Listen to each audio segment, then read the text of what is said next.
November 1870, Bear Claw Pass, Wyoming. Molly Garner bent over Wyatt Hunt, bathing his fevered brow. How many gunshots did a woman have to tend in one lifetime? This was her third in the last month. It might happen more if you were a doctor or fighting a war, but she thought she'd done more than her share, and she'd had several pointed conversations with God about why this kept happening to her. Of course, she wasn't the one who had been shot, so she admitted, as much as she'd been called on to doctor people, she was better off than the wounded. And they weren't yet sure they'd caught whoever had shot Wyatt, so that danger remained until they got a confession out of one of the outlaws. Yes, in calmer moments, she admitted that tending gunshots wasn't as bad as being shot. So she wasn't the only one who'd had it hard. God's answer was to make Wyatt's fever come back up. So Molly tried to quit feeling sorry for herself and just pray for her patient, tend him, worry, and pray some more. His fever had been up and down several times. The work didn't occupy her mind. It occupied endless hours with no sleep and precious little help, but soothing his fevered brow with ice-cold water and pouring willow bark tea and a few other concoctions she'd contrived didn't take much thinking. While she cared for Wyatt, she considered how much her life had changed in just a month's time. One big change? Kansas. She most certainly wasn't in Kansas anymore. She had been born and raised there. Now she was long gone, living at a ranch in Wyoming. It was only 2 states away from Kansas, but they were big states. She thought of what she'd left behind in Kansas and fervently hoped they were big enough. Another change. Kevin, her brother, got married. His bride, Winona Hawkins Hunt, seemed decent enough. She worked in the kitchen to keep the broth and tea brewing for Wyatt. She'd started talking to Molly a few times, as had Kevin, but it seemed they both had a talent for wanting to talk right when Wyatt started burning with fever. A second wedding was joining Wyatt's big sister, Cheyenne, and his big brother, Falcon. Molly would have enjoyed watching them explain that to the parson. Andy, her little brother, was turning into some kind of cowboy. And, of course, Molly. Her own life had changed. Somehow, she'd become the cook, housekeeper, and doctor for a crowd of strangers. What did they call it? She remembered something. Oh, yes, chief cook and bottle washer. Or maybe jack of all trades, master of none. Or just the dupe who'd found it her lot in life to care for a herd of thankless strangers who kept getting themselves shot. She caught herself, breathed in and out, bathed Wyatt's fevered brow and calmed down, counting her blessings. Then she thought of Kevin getting shot and forgot about calm. He was no stranger, and he was mostly well by the time he got home, so he required no doctoring, and neither Kevin nor Andy was thankless, but they weren't around all that much. And maybe worst of all, Kevin, her big brother, her closest confidant, the man she trusted most in the world, a man who had once saved her. He'd betrayed her, and she couldn't wait to get shut of all of them. She'd do it as soon as Wyatt got over this most recent gunshot.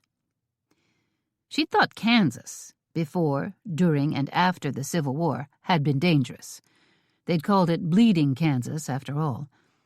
A state acting out the Civil War before the real one got started, with people deciding elections by shooting the opposition to stop them from voting. There was a half-witted way to run a state. But Wyoming was no Sunday picnic party either. Shy. Wyatt tossed his head. His fever had come back up. He was calling for his sister, Cheyenne, whom he called Shy. It sounded like Shy, S-H-Y, and no woman Molly had ever met was less likely to be called shy. But tough, dangerous, not shy Cheyenne wasn't here to help with her brother. Her real brother, not the connected but not by blood brother she was marrying. And her absence upset Molly's patient, and that made Molly want to punch Cheyenne right in the face. Of course, if she did, Cheyenne would probably beat her to a lump on the ground and shoot her. So Molly would just daydream about swinging a fist while doing all the work and taking care of everyone. Something that, in all honesty, she felt like she'd been doing all her life. She caught herself again, breathed in and out, bathed Wyatt's fevered brow and calmed down, counting her blessings. Shy. Wyatt tried to throw the covers back. He couldn't. Molly had a firm hold of his right hand, and his left arm was strapped tight to his body because, in Molly's doctorly opinion, he'd broken his collarbone. It wouldn't heal if it wasn't kept still. Cheyenne should be here helping with this. Yes, they'd gotten home late last night. Yes, they'd captured 4 gunslinging outlaws. Yes, they'd found and rescued Amelia Bishop, who'd been kidnapped, and yes, they needed to go with the Pinkerton agent Rachel Hobart to talk to the sheriff today about the crimes committed by people far and wide. The wedding was going to be in there somewhere. So yes, they had a lot to do. Yes. Fine. With a moment of desperate recklessness, Molly sat down beside Wyatt, cradled his rough, calloused hand as she'd seen Cheyenne do, dropped her voice to a hoarse whisper, the best she could do to imitate Cheyenne, and said, "I'm here, Wyatt. I'm here. This is Cheyenne." She held tight, her right hand to his, a bullet wound in his upper left shoulder. She rested more weight on him, trying to keep him still, and set the cool cloth on his forehead. "I'm here. Stay still, please. Lie still." For a moment, his eyes fluttered open. They were dazed and cloudy with the fever. The bullet wound didn't appear to be suppurating. It gave her hope that he just needed to beat this fever and he'd be fine. But that didn't help her get through this moment right now. "You're not Cheyenne?" He'd quit thrashing at least. "I'm taking care of you until Cheyenne gets back. She'll be here right away." Let him think she just went to get supper or tidy her hair. Molly wasn't about to remind him that his sister was off marrying Falcon Hunt. That news had almost shot him out of bed before. Cheyenne had at least told him, though, more than Kevin had managed when he'd sneaked off to his wedding. "Why is it so hot?" Wyatt's throat worked as if he was parched. "Oh, summer." Molly gingerly released his hand, got a few sips of water down him, more willow bark tea. Then she dipped the cloth in the basin again to cool it, then wrung it out and folded it, keeping an eye on him in case he started rolling around. Trying not to say anything that got past his dazed confusion, once he started remembering things, like the bullet wound, who knew what all he might recall. "You'll be fine. You need to rest." She had a doctor's voice, and she used it as best she could. She lifted the cloth away so he could see her, and he shook off the hold she had on his right hand, grabbed at her left with the cloth, and pressed it back to his brow. "Feels good. Stay with me." He held her hand with the cloth beneath it. "Burning. Hot. His eyes locked with hers as he refused to let her go. Of course, she wasn't exactly fighting to escape. The poor man needed someone to care about him. His cheeks were flushed. His gazing eyes were that same brown, shot through with gold, that Kevin and Falcon both had. There was a dimple in his chin that was barely noticeable with his 3-day scruff of beard. All three brothers had those eyes and that chin dimple in common, features they shared with their worthless father, Clovis Hunt. Beyond that, they didn't look much alike. Wyatt was a handsome man, though he could use a haircut. Falcon was a rough-looking mountain man, dressed in homespun clothes, with little interest in haircuts and shaves. She had her suspicions about his interest in baths, but Falcon had recently been swept a long way down a stream, and they'd cleaned him up when he got back. So that was 2 baths in a short stretch of days. Kevin was her brother. It was hard to think of his looks because he just looked like himself. Since Wyatt gave her no choice, she kept the cloth in place. Slowly his grip relaxed. The willow bark tea, mixed with yarrow, was bringing the fever down. Before this most recent feverish stretch, she'd gotten a fair drink of water down him, and some broth with bits of bread soaking in it. It combined to give him the strength to sleep. And he was one of the strongest men she knew, so that was a sad commentary on his condition. He sank down into real sleep. She stayed with him, hoping the cool cloths fought his fever. Finally, she was satisfied the fever was coming down again. This time, she promised God, no whining, no self-pity. Before her mind could start churning again, being awake for 28 straight hours caught up with her. Chapter 2. Wyatt woke up to a woman in his bed. Very few things in his life had ever been stranger. She had her hand resting flat on his chest, right over his heart. Her head lay on his uninjured shoulder. His arm was around her. She was on top of the covers, and he was under, but it was still the strangest and most wonderful thing that had ever happened to him. And he'd once watched a cow sniff a little cloud that rolled into a mountain valley, leading a horde of clouds that settled into fog. That fog rolling in like little balls of fluff, and that sniffing cow had been the strangest and most wonderful thing up until now. Molly. And boy, oh boy, this was now number 1. The sniffing cow wasn't even a close second. Molly what? What was her last name? He'd hardly ever talked to her. Well, a few times, and she'd served him delicious food. She was a way better cook than Cheyenne, and a far sight better than Win. She'd patched some of his clothes, washed them, hung them on the line. He'd seen her doing it. She'd cleaned up after all of them. She'd kept this house running through a time of madness. And now she was sleeping in his bed, in his arms, and it felt right. Most everyone around here was named Hunt.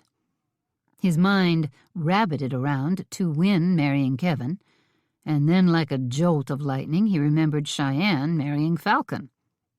He leapt out of bed, except he didn't. He tried, realized he was all but tied up, remembered why, his broken bone, and figured he was too late to stop the wedding anyway. So he just stayed where he was and watched Molly sleep. He'd done some wiggling when he'd tried to sit up, and she'd slept through it, so she must be exhausted. Poor thing. He realized that her name could be Hunt, too, if he married up with her. And shouldn't a man marry a woman he shared a bed with? Especially when he was so uncommonly pleased to wake up next to her? There were dark shadows under her eyes. His head was clear enough to remember being in and out of consciousness. fighting a blazing fever. A lot of it was blurred, but he knew whatever else was going on, whoever else was around, Molly had always been there. Marrying a woman he really didn't know at all, just because he liked waking up next to her, struck him as a lunatic notion. But his life was one lunatic moment after another lately. Anyway, she didn't like him much, so he set the idea aside. Garner. Molly Garner. There. Somehow knowing her name released him from any plans to change her name to Hunt by marrying up with her. He could remain single. Relief swept through him, and that relief told him he'd made the right decision. Still, she was a pretty little thing. Her eyes fluttered open, lashes long and dark, around eyes blue as the Wyoming sky. Her fine, flyaway blonde hair was a real mess. He wanted to smooth it down, but one arm was tied up, and the other was busy holding her. She had on a dress in the same pale blue as her eyes. The dress was sprinkled with little white flowers. The whole thing was a mass of wrinkles. That's what came of sleeping in your clothes.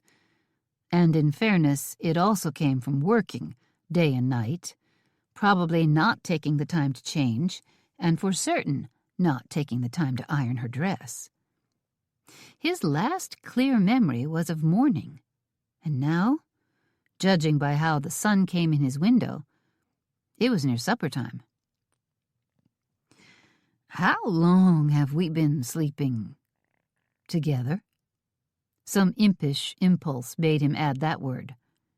She gasped, sitting up like she'd been bounced by a spring. Her fair skin flushed until he was afraid her head would light up like a torch and set her hair afire. He smiled, couldn't help himself. Then he laughed. He hadn't laughed much for a long time. We... Since words seemed to be beyond her, and he remembered how she'd cared for him, he figured asking for some kind of help would bump her off her stuttering. "Can I have a drink of water?" She grabbed that request like it was a lifeline thrown to her in a rampaging river. Picking up the tin cup, still with water in it, she slid an arm behind his shoulders. Getting close to him, just like she'd been, but now it was work. He took a sip. "That tastes like a bit of heaven."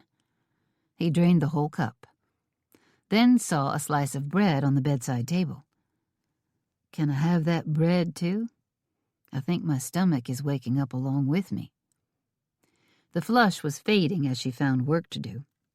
She picked up the bread, then frowned and tapped it, dry as the Mojave against the plate it lay on. "You just lay still."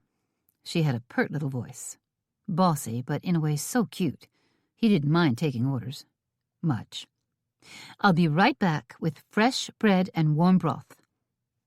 "I would greatly appreciate that." She patted him on his good shoulder and ran out of the room, whether to escape the embarrassing situation of waking up in his arms or because she was hustling to give him whatever he needed. It didn't matter. Both left him oddly cheerful, and there wasn't much cheerful that had gone on around here lately. And he had no intention of staying still. Wyatt sat up slowly. He found he wasn't really tied down, just bound tightly to his own body. He was careful not to move his strapped-down arm. He found his thoughts turning buzzy, like a swarm of bees filled his head. His vision did something weird, something that was darker and darker. Using his good arm, he leaned back a bit and braced himself. If he passed out, he wanted to fall backward onto the bed, not forward onto the floor. That couldn't be good for what ailed him. His vision went so far down that road to darkness, he thought he was going to fall over. Then it stopped getting worse and began to clear. The room came slowly back to its normal, sunlit self. The buzzing eased, then faded. All he wanted was a good, hearty drink of water, and he wanted to slip into the closet where they kept a chamber pot. Gripping the head of his bed tightly, he stood, testing his strength with every move. He wasn't being careless or reckless, but a few things a man needed to tend to for himself, if at all possible. When he was sure his legs would hold him, he walked, leaning when he could, into the closet. He was out quick, not wanting Molly to catch him. He stopped by the water pitcher. His hand trembled as he poured a full cup of water and gulped it down. It stuffed his belly full to bursting. He tottered back to the bed and sat down, then lay down, feeling smug that he'd gotten away with something before his eagle-eyed doctor got back. He heard Molly on the stairs, and she appeared, still a bit pink-cheeked, with a tray holding a bowl and some bread. He smelled the soup before he saw it. "I have a chicken soup for you, mostly broth, but a bit of chicken and vegetables so you can, I hope, regain your strength." She pulled a chair close and laid a napkin on his chest, then held out the bowl and handed him the spoon. He felt an odd twinge of pride that she was going to let him feed himself, instead of trying to spoon the soup in herself, like a mother would a child. He sat up straight and ate half the bowl before he had to stop. "I want the rest, but I need to let this settle."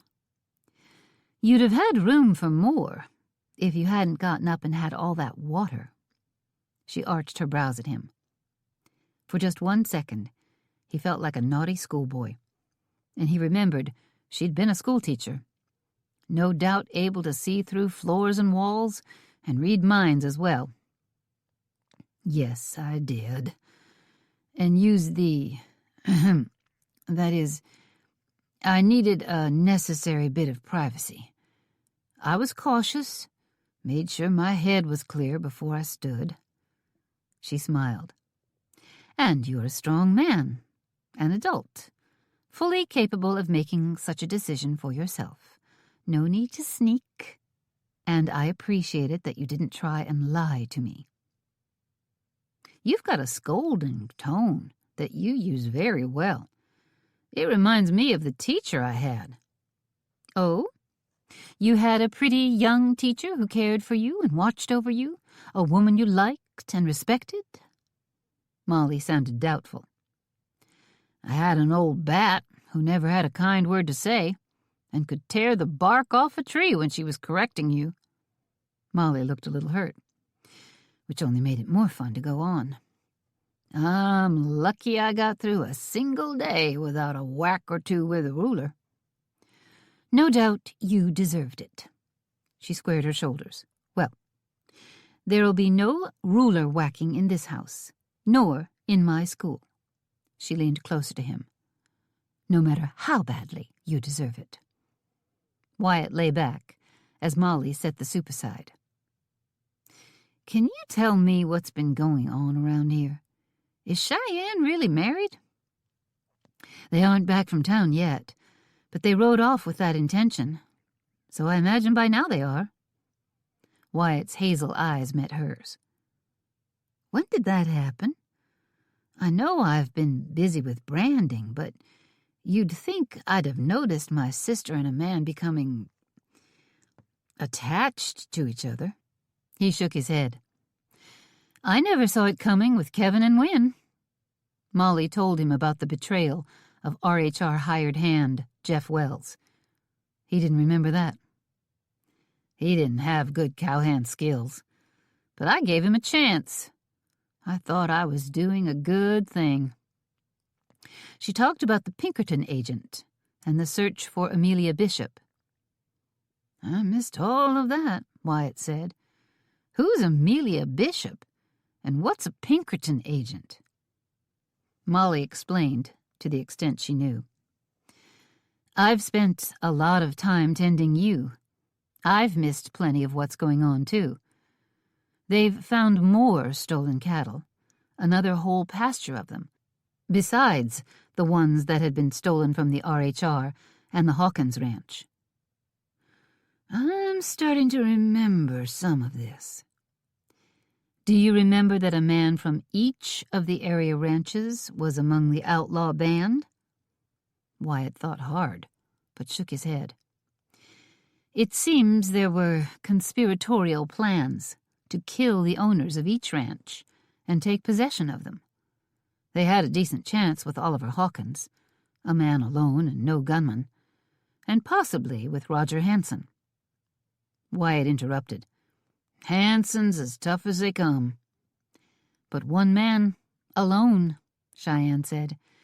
It would only work if his hired hands didn't back him, and it sounds like his gunman was in on the plot. And Judd Black Wolf? He's as mean as a rabid badger, and a knowing man. He wouldn't have men on his ranch that would betray him. It sounds like they were just conspiring to rustle cattle at first. But when all this turmoil happened at the RHR, they got ambitious. They thought if they struck hard and fast, they might pull it off. But they're fools. And now 2 of them are dead fools. Cheyenne and Falcon followed Percy Ralston, and he led them to his band of outlaws. The men had given up on taking the ranches, and were making a break for it with their stolen cattle. Cheyenne and Falcon stopped them. They're straightening this all up with the sheriff right now. Before the wedding, Molly nodded. Wyatt had plenty of questions, and Molly answered what she could. When Wyatt thought he was hearing things he already knew, he paused. What else has happened around here? Molly shrugged. I can't think of anything more, but a lot of this has been going on with me too busy to pay it much mind. Wyatt reached his working right hand up and gently touched his left shoulder. So then, who shot me? That's about the end of what I remember. I think we were believing it to be Hobart before Cheyenne took off and captured all those outlaws. Did you miss the part where Falcon caught Hobart sneaking into our house in the dark of night? It looked like she was coming to finish the killing she'd started. I might have slept through that. I came up and distracted you to keep you from noticing. Hobart convinced Cheyenne she hadn't been the one to take the shot. She was spying on Hawkins because she'd been hired to find Amelia Bishop, who'd been missing for a long time. Hobart expected she was dead, but her father is a powerful man and wanted answers.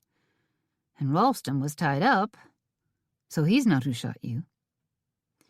One of Ralston's outlaw band must have done it. Must have, but 2 of them are dead.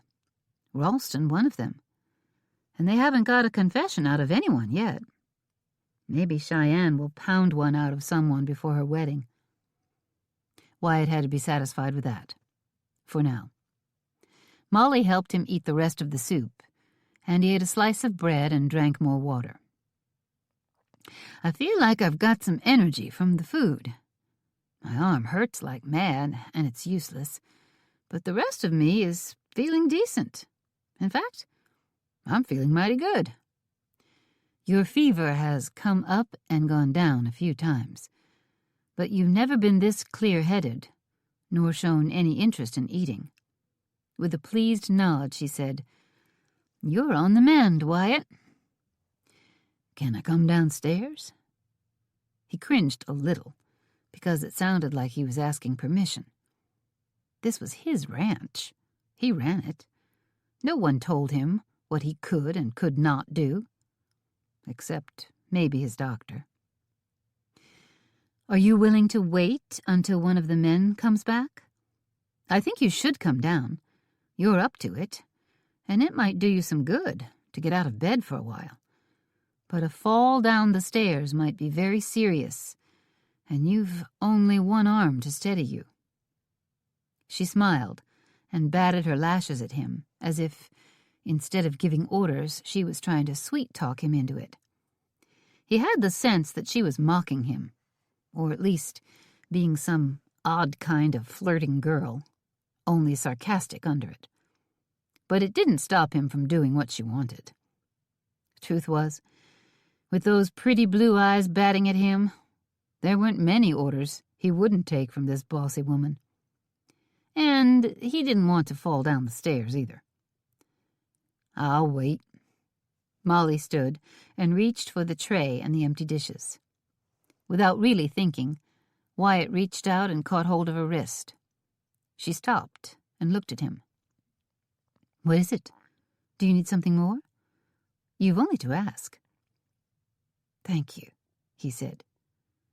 "You saved me, Molly." A pink blush rose on her cheeks. "You're a strong man, Wyatt. You were always going to make it." His grip tightened. "Don't dismiss what you've done for me. I appreciate it. I know you fell asleep beside me." He hadn't meant to bring that up.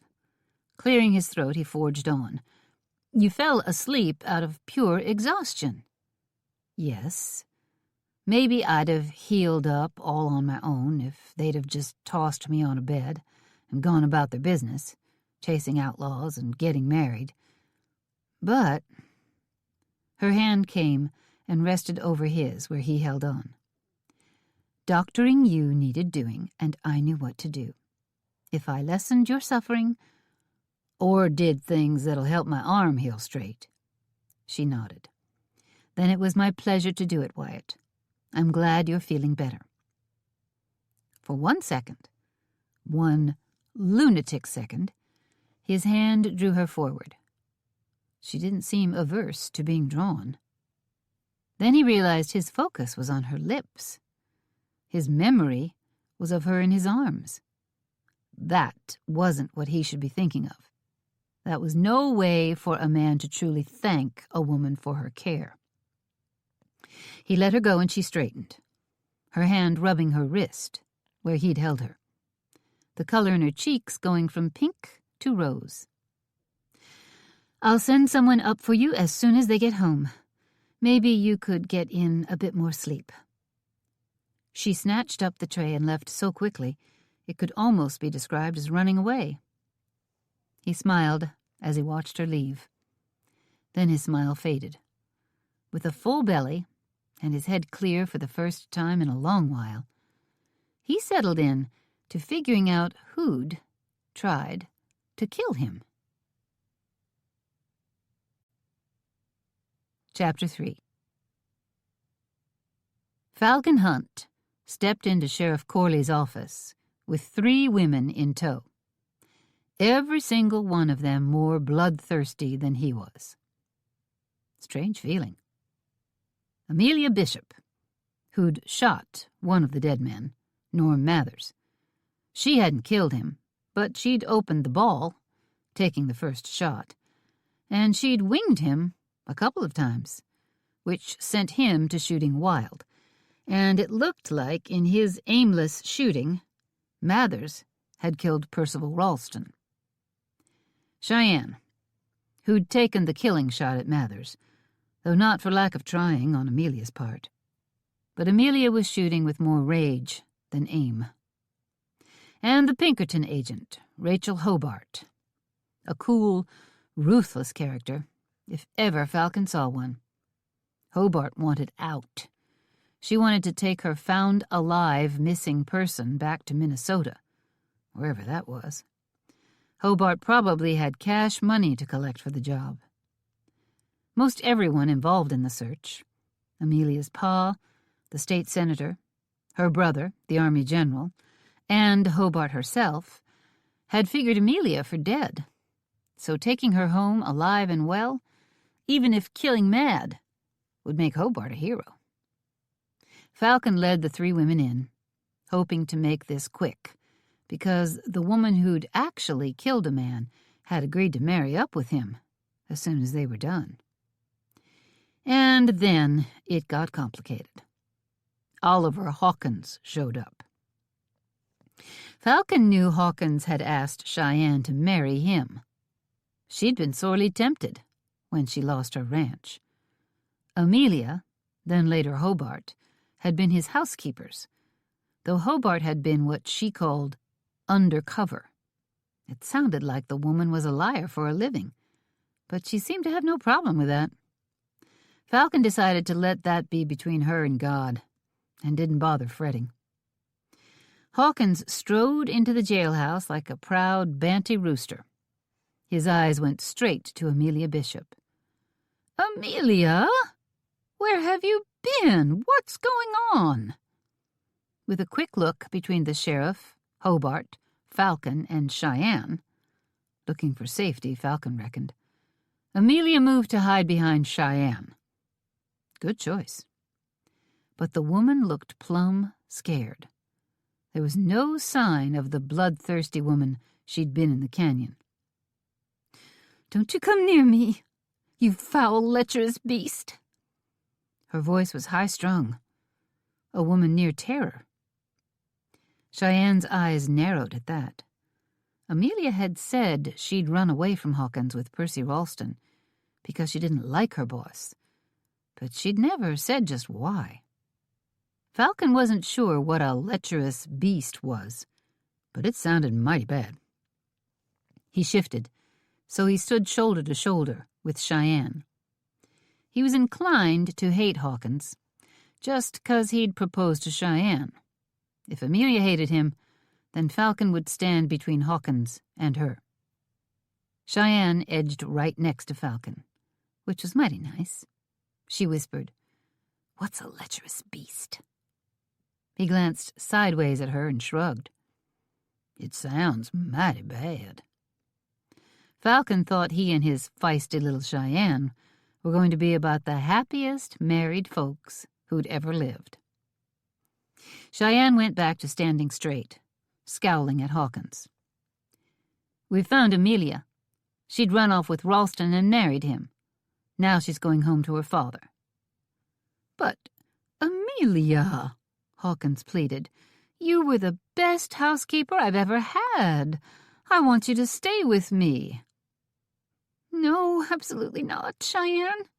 Don't let him touch me," Amelia whimpered.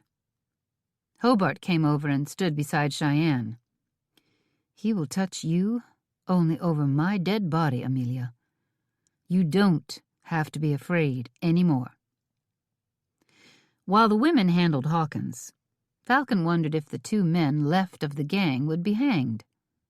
The outlaws had done a lot of trying and failing when it came to murder, and it was hard to say just who'd pulled the trigger on Wyatt.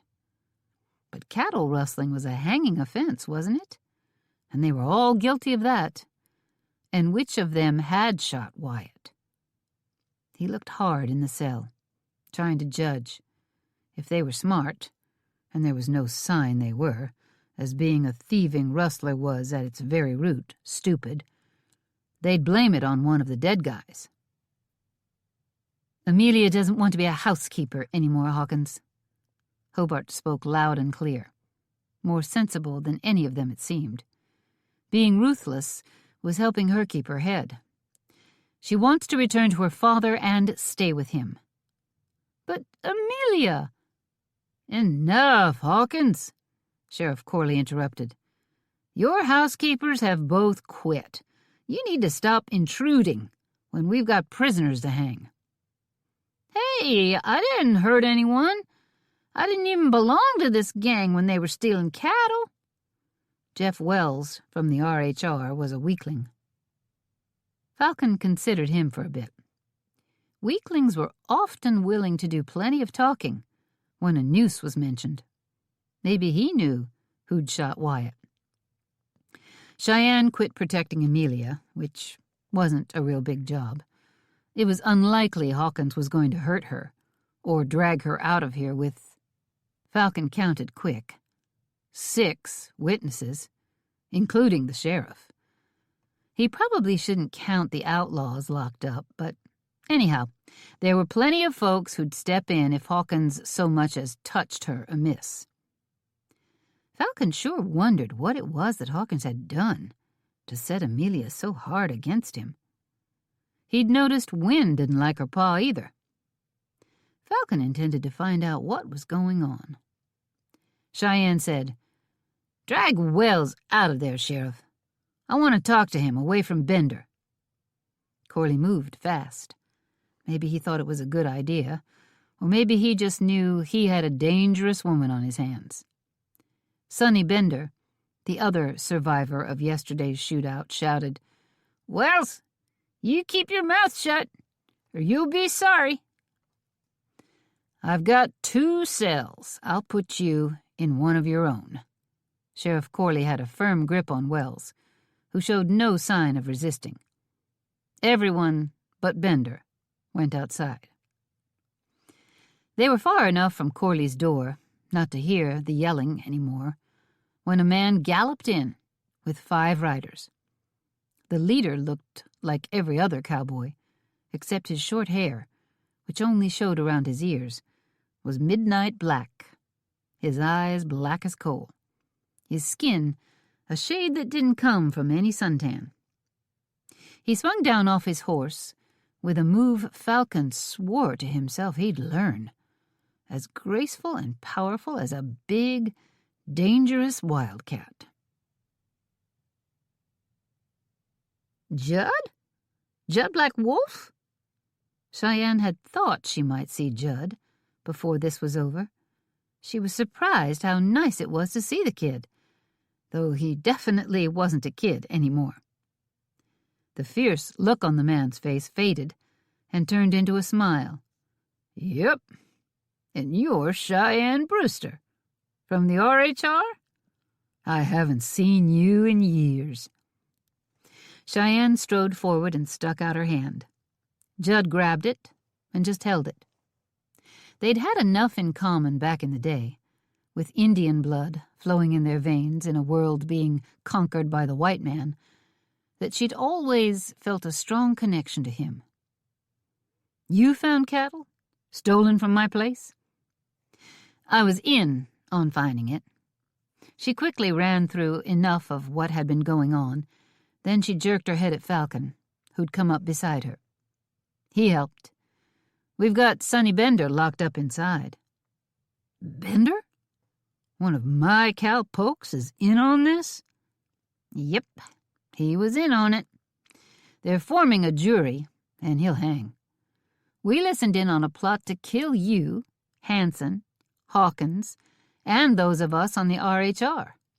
We think there are more traitors on every ranch, because they couldn't have hoped loyal cowhands would stand by while their boss was killed and someone else took over. So ride careful." That's when she realized Judd was still holding her hand, and she quickly pulled it free. Judd looked between her and Falcon, then flashed a blinding white smile. Then his smile faded as he really looked at Falcon. "You're the image of Clovis Hunt. I was unlucky enough to meet him a couple of times." He turned back to Cheyenne. "We've heard how he stole your father's land from you, Cheyenne. And now here you stand, with the son of the man who stole from you?" Cheyenne felt a wave of exhaustion sweep over her. She just wasn't up to a long explanation. "Falcon and Kevin are the brothers who were cut in. They're both decent men and are doing their best not to profit off of the legal thievery in Clovis's will. Falcon's a fine man, and a better tracker than I am." Judd arched both brows and looked longer at Falcon. "Is that so?" "We're getting married, and I believe that gets me a goodly chunk of my ranch back. Now, do you want 1,000 more details, or do you want to find your stolen cattle?" "Your father was of my people, as are you, Cheyenne. I'd come to your aid if you needed it. That's true today and for all time. Clovis's will led to Falcon coming out west. That led to the outlaws being exposed. Falcon had no part in Clovis's thieving. Sheriff Corley had taken the time to shackle Wells's hands. Judd noticed. "And this is one of the cow thieves?" Judd glared at him in a way that would make a stronger man than Wells confess to any crime he'd ever thought of committing. "Hey, not me!" Wells raised his bound hands as if to protect his face. "Yes, him," Cheyenne said. "But he just joined them, probably after they'd done all their rustling, though he was willing to throw in with them, so he's guilty. But if he helps us, we might let him off with only a few years in prison, instead of hanging him." "Hanging?" Wells's hands dropped, his shoulders slumped, and his head bent down until his chin rested on his chest. Yes, he'd tell them everything he knew. "Did my message make sense?" Cheyenne asked Judd. "Do you know where to go for your cattle?" "I know the place you described, and I sent men on ahead of me. I'll go join them." Cheyenne snaked out a hand and grabbed him. "Remember what I said about traitors. We think we've got the leaders, but watch for dry gulchers, Judd. Watch real close." Her hand tightened on his wrist until he flinched. Her eyes drilled into him. "My brother is lying in bed with a bullet wound.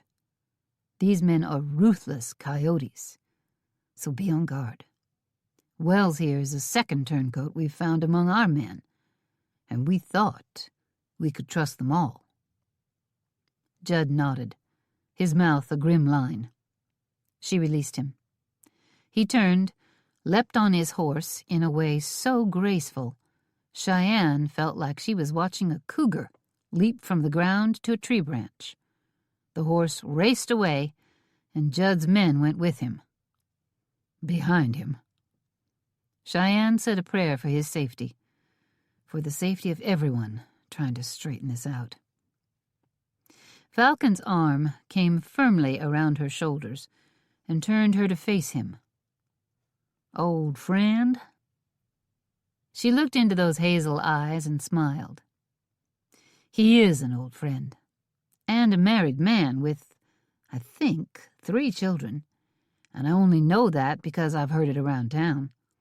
I haven't seen him in years." She leaned into that arm of his and said quietly, "I'm so glad I'm going to marry you."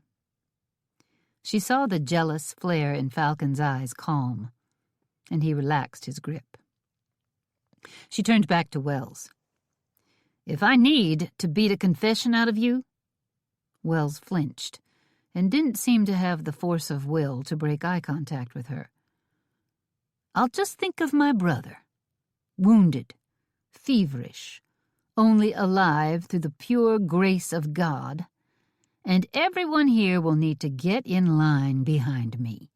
Now, tell us how long you've been mixed up with this crew, and the name of every man on every ranch around here that's part of it." What did my father do to make Amelia Bishop, who is, by all accounts, a well-to-do, adventurous young woman with a powerful father, marry a poor choice like Percy Ralston and live in hiding for months? Winona curled up in Kevin's arms. He couldn't believe how nice it was to have such a fine woman as his wife. "I don't like your pa, what little I know of him. Add in the things you've told me of him, and how fiercely you refused to live with him, and I can believe he did something so terrible Amelia thought she had to run and stay hidden." Kevin felt bad that he and his beautiful new wife believed her father was capable of doing something awful, so he knew just how she felt. Cheyenne said Ralston lied to Amelia, Wynne said. Convinced her she was still in danger. And seeing as he was a rustler and he was stealing from my father, his motives were very personal. She picked a poor choice, for a fact. Why didn't she just have Ralston take her to town? She could have told the sheriff she was afraid of your pa, and stayed near him until the train left for the east. They sat together in the Ramrod's house. Kevin could hardly bear to let her out of his sight. She seemed just as devoted to him. After they'd been married a while and the danger had passed, they would probably loosen up, but for now, he was hanging on tight to her, enjoying every moment. "I should find time to talk with Molly," Kevin said. "I tried to talk to her, but Wyatt's fever spiked, and I didn't really clear things up. The two of us were always partners running the farm, raising Andy. I feel like I've abandoned her. I started talking to her a couple of times, but it's hard when we're taking care of Wyatt. We need to get over there and let her rest. He's past the worst of the danger. We'll start taking turns caring for Wyatt, and once Molly is rested, we can both spend more time with her.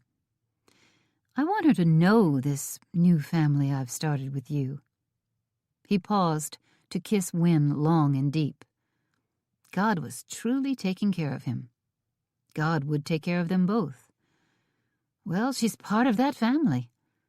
Marrying you doesn't mean she's not still my sister, partner, and friend. Things had changed, though, and they would stay changed. But he wanted Molly to be a part of that change. And he'd tell her that, just as soon as he could find a minute when she wasn't busy and he was able to pull himself away from his precious little wife. Chapter 4. October, 1870. "I'm going to unwrap your arm today." Molly remembered all her high-minded talk of being on her own, taking over the school, living independently. 6 weeks later, here she still was with the Hunt clan, on the RHR. Everyone else spent time working the ranch. Even Kevin was showing some skill at being a cowboy, and Cheyenne in particular was having trouble trusting her cowhands. The whole group of them seemed to be working hard and settling in. Except her. It had taken some talking, but Falcon had agreed to live in the house. He couldn't stay forever, and no one believed he would. He talked of a small cabin in the woods, and Cheyenne talked of the house her parents had lived in before her pa had died. But with Wyatt laid up, Kevin and Wynne in the Ramrod's house, and Cheyenne needing all the help she could get to take up all the work left by Wyatt and their betraying cowhands, there'd been no time to move out. They'd had a cattle drive, and Falcon had gone along with Cheyenne. Andy, too. Kevin and Wynne had stayed around, because it was improper for Molly to stay in the house alone with Wyatt. Kevin and Wynne had moved in, while everyone else was gone. Molly and Kevin had a chance to talk. Enough to make Molly worry about intruding on his new marriage. She and Wynne had formed a friendliness that Molly had trouble turning into a friendship. It was a small distinction, but Molly knew the difference. What's more, it was her fault, and she knew it was rooted in the loss of Kevin as her best friend. The cattle drive was over and done. The rustler business was behind them. They'd never gotten a satisfactory answer to who shot Wyatt, but they hoped, because there'd been no more trouble, that it had been one of the rustlers who was dead. Falcon wanted to get moved before snowfall, which Molly understood came early in the highlands of Wyoming. Early and deep. Wyatt interrupted Molly's thoughts. "The rap is coming off? You're not just saying that so you can laugh at me later when I get my hopes up?" Molly smiled. "No. The pain seems to be gone, and 6 weeks is long enough for the bone to knit by my reckoning." Wyatt, sitting up to the kitchen table, sighed. I can't believe I missed the cattle drive. I haven't done that since I was old enough to sit a horse. Might have been before that. I remember Ma telling a story of carting me along on her lap when I was about 5 months old. Nope. I've never missed one until now. He glared at her. Don't look at me. I didn't shoot you. You're the one who poisoned the others against letting me go. Shaking her head silently for a moment, Molly finally said, You're welcome. She untied the waist-level knot under his left arm while she talked. The bullet wound is healed up. All you're left with is an interesting scar. Interesting? He turned, and she realized, bent over as she was, their faces were very close. But the collarbone needs time to heal. Riding a horse wasn't possible. She resolutely ignored his handsome face. Her hands trembled slightly against the warmth of his side. The knot was stubborn, but it finally gave. I'm afraid it will be sore for a while, Molly said. Your shoulder and elbow haven't moved in a long time. The muscles in your arm and chest may have gotten weak, but you'll get your strength back. You'll be fine. She hoped. How is it you, a young schoolmarm, know so many healing skills? I'm sure I've told you. She worked quickly to unwrap him, not unlike a Christmas present, wanted to get it done and step away from him. She'd become too aware of him while he'd been healing. Tell me again. With an exasperated huff, she said, The Civil War. Remember? There was plenty of harm done on both sides during that trouble. My pa caused his share and was dealt his share. My ma got hurt a few times. Kevin and Andy, well, they were never hurt because Kevin got mighty good at keeping us hidden when the night was full of riders. But there was always someone getting knocked around by a cow or cut working a plow on a farm. Someone had to know where the salve was. The truth was so much worse. The bandage fell away. Move your arm gently, Molly instructed. Let me feel if your collarbone is solid when you move. She took a firm grip on his shoulder. The doctor back in Wheatfield had come out for Pa's broken arm. Molly had no idea what was wrong then, but later, when Ma had a broken collarbone, Molly remembered and knew what to do. Ma refused any doctor's help when she was hurt, so it was left for Molly to do the best she could. Wyatt flinched as he raised his arm, rotated his shoulder, and straightened his elbow. But a smile bloomed on his face. It feels good. Like you said, the joint's hurt, but it's healed. You're right. Nothing shifted. Molly pressed along the line of his shoulder. I feel a thickened place here, and that's normal for a broken bone. She patted him on the back, then quit touching him and stepped away. You'll need to treat the arm carefully for a bit. Wyatt was out of his chair and striding for the back door, not being careful at all, when Cheyenne came thundering down the stairs. Look at this, Wyatt! Why do you want my family Bible? Falcon was on her heels. He looked mighty confused. The date Falcon was born is written in here. She bent her head over the book, open in her hand. It is? Falcon tried to look over her shoulder. I thought you didn't know how old you were. Wyatt came to Cheyenne's side. I don't. Falcon scratched his head. Not exactly. You were 29 last January. And I was 3 or 4 when Pa ran off. Ma died when I was 10. Are you sure about that? About your age? Cheyenne asked. Falcon nodded, but there was no great certainty in it. We have to track it down, make sure. Cheyenne looked up from the old Bible in her hands and locked eyes with Wyatt. I can't read nor write, Falcon shrugged. I couldn't write down the date she died in our Bible. If Falcon's right about his age when his ma died, Wyatt said, Clovis's marriage to my ma isn't legal, and that means the will isn't legal, and the land is Cheyenne's and mine. We have to make sure, but if we're right, this fixes everything. Cheyenne shoved the Bible into Wyatt's hands and rushed out of the room. Falcon watched her go, then said sheepishly, It's strange to have my wife all excited about me losing an inheritance. I don't care. I'm not a rancher. Honest, I'm happy for her. But it don't seem quite right. Wyatt came to his side and slapped him on the shoulder. You're married to her.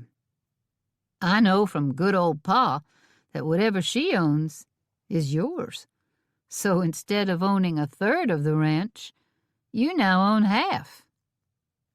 And Kevin owns none.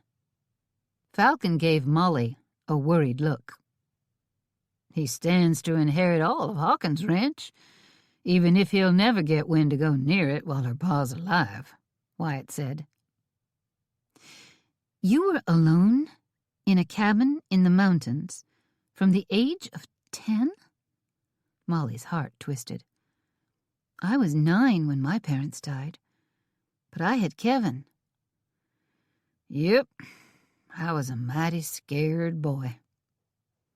Falcon got a faraway look in his eyes and was somber when he said, Ma was ailing a while, so I knew it might happen.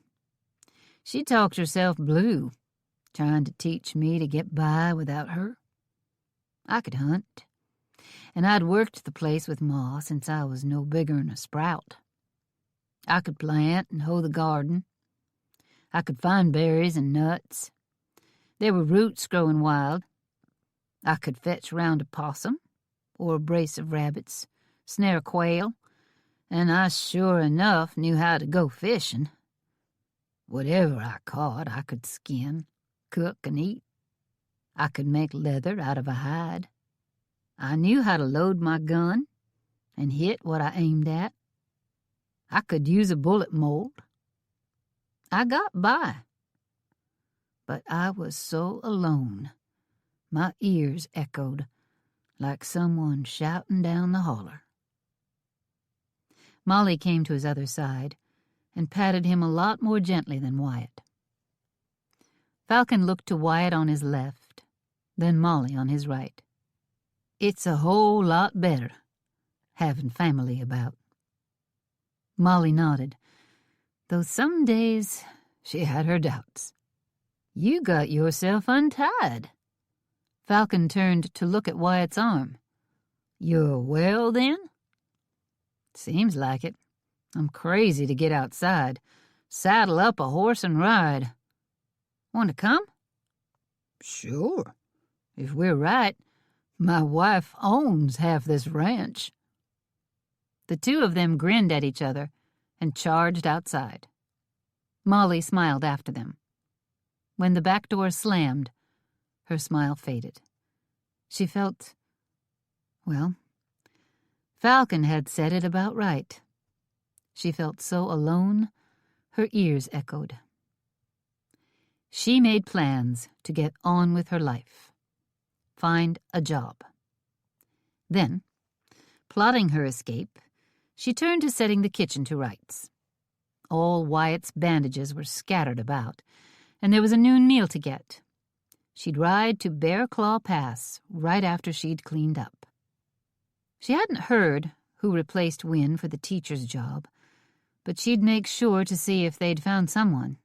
If not there, she'd find a diner that needed a cook, or a hotel that needed a housekeeper. Teaching was what she wanted, though. Before she headed for town, she'd see how the noon meal went. It wasn't something she was proud of. It made her feel some shame, in fact. But she wanted to be thanked for the food, helped with the food, appreciated for the clean house, the made-up beds, the scrubbed pots and pans, the laundry and mending. She wasn't sure quite how she'd ended up running this house alone. All she knew was it hurt her.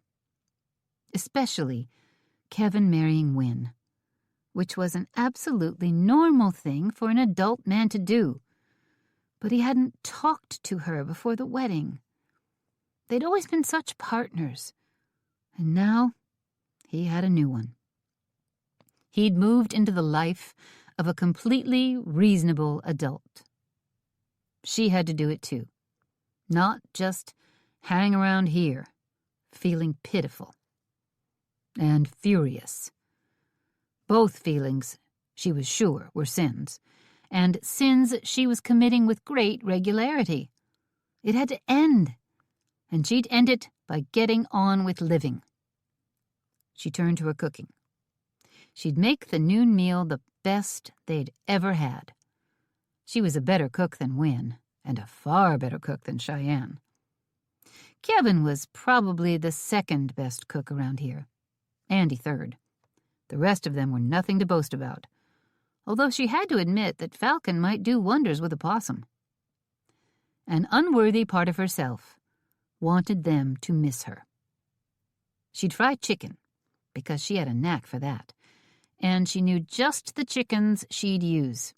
A few young roosters were still about from the spring hatching. Her chicken gravy was delicious, and her mashed potatoes smooth and fluffy. Gleefully, she decided to make up a delicious custard with an unusual crunchy caramel topping that always left Andy and Kevin groaning with full bellies and pure bliss. She hadn't made it since she'd come here. Surely they'd say thank you. Maybe they'd even show some kind of true appreciation for her. Maybe they'd even be so kind she'd settle down and decide to stay. She thought of the way Wyatt had run off once he was free of the sling. Not even a backward glance. When they all abandoned her again, she'd take her satchel and all her worldly goods and ride to town to find work. Maybe, if she was in a good mood, she'd leave them a note. Chapter 5. Where's supper? Wyatt came in dragging after his first day back in the saddle. He'd taken it easy. He sure hadn't busted any broncs or thrown any cattle, but he'd ridden long hours and thrown in with his cowhands to herd cattle from one stretch of pasture to another. He'd handed his horse's reins to Jessie, one of their younger cowhands, and come straight in from the chilly night. The sun was setting early, and the wind had a mean bite to it. His shoulder ached like a wolf had sunk fangs into it, and he was starving. Molly's gone. Kevin slapped the note hard against Wyatt's chest. I'm riding to town to find her and bring her back. Falcon's out saddling the horses. I stayed behind when I saw you coming. What did you do to her? Wyatt noticed Kevin's fist balled up tight and braced himself to take a punch to the jaw. I didn't do anything to her. What did you do to her? I didn't do anything. But Kevin's fist relaxed, and worry clouded his eyes. Almost like he thought maybe he had done something to her. Now Wyatt's fist clenched. Both of you, shut up. Cheyenne shoved them apart. Wyatt noticed Wynne stood behind Kevin, with her hands clutched to her throat. A much more biddable kind of woman than Cheyenne. Wyatt would have said Molly was the biddable type too. But then why'd she take off? Wyatt's eyes went to Kevin's. Did she say I did something to her? He thought of waking up beside her. But that had been weeks ago. Nothing like that had ever happened again. He'd thought of it, though. Mercy, he'd thought of it a lot. Not in the note. Kevin looked at the sheet of paper in his hand. I never had any kind of trouble with her. No harsh words. Wyatt pulled the note away from Kevin and read it. This says she's going to find work. Ranch life doesn't suit her. How could ranch life not suit someone? Wyatt had trouble even imagining such a thing. There was no better way to live. It's not like we made her help with branding. Cheyenne stepped away, either figuring they'd passed on the fistfight or not caring if they went to slugging each other. Wynne came up and caught Kevin's arm. It's me. She's gone because she doesn't like that you got married. Or she just doesn't like me and doesn't want to have me in your family. Kevin looked down at her, his color high from his earlier temper with Wyatt. But suddenly he looked uncertain, sad. I felt like things were better between us. She was upset I didn't tell her I was getting married, but we've talked plenty since then. He swallowed hard. But maybe we didn't talk about important things. Maybe we just talked about day-to-day life. I thought things were good. I've never had any notion that she didn't like you, Wynne. But I guess when something is important, I've talked to you instead of her. Molly and I always talked about everything. It's not you who sent her off. It's me. No, she worked too hard doctoring me. Wyatt looked at the terse note again. I was impatient and cranky all the time. It was me. We talked of being teachers. Wynne looked at the note, her brow furrowed with worry. I thought we had that in common. She even mentioned getting my old teacher's job. But I told her they would have hired someone else by now. I thought all consideration of that was over and done. I should have known she wanted to leave here. It was me, Kevin. Well, it wasn't me. None of this is my fault. Cheyenne gave the kitchen stove a mean look, like it was her enemy and she was in no mood to fight a war tonight. Kevin took the note back and crushed it in his hand. She should have told us, talked to us about it. She shouldn't have just run off like she did. He looked at Wynne again, frowning. I should have talked to her about plans, about the future. I should have made sure she knew I wanted her to live with us when we get a house built. But we haven't really talked about the future since you got married? Wynne asked. Since I ran off and got married without talking to her. Then mostly cut her out of my life since I got back. He bent and kissed Wynne. I love being married to you. My life seems so full. But to me that always included my sister and brother. Maybe she didn't understand that. She might have gone just 'cause she thinks you've got a new family, Kevin, Wyatt said, and she wants to let you get on with your life. Andy's working hard on the ranch. He doesn't even eat with us in the house anymore. It might not be about liking or not liking anyone. She might just think it's time she got on with her own life, and she doesn't see that being here at the ranch.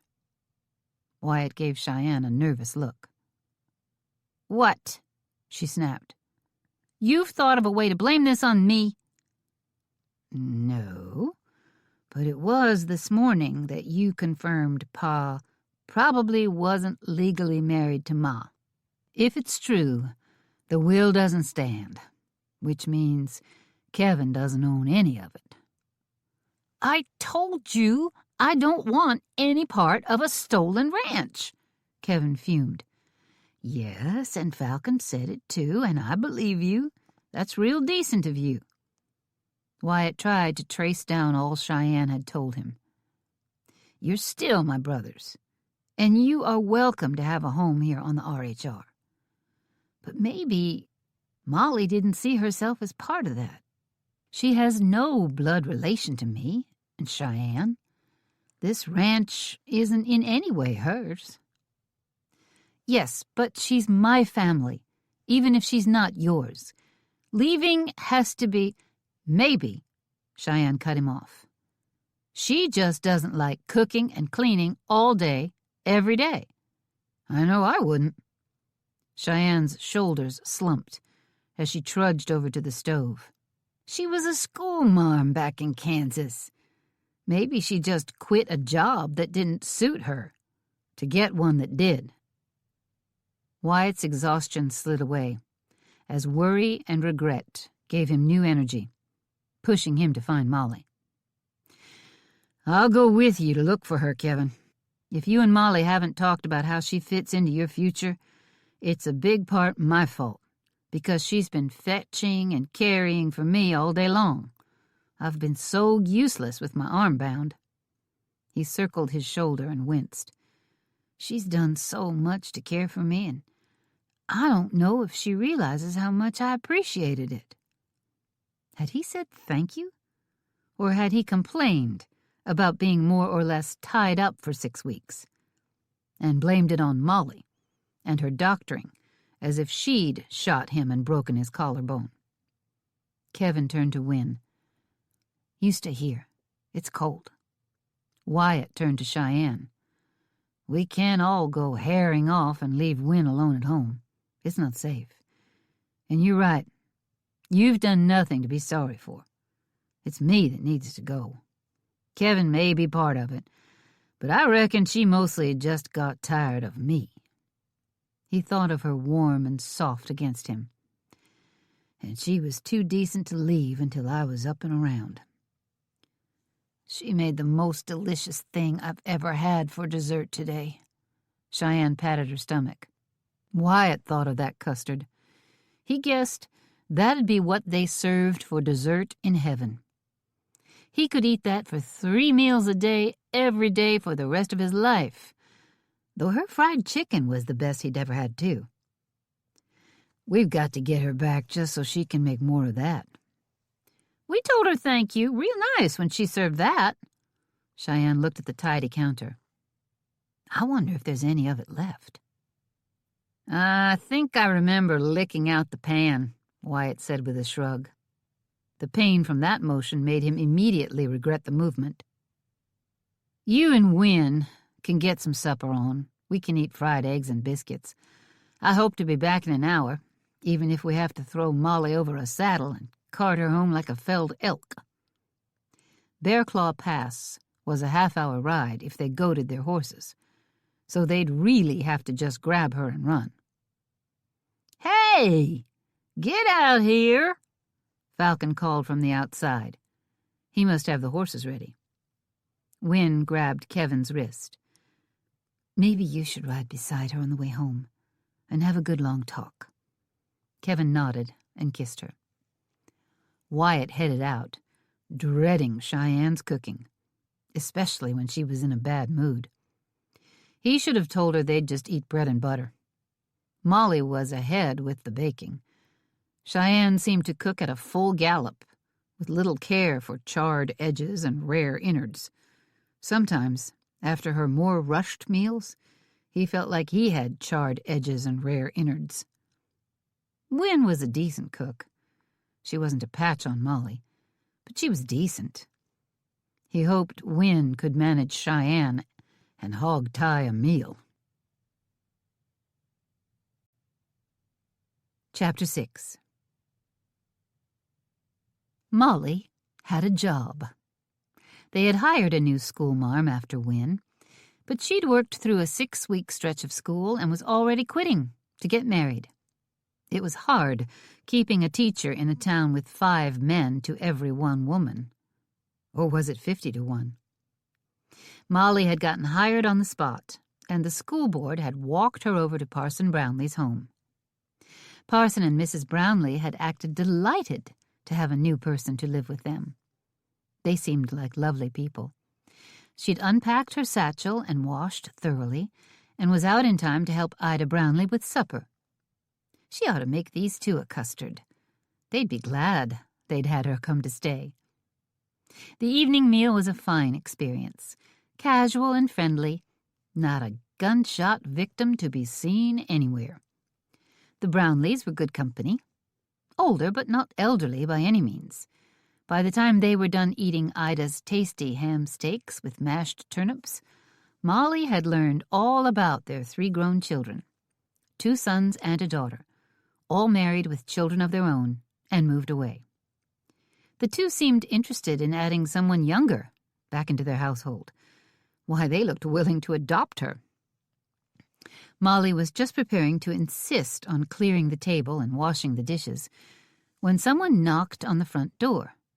All right, it was pounding. Someone was slamming the side of their fist into the wood. Mercy! The parson rose quickly. Someone must be badly in need of a parson.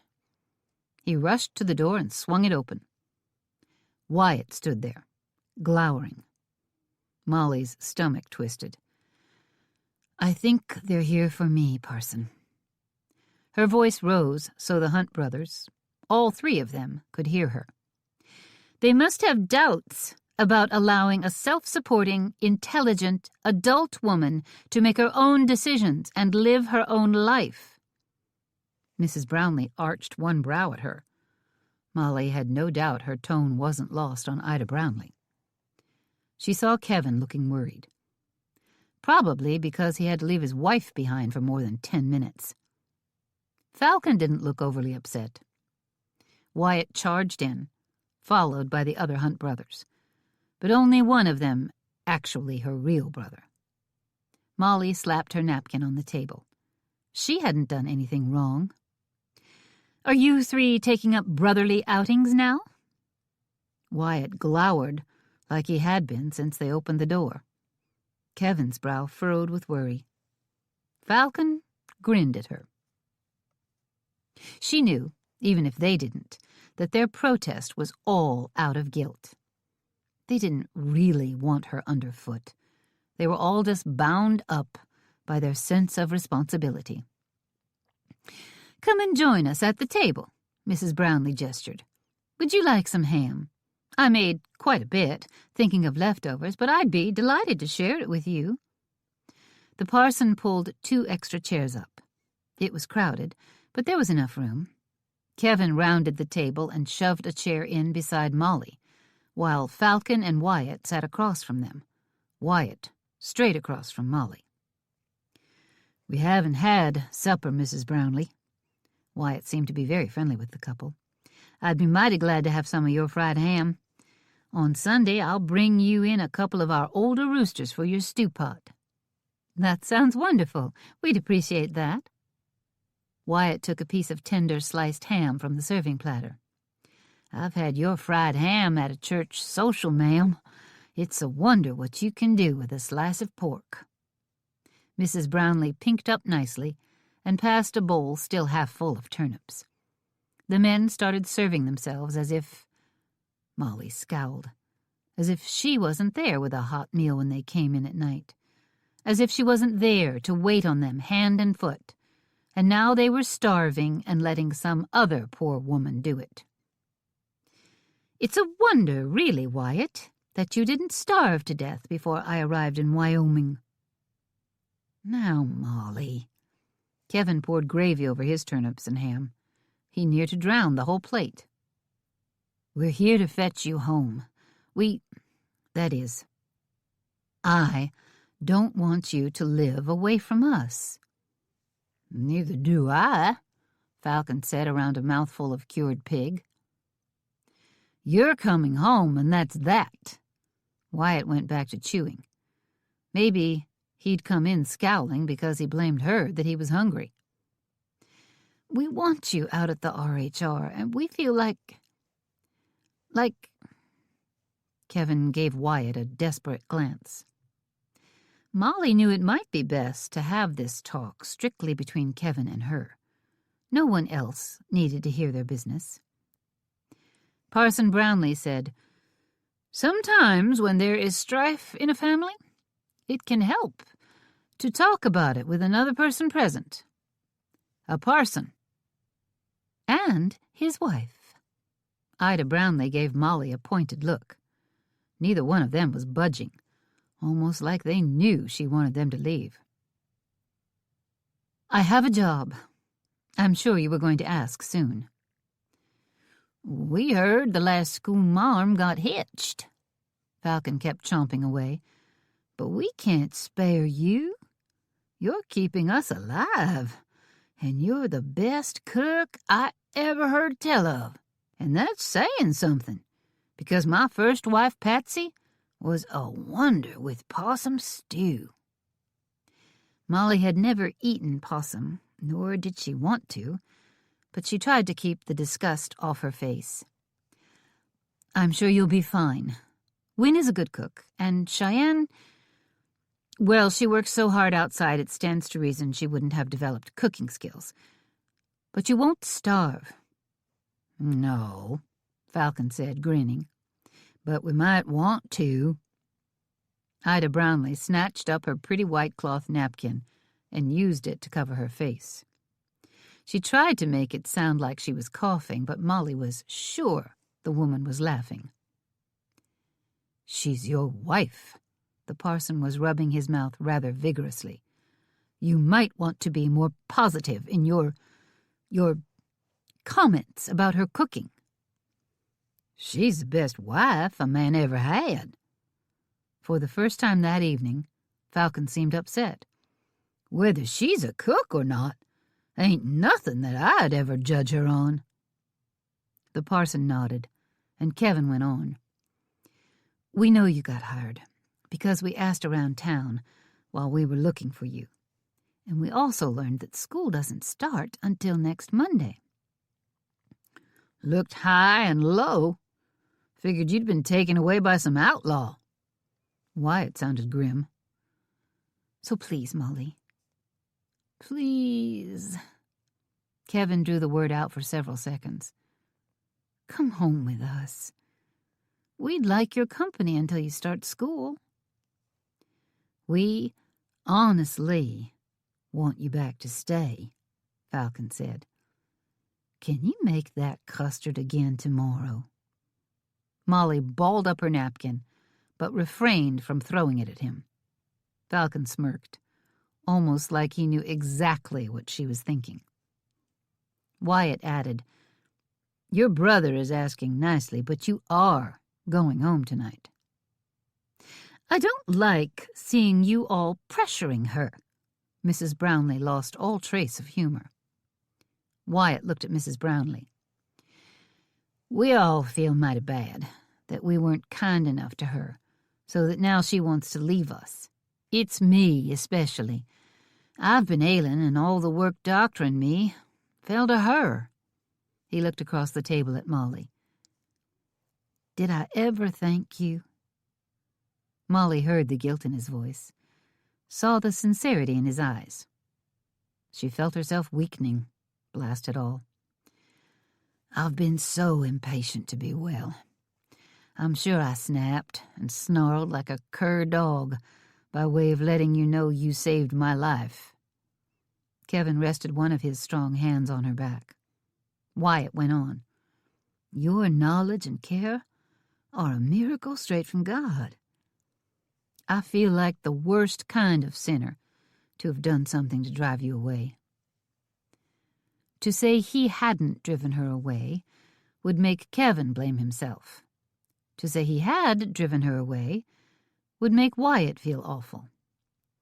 Falcon just kept chewing, eating fast, as if he knew they'd have to leave soon and wanted to fill his belly. He swallowed and said, Don't blame it on me. I didn't do nothing wrong. Molly narrowed her eyes and uncharitably wished he'd choke on a turnip. Instead of choking, he said, Come back home with us, Miss Molly. Monday is near a full week away. Come home and spend the days before your job starts with your family. We may try and get you to want to stay, but in the end it's your life. And as a self-supporting, intelligent, adult woman, it's a decision you get to make. But we're sure enough going to miss you at the RHR. And no denying it. Molly was beat. She could feel her will crumbling. Not from Kevin's worry or Wyatt's anger. Those only made her more determined to stay away. But Falcon, blast him, and his guiltless invitation. He was making it impossible to stay here. It was going to take a lot of doing to escape her family. But she was up to the job of escaping more than she was up to the job of taking care of this thankless pack of almost kin. I've got 5 days until school starts. Molly slammed her napkin on the table and stood, disgusted with herself. During that time, I'm going to teach someone in that family to cook.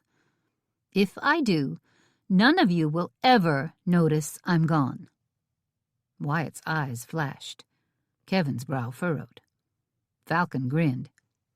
It ain't going to be me, though I could cook a possum over an open fire for us once a week. Molly flinched. She turned to Mrs. Brownlee. I'll leave my things here, if it's all right with you. I'll be back next Sunday. I believe I'll stay after church. We'll look forward to it. Molly got her coat and stuffed a satchel with her nightgown and a few things she'd need for a stay at the ranch. She wasn't going to think of it as home ever again. Chapter 7. Molly wasn't quite sure how she found herself cooking breakfast alone the next morning. It was odd, really. Like yesterday, her escape, her job, her new future had never happened. Kevin had talked to her on the way home. It was a friendly talk, and she appreciated it. But it didn't close the divide between them. In some ways, it widened it, because he was so clear about how much he loved her, and yet he'd started a new life without her, as was right and proper. The talk had helped her accept the new way of things and see that nothing would or should change that. The thumping around upstairs told her Wyatt was up. There were other sets of footfalls, so Cheyenne and Falcon were stirring too. It was a chilly day. There'd been snow in the night. She saw it scudding along the ground. Not deep, and it wasn't the first snow by any means, but it was a reminder that once she got settled in town and the weather closed down the trails, she might not see her family for months. Not for Thanksgiving, nor Christmas. Squaring her shoulders, she accepted that. Parson and Mrs. Brownlee would be good companions, and she'd see her family in the summer. But she refused to live out here, as Wynne had done when school wasn't in session. When she made her break, though they'd always be family, she wasn't going to ever live with them again. It hurt too much for it to begin and end repeatedly. She learned that from being dragged home last night.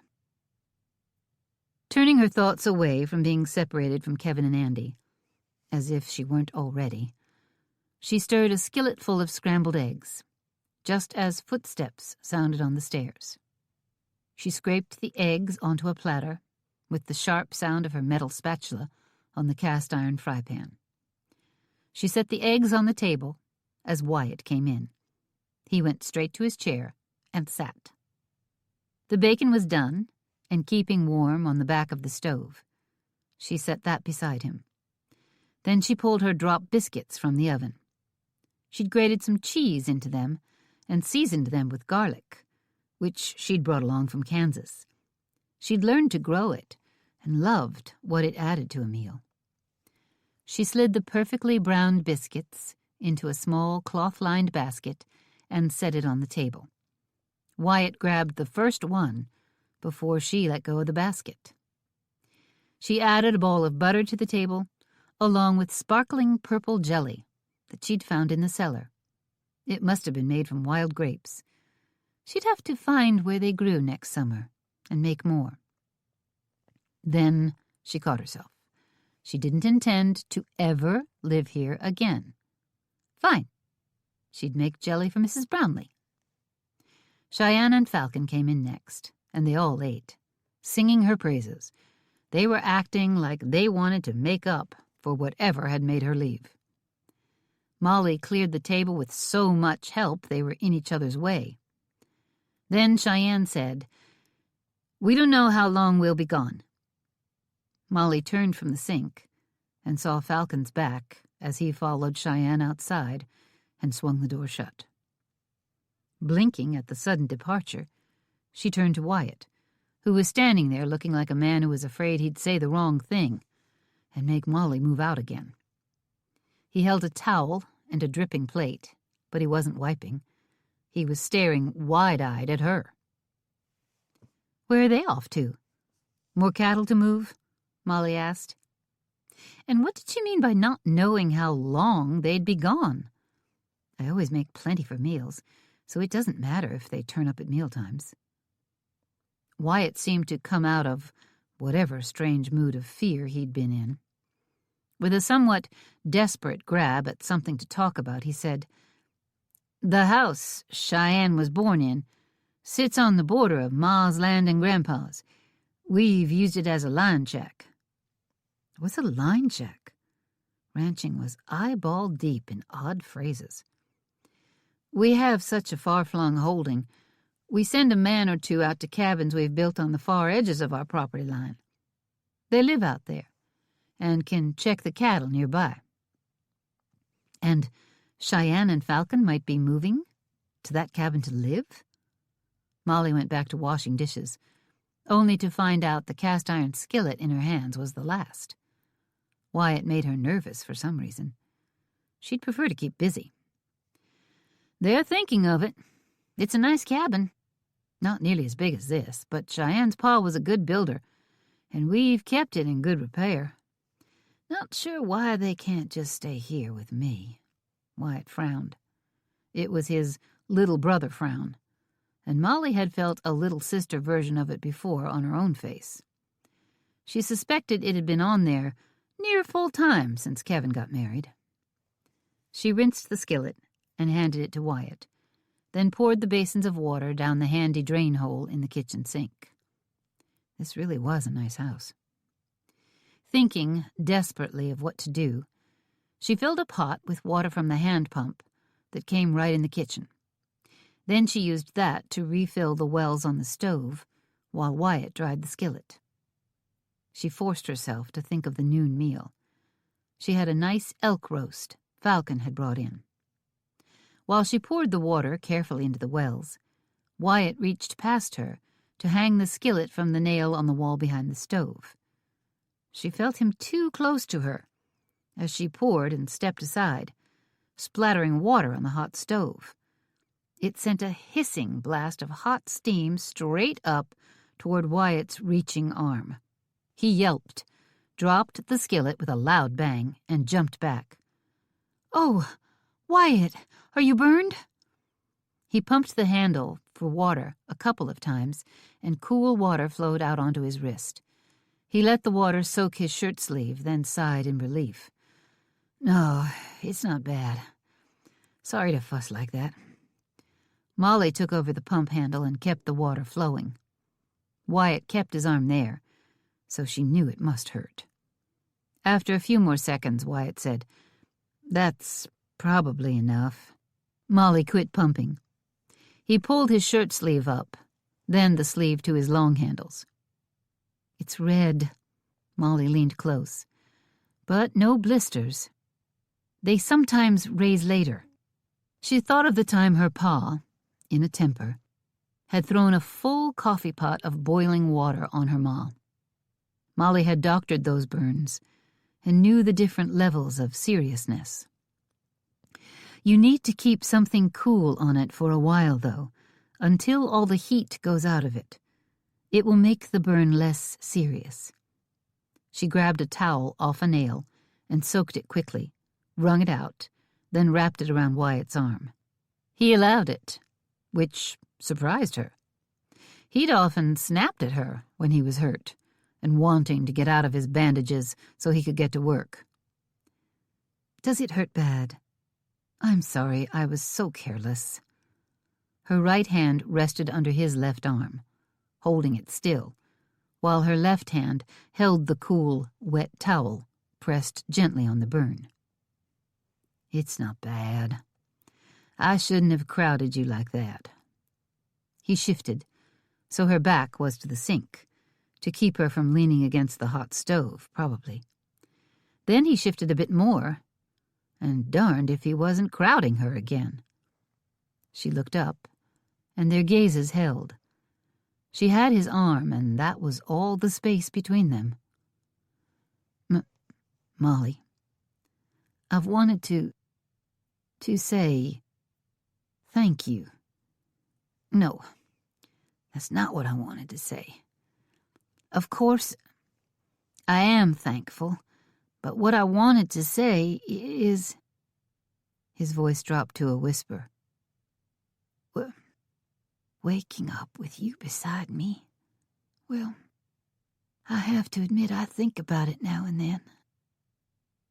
He looked so deeply into her eyes, she felt like he could see her mind, her heart, her soul, and she could see his. Slowly, an inch at a time, plenty of time for her to realize he was too close and realize his intention. He leaned down. His lips met hers, and he kissed her. And she most certainly kissed him back. Just as slowly, just as surely, his arms came around her back. Hers slid up his strong chest and wrapped around his neck. She vaguely wondered where the wet towel went, but it was gone for a fact. There was no space between them any more. One of his hands came up to cradle her face, then slid deeply into her hair. He tilted his head and deepened the kiss, and she clung to him as if fearing she'd collapse. Her knees were shaky enough she had to wonder. Like a warning bell, the kitchen door handle rattled. Wyatt was gone. She blinked her eyes open to see him striding toward the door, yanking it open. Kevin stood outside, with Wynne a pace behind. "Good. You're here. You and Wynne help Molly. I've got work." He squeezed past Kevin and got out before Wynne got in, and that was the last Molly saw, because she whirled away from Kevin, wondering what she looked like. Her cheeks felt flushed. Her lips felt swollen. Was her hair in disarray? Her thoughts certainly were. She got very busy, picking the wet towel up off the floor, then the skillet. She hung both up neatly, giving her face a chance to cool. That wasn't quite long enough, so she went back to filling the water wells.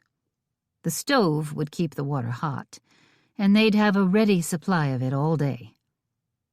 How long had she been standing there, working in silence when hello or good morning was absolutely called for? "What do—" Her voice was husky, all wrong. She cleared her throat and forged on. "What do you two have planned for today?" The well's full. She pulled the large roasting pan out from a cupboard below the sink. Straightening, she glanced behind her, all casual-like, trying to think of what she would normally do if Kevin and Wynne came in and she wasn't all woolly-headed from the kiss she'd just shared with Wyatt. A kiss. Her first kiss. Kevin and Wynne only had eyes for each other, as always, so Molly calmed down. Leastways, she calmed down about being caught. She'd be a while calming down about being kissed. "Would you like a cup of coffee? I'll join you as soon as I get this roast on to cook." "I'll pour it for us, Molly. Your coffee is so much better than mine. I wish I knew how you do it. If we all three have a cup, that'll drain the pot. I'll show you how I make it." Win smiled. "Thank you, Molly." And somehow things were normal. Win was bustling around pouring coffee. Molly was focused on her meal, which didn't take long.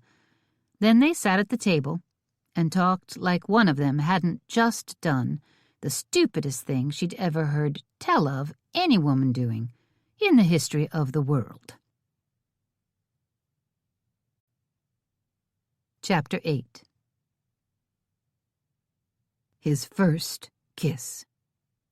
He'd never really thought much about kissing. Well, some. But honestly, there were no women around. Well, Cheyenne, but she didn't count. And Win had lived here off and on for the last few years, but she didn't count either. Neither did Molly. What in tarnation was he thinking? Kissing Molly, who'd shown clear as glass that she wanted to leave him, had even moved out until they'd near dragged her back. Kissing her had to be the stupidest thing a man had ever done. And Wyatt wanted to do it again. Bad.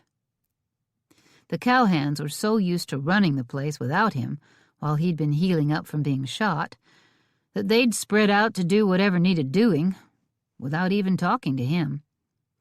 And he'd have to track them down if he wanted something to do besides go charging back into the house and kissing Molly again. Right in front of her brother this time. Oh, there was an idea fit to get a man shot. He'd noticed Kevin, a usually easygoing farmer from Kansas, had a mean streak. Tough man, protective. Kevin would feel bad if he shot his own brother. It might only be later, long after the gun smoke had cleared, but then he'd feel bad. Wyatt reckoned he'd feel bad too, and having just healed up from being shot, he had no wish to repeat the experience. He still almost turned back. Fear of getting shot wasn't enough to stop him, so he near ran to the barn in the brisk wind and blowing snow.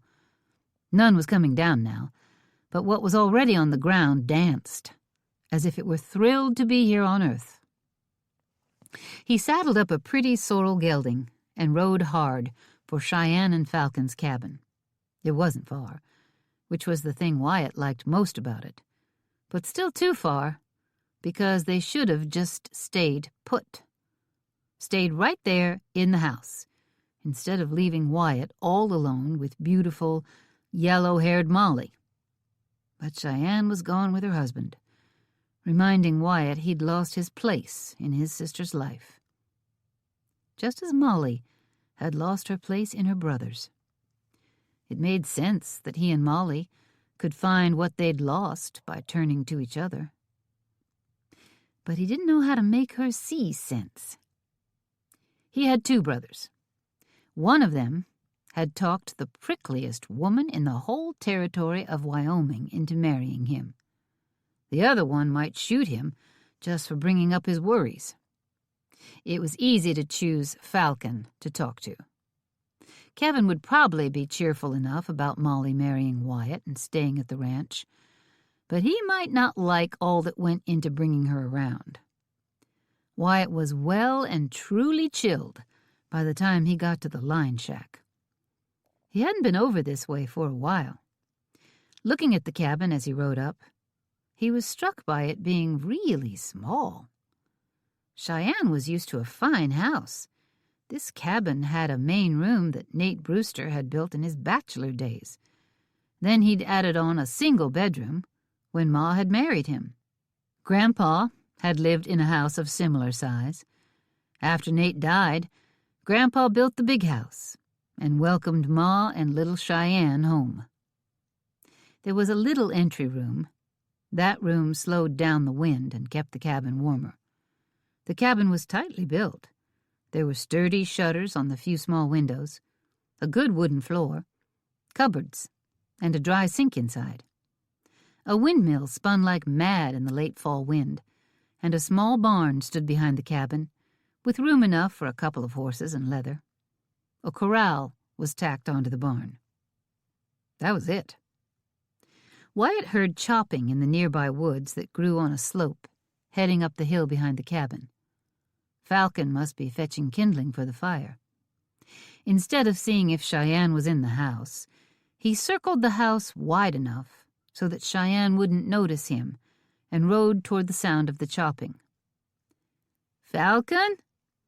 Wyatt stopped while he was still well back. He was a cautious man and had no desire for a felled tree to land smack on his head. The chopping stopped. Falcon came rushing out of the forest, axe raised. "What happened?" Falcon was always ready for trouble. "Nothing happened." Wyatt swung off his horse. I thought maybe, you could use some help over here." That wasn't quite true, but maybe chopping wood next to Falcon would help Wyatt get his thoughts in order. Of course, his arm was still a little tender. "You can't chop wood the second day you have your sling off. We talked about it last night and you agreed. So, what's the matter?" Wyatt met Falcon's eyes. They were a match in very few ways. They both had Clovis's eyes and the dimple in their chins. That was all that was the same between them. How? Wyatt's throat went a little dry. He hitched his horse to a sapling and walked over to face Falcon, putting off the moment he had to speak.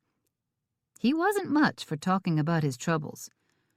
Truth was, until Clovis's will, he'd have told you he didn't have any troubles. Well, except for stampeding cattle and unbroken mustangs and gunslinging rustlers and the occasional rattlesnake, wolf, avalanche, blizzard, that kind of thing, but no real trouble. He swallowed hard. "How did you, talk Cheyenne into marrying you?" The tension went out of Falcon's shoulders. The furrows on his brow smoothed out. Then he grinned. "Trouble with Molly, huh?" Wyatt felt his face heat up. Being embarrassed was stupid. So instead he got mad. He wanted to slug Falcon in the face and stomp off. But then who'd he ask? Falcon watched him mighty close, still grinning. And Wyatt had a feeling Falcon was reading what went on inside Wyatt mighty clear, including the punch, and he wasn't one speck afraid. "Cheyenne's gonna notice I quit chopping. We really ought to go in and talk about this with her." "No!" Wyatt was horrified. Cheyenne would never let him. "What's the matter, Wyatt?" He spun around to look his sister in the eye. She probably saw almost as much as Falcon. She knew him mighty well. "Having trouble with Molly again?" she asked. "How do you both know this?" Cheyenne didn't smile, not like that half-wit Falcon. Instead, she came up and slung an arm around his shoulders. He wondered if Kevin and Wynne knew, too. He might have saved himself a long ride if he'd just dragged Kevin out of the house and talked to him. "I think Molly is falling in love with you," Cheyenne said. Wyatt's hopes soared. "Nope, that ain't right." Falcon came up beside Wyatt, but didn't touch him. Good thing, because his words made Wyatt sick and nervous. He didn't want to hear this. "Molly is in love with you. No thinking, no falling. She's all the way in." Maybe he did want to hear it. "How can either of you know such a thing?" "I'm not sure what's going on with Molly, leaving the way she did the other night. Cheyenne's arm tightened halfway to a hug. We all decided different things. She wasn't appreciated. She was working hard at a thankless job. You were a growling old grizzly to her all the time. Falcon had to remind Wyatt of that. He glared at Falcon. I came over here thinking a brother might have some good advice. Now I wish you'd go back to chopping, and I could just talk to Cheyenne. Sparking a girl's the easiest thing in the world. Falcon grinned at Cheyenne, who grinned back. Falcon had gotten lost in the woods. Well, not lost exactly. He'd been shot. He'd fallen into a vicious, fast-moving stream, half drowned and believed dead, and left to wander in the forest for a week, with a head wound that wiped out his memory. Cheyenne hadn't met him yet, since it happened the first day he'd come to the ranch, and she'd left the ranch in a rage over having lost her inheritance to Wyatt and his surprise half-brothers. While wandering the woods, she'd seen tracks and wondered who was skulking around her property. She traipsed around after him in the mountains and forests for nearly a week, and never so much as caught sight of him. Falcon impressed me so much when I was trying to tail him. I was halfway in love with him before we met. He's right. It was easy. You two are no help. Wyatt grabbed his Stetson and dragged it off his head. Then with his gloved hand, he shoved his hair back so it didn't hang in his eyes. He needed a haircut.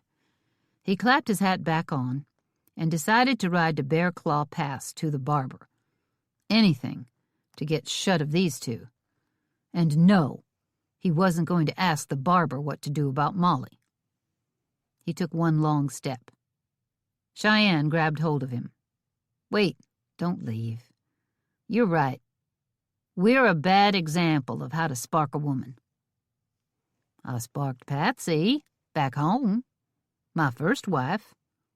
Nodding, Cheyenne asked, How'd you do that? I met her in the woods, skinning a possum. You should have seen that woman skin a possum. Falcon shook his head and seemed to be seeing into the past. It was a wonder. I asked her if she was married, and she said no. So I asked her if she'd marry me, and she said yes. Cheyenne leaned forward to look across Wyatt at Falcon. Just like that. She was a fine woman. Cheyenne looked sideways at Wyatt. He scowled at her. I've never seen Molly skin anything. She expects the food to come to the house already skinned. Still, she's a fine cook.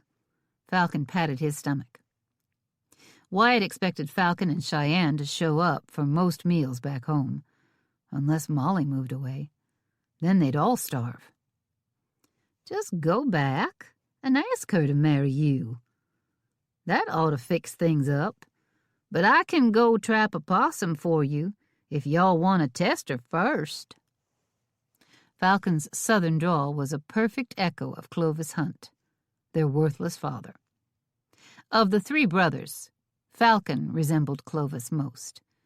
It was the thing Wyatt liked least about him. Wyatt shoved Falcon, and he only moved because Wyatt took him by surprise, and maybe because he was getting out of fist range, and laughing at the same time. Having brothers was turning out to be a chore. Molly isn't interested in marrying anyone, Wyatt said, feeling low. Remember when we were talking about honoring our fathers, and all of us were wondering how to honor Clovis? Molly said, Mine was no great pillar of decency either. I think honoring him is going to have to be one of those sins I just have to ask forgiveness for. You remember her exact words? Falcon asked. You were interested in her, even back then? Cheyenne crossed her arms and frowned. After Molly did so much doctoring on Wynn the night she got shot, I said something about Molly getting married someday. She said she'd never marry. And, cranky as I was then, I wasn't paying her much mind. But even at that, I was struck by her sounding solemn as the grave. She said her ma did a poor job of picking husbands, and she'd likely do just as poorly. Picking me wouldn't be doing poorly. That's sure enough true. But she might not see it that way, especially since you've been so growly. He hadn't been growling when he'd kissed her. His head was a little fuzzy from it, but he was pretty sure she'd kissed him back. Before he'd heard the door, shoved her away, and ran. He winced at the memory. He doubted that had impressed her much. Kevin said his stepfather and his ma died a long time ago. Falcon tried to remember. I think his pa was a night rider? Was that what he said? Threw in with men riding wild at night, thieving and burning, fighting for slavery before there was even a war? Molly's pa sounds like he was no prize. And we know Clovis was a dumb choice. So I can see why Molly's a little on edge when it comes to husbands. Wyatt listened and wondered. You should ask her about it. Cheyenne shook her head while she gave advice. Wyatt didn't think she noticed her head shaking, but he figured her head was being more honest than her mouth. You never want to talk about anything that upsets you. Molly won't either. It was hard being the youngest. As the man, he should have been the leader of his home. But Ma and Cheyenne were both stronger and smarter and faster at everything than him. And now, here he was asking his big sister personal questions. He said, I know, she's too skilled at healing. Did she learn that during the war? Falcon asked. I don't know. Around the farm, I think. Were her parents hurt because of the war? How did they die? Was it in the war, or were they killed by men taking revenge on her pa's night riding? Maybe Kevin would talk about it, Falcon said. I'm not talking to Kevin. Wyatt didn't know a thing about sparking, but he knew sure as shooting that talking to Kevin would be stupid. Maybe Wynne knows, Cheyenne said. I could ask her. That sounded like a good idea. Wyatt wouldn't have to do any more talking. He was worn clean out from all this talking. If she's determined not to marry, I doubt you can change her mind. Probably best to give up and go looking elsewhere for a woman. Falcon shoved his hands in his pockets. Big brother, you're not a lot of help. Between possum skinning and giving up, I should have just gone out looking for stray cows to herd in. Wyatt decided to do that right now. Now, Wyatt, let me talk to Wynne. I can at least ask. And you know what? You ought to take Molly somewhere. Take her riding. Too cold. Take her to town. For a meal at the diner. You could do that today. She's a better cook than Hogback. The man who owned the diner called himself that and nothing else. No one knew his name. Everyone knew he was a terrible cook. I don't know where a man takes a woman here to court her. Cheyenne scratched her head. I'll talk to Wynne and give some thought to how to woo Molly. In the meantime, it's cold. Either come and help me sweep out the cabin or go home. Falcon turned to the woods, his axe slung over his shoulder. Cheyenne gave Wyatt a kiss on the cheek, something she'd hardly ever done before.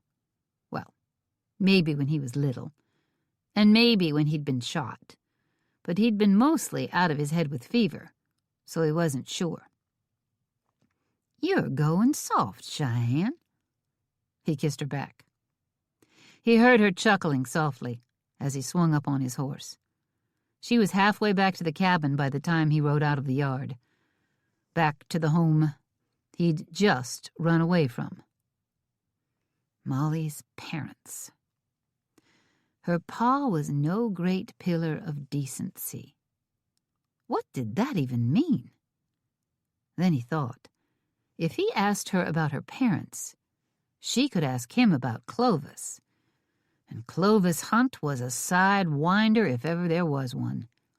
He'd also broken Wyatt's heart regularly when he was little, until Wyatt learned not to care, or at least not to show he cared. Did he have the nerve to ask her? And if she asked back, did he have the nerve to answer? Chapter 9. Molly enjoyed cooking with a well-stocked pantry, and the RHR had a fine stove. But she'd just run off to town, and her excuse had been that she wanted to do some other job. Now, here she stood, sliding a baked chicken out of the oven and sliding a pan of cinnamon rolls in. An oversized rooster had fallen into her hands this afternoon, one who'd taken to sleeping in the rafters of the barn and had thereby escaped plucking. She'd made him up like a Thanksgiving turkey, with stuffing. Lifting the lid off the roasting pan, she saw the bird was done and browned perfectly. It would be ready to serve at the same time the cinnamon rolls came out of the oven. She had potatoes boiling, soon to be mashed. There were carrots, baked and glazed. It was a fine meal, and she enjoyed thinking of the nice fuss they'd make of it. Win and Kevin would come. She'd asked them specially. She doubted Cheyenne and Falcon would be back, but there was plenty if they made the long ride. It wasn't impossibly long, but long enough if they were in the middle of repairing the cabin.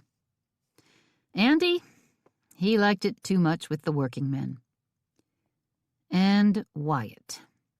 She paused. Instead of lifting the chicken from the pan, she touched her lips. She could still feel the kiss, the heat of it, the intrigue, the sweetness. Shaking her head, she said out loud, "No, I'm not getting married." Not that Wyatt had asked. No, he'd run like a scared rabbit. But if he had, the answer was no. She had no wish for marriage, no interest in binding herself to a man. Her own pa was reason enough. Her ma, marrying badly twice, made it worse. And knowing how a man could steal a woman's property was the final blow. She had plans to work, teach school. Starting next Monday, she'd be earning money, and it would be hers to keep. Maybe, in a couple of years, when she was 21, she could homestead, build a small cabin. Kevin and Andy would help her. If there was a place near Bear Claw Pass left to claim, she could work as the schoolmarm and set up a decent kitchen at her own home and cook for herself. She wondered if she could eat a whole chicken before she tired of it, a whole pan of cinnamon rolls. It didn't matter. Her life was all planned and in order. And then Wyatt Hunt had kissed her. And she really wanted him to do it again. She put the chicken on a platter, then set plates and utensils on the table. She made gravy, scraping crunchy bits of chicken drippings from the bottom of the pan. She pulled out a pan of glazed carrots from the oven and turned them into a bowl. The cinnamon rolls smelled luscious and were minutes away from perfection. The sun was well set as she mashed the potatoes. She heard the back door open and close quietly. Probably Wyatt, that kiss-stealing skunk. "Molly." Startled by the unfamiliar woman's voice, Molly spun around and flung a spoonful of potatoes through the air. Rachel Hobart was out of range. "Where is everyone? What are you doing back here?" Molly remembered her, but they'd only met briefly. after Wyatt had been shot, after Falcon had dragged the Pinkerton agent into the kitchen, when he'd caught her slipping through the shadows on her way to the house. At the time, Falcon figured her for the one who'd shot Wyatt. Molly had gone running upstairs because they'd heard Wyatt moving around, and someone had to keep him from coming down because he was too unsteady for the stairs. They'd met one other time while Molly was fighting for Wyatt's life, so Wyatt hadn't spent any time with her either. The bullet had knocked him mighty low. Molly knew the rest of the family had been persuaded to trust her, but now she was back, looking like a desperate woman with bad intentions. Molly braced herself to fight her off with the potato masher. Wyatt came in behind Rachel, likely having seen her arrive. "What are you doing back here?" Molly took grim satisfaction in knowing Wyatt thought like her. She was also glad she didn't have to get the knife out of her boot.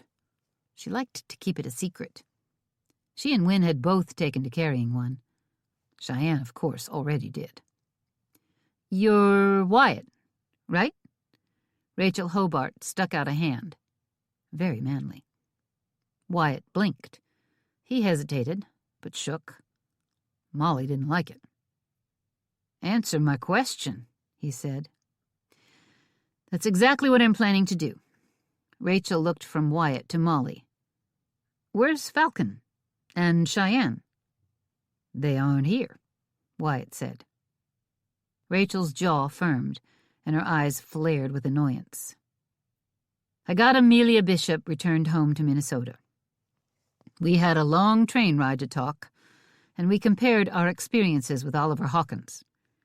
He bothered both of us." "He bothers everyone," Wyatt shrugged. "He bothered us in a way that was improper. He was overly familiar.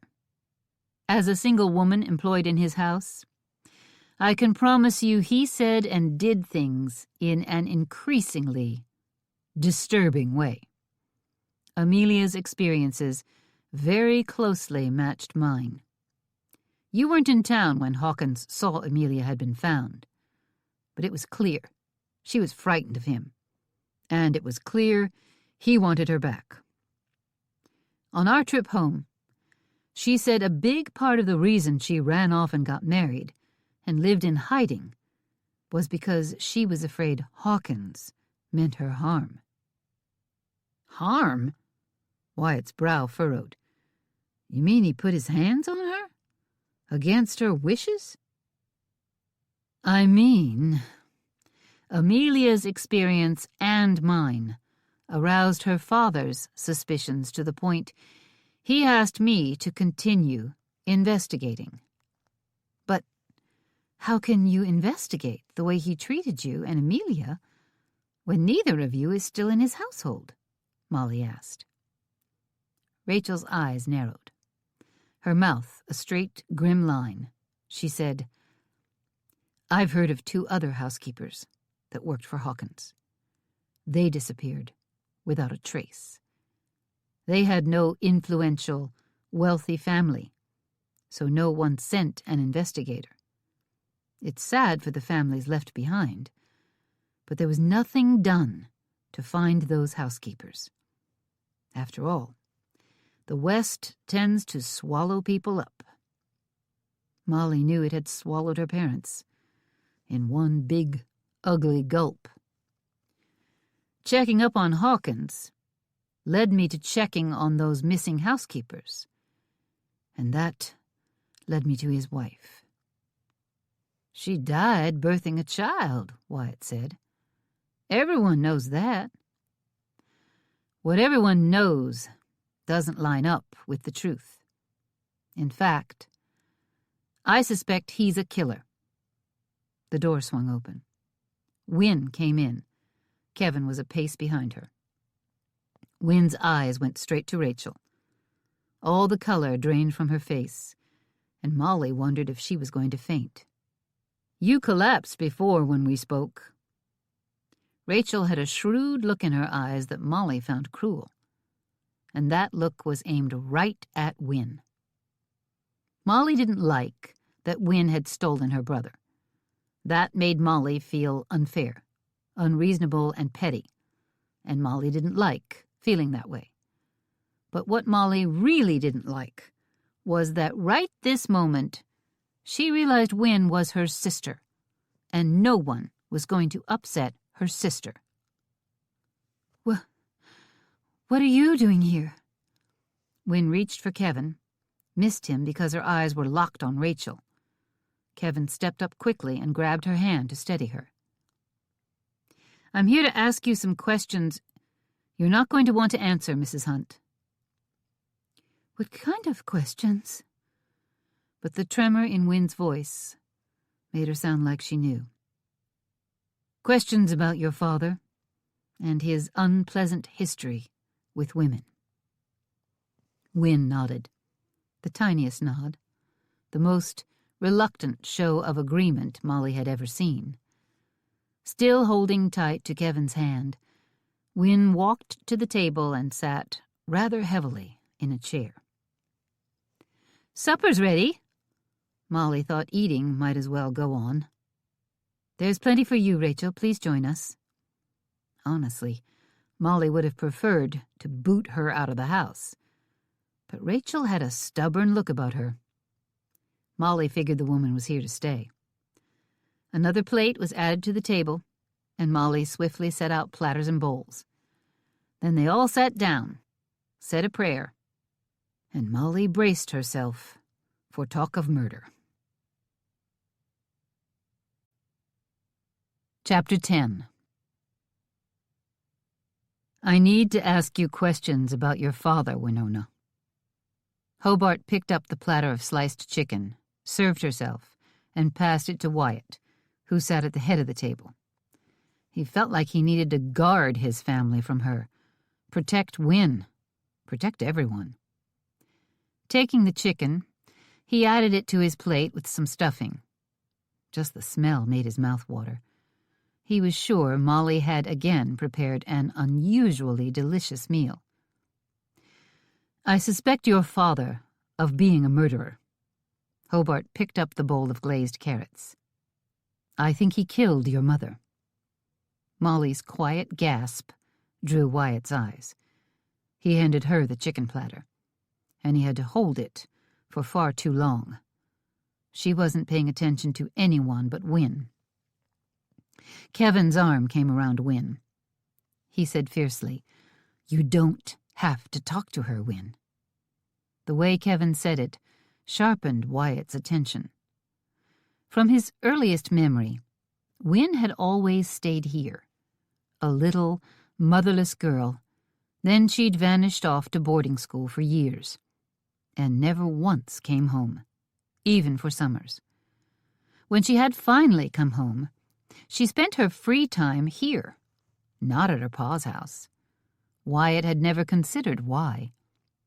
He didn't care much for Hawkins, and he just accepted that Win preferred the company of Cheyenne, her childhood friend, to her loud, lazy father.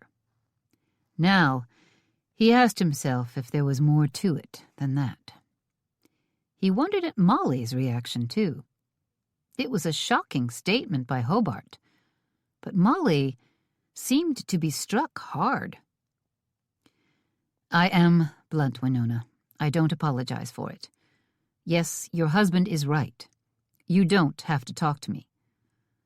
But I traveled to Chicago to find background on Hawkins. I couldn't find much before he married your mother. He was untraceable, and I'm good at tracing. I suspect he isn't using the name he was born with, and most everything your mother knew about him was an invention. There were people willing to share suspicions with me, old friends of your mother and your grandparents. Their suspicions, combined with his treatment of me and Amelia Bishop, made me wonder. I looked closer and found 2 former housekeepers that disappeared. Can you remember when your mother died?" Win closed her bright blue eyes and drew in a long, slow breath. as if gathering herself. Kevin pulled her closer. Wynn's hand went to where his rested on her shoulder. She said to him, though not so quietly the whole table couldn't hear, "I need to tell her." Kevin slowly, reluctantly, nodded. I share your suspicions, Mrs. Hobart." "Please, it's Rachel. No Mrs. I told your father I was a widow when I took the job." Nodding, Wynne said, "I don't remember anything that will help you. I was told Ma died birthing a child. I remember no one had said that there was a baby on the way to me. It was a complete shock. The news of a child lost. The news of my ma dying. I got sent over here. Catherine, Wyatt and Cheyenne's mother, had come over and offered to take care of me." "What about your father? He does no work that I could see. It's not like he was out laboring on the range every day." Wynne shook her head. Such a tiny motion. Wyatt could barely tell she heard and reacted. "I guess he felt he wasn't up to caring for a child." No one mentioned that she wasn't an infant.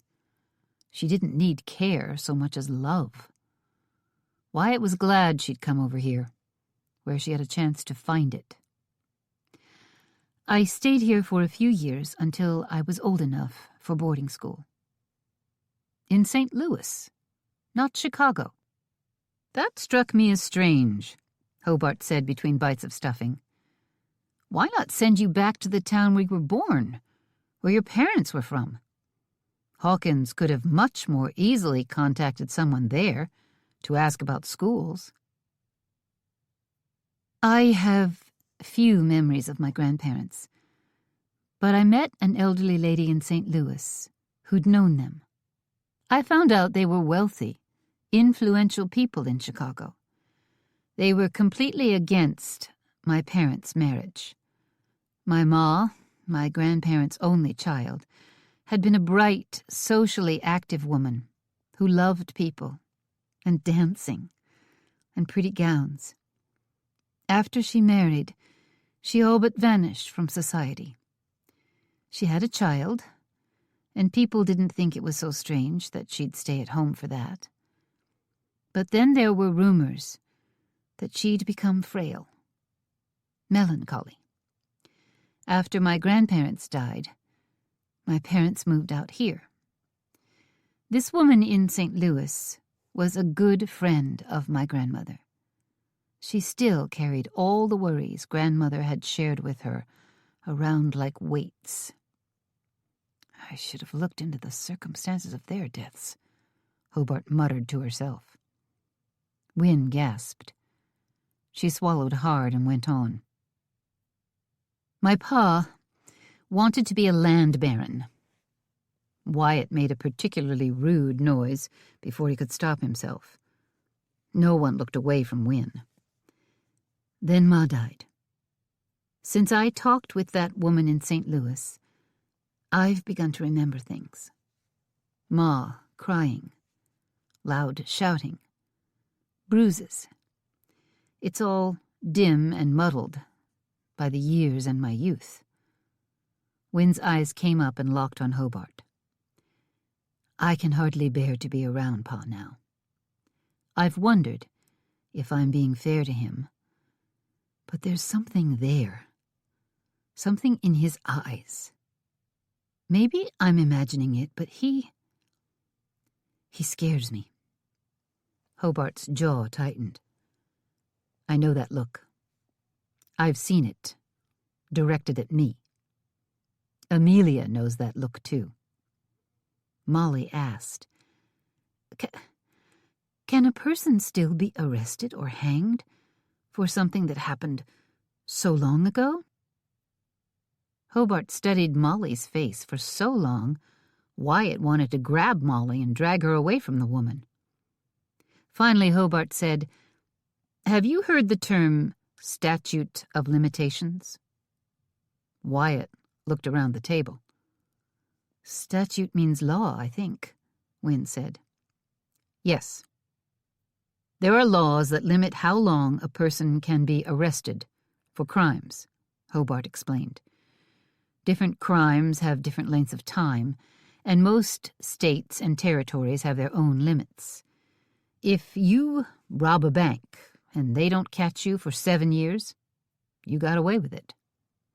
If someone realizes you did it up until that time, if that's the statute of limitations in your area, they can still arrest you.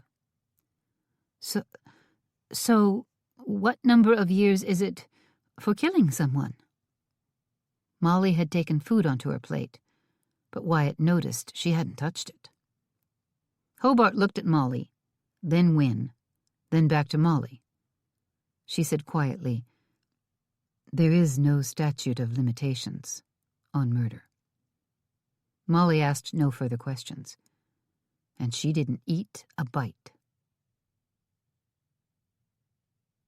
I thought I was going to be sick.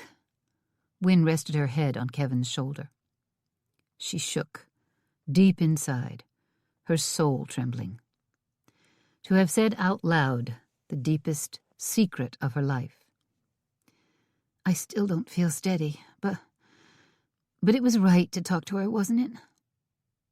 She and Kevin had returned to the Ramrod's house, where they'd taken up residence. Now they lay together, Kevin holding her close.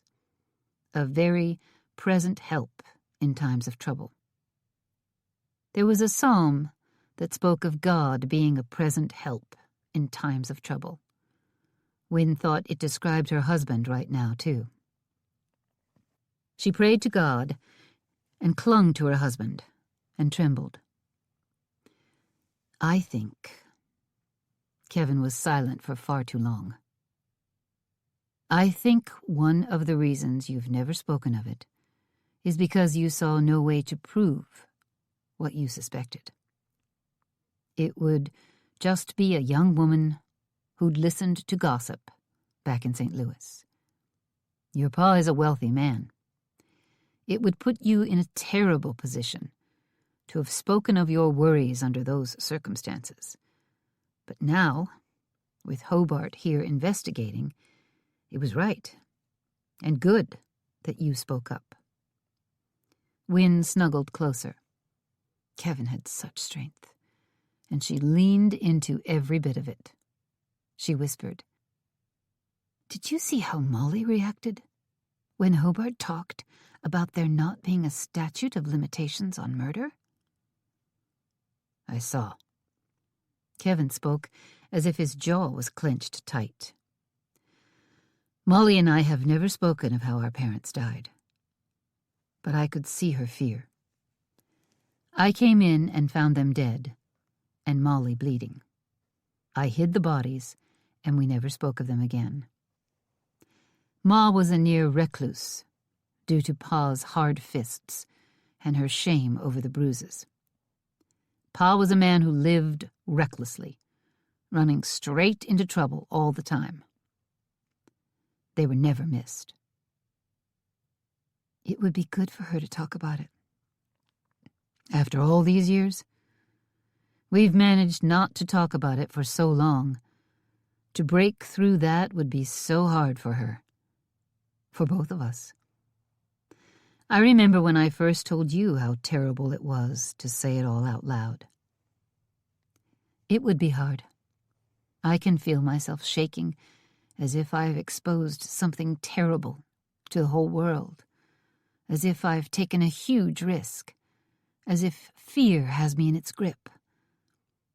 But I think maybe airing it out to the world has helped. And you think Molly should take that risk too?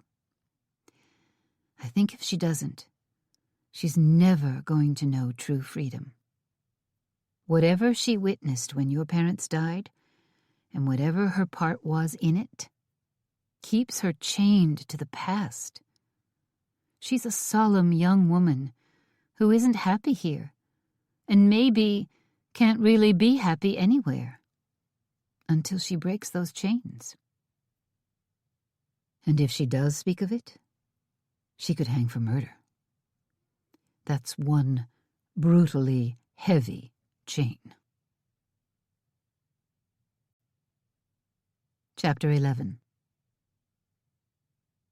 The school is closed? Molly had to force her gaping jaw shut. Shh! Mrs. Brownlee took Molly's arm and led her farther from the gathered congregation outside the little log church. The services were over. The congregation wasn't staying long outside due to the chilly weather. Molly had packed all her belongings. She intended to stay in town while her family went home without her. Mrs. Brownlee was near the small cemetery behind the church when she glanced around Molly to make sure no one was near enough to overhear. We're a small town. Not many children in the school. We hoped for 12, though one family with 2 children is out of town a fair distance and don't come in during the winter. Molly looked at the gentle snow swirling down around the tombstones. It was like her dream of independence was blowing away with the dispersing church members. It was October, and winter was as good as here. It would be her first winter in Wyoming, and the rumors of blizzards and bitter cold were frightening. If 2 of the 12 are out, or soon to be, what about the other 10? There are 4 families here in town. Mrs. Brownlee's voice dropped again, though there was no one near. Someone started talk of your character, I'm afraid. She looked into Molly's eyes. Only kindness there. My character? A chill that had nothing to do with the icy breeze slithered down Molly's spine. She thought of how her parents had died, and knew if that was being bandied about, then the talk was fair. But no one knew that. No one except Kevin, and Wynne knew some of it. Well, in truth, Kevin only knew some of it. I'm not sure where the talk started, but of course everyone knows of the odd business with the RHR and Clovis Hunt's will. There's talk of you having an improper, connection to that business. The reason she got fired in Wheatfield, Kansas, or close enough. Clovis Hunt was here to ruin her life once again. But it was my ma and Clovis's marriage that wasn't proper. What's more, my ma had no idea of such. She trusted Clovis. When she heard he died, ma remarried. But the fact that he was already married when he wed her meant her first marriage wasn't legal, and her second one was. My birth is perfectly proper. Mrs. Brownlee had her hands clutched together, pressed to her chest, as if she were begging Molly not to be upset. Or maybe it was an attitude of prayer. 2 of the larger families said they won't be a part of the school when a scandal follows the teacher across hundreds of miles. She should have been able to leave it behind, Molly thought grimly. And maybe she would have if they hadn't come straight to Clovis Hunt's hometown, where all this nonsense about his abandoned wives had first come to light. That takes the school down to only 4 students, and that includes the 2 who come in from out of town. Besides, those unhappy families aren't agreeable to just keeping their children home. They're clamoring for a different teacher. The school is closed until a new teacher is hired. Molly looked into Mrs. Brownlee's eyes. The woman was a bit shorter than her. Thin enough, Molly worried about the Brownlees losing the income from boarding the teacher. Molly wanted to defend herself. She wanted to find those families and firmly explain her birth was all proper. She wanted to scream that it wasn't fair, that she was tarred with a brush she had nothing to do with. One look in Mrs. Brownlee's kind eyes told her it would be a waste of time. Molly's shoulders slumped. I should move on, head down the trail. Leave the terrible injustice of Clovis Hunt and the RHR behind. If I go without my family and maybe change my name, no one would look down on me. Mrs. Brownlee's hand settled firmly on Molly's shoulder. You can't do that. A woman alone can't strike out in the world. It's not safe. Molly thought of Amelia Bishop, a happy, courageous young woman looking for adventure. Mistreated by Oliver Hawkins. Married to a man who ended up being an outlaw and was now dead. Returning, a more fragile woman, to the safety of her father's home. And no one would describe Molly as a courageous, adventure-seeking woman. Mrs. Brownlee was right that to leave on her own wasn't safe. Kevin and Wynne came up to Molly. Wynne said, "We're ready to unload your things." "What's wrong?" Kevin knew her so well. "The job is no longer available." Molly didn't want to go into it. Not here, at least. Not when she wanted to scream and rant and weep. "I'll be coming back to the RHR after all." Wyatt came to her side. "We want you back at the ranch. But what happened to the job?" She thought of Clovis and the wreckage he'd left behind. She thought of Amelia Bishop and what Rachel had said about how frightened she'd been. She thought of the other vanished housekeepers and Wynne's dead ma, and Molly's dead ma. A fury gripped her hard. She kept it in check, but she didn't try to make it go away. Instead, she nurtured it, hugged it close, and thought of a way she could show a little courage. "I left a few things at the Parsons' house. Let's get them and go home." Rachel had slipped into the house that first day and never went outside again. Never stood in front of a window. Never lit a lantern when she was alone in a room. Not even the Callaghans knew she was there, including Andy. Now she helped set food on the table. Molly had to admit the meal looked good. "Rachel, you worked for several months at Hawkins's as a housekeeper, didn't you?" "Yes, I was there over 4 months. "I've been thinking, if a Pinkerton agent like you can masquerade as a housekeeper, then maybe a housekeeper like me could masquerade as a Pinkerton agent." No one else was in the kitchen. They'd gone in different directions to get out of their Sunday best. Molly had rushed to change her dress so she could speak to Rachel in private. Her hands full, carrying a plate piled high with freshly sliced bread, Rachel cast her a shrewd look. "What happened to teaching school?" Molly explained in the quickest amount of time possible. "I could get a job as Oliver Hawkins's housekeeper and go in there and snoop around.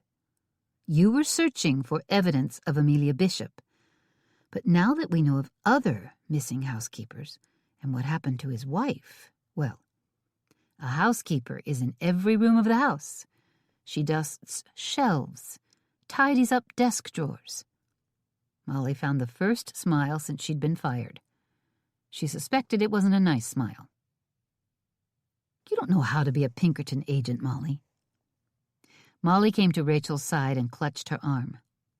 "You could teach me, and I could come to town for supplies or weekly to church and report on anything I'd found.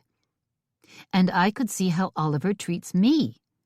And between us, we could figure out—" Rachel held up a hand, palm flat, almost in Molly's face. "Don't tell me no," Molly said desperately. "I need a job, and I need to help." "Why do you need a job? You've got a good life right here." "What Oliver did to his wife, it makes me sick. That is, my ma, well, she suffered at the hands of my pa. I won't stand by and do nothing while a man gets away with that." Rachel stared at Molly for a long time. Finally, she muttered, "Statute of limitations." Then she went back to getting the meal ready. "I think we can work together, you and me," Rachel said. "I think you have the skills you need to be an agent and a housekeeper, and maybe we can stop this man from killing again." Molly touched Rachel's arm. Their eyes met. Molly felt hers brim with tears, but she staved them off. "Thank you. I didn't become a Pinkerton agent because it interested me. I've seen men who needed to be brought to justice in my life, too." Rachel nodded. "There's a lot to it, and it will be a job. You'll earn money from the Pinkerton agency for this." Molly hadn't expected that. "Hawkins will be paying me, won't he?" "Yes, but when you work for me, you get paid by me. We need to talk long and hard.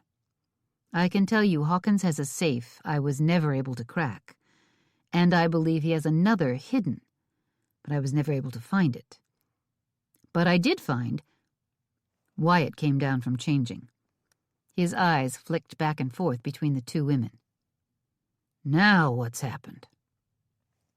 Molly looked at the Pinkerton agent, who nodded. Molly threw her hands wide and said, "I've got another job." "If you really believe he's a murderer, you can't send her in there." Molly slapped the table, which drew Wyatt's eyes from Hobart. "Stop talking to her. She's not sending me anywhere. I'm going. She's going to teach me how to handle things so I can get the evidence we need against Hawkins." Wyatt's jaw got so tight he was afraid his teeth might crack. "It's not safe." "I want to do it."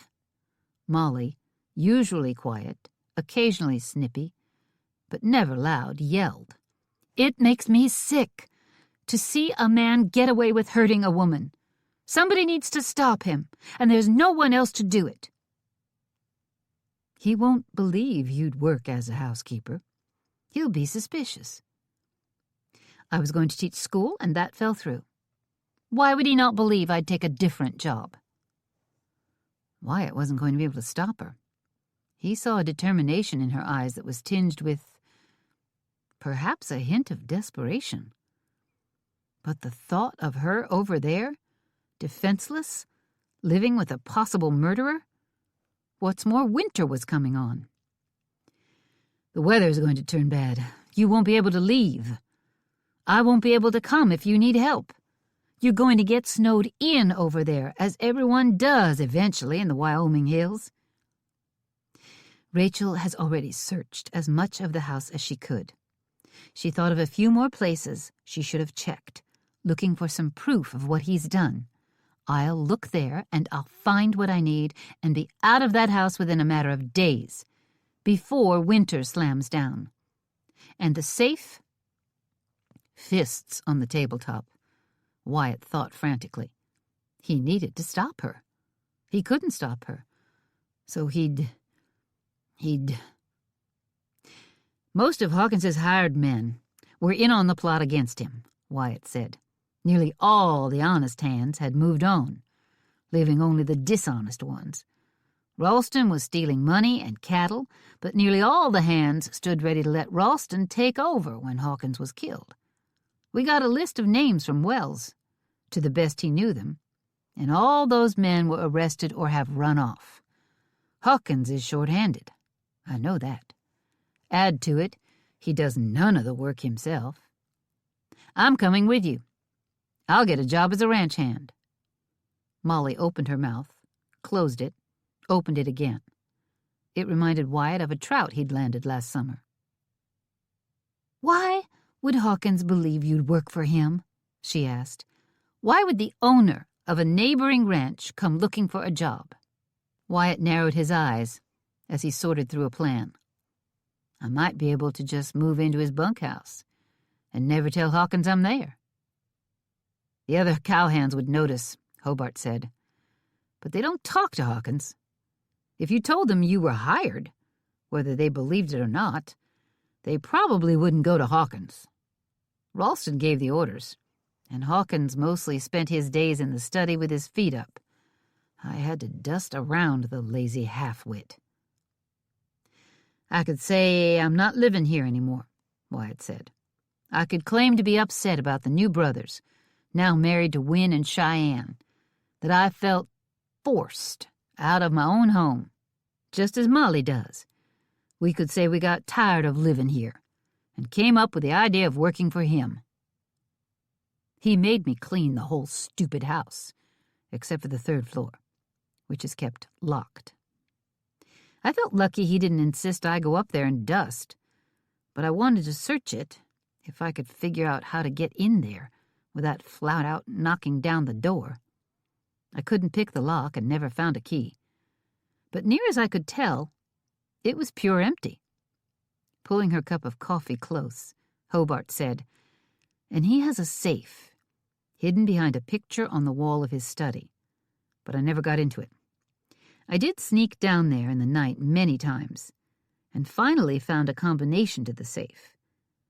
But that was the day you came riding in to accuse Ralston of cattle rustling. I knew when you came that he'd taken off and was probably making a run for it, so I went after him. And that very night, when I should have been opening the safe, I came here to the RHR to question you about what you'd found out about Ralston." "You were sneaking in," Wyatt said. "Admit it. You were going to search our house and sneak right back out." Rachel smiled. "Whatever my plans, they were foiled by your sharp-eared brother, Falcon." Falcon had heard her, slipping around in the night, or rather heard someone. He caught her and dragged her inside because they suspected her of shooting Wyatt. Then you found Amelia Bishop for me, and I left Hawkins's house for good. I ran out of time to search the combination safe." "Combination safe?" Molly rested one hand on her chest and looked for all the world like a woman who'd never heard the term. "What is that?" "Some detective," Wyatt muttered darkly. He squared his shoulders. He knew he wasn't going to stop her. So he'd try his best to make it safe for her. "We have a combination safe here. You can practice opening it, and we can talk about how the numbers Rachel has will work on a different safe." "And Molly," Hobart said, "I told you I also believe he has a second safe. I did some research on the floor plans of his house. A company in Omaha did the construction." "You can find things like floor plans and look them over?" Molly sounded awestruck. Wyatt sure hoped she didn't abandon teaching and housekeeping for detective work. "Yes, those things are available if you know where to look. I couldn't find where the safe was installed, but I found that a second one was purchased. It's not uncommon in a grand house, and that monstrosity Hawkins owns qualifies. I suspect it's in his bedroom, because I searched the rest of the house from top to bottom many times. Well, not the 3rd floor. You'll have to find a time to search his bedroom for the safe. It's probably behind a clothes chest, or behind another picture on the wall, or under the floorboards. And there will be a secret switch or lever or something that will have to be used to lift up a section of the floor or move a panel on the wall. You'll have to find it, and this is ridiculous." Wyatt flung his arms wide. "Now she's got to find a hidden safe with a secret switch? And do you have the combination for that, too?" Giving him a narrow-eyed look, Rachel smiled faintly. It could almost be called a smirk. "Actually, I do. There was a second number on the piece of paper I found. I copied both, not sure which one would work on the safe in his study. I'm still not sure, so if one doesn't work, you'll have to try the second. At first, I thought maybe he'd changed it and hadn't scratched out the old number. Now I'm sure it's for that second safe. And what am I looking for in these safes? Molly's jaw was firm. What can he possibly have hidden in there that would tie him to crimes he committed years ago? Hobart got very quiet. Her eyes appeared to burn as she studied Molly. It was a long stretch of seconds before she answered with grim regret. A man who kills a woman because he abuses her is one kind of criminal. He may have a history of battering other women, but often he'll marry, and the wife has no way out of the abuse. Or sometimes a woman can be so worn down by the abuse, she thinks she deserves it. Molly watched Hobart as if she were absorbing every word. If Hawkins is that kind of man, we may never prove he killed anyone. But Hobart swallowed hard, glanced at Wyatt, then spoke more gently, as if she hated putting this knowledge in Molly's head, but felt she had to. There is another kind of killer. A man who, rather than abusing his wife, well, she swallowed again. He enjoys killing and makes a habit of it. There's a form of madness that makes a man kill people for no reason, except that's his madness. But I've met Hawkins. Molly rubbed her hands up and down, from elbow to shoulder, back and forth as if she were cold. There's nothing that suggests he's furiously mad. There is, Molly, if you know what to look for. And I do. He has a way of treating women. Amelia and I discussed it, and I think you'll see it too when you go to work there. At the word when, Wyatt's jaw clenched in fury and fear for Molly. At the start, Hawkins is very charming, engaging, full of compliments and lavish with attention. He'll want to watch you work, be in the same room as you. At first, it's a little strange, but if a woman wasn't suspicious, she wouldn't be afraid. She might even be flattered. Then he'll begin to make demands. Small things at first, reasonable things considering he's your boss. But they struck me as odd, and they will you too, especially since I've told you to watch for them. He'll ask you to do things he could so obviously do for himself that it's strange he doesn't. Things like asking you to pour his coffee when you've got your hands in dishwater or coated in flour while you're kneading bread, and the coffee pot is sitting right in front of him. And he'll expect you to do it quickly. He comments on it if you're not grateful and demure. Mostly he wants you to do as you're told, and if you don't, he expresses displeasure. First mildly, then with increasing severity. He is frightening. Molly gasped, then clenched her jaw, as if to keep her fear tightly under wraps. When Amelia began to fear him, she accepted Percy Ralston's offer of a runaway marriage. She really saw Ralston as a savior, and he told her she had to live secretly so Hawkins wouldn't find her. Amelia was frightened enough of Hawkins to believe it, but Ralston's real purpose was to hide that he was a cattle rustler. I've done some study of killers like this. The ones who do it out of some mad need for power over a woman. They often keep a record of those they kill, or collect something that belonged to them. A keepsake of some kind. It's part of that need for power. If Hawkins is the kind of man I think he is, he'll have something from each woman. there's a good chance he has it in his secret safe. Wyatt's stomach twisted at the thought of a man collecting things from women he'd killed. There was no color left in Molly's face, but she also looked determined. Quietly, he reached across the table and rested a hand on Molly's little clenched fist. "You shouldn't do this." Molly met his gaze. "I probably shouldn't. It's not safe. But how many people protect themselves at the expense of another life? How many women die at the hands of brutal men while other people refuse to interfere? Hawkins isn't an elderly man. If he was, maybe we could lie to ourselves that his life is almost over, and God would sort him out in the next life. But he has time to hurt or kill more women. I will not stand by in safety while he goes on his way. Not when I can help." They looked into each other's eyes for a long moment.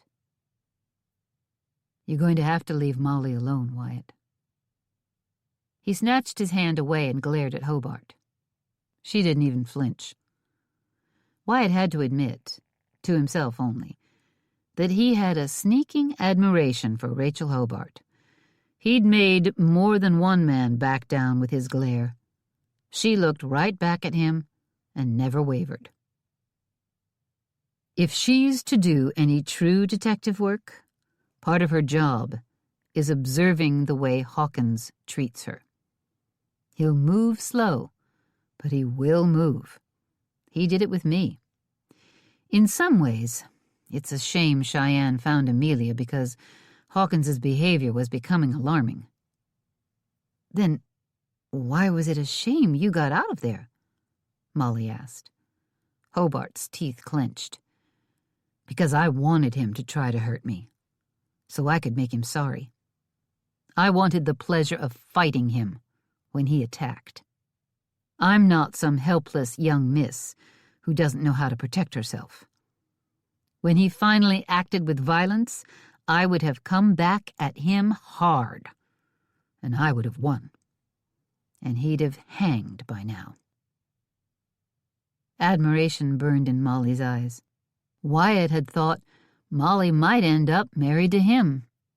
Instead, she looked like she wanted to team up with Rachel Hobart and head east to become a Pinkerton agent. Wyatt rubbed both hands over his face. He'll know I'm there with her. He won't bother her. That's true, if you're showing special interest in Molly or spending time with her. To catch him, you'll have to stay away. And if you do that, I doubt he can stop himself from bothering her. I doubt he can stop himself from bothering any woman in his household. If he did it to me and Amelia, and if Wynne is right about her mother, then it's his way, his habit. And the other 2 women who went missing, 2 I've found out about, there could be more, add to my suspicions. I've spent a lot of time on this case with Senator Bishop's full support. He's contacted men he knows in Wyoming, including the territorial governor in Omaha. That's how I got hold of those floor plans and purchase orders. And his associates in Chicago helped me dig into Hawkins's background and found nothing. Nothing is almost as bad as finding something sordid, because I should have been able to trace him right back to infancy.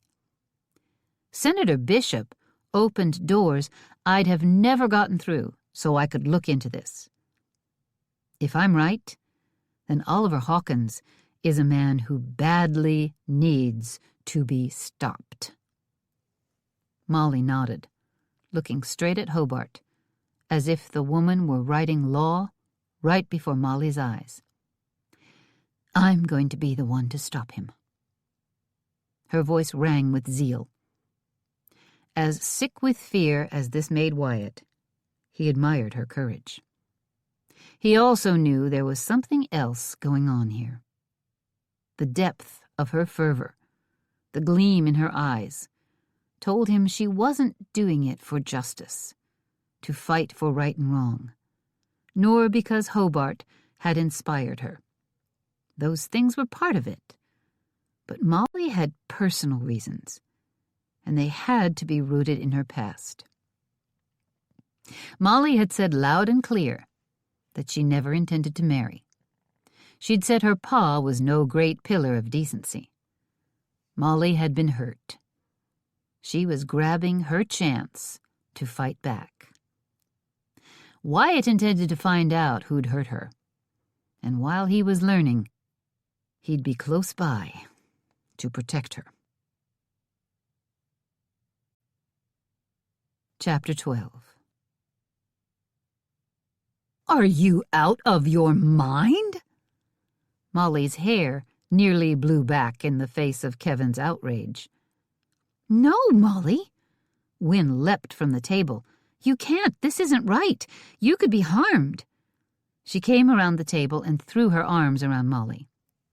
Wynne and Kevin, Wyatt, Rachel Hobart, and Molly were the only ones at the table. Falcon and Cheyenne hadn't come back last night. Molly had her pretty blue dress on again, the one sprinkled with white flowers. Wynne wore a neat black riding skirt with a pleated white shirtwaist. Wyatt looked at the two of them, Wynne with dark curls, blushing pink cheeks, and bright blue eyes brimming with tears. Molly with hair so fair it was more white than yellow. Fine hair she wore in a tidy bun on the top of her head, but with wisps escaping, framing her face, accenting her lighter blue eyes. Studying them, Wyatt hoped they worked things around to make themselves a family. Wynne and Molly needed one. Wynne's arms came around Molly's neck from the side, so her left arm crossed Molly's chest. Molly reached up and held on to that arm. Then the crying started. Wynne only. Molly wasn't much of a crier, but Wynne seemed to have a talent for it. I'm leaving now. Molly clutched Wynne's arm. Wyatt thought it looked like her hands were acting the exact opposite of her words. She was leaving, but she really didn't want to. I swear to you, Molly. Kevin, sitting directly across the dinner table from her, jabbed a finger right toward her nose. I will follow you over there and ruin it. Wynne hung on, sniffling. Molly patted Wynne's forearm. Let go, Wynne. I won't be harmed because I'm going with her. Wyatt had been thinking about it, even talked about it, but until this moment, he hadn't realized his mind was made up. What? Wynne raised her head and drew a sleeve across her eyes. That makes no sense. Pa won't believe you would move over there with Molly. Your pa lost almost all his hands. His foreman put out the word for more help, but I don't think he's found it. Leastways, I'm sure he's still short-handed. I'll go over and sign on. I plan to tell him I'm fed up with life here. Wyatt loved the RHR, and no one with a functioning brain would believe otherwise. Lucky enough for him that Hawkins didn't seem to use what few brains he had, except to harm women. His jaw tightened. I'll tell your pa I plan to strike out farther west in the spring, but I don't want to cross the mountains in the winter. I'll say I'm mad as blue blazes about the new brothers as good as stealing my land, and I won't spend another hour under the same roof.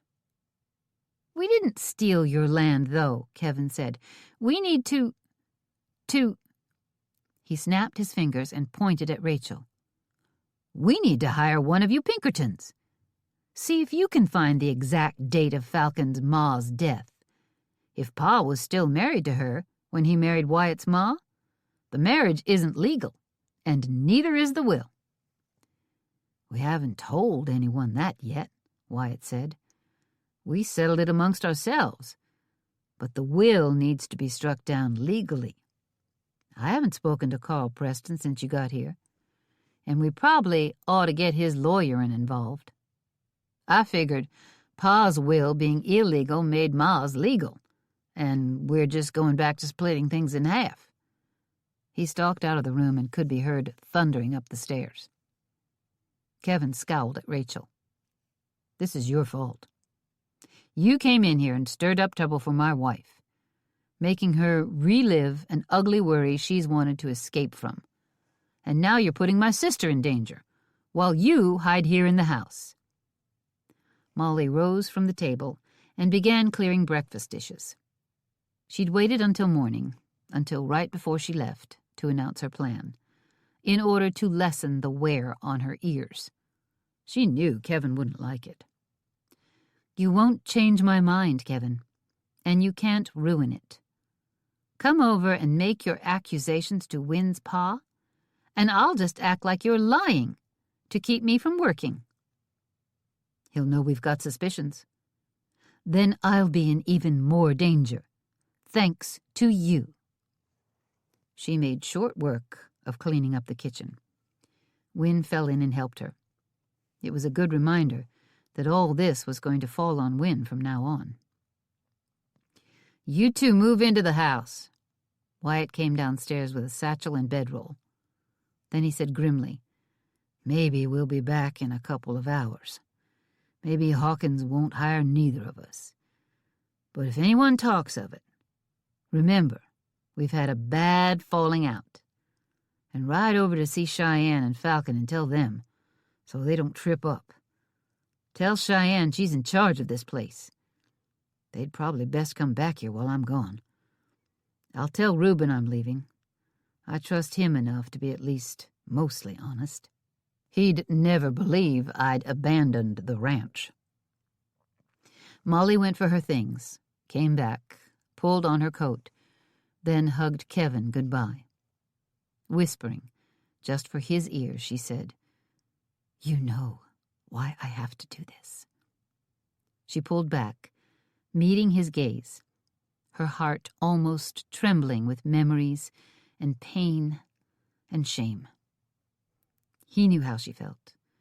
It was the one great secret they shared. Although Kevin had told Wynn, at least he'd told her all he knew, but it had never gone further. Molly followed Wyatt out into the early morning of a chilly October day. The wind was mild, the sun was out. Snow had fallen again in the night, but not heavily. It danced along the ground, as if the day were joyful. Molly couldn't say she felt the same. Wyatt spoke with Reuben. Molly followed him to the barn, and they saddled 2 horses. Then he and Molly were on the trail. I've never applied for a job before, Wyatt said, as they rode in the cold.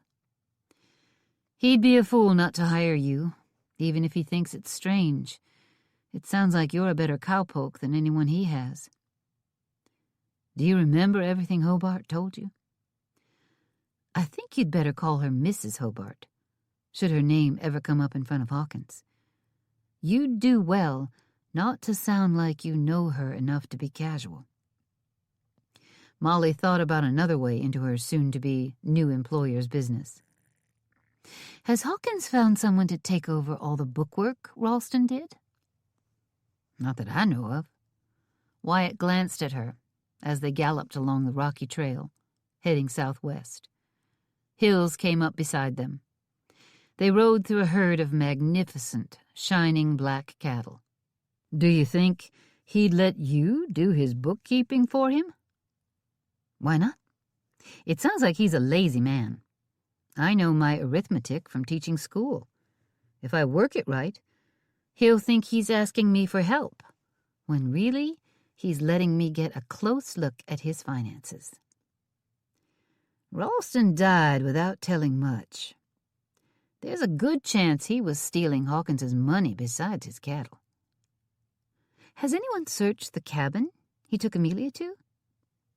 Ralston wouldn't have left anything behind. They were clearing out. Nodding, Molly considered it. You're right, he wouldn't have left any money. But did they search carefully? He might have left some information about what he was up to. And maybe you can search his cabin while I work inside. I might be able to find where he paid himself a special salary. If I get a chance, I'll try to find out how much money Hawkins has. He's been spending his dead wife's money for years. His ranch runs, but it's no great success. And with all the hired help, that has to cut into his profits. I don't see how finding out about his finances leads me to proving him a murderer. But it will be interesting. Molly felt a cold chill of anger at Hawkins. A deep desire to avenge the deaths of women who'd been harmed by him. A deep desire to turn over every slimy rock that came near Oliver Hawkins and see what kind of worm crawled out. They fell silent as they rode toward the Hawkins ranch. Molly lost in thought, planning what she'd say to get the job. Wyatt might be doing the same thing. Molly, about kissing you. There'll be no more of that, Wyatt. Her hands tightened on the reins so suddenly her horse slowed and tossed its head. Wyatt reached out quick as a rattler and grabbed the reins. He slowed the horse and gave Molly a few seconds to get a hold of herself. Molly's chin came up, but she didn't look at Wyatt. Instead, she stared straight ahead. It was a mistake. I have no plans to marry. Because of that, I shouldn't behave as if I have an interest in a man. It's unfair of me. Sinful, even. A kiss isn't sinful. Not when it ends so soon. Molly remembered the kiss, and it had gone on far too long. It's sinful if I have no proper intentions toward you. You started that kiss, Wyatt, but I should have called a halt to it immediately. It won't happen again. I'm not so sure. Molly didn't respond to that. I remember waking up with you in my arms, Molly. I think about it. Often. I'm not likely to forget how nice it felt to hold you close. He looked at her, heat in his eyes. Molly only knew he looked because she looked at him. And she couldn't look away. It was long minutes before Wyatt released her reins and they rode on. The trail curved around a steep bluff, and the ranch lay before them. Molly saw the house and gasped. Who built that? Wyatt turned to look, then shook his head.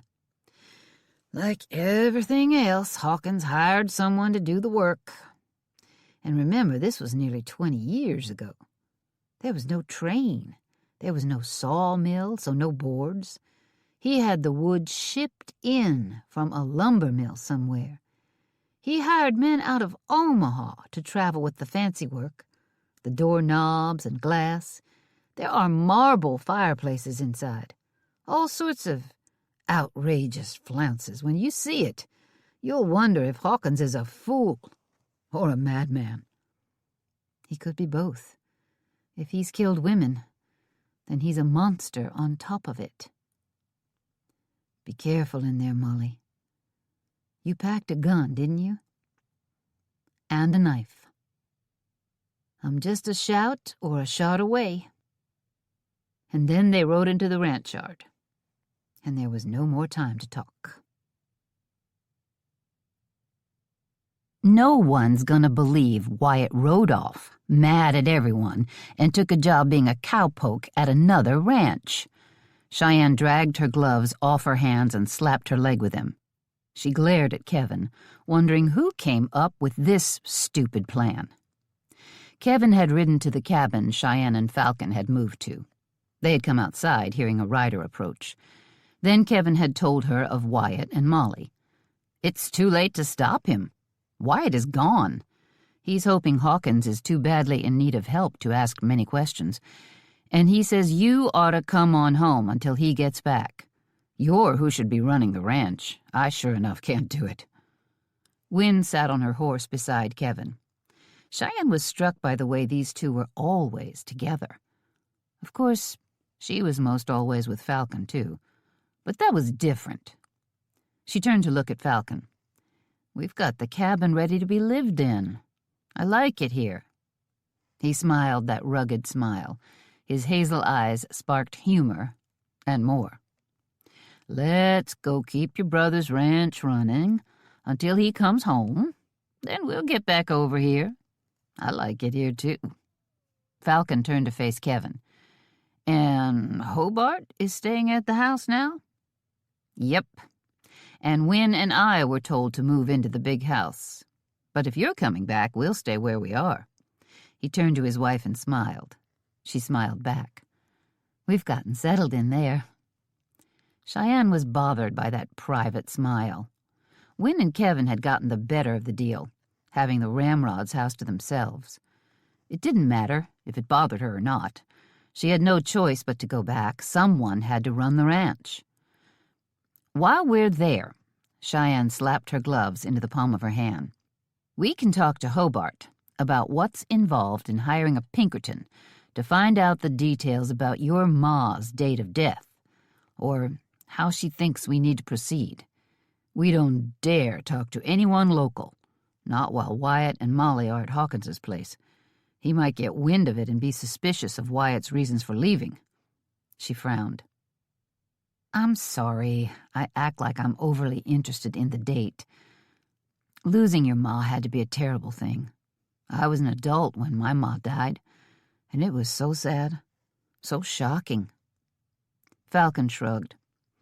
"Maybe Hobart could slip out in the night, like she slipped in, ride off a piece to Casper or farther if we think that's needed, and send a letter or a wire from there to get things started." "We'll pack up and come along in a bit." Cheyenne half turned, watching Kevin and Wynne waiting. "We'll ride back with you," Kevin said. "We can help if you've got supplies to bring along." "Nope, not necessary. You go on." Cheyenne decided Kevin was hopeless, so she looked at Wynne, wondering if her friend could possibly figure out that Cheyenne wanted another hour in her own home, another chance to be alone with her husband before they gave up their privacy for a while. Wynne blushed faintly. "We'll see you at the ranch." "No, I don't mind waiting," Kevin the clueless said. Falcon rolled his eyes. "Kevin," Wynne said sharply, drawing his attention. "What?" "Let's go." She turned her horse and rode off. As she'd obviously expected, Kevin came along, never willing to be separated from her. Falcon laughed softly, probably afraid Kevin would come back and ask what was so funny. He took her hand and dragged her toward the cabin. "We don't have a single thing that needs to be packed. We even left clothes back at the RHR. Just come along quietly and nobody gets hurt." He laughed and moved faster toward the house. Chapter 13. Hawkins needed help, badly. Wyatt saw that immediately when he led his horse into the barn. Two men leaned against hay bales, drinking coffee, while horses stood in dirty straw and cows outside mooed as if hoping for food. Wyatt couldn't find a clean stall in the whole huge barn, and the wood was weathered. It looked like, even before so many of his men had been taken away, no one had bothered maintaining it. "Who's the foreman?" "There ain't one." The man closest, chewing on a piece of straw, didn't straighten away from where he slouched. Didn't introduce himself. He sure enough didn't have the grace to apologize for the state of things in the barn. "Zeke Bell ran the place until 2 weeks ago. He stuck it out after all the hands were dragged off. But when Hawkins couldn't find more men and wouldn't come out and work, Zeke got fed up and asked for his time." "And why did you stay?" One of the loafers shrugged a shoulder. I don't care if the place runs or not. The boss stays to the house. No one gives me orders. Might as well stay around. Ain't nothing hard about it. If Wyatt was in charge, the hardest thing might be his fist in this cocky layabout's face. Are there other men around? A few. 5 men besides us, all of 'em riding out to check the herd. But they're grumbling. Wyatt thought grumbling beat leaning and decided he was going to aim for the foreman job. His first act would be to get these 2 to clean out this barn, and if they didn't work fast, they'd be heading down the trail. Wyatt knew Molly was waiting for him near the back door of the house, so they could go in together. He stepped back out into the ranch yard. The pine and snow were the scent of winter to Wyatt. He wanted to be home at the RHR, with its massive fireplace. He wanted the winter days, when the cattle were on good grass, and the branding, roundup, and cattle drive were all done. Instead, he was about to try to talk his way into a job for a possible murderer. Wyatt had probably done more half-witted things, but he couldn't remember when. "You're hired, both of you." Wyatt expected the man to jump up and down clapping. Hawkins tore his eyes away from Molly to glance at Wyatt. "It'd be great if you'd take the foreman job, Wyatt." Then he looked back at Molly. "I've had the word out in town for more men, and a few have come in, but no one's applied for the housekeeping job." Though he didn't say a word wrong, Wyatt didn't like the way Hawkins's eyes lingered on Molly. The idiot seemed more interested in the house than the ranch. And why not? He never spent time working his own land, his own cattle. He probably didn't even know how to judge how things were going. But the house, well, clearly the man could see dust and feel it when he struggled to get his own meals. The kitchen was filthy. Dirty plates and burned-up pans everywhere. Half-eaten meals. Hawkins could clearly see his need for a housekeeper. He might have seen his need for better cowpunchers if he'd ever looked outside. "I appreciate it, Oliver." Wyatt stuck out his hand, and Oliver Hawkins looked back at Wyatt as if he'd forgotten Wyatt was there. He narrowed his eyes and said, "I like those working for me to call me Mr. Hawkins." Wyatt only hesitated a moment. Now wasn't the time to kick up a fuss. But by golly, that time would come. "I'll remember that, Mr. Hawkins." Hawkins shook Wyatt's hand briefly, as if he were granting the help a favor. Yes, sirree, that time would come soon. When Wyatt had come in asking for work, lacing in his complaints about his family, Hawkins appeared not to have one speck of trouble believing that. He accepted Wyatt's story of being furious about his own ranch being taken over by greedy relatives, almost like a man who had that story in his own life. Of course, that could just be Wyatt being suspicious. Hawkins was a loud, braying fool. He was always well-dressed, with neatly clipped brown hair and blue eyes that matched Wynn's. He leaned toward boasting, but usually with a big smile on his face. He had a fair amount of shallow charm that wore out fast. A man very much like Clovis Hunt. Wyatt had never been able to abide Hawkins, and though it had made him sad, because it was his own father, he'd learned early not to trust or abide Clovis. "I'm going to get to work." "Excellent. You know which is the foreman's house, don't you?" "Yes, but would you mind if I take Ralston's house? It's closer to work." Just barely, but Wyatt tossed that out as an excuse. Truth was, he wanted to search Ralston's house, and he wanted to be as close to the big house as possible, to listen for cries for help or gunshots. "Whichever one you want. It makes no difference to me." Hawkins had turned away from Wyatt and was walking toward Molly, smiling. Wyatt walked toward the back door to the sound of Hawkins saying, "Let me show you to your room, then give you a tour of the house."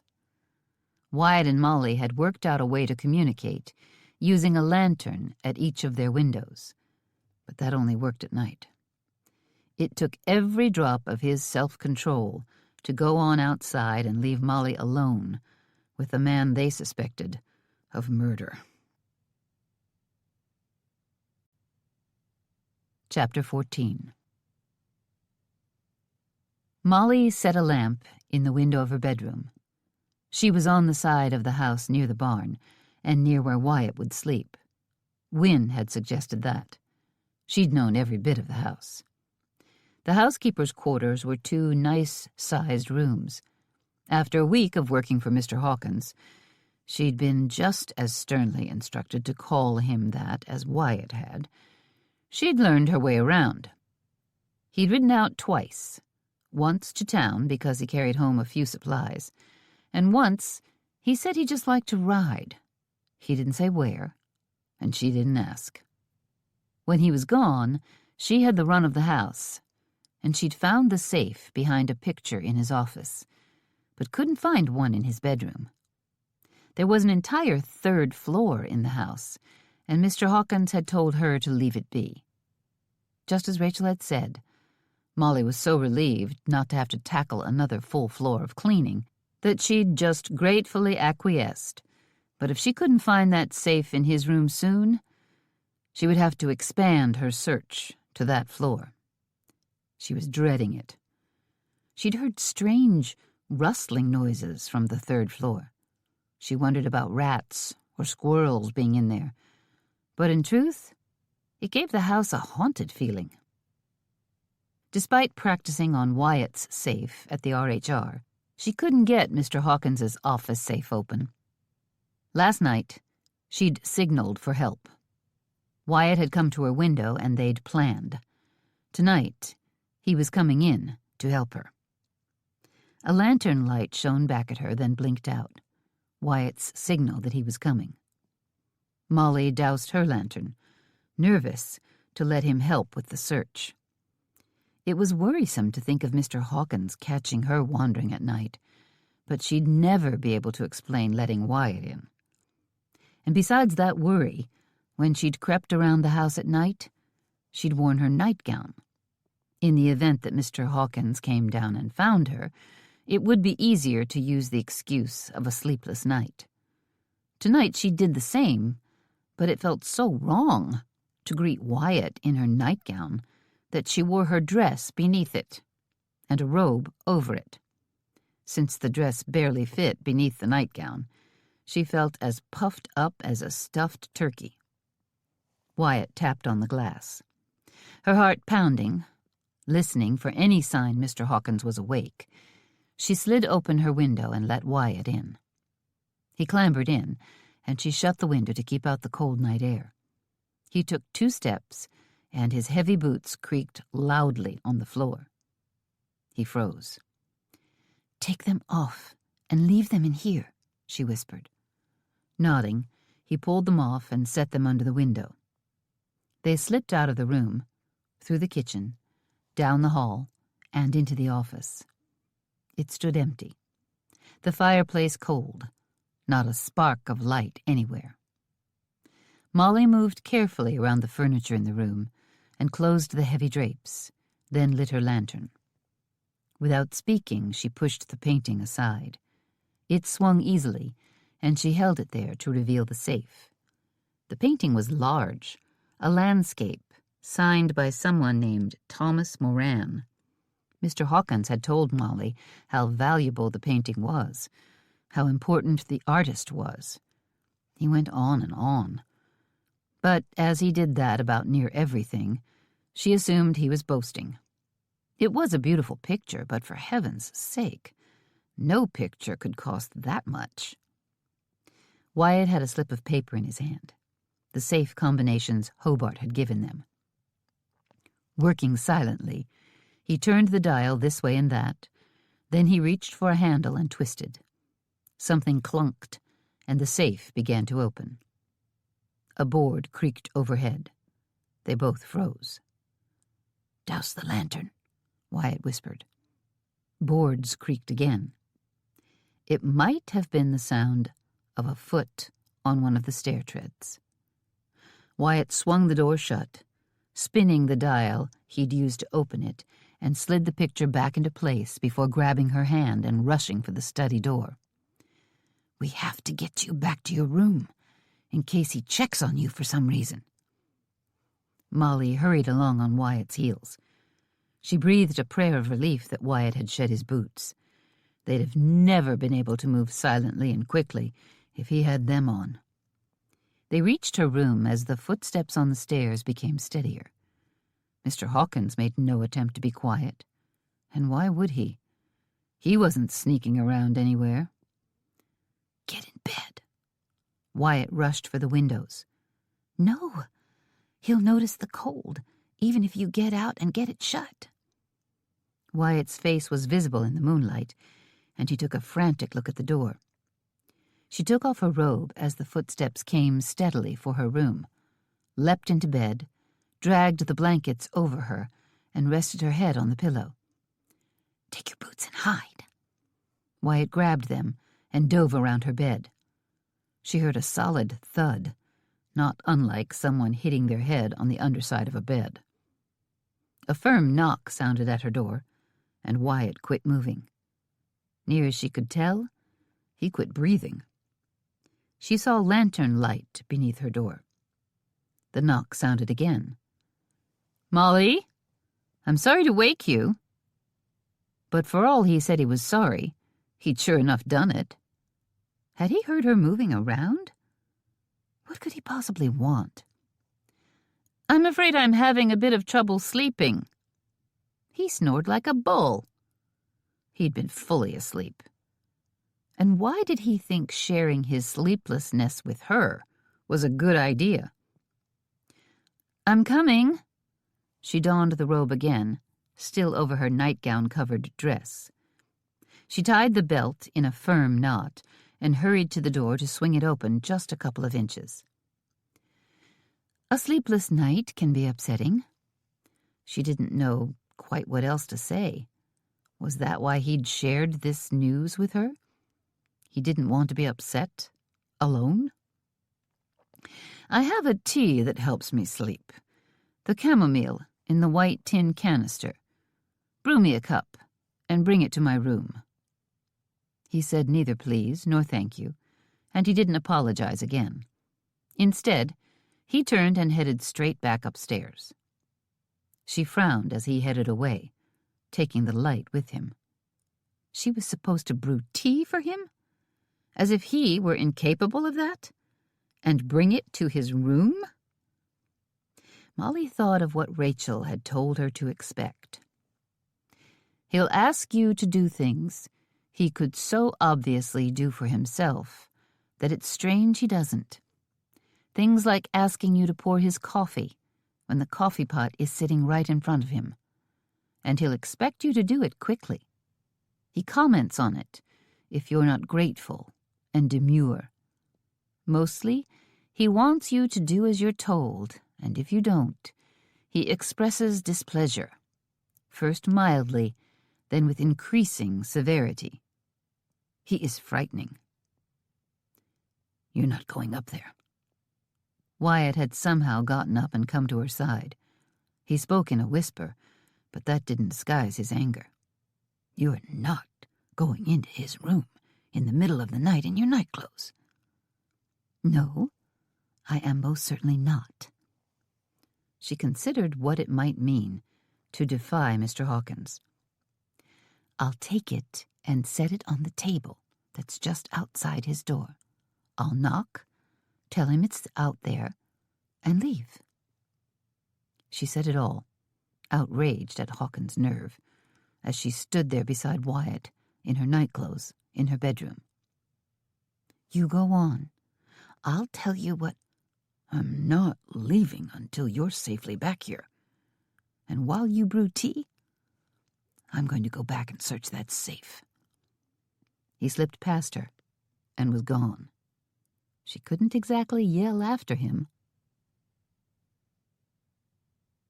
"Molly, I asked you to bring the tea to my room last night." Mr. Hawkins had a chiding way about him. Shallow charm, and the chiding always sounded like he was so sad, so disappointed. He wants you to do as you're told, and if you don't, he expresses displeasure, first mildly. "As I did, Mr. Hawkins." Molly had gone up, set the tray on the table, knocked, and left. "But you left it outside my room. I find it helps my sleep much more if I'm settled in bed, and the tea is poured and handed to me. I expect my housekeeper to provide such a small service for me." "Mr. Hawkins, I was glad to make the tea, but it would be the height of impropriety for me to enter your room at night." Molly did her best to sound like a scandalized maiden lady when she wanted to whack him over the head with the teapot. "If going into your room while it is occupied by you is a requirement of this job, then I will have to leave your employ immediately." He was eating a cinnamon roll she'd just pulled hot out of the oven, and she'd hit him with her special custard with the crispy caramel topping last night. She had cherry cobbler baking for the noon meal, and the smell filled the kitchen, along with the yeasty cinnamon scent of his roll. He might start looking for a new housekeeper, because she was quite sure his intentions weren't honorable, and if she had no interest in him, then he needed a housekeeper who was.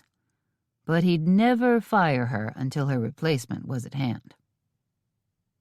Molly might be here to investigate, but the house was a shambles, just as Wyatt said the ranch was. She'd been working hard to clean it, all the while wondering why. To pass the time, and because she had a longing for order. That was the best she could figure. Wyatt said it offended him to see such a poorly run ranch, and the animals were being neglected, which he couldn't abide, so he was trying to run it right. But he, too, wasn't sure why he cared, beyond the livestock. They'd be gone as soon as they got into Hawkins's second safe. The first safe had held nothing much of interest, except stacks of account books. Wyatt had taken them to her room and gone over them for most of the night. He started with the most recent ones, before it occurred to him that information about how Hawkins got the money from Wynn's mother and how he spent it would be near the beginning. Molly saw days, even weeks, of work to go through them all. Wyatt said Hawkins had started with a fortune, but after 20 years of spending it down hard, with a loss each year, the large balances in the accounts were dwindling. It also looked as if Ralston had stolen a nice chunk of money, but Wyatt hadn't gotten to the bottom of all that yet. With serious misgivings, he ended up putting the account ledgers back in the safe, afraid their absence might be noticed. He wanted to come back tonight, but Molly insisted he needed a night's sleep between his investigative forays. As these thoughts raced through her mind, she saw the way Hawkins looked, his gaze troubled and frustrated, and beneath that, he was calculating.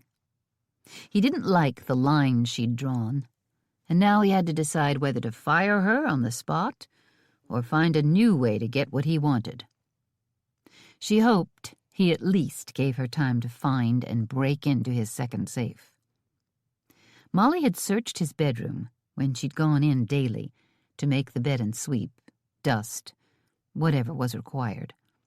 She'd looked behind all the pictures and in the closet. She thought the only place it could be was the floor, but she'd started her search with the floor, and there was nothing. Rachel had believed strongly, based on the type of safe he purchased and the blueprints she'd studied of the house, that there was a safe concealed somewhere, and she'd said the floor was a strong possibility. So Molly had to look again, and she was wary of staying in there for too long. Mr. Hawkins was almost always just downstairs, and he'd notice if she lingered, and he'd absolutely notice if she went to the third floor, if she could get into it. For a time-consuming, detailed search, she had to wait until he went away.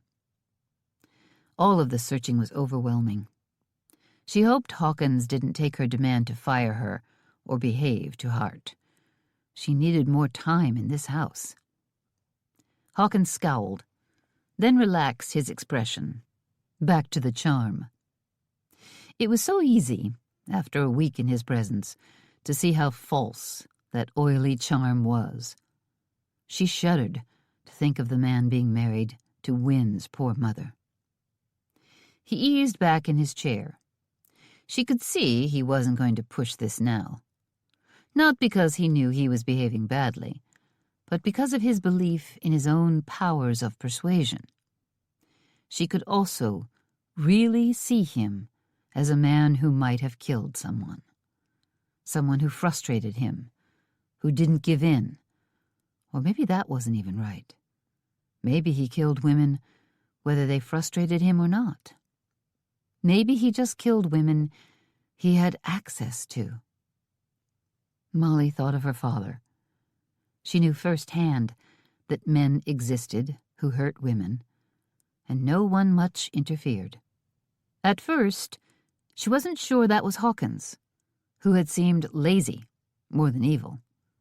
Now, she could see a man who would strike out if he was challenged by someone who was inferior to him. And in his twisted mind, that would be every woman. But she'd joined this fight, and she would stop him from ever hurting anyone again. "Kevin, I want to ride over and visit my father." Kevin, lying beside her in bed, sat up so suddenly her head dropped off his shoulder. "But why? You've never wanted to go see him before. You even hoped he'd heard about our wedding through gossip, so we wouldn't have to stop by and see him." She tugged on his arm, and he came back down beside her. He loved this woman, loved her beyond reason, cherished every moment she was in his arms. But right now, he wanted to knock on her head to see if anyone was home.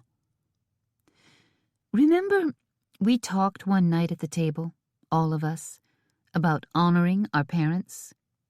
"Yes. One of the commandments. Honor thy father and mother, which is the first commandment with a promise, that it may be well with thee, and thou mayst live long on the earth. We talked about having some mighty poor parents to choose from, and how do you honor someone who's lived a long life of cheating and being the worst kind of thief?" Wynne moved to rest her head on his shoulder again. She slept close to him every night, and he reveled in it. She filled a lonely place in his heart that he hadn't even known was there. And when he'd told her that, she'd glowed and told him she felt just the same. No longer alone. "I've been thinking about that." She settled into his arms. "About how to honor my wretched father. Even if he doesn't turn out to be a murderer, he was never kind, never wanted me around. He was eager to send me off to live with Cheyenne's family, all while he'd speak ill of them, because he didn't consider Cheyenne and her ma to be ladylike. They were working hard outside, while Pa sat inside, living off my mother's wealth.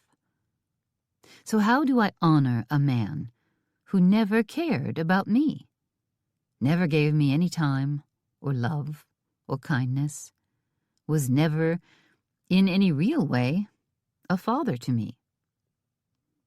"And have you figured it out? Because I'd like to hear it if you have." I can't quite believe it's right to honor a man such as Clovis Hunt." "Your pa is dead. I think that puts him beyond anything you can do." Wynne sat up, and Kevin saw her clearly in the moonlight that came through the window. It bathed her in blue, her hair like midnight, her skin mysterious and cool. "But my pa is right here, nearby. All I can think of to honor him is... Shaking her head, she went on.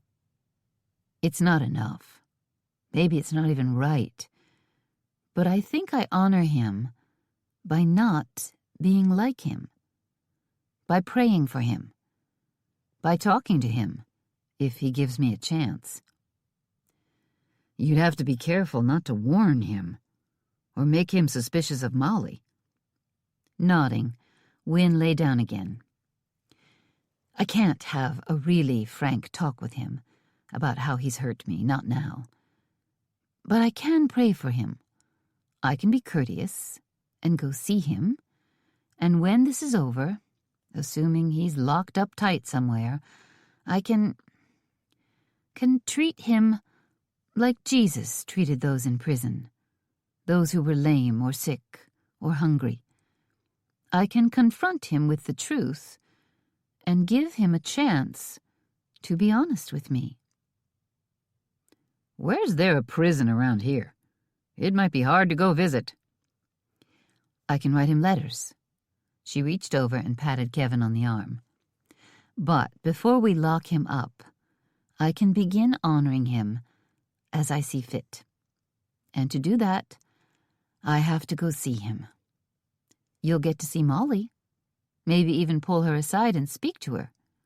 Nothing would be more natural than a brother wanting to visit his sister. And it would make sense.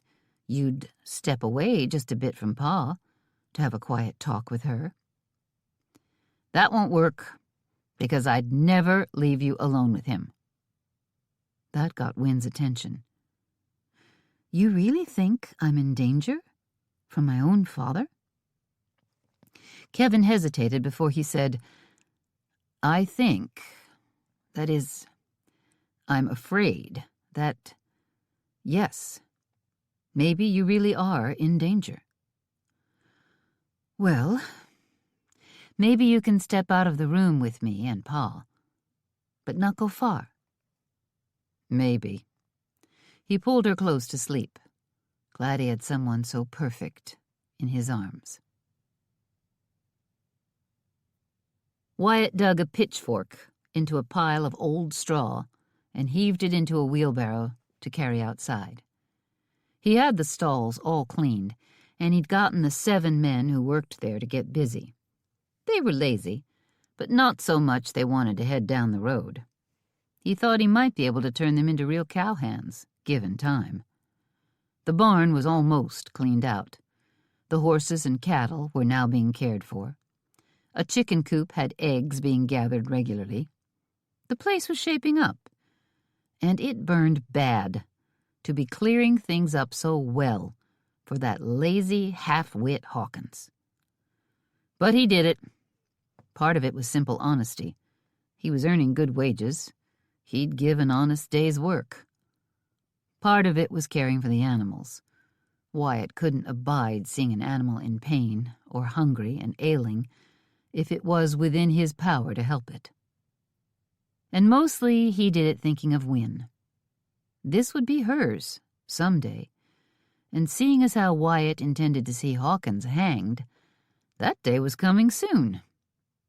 He was getting the place in shape for a new owner, his friend Wynne and her husband Kevin, who still hadn't found a place to live or built a cabin, and that wasn't their fault.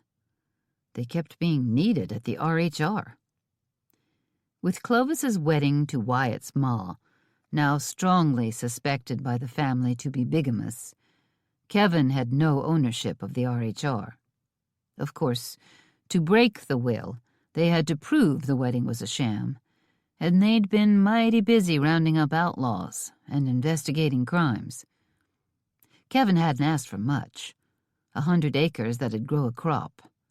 On the RHR, a 40,000-acre ranch, they ought to be able to do that. Kevin even said he'd pay rent, or buy the place over time. He made it clear staying in the Ramrod's house felt like charity. But now that Wynne was back running the household, and Kevin was being called on to do what could be done to fill in for Wyatt around the ranch, he was more than earning his keep. Wyatt felt a pang of worry over the RHR.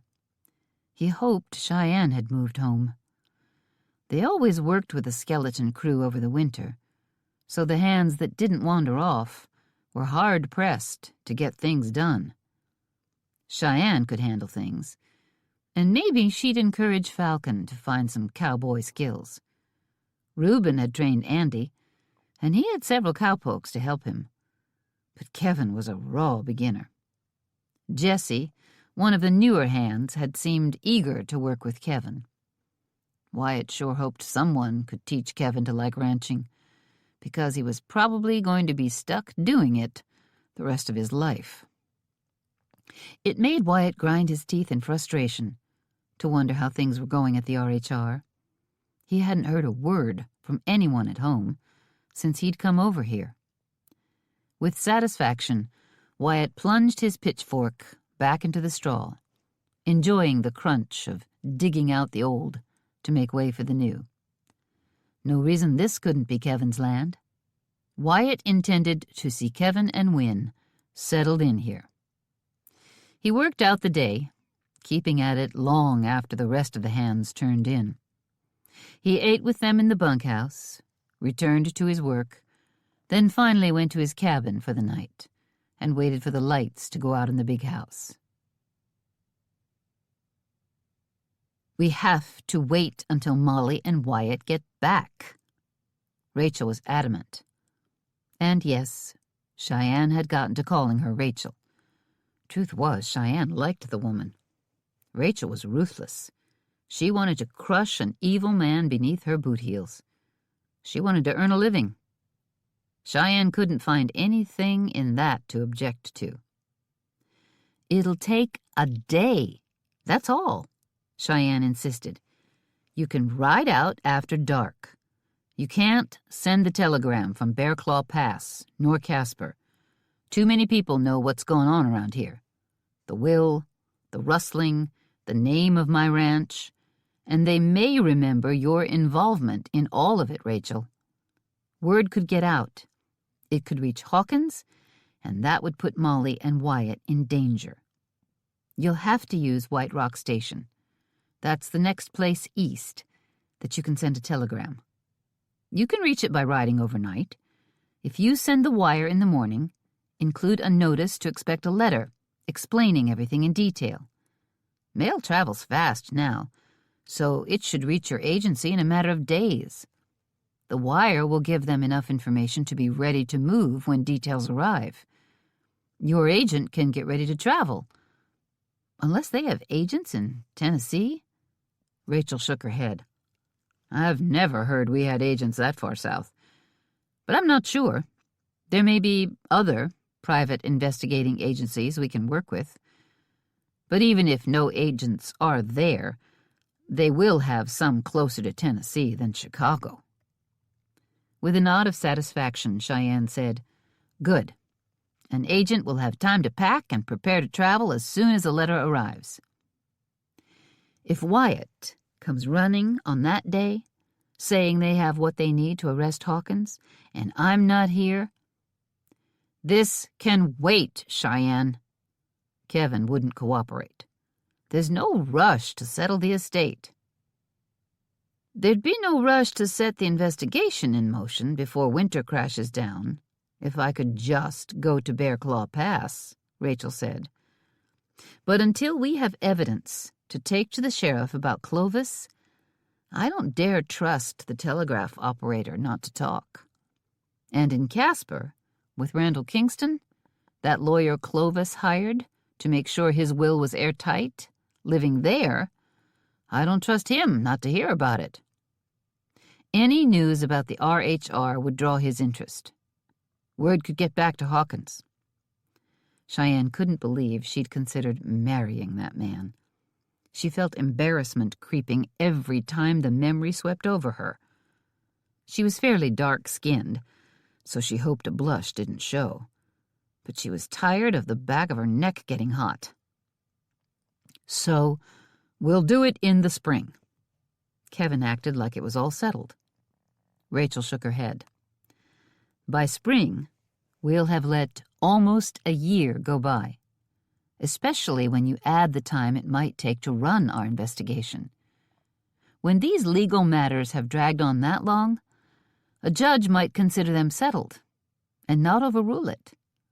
Possession is 9/10 of the law, and the ownership will have stood for a decent amount of time. I don't think we should let this go on that long. Falcon, do you think we can track down the date of your mother's death?" He nodded. "The circuit rider wrote down things like births and deaths. He'd have the exact dates in the church in Chickahoochee Cove. And I know the parson came out. It's hard to say how he'd heard about Ma passing, but word seemed to spread up and down the holler like it was carried on the wind. He didn't make it for the burying, but he came along soon after and prayed over Ma's grave and talked to me about coming out with him. He offered to let me live with him." "And you didn't go?" Cheyenne asked. "You were so young, and you chose to live alone?" Falcon shrugged. "Parson was a fine man, but he was married and had 6 kids in a 1-bedroom cabin not much bigger than mine. I should have probably offered to take some of his young'uns in with me. He sure enough didn't need another." Cheyenne patted him on the shoulder, but didn't comment. "I probably knew enough to say, 'Ma died last week,' or 'Ma's been gone 3 days. Something that'd give him a decent guess at the date. He'd have written it down. Send someone to Chickahoochee Cove to look at the church papers. I'll ride out tonight." Rachel stood from the table. "I'll gather a few things to take. Are you sure the town on past Casper is far enough?" "It's White Rock Station. It's off the train route, but it has a telegraph office," Cheyenne said. "Cheyenne and I will ride along," Falcon added. Kevin and Wynne didn't argue. No one liked it, but Rachel was determined, and had said so loud and clear. She'd planned to go alone. The whole idea is for no one to notice anything going on. No one even knows I'm here, so they won't miss me. No one knows me in any town around here, so no reason my wire will draw attention. If I'm with a group, it changes everything. You can't ride in the night alone. It ain't safe," Falcon said. "I rode out here alone." Narrowing his eyes, Falcon said, "That don't mean you should have." "Rachel, I agree with Falcon," Cheyenne said, "and not because I doubt you're tough. But we really need you to make it, and we need you to get back here. When Wyatt gets evidence against Hawkins, unless he just shoots him or drags him to the sheriff, we need someone who knows the details of your investigation and how you've tied him to the deaths of 3 women. We can explain it, but Sheriff Corley isn't likely to take our second-hand account of things. We need you here." "Didn't you take off alone in the wilderness a few weeks ago?" Rachel arched a brow at Cheyenne. "And apparently Wyatt didn't think twice about it, except regretting you were upset." "That's different." Shaking her head, Rachel said, "That's the same." "Kevin, just tell Reuben I've gone back to my cabin with Falcon." Cheyenne looked at Rachel.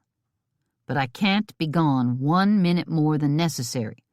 We'll ride out as soon as the ranch settles for the night." "You'll reach White Rock by morning," Wynne said. Then send the wire and turn around and ride back. It'll be after dark by the time you get home. One day.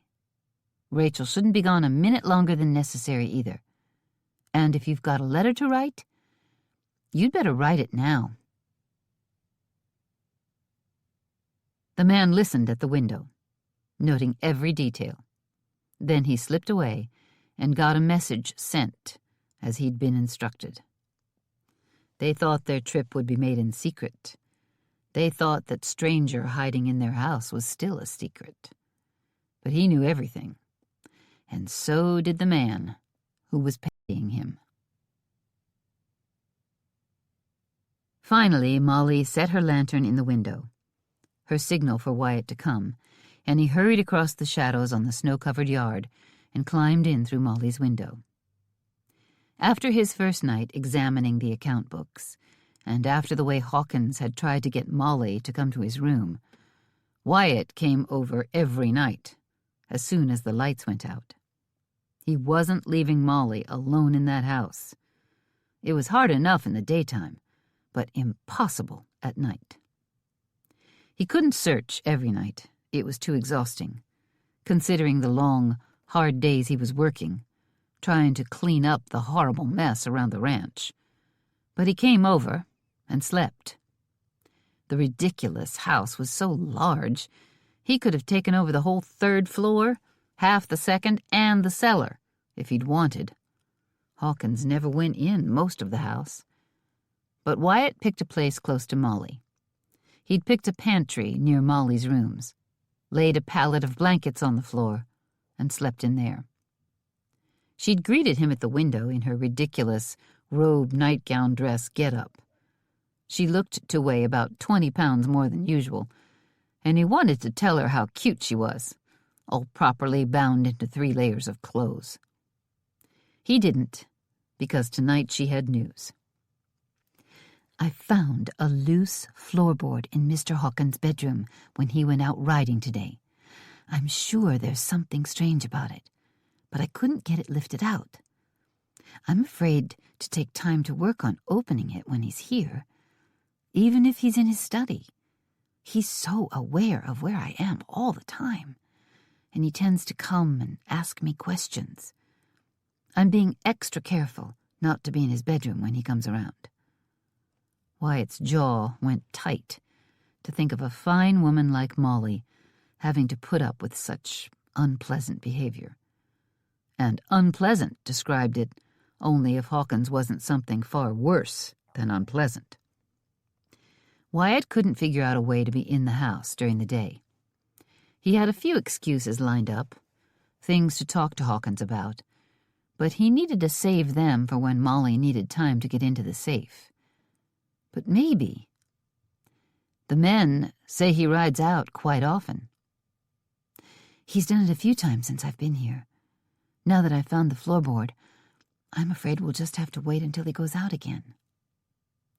Thankful their whispered conversation was covered by the distant sound of Hawkins's snoring, Wyatt said, "We'll be patient then.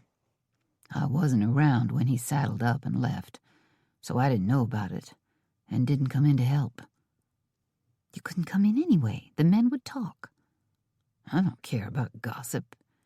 "You would if they told Mr. Hawkins." "They have nothing to do with the man." Wyatt hesitated. "One of them saddled his horse today. So maybe you're right." "At least now, if I'm right about that loose floorboard, the next chance I get, I should be able to open it. That's progress." "Should we try and get him out of the house again soon? I could tell him I've got questions or I want him to inspect something. I've been hunting around inside my head, thinking up questions I could ask. Now I'm afraid to even go and do normal cattle chores. I should have known he'd gone off." "I think sooner is better," Molly said. "He's starting to scare me. I don't want to stay here any longer than I have to. Come to the house tomorrow and get him out of here. I may not get into the safe in one try, but having more time will help, even if it just helps me eliminate wrong ways to get that floorboard up." Can you handle the combination? I've practiced, like you told me, on the safe in his office. Wyatt thought of those account books they'd found in the office safe. He'd been going through them when he could stay awake. But tonight, his head almost buzzed with fatigue. I've got it figured out now. I hope. Nodding, Wyatt touched her shoulder. If he ever lays a hand on you, I will protect you, even if that means we don't prove he committed a crime and we both get kicked out. Agreed. If for any reason he fires you, I'm going too. I won't stay here without you. He hesitated. His hand tightened on her arm. He wanted to talk to her of the future. Talk to her about staying at the RHR as his wife. Kiss her again. Wake up with her again. It was all so impossible when he was in her room in the night. He didn't dare begin anything until they could see each other in an open and honorable way. He'd be as guilty of mistreating a fine woman as Hawkins. Well, maybe not that bad. At least his intentions were honorable, and he hoped welcome. So far, Wyatt had been able to keep his mouth shut and his hands away from her. But every night it was harder. Every day it worked on his mind as he cleaned the barns and herded cattle, ordered the men around, and put the ranch to rights. He'd been up most of the night last night, combing through account books. Tonight, he had to sleep. As he went to the pantry, he listened to that layabout Hawkins snore, that man who preyed on women in his employ, and wondered if he'd even be able to sleep.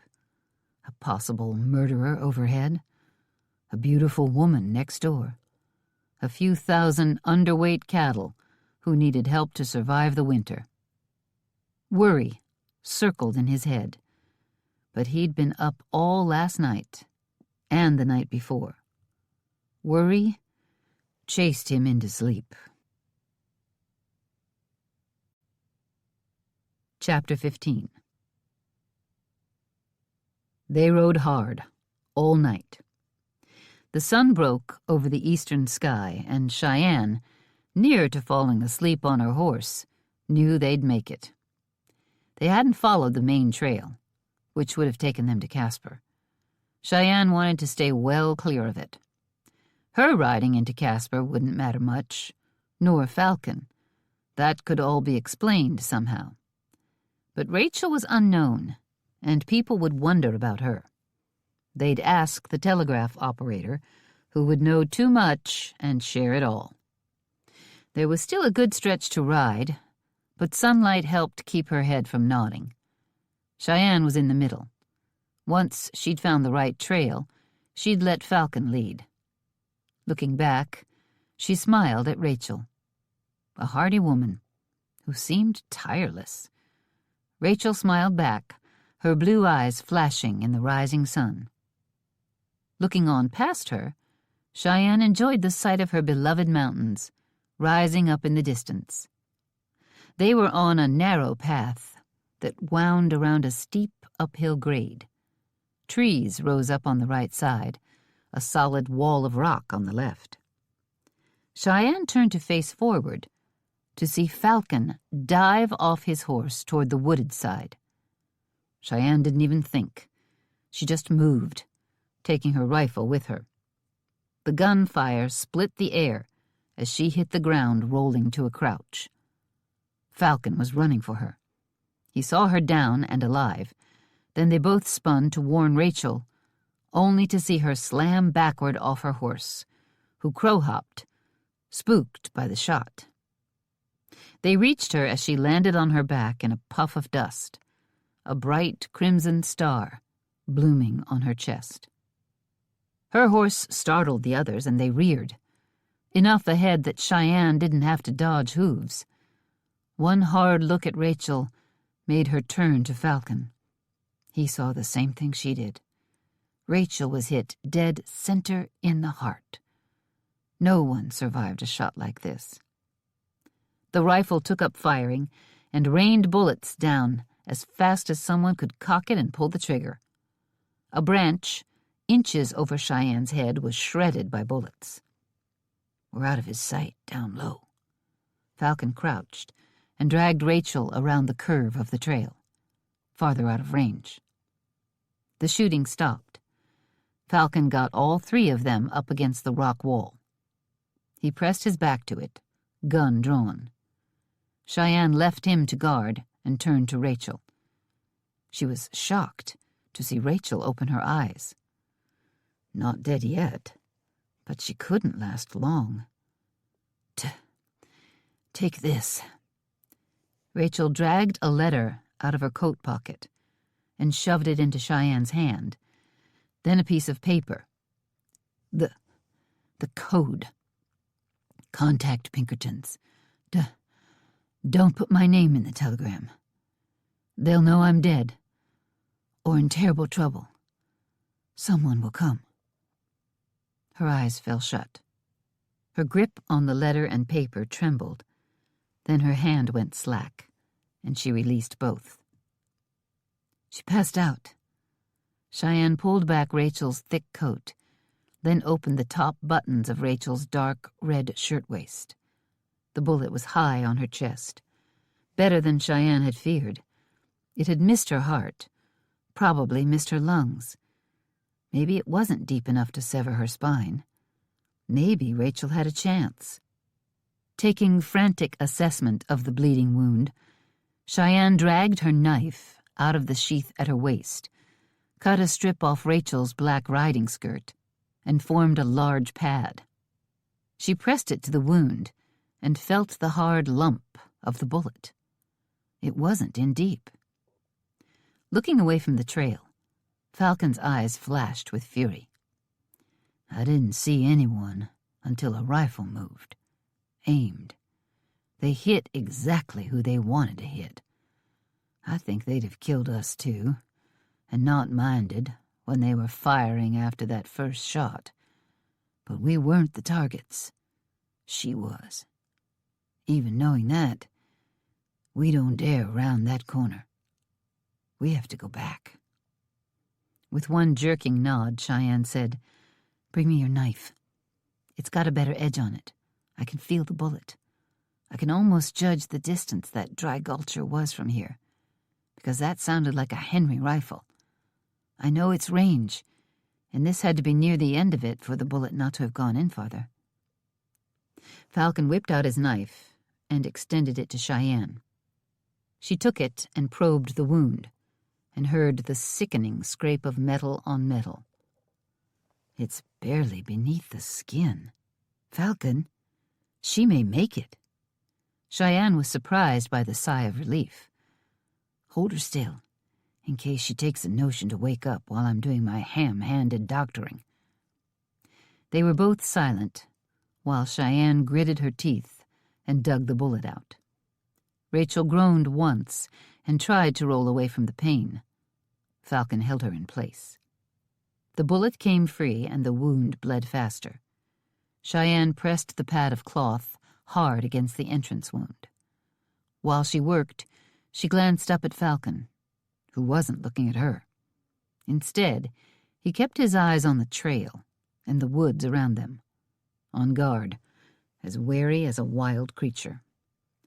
Quietly, using more torn cloth to tie the bandage on, Cheyenne said with grim certainty, "This has to be connected to Hawkins somehow, doesn't it? There's no other reason to want her dead." He didn't know she was here. Cheyenne's eyes flickered up, then back to her doctoring. Someone did, and someone knew we were heading for White Rock. They even knew we were taking a route to avoid Casper, and no one knew that. Unless someone listened while we planned it. Another traitor? On the RHR? Falcon came to crouch beside Rachel, regret shining in his eyes. But who? Cheyenne gripped the letter in one gloved hand. I don't know. Falcon's jaw tightened. But someone sure enough did. And Wyatt is over there. Wyatt! Cheyenne, already so tense she nearly snapped, heard his tone. And it was worse. What about him? It strikes me that whoever did this managed it in the same way Wyatt was shot. Right down to him being with us. We figured one of the men who died when we went after Ralston and brought in his gang had done it. Falcon glanced at the horses, which had trotted off but were now skittishly coming back. He looked at the trail they'd been heading down, and now had to go back on. Then he looked at Rachel Hobart. A tough woman who'd insisted she could ride to town in the dark alone. But nope. She needed the protection of a savvy Tennessee mountain man and feisty lady rancher. Rachel Hobart was now lying unconscious and bleeding on the ground. At last his eyes came to Cheyenne's. I'd say we figured wrong. And I'd say now is our chance to find out who did this before he does it again. It's time to stop him once and for all. We're not going back? Cheyenne could feel fire flashing in her dark eyes, as if the fire came from inside, burning right out of her core. Nope. Falcon turned to face the direction of the gunfire. We're going forward. Good. Mr. Hawkins, Molly was careful to always call him that to his face, to Wyatt, even in her thoughts, in an effort to behave in a respectful way that wouldn't alert him to her suspicions or her contempt, dawdled at the kitchen table, drinking a third cup of coffee while she cleaned up after breakfast. He liked to watch her. She had to force herself to keep working and not glance over her shoulder to try to catch him leering. A hard knock sounded at the door as she dried the last pot. Hiding a sigh of relief, she glanced at Mr. Hawkins. Do you want me to get that? Without anyone getting the door, it swung open, and Wyatt walked in. She saw Mr. Hawkins scowl briefly before his wide smile appeared. Why, nice to see you. Join me for coffee? No, not now. Thank you. But I've got a few questions and a report on the cattle. Can you come out to the barn? The scowl returned. I'm sure however you want to do the work is fine. You're a skilled rancher, Wyatt. I won't meddle in your way of doing things. Molly turned back to hang up the pans on hooks over the stove, mainly so Mr. Hawkins wouldn't see her roll her eyes. Meddle? It was his ranch. He was supposed to meddle, and it wasn't meddling to run your own property. I can't make this decision without you, Oliver. Mr. Hawkins narrowed his eyes as Molly turned back around. Please remember that I prefer to be called Mr. Hawkins by people who work for me. Yes, sir. Wyatt's jaw tensed. And why? Wyatt's foreman called him Wyatt. Reuben Walsh came to the ranch house door often enough, and Molly had heard him call his boss by his first name. She'd never seen anyone give it a second thought. Wyatt had been the owner of a ranch just as big as the Hawkins spread, and called him Oliver when he visited the RHR. Oliver liked to drop in for meals. He seemed to be eager to talk to Wynne, but Molly suspected he was mighty sick of his own cooking. And Wyatt's family had found out cattle were being stolen from Hawkins and put a stop to it, ridding his ranch of traitorous cowboys. Insisting on being called Mr. Hawkins didn't smack of much gratitude. Add to that, Wyatt had been shot, helping Mr. Hawkins. Clearly, none of that was as important as putting Wyatt on a lower rung than before. Mr. Hawkins felt the need to do that, and it told Molly a lot about the kind of man he was. None of it good. Molly's already low opinion of the man sank lower. She hadn't known it was possible. With some grumbling, Mr. Hawkins stood and took his coffee cup to the sink, which brought him too close to Molly. Deliberately, she was sure. Then he headed for the back door. There was a huge entry, and Mr. Hawkins slowly put his coat and boots on, almost as if to test Wyatt's patience. Wyatt held the door to let Mr. Hawkins go out ahead of him. Wyatt looked over his shoulder at Molly and grinned like he was a kid getting away with a handful of candy. He was getting his surly boss out of the house. His hazel eyes flashed, and she remembered their kiss. She remembered waking up with his strong arms around her. Then he was gone, but the memories stayed with her. Molly waited for a few seconds, watching them head for the barn, to make sure Mr. Hawkins didn't forget something and come back. But she was worried about how long Wyatt could keep him busy. So before more than a few seconds had passed, she grabbed a knife out of the kitchen drawer and ran for that loose floorboard. Pounding up the stairs, she dashed into Mr. Hawkins's bedroom and noted she'd yet to tidy it, so she had an excuse to be in there. Then she dropped to her knees beside a chest of drawers. There were 2 boards that slid up just a bit and weren't flush with the other boards. They should have been nailed down. She tried prying with her fingernails. Running her hands all along both sides, she felt for anything out of the ordinary. What she wanted was a lever, but surely that would be visible. She felt as if a clock ticked in her head as she gave up on any button to push or lever to pull. She slid the knife between the boards and heard a metallic click as the knife sank through where it should have hit wood. Dragging the knife along the side of the floorboard, careful not to nick anything, suddenly something gave, and 4 floorboards, in an uneven rectangle, swung open on some kind of hinge. With a gasp of excitement, she leaned down and saw the second safe, topped by a round combination lock. She quickly pulled the slip of paper with the 2 combinations on it out of her pocket.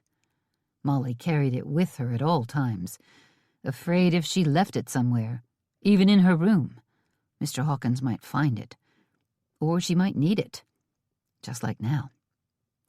She carefully followed the same set of turns, forward and backward, turning the dial a different number of times for each of the 3 numbers. A lock clicked inside. Her hand trembling, she lifted the lid of the safe. It was about a foot square, but made of heavy iron, and she needed both hands to lift the small lid. Opening it wide, she tipped it up until it rested against the floorboards. Inside, she saw several packets, mostly envelopes or other folded paper. They weren't completely flat, like they'd be if they only contained letters. "I'll be sure to check on that, Mr. Hawkins." The kitchen door slammed. Slammed deliberately. Wyatt was warning her. Then footsteps pounded on the stairs. Mr. Hawkins was back and coming fast. Desperate to find out what she'd discovered, Molly plunged her hand past the top envelope and grabbed 3 from below, hoping if Mr. Hawkins checked the safe, he wouldn't notice they were gone. She swung the lid closed, spun the dial, and put the floorboards in place. They wouldn't fit. "Stay off the trail." Falcon led the way, not back, but down, into the woods, on foot. With that gunman possibly still up there, the only way forward was off the trail. Cheyenne came right along, not as quiet as she could be, but enough to make a man proud. Rachel Hobart was good, too. Tough, savvy. They had no choice but to leave her, unconscious, the bleeding staunched. She needed care. They had to find whoever did this, do it fast, and get her help. And they had to do it without being shot down themselves. Good as they both were in the woods, no one was good enough to dodge a bullet fired from cover. But they could sure enough try to keep trees between themselves and that vicious would-be killer. The forest swallowed them up. The way was slow. Scrub brush to slip past. Downed trees, tangled up in vines and standing trees. Tumbled stones cropping up randomly. The leaves still fluttered down, but they were nearly done. All that, plus leaves left piled and rotted from the beginning of time, turned the forest floor into a nearly impassable tangle.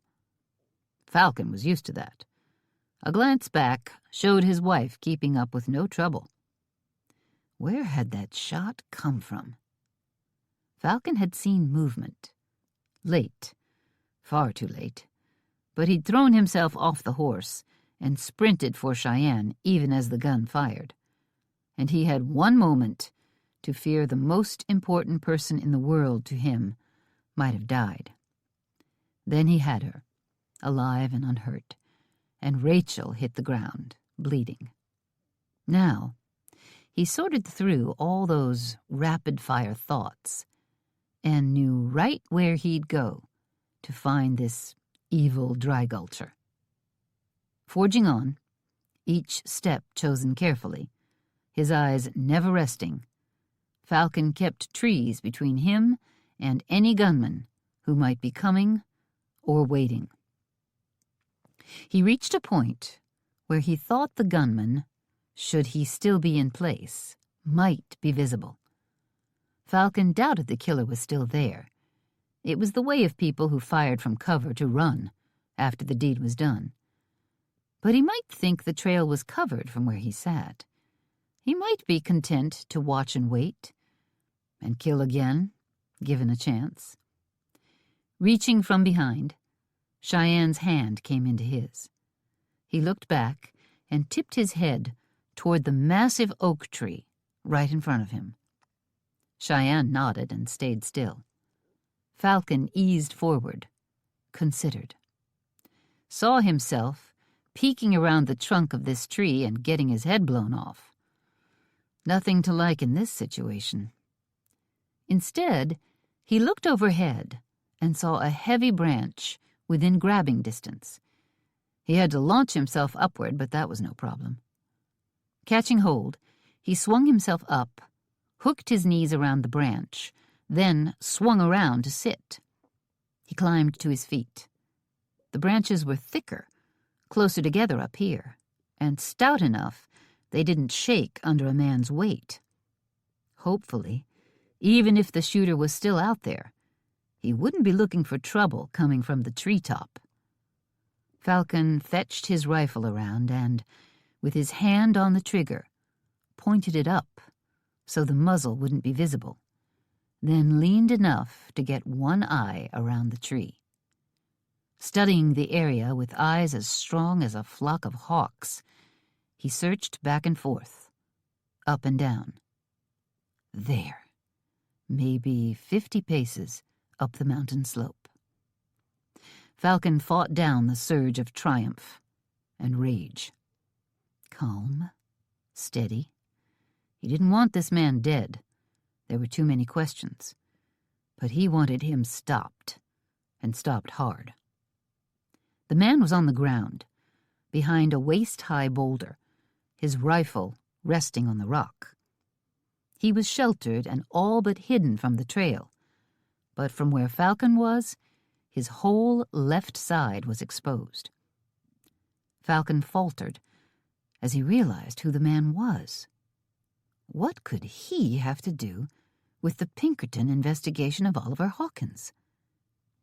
His thoughts, chasing themselves around, did no good. Not right now.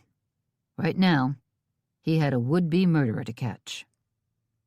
An inch at a time, Falcon brought his rifle down. Movement drew the eye, and he didn't want the man's intent focus on the trail diverted. Falcon aimed, considering where to hit him to stop him. His finger pressed on the trigger as far as he dared. He breathed in deep and let the breath out halfway. Waiting for a second, going completely still, he fired. A bright bloom of scarlet exploded on the dry gulcher's shoulder, very close to the spot where he'd hit Wyatt. The man slammed backward onto the ground. His rifle flew over his head. The killer shouted and crawled toward the long gun. Falcon fired again and hit him in the leg, then again, and blew the rifle to pieces. The man clawed at his pistol. Falcon smashed a bullet into the holster, and the 6-shooter snapped in two. The man's fingers were stained with blood. "Go!" he hissed down at Cheyenne. She tore up the hill toward the man. Falcon was on the ground and after her, his rifle again slung over his shoulder. "Knife!" Cheyenne hollered. The man slashed at her, the knife held awkwardly in his left hand. She leapt away and landed on her backside. Falcon, pushing hard, felt every second like an hour as the man came at his wife with a knife. He remembered his ma calling him a berserker and knew that was in him right now. He roared as the man staggered to his feet. Jerking his head up at the sound as if he feared an approaching grizzly, the killer's gunshot leg went out from under him. Cheyenne, flat on her back, kicked the blade aside. He lost his grip and fumbled at his right sleeve. Cheyenne twisted with the grace of a hunting wildcat, regained her feet, and stomped on the wrist he was trying for. Then Falcon was there. He pounded a fist into the man's face. Falcon grabbed his left arm as Cheyenne dragged a derringer out of his sleeve. Falcon slugged him again, and the man slumped to the ground. "Don't trust him," Cheyenne said.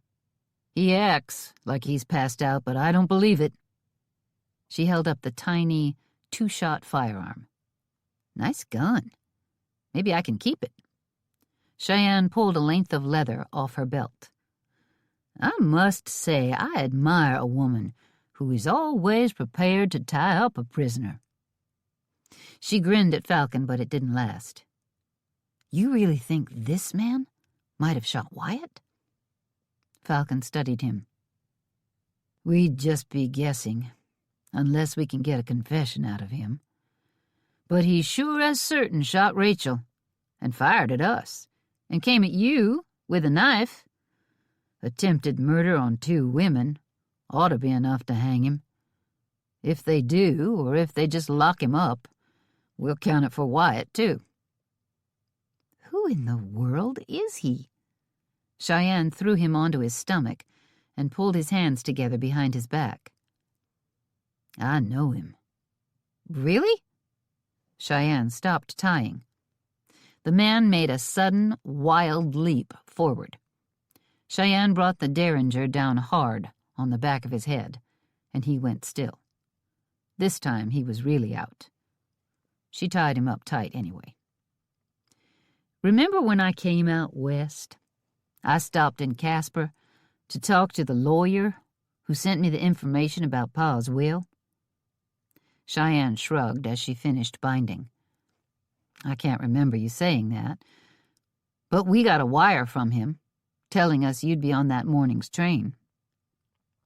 "This is that lawyer. His name is Randall Kingston. He sent that wire." Cheyenne, already kneeling beside their prisoner, dropped to fully sit on the ground. "But he knows all the details of Pa's will. Our lawyer in Bear Claw Pass said he was handling contacting you. And Rachel had nothing to do with Clovis's will. She was out here searching for Amelia Bishop. Why did he shoot Rachel?" Falcon finished with the feet. Randall Kingston's name was on the wire I received back in Tennessee, informing me of the inheritance. And I didn't know where you lived. Didn't know Bear Claw Pass from a hole in the ground, much less how to get to the RHR. But I had Kingston's name, so I got off the train in Casper and hunted him up to ask where to head next. It had about killed him to ask for directions, but he'd done it, not being able to read, not knowing a soul out here, with no idea hardly what a ranch even was. He'd wanted some answers before he just showed up at Bear Claw Pass. The train had left before I finished with the questions, so I was stranded for a bit. This man was mighty friendly. He helped me find the schedule for the next train. So he knew exactly when you'd get to town. Yep. But he never acted like he had any interest in me, beyond doing his job as a lawyer. If he shot Rachel, he must have some connection to Hawkins. Cheyenne reached down and flipped the unconscious man onto his back, studied him. They're connected, somehow. And connected to Pa, too. Cheyenne hunkered down beside Kingston and tugged gently on one of his eyelids and stared into brown eyes shot through with gold. His eyes are the same color as Clovis's. Cheyenne looked up. The same color as yours. Brothers? Falcon looked at his wife. Cheyenne shrugged. Some kind of kin, I reckon. They both crouched there, across from Kingston, for a long time, not talking. Falcon sorting it out in his head, and he could tell Cheyenne was doing the same. We can't figure it out here and now. We've got to get Rachel to the doctor, he finally said. Let's bind up his wound so he doesn't bleed out before we get him to the sheriff. I'm going to toss him over his saddle, but I think we need to build a travois for Rachel. Is there a sheriff in White Rock? I don't think so. But we're not that far from Casper. Some of our questions might get answered there. It's his town. Will the sheriff take his word over ours? Cheyenne rose. My family is a respected one in the territory. They'll take what I say seriously. Falcon nodded at a horse standing back in the woods a distance. You watch over him. I'll use his horse to round up ours and get Rachel. And while we're in Casper, we can mail that letter and send our wire to the Pinkertons. No more worrying about a talkative telegraph operator. I've got a feeling the one person in Casper we wouldn't want to hear about the wire is this man. Rachel said someone would come. I expect when they get here, they'll be looking for Kingston as well as Hawkins. And they'll want some answers. Chapter 16. The raised piece of floorboard wouldn't fit. The footsteps came fast. She pushed, lifted, then pressed down and sideways. It clicked into place. Mr. Hawkins was almost to the door. Molly looked at the unmade bed. An excuse to be in here. She had no pockets. She slid the envelopes and knife deep under Mr. Hawkins's dresser, leapt to her feet, dashed to the bed, and pulled up one side of the covers. The door slammed open hard enough it hit the wall behind it. Mr. Hawkins stood, breathing hard, something frightening glinting in his eyes. Mr. Hawkins, you're back. She sounded false and cleared her throat, fought to conceal her pounding heart. Did you find out what Wyatt needed? He studied her. Could he know? What exactly had Wyatt said? It flickered through her mind as she smoothed the covers that all the times he'd come looking for her, especially when she was in the bedroom, she had assumed improper motives. But maybe Molly saw personal motives when that wasn't it at all. Maybe he was watching her because of what was in the safe. Maybe the moment she was out of here, he'd open that safe, find things missing, and come for her. Wyatt Hunt is not long for this ranch if he wastes my time like that again. Molly plumped the pillow and rounded the bed so she was on the opposite side from her boss. He didn't need anything important? Her heart rate, already too high, sped up. Fear swept over her to see Mr. Hawkins in whatever mood this was. She struggled to appear calm as she finished with the bed. She tried to act as if today were the same as any other day, all the while knowing she was one false move away from being caught in an act of thievery. She hadn't thought of it like that. She'd considered herself to be an investigator, searching for evidence of a crime. But what if those envelopes were completely innocent? Or what if they contained money? He could haul her into the sheriff, accuse her of stealing, and be completely right. She'd be guilty. She could go to prison. Worse, what if there was evidence in them that would show him to be a killer? There'd be no sheriff. No. He'd silence her permanently, and Wyatt was too far away to stop him. She walked to the chest of drawers and picked up the pitcher resting in a bowl on top of it. She filled it with fresh water daily, and right now it was a barrier between her and Mr. Hawkins. She headed for the door. She had to walk near him. He stood between her and the only way out. As she came even with him, his hand flashed out and caught her upper arm. His grip was tight. Too tight. He smiled, but it was more a baring of teeth. "I need to get started with dinner." She spoke brightly, as if he weren't holding her arm to the point of pain. "We're having cherry pie. I found more canned cherries in your cellar, and my cherry pie is delicious." He was almost as greedy for food as he was for standing too close to her. She saw him weigh whether to release her or not. Her hands tightened on the pitcher. A dousing with cold water might calm him down, and if not, a crack on the head with the heavy pitcher would be next. She was tempted to just get on with whacking him, but if she did, all the cherry pie in the world wouldn't save her job, and there were those envelopes under the dresser. She needed to see what she had there. If they were nothing, she'd really prefer to return them to the safe, rather than explain what they were doing out of it. Mr. Hawkins's grip tightened even more. Molly would have bruises tomorrow from the crushing grip. His fingernails dug into her arm until she wondered if he'd tear her dress and leave claw marks on her skin. Then he released her so suddenly she stumbled back. Steadying herself, she nodded as if nothing untoward had happened, and rushed out. If she had a chance, she'd get those envelopes yet today, because they were the only way she was going to prove anything.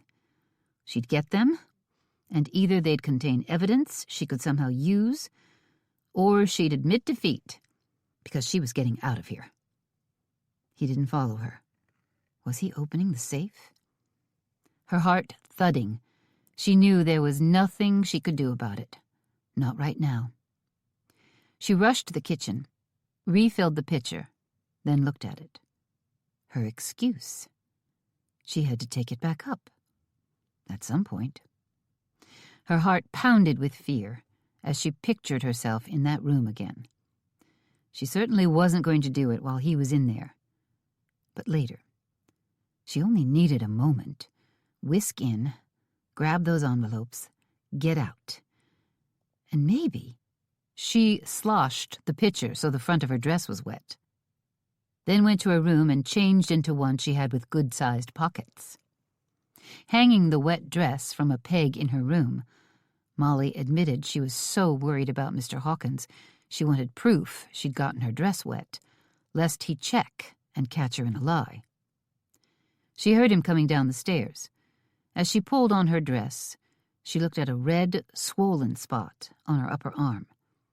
Her skin was broken but not bleeding, all courtesy of Mr. Hawkins. She quickly finished dressing and left her room, as worried about Mr. Hawkins catching her in her bedroom as his. She was in the kitchen measuring flour into a bowl when he came in.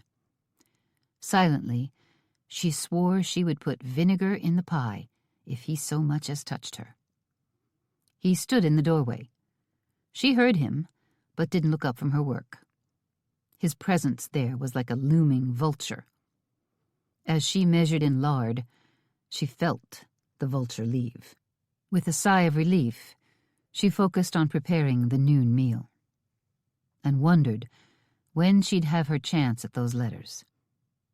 He closed the door on his study, and it occurred to her she ought to go up with the pitcher right now. "Why'd you shoot Lawyer Kingston?" Sheriff Greg Gatlin studied the unconscious form of Randall Kingston. They'd stopped at the doctor's office to leave Rachel and Kingston. Falcon stayed holding a gun on the unconscious lawyer, while Cheyenne fetched the sheriff. Cheyenne had brought him over to the doctor's office.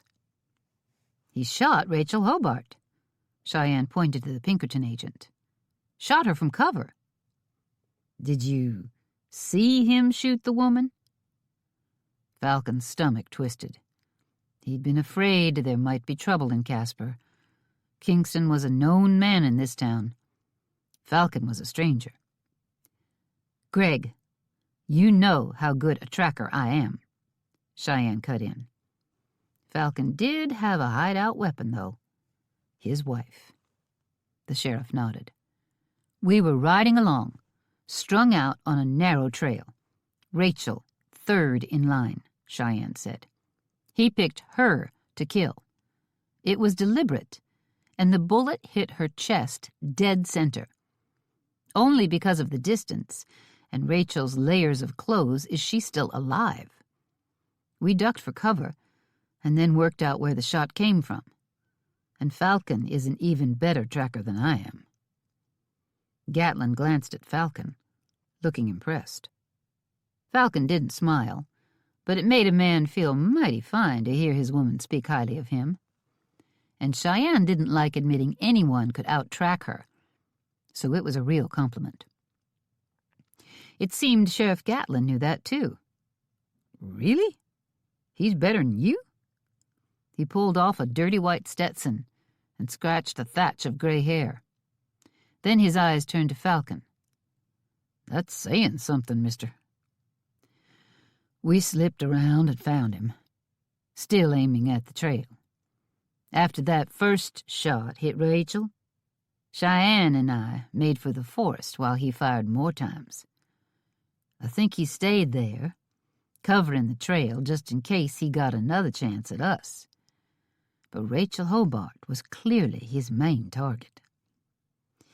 He needs to be patched up some." The sheriff went over and clipped one handcuff on the prisoner and one on a leg of the bed. He was nice enough to cuff the hand that wasn't bleeding. That seemed considerate of him. Or maybe he just thought he couldn't cause much trouble with a shot-up hand. Falcon took it as a sign Gatlin trusted them. Or at least, he trusted Cheyenne. The doctor was leaving the lawyer till last and working on Rachel. He straightened up from where he'd been working on her chest and held up a small, round object. "This saved her life." Falcon, Cheyenne, and the sheriff all leaned closer. "Is that a button?" Cheyenne asked. "Yep. A good-sized metal button was inside the wound. The bullet hit it and drove it into her chest. but it slowed down the bullet. The button was flat, not as easy to embed in the skin. God was watching out for her today. Cheyenne looked at Falcon and smiled. Neither of them had done much smiling since Rachel was hit. She's still knocked cold. There's a bump on the back of her head. I'd say she hit a stone or the knot of a tree root when she fell. No bleeding, but she's knocked into a good solid sleep. I'll put in a few stitches here, and it's just as well she be unconscious for that part. But she'll be fine. Falcon reached out and caught Cheyenne's hand. I didn't like her much at first. Now, I'm real happy she's going to be okay. I reckon we still ought to hang Kingston, Sheriff Gatlin said. And if we're gonna, it seems like a waste of your time to patch him up, Doc Reynolds. But he probably ought to be able to get out of bed to stand trial. So it has to be done. Got no other cases once I finish with Miss Hobart here, Reynolds said with a shrug. I don't mind a few more stitches. Can we go look through his office? Cheyenne asked. We have no idea why he wanted Rachel dead. We're hoping we can find a reason he turned murderer. I ought to come along, but I don't want to leave Doc alone with this varmint, even with the shackles on. You're going to find Kingston isn't well liked in Casper. A sharp character who's cheated more than a few. Shooting someone from cover don't surprise me overly. Finding his reasons don't make no nevermind. Can you look around without my help? Be pleased to, Sheriff Gatlin, Falcon said. The sheriff reached in Kingston's pocket and pulled out a key ring holding 3 keys. Seen him with this clutch of keys plenty of times.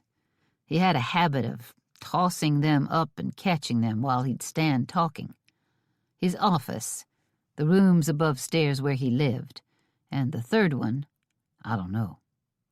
His house is the nicest one in town, on the north side, just up at the end of the street outside. You won't miss it. Town's too humble for such a house. Never was sure why Kingston settled here. Bring the keys back and let me know what you find. Nodding, Falcon went out, Cheyenne right behind him. They didn't bother to untie their horses. It wasn't far to the north end of a town barely clinging to life after the fort left. Let's send the telegram first and post the letter, Cheyenne said.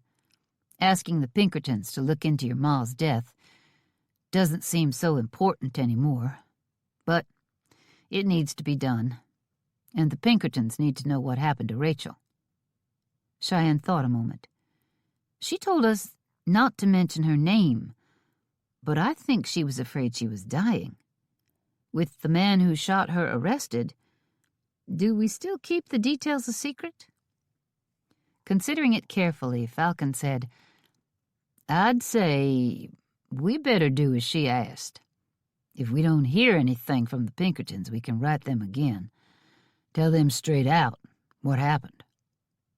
They sent the wire and posted the letter, then headed for Kingston's office.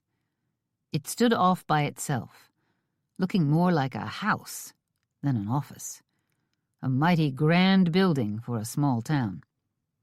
They walked up 5 majestic steps to a porch that stretched across the front.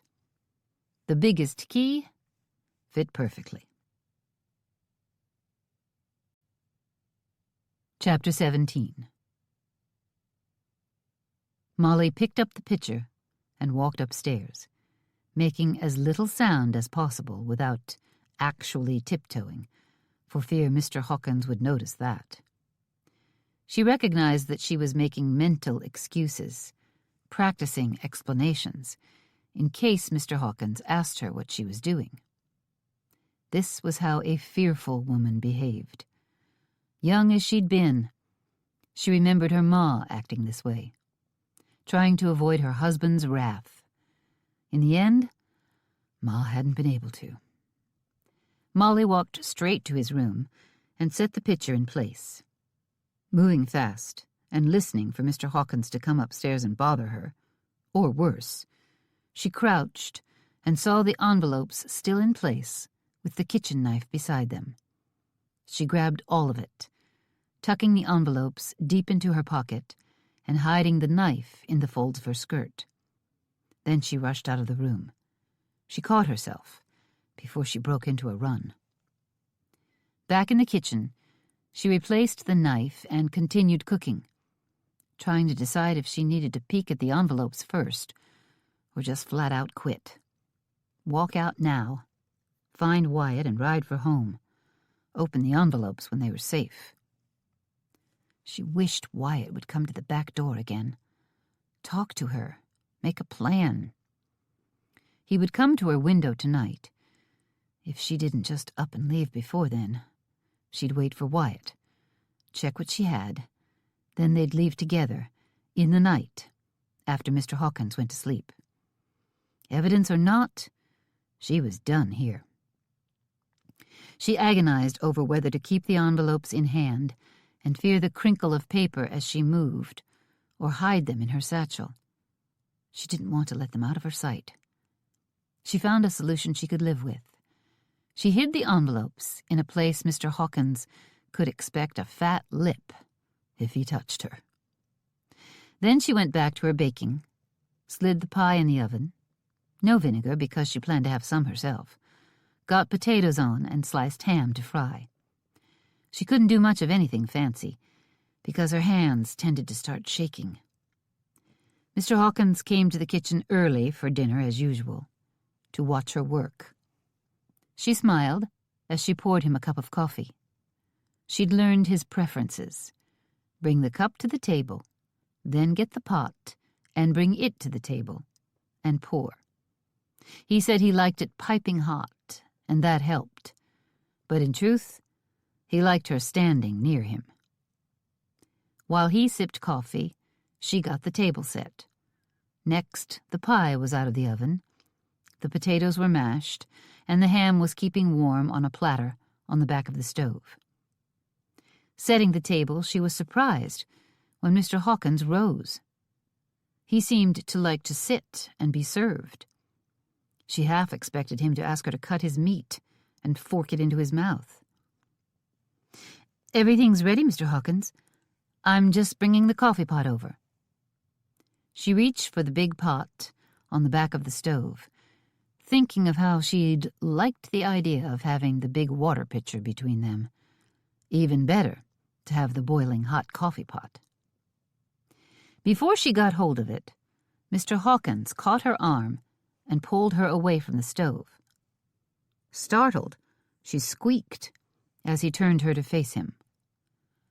"Molly, I think it's time we talked of things other than food and drink." This was it then. Whatever he said right now, she'd have to leave, assuming he allowed it. There'd be no staying for another day once words came out of his mouth that suggested they be more than employer and employee. "I've enjoyed having your help here. You're the best housekeeper I've ever had.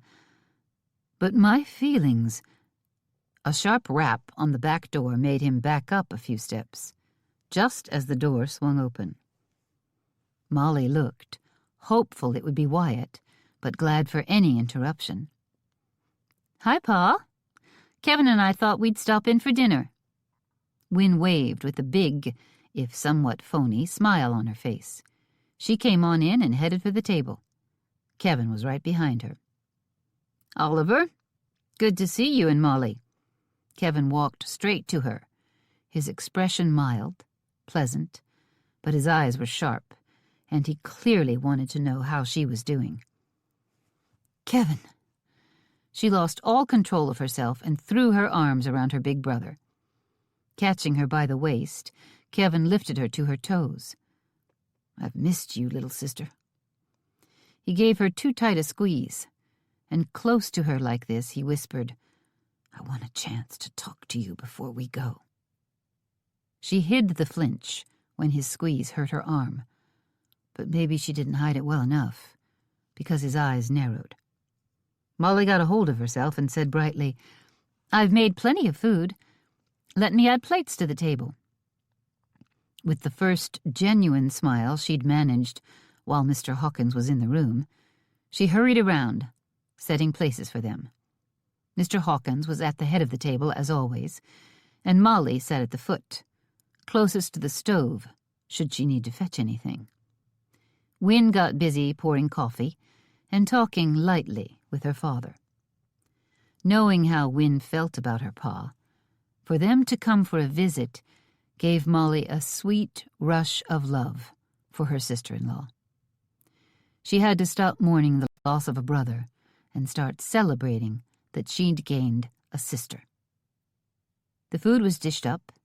Mr. Hawkins was doing his usual wide smiles and charm, something Molly knew was only skin deep, and his skin was extremely thin. The meal was eaten, the pie served. Wynne and Kevin remarked on the wonderful food. Mr. Hawkins now talked favorably about her cooking, too, instead of acting like he was entitled to hard work and fine cooking from his servant. They talked about general things while they ate, but after the pie was finished, Wynne said, "I'd like to stay a while, Pa." She took a sip of her coffee. "I've realized since I married Kevin, and we've talked about our families, that I don't know that much about Ma, or you, or how you grew up." "Well, you can hardly fault me for not telling you stories, Winona."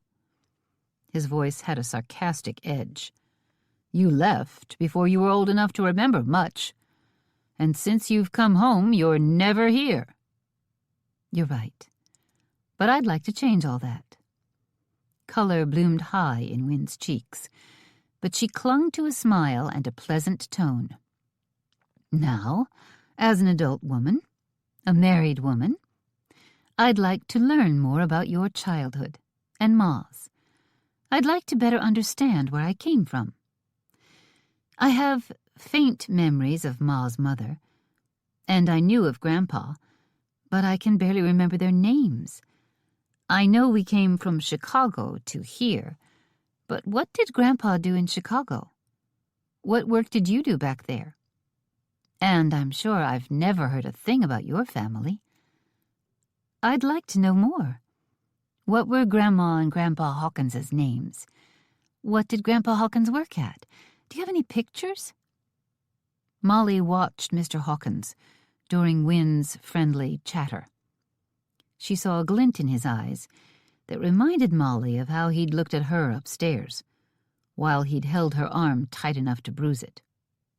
She remembered Rachel saying he could be frightening. As Wynne's questions went on, he calmed down, or maybe he just got himself under control.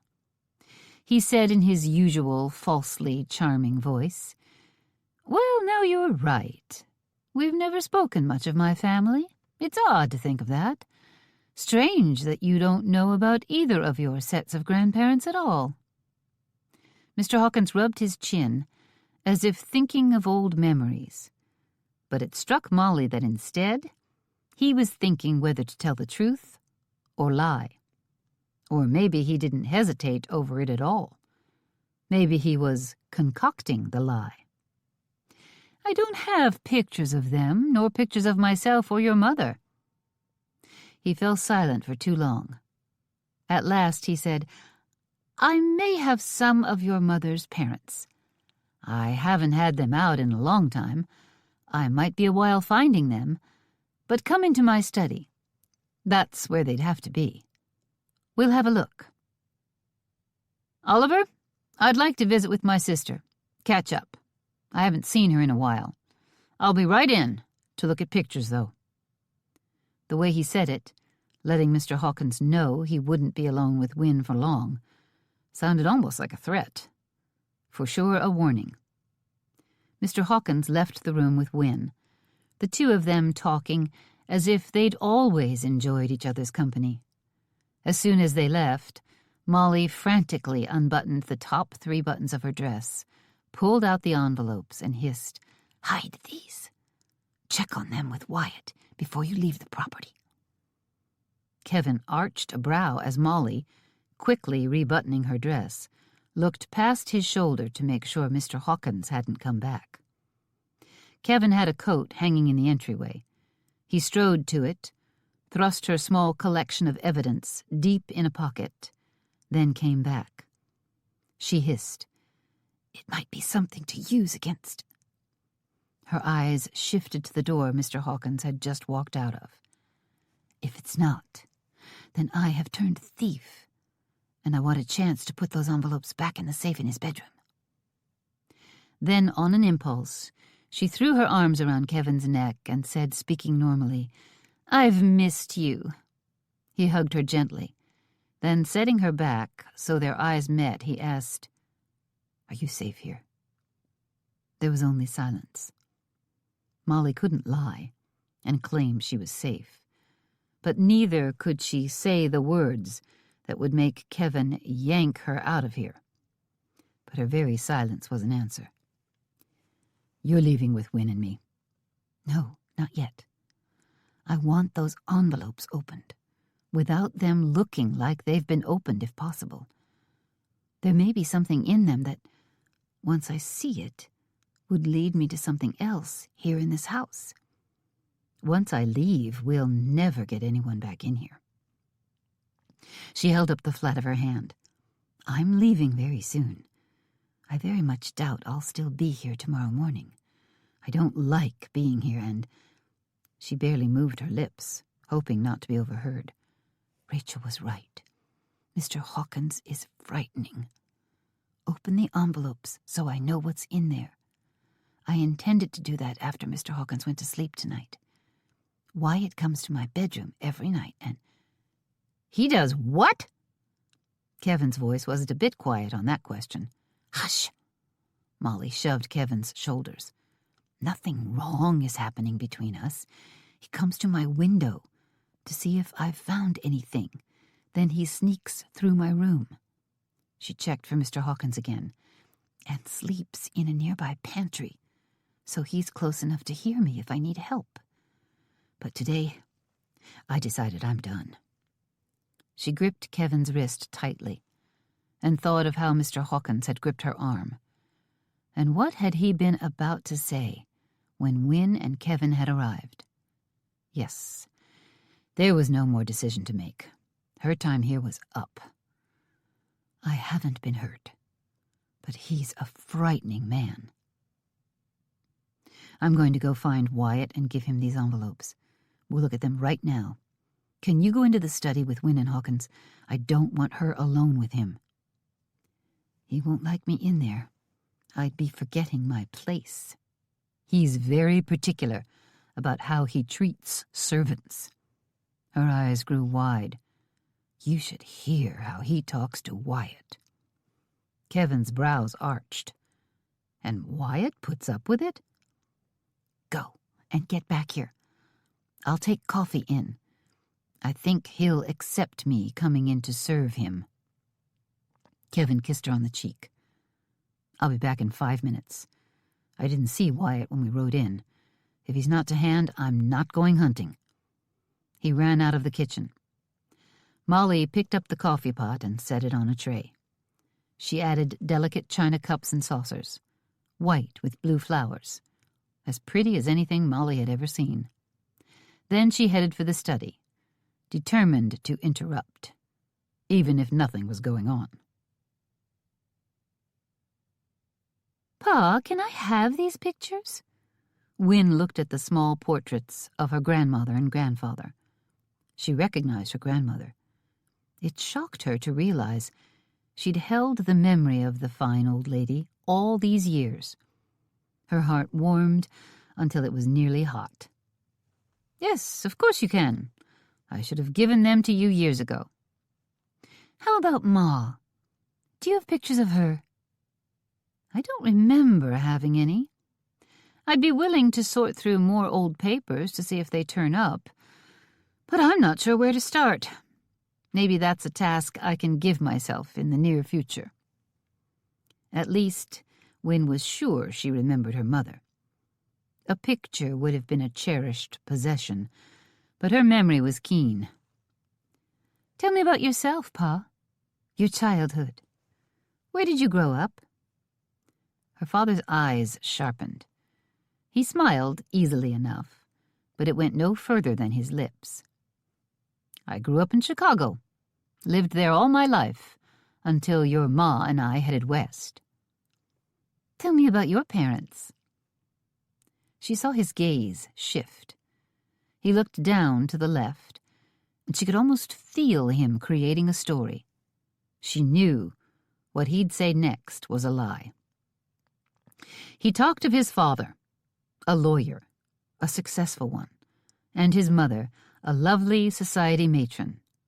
He was an only child. Since Wynne assumed it was all a lie, she wondered for the first time if her father wasn't an only child. Did she have aunts and uncles? How could she find out?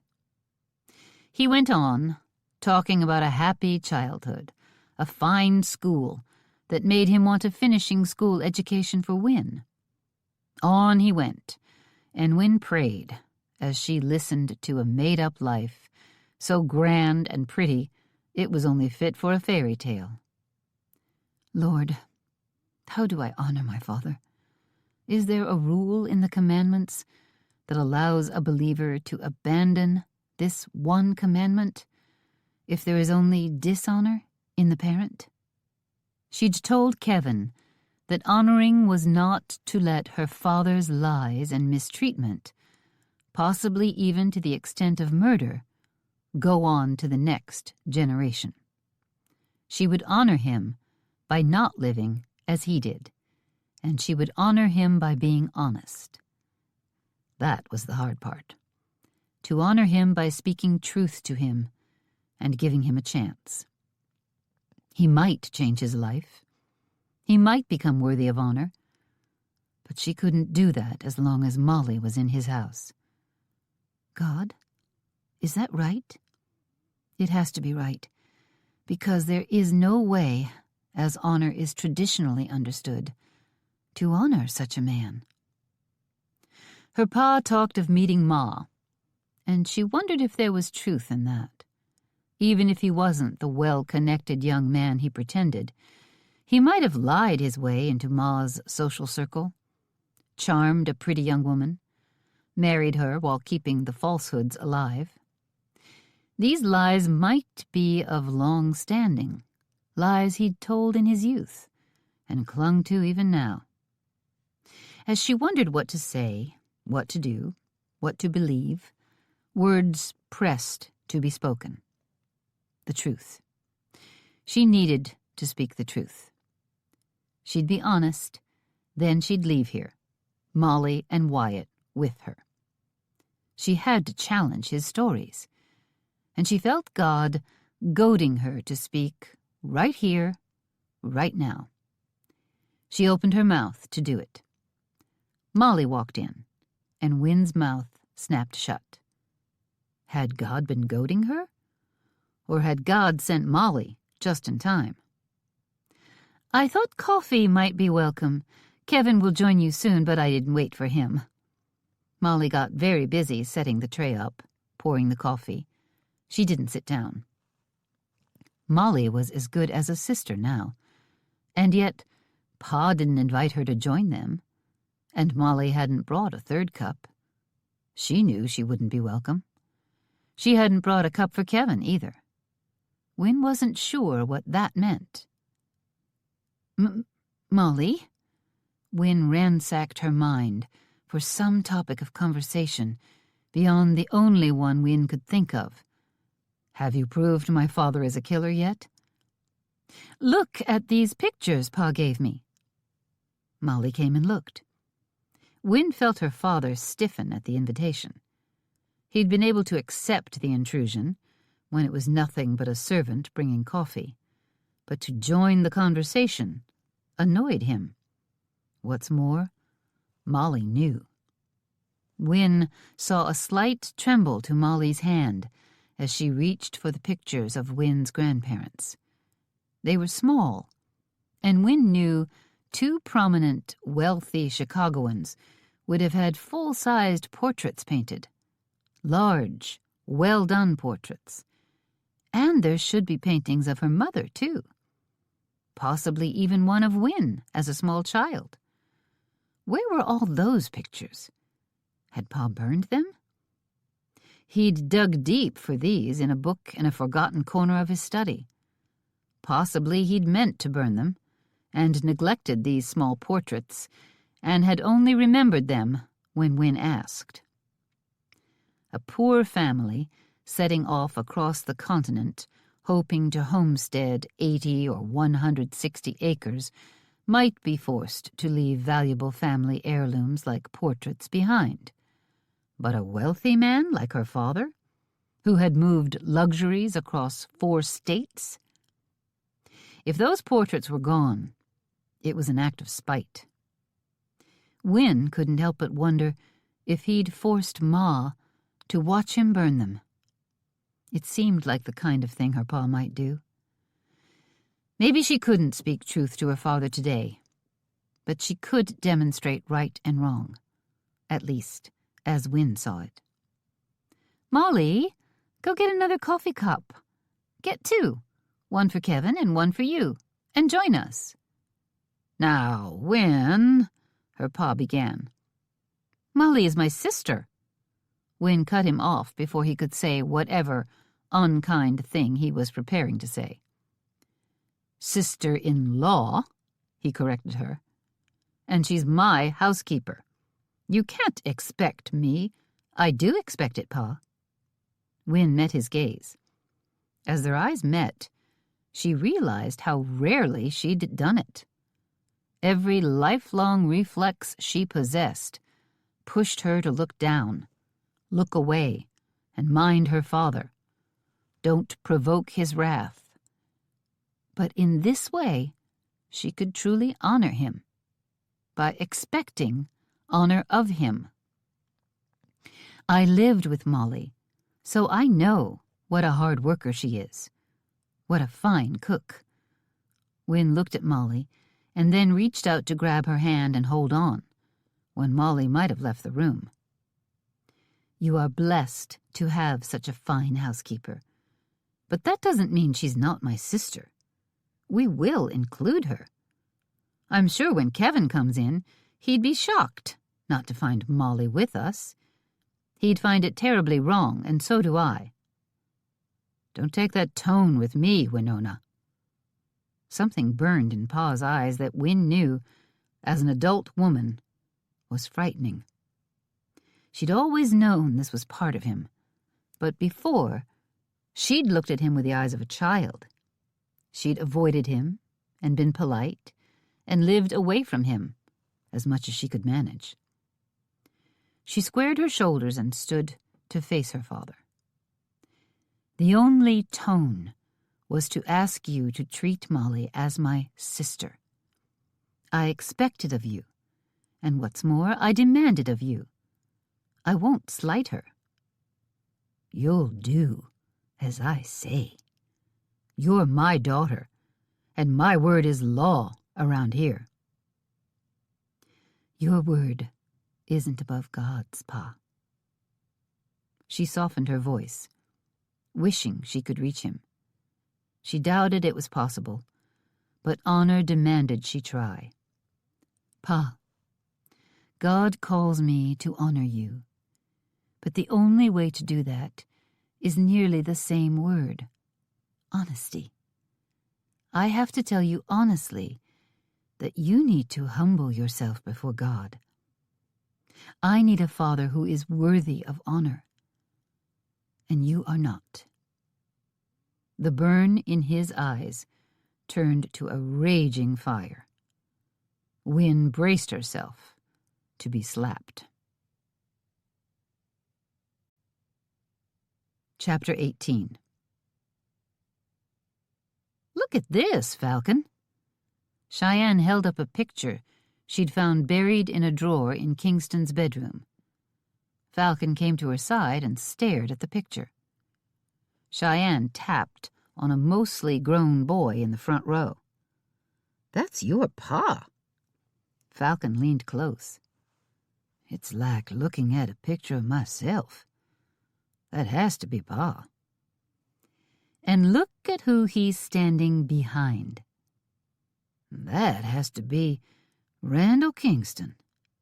Yep, and they look alike. I wouldn't have thought of it if he didn't have your eyes. She stared at the group of young men. They're so young. Just boys. Some kind of school picture. There are... She counted swiftly, then she quit counting as a jolt went through her that felt like lightning. She tapped her finger on a young man in the back row. Wait. Look who's standing behind Kingston. That's Oliver Hawkins. With a grim nod, Cheyenne said, They knew each other. Or is he another brother? Hawkins doesn't have your eyes, and it seems to run strong in your family. Falcon shook his head. So, Kingston, who I shot today, is my uncle? And maybe Hawkins is another uncle? I'd say for sure with Kingston. With Hawkins, an uncle or a very old friend. She flipped the picture over. Jeffers' House of Refuge for Young Men. She looked up at Falcon.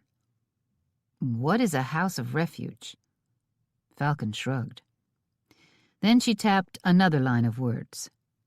Jeffers, Tennessee, 1839. I've never thought I heard a single note of Tennessee in Oliver's voice. He sounded nothing like Clovis. Can I look at the picture again? Cheyenne handed it to Falcon, wondering what it felt like to have a pa with such a twisted past. Your Bible says Clovis married your ma in 1840. He looks old enough here to be nearly out of school, if this was a school. Never heard tell of no little brother for my pa. But Kingston might have changed his name, or Pa did, or both. Whatever made him do that, they didn't end up, all three of them, out here by happenstance. I don't know when Kingston moved out here, but Hawkins was definitely here ahead of Clovis. Pa and his little brother must have followed Hawkins out. If they knew he hit the mother lode marrying Wynn's rich ma in Chicago, then headed west to escape any harsh judgments from his wife's friends, the others might have come hoping to get in on the money. Kingston sets up as a cheating lawyer, and Clovis sees what a smart move it is to marry for money and latches onto my ma. You know, I told you Hawkins was Clovis's only friend out here. I always just thought they met and got on well. Instead, they knew each other from before.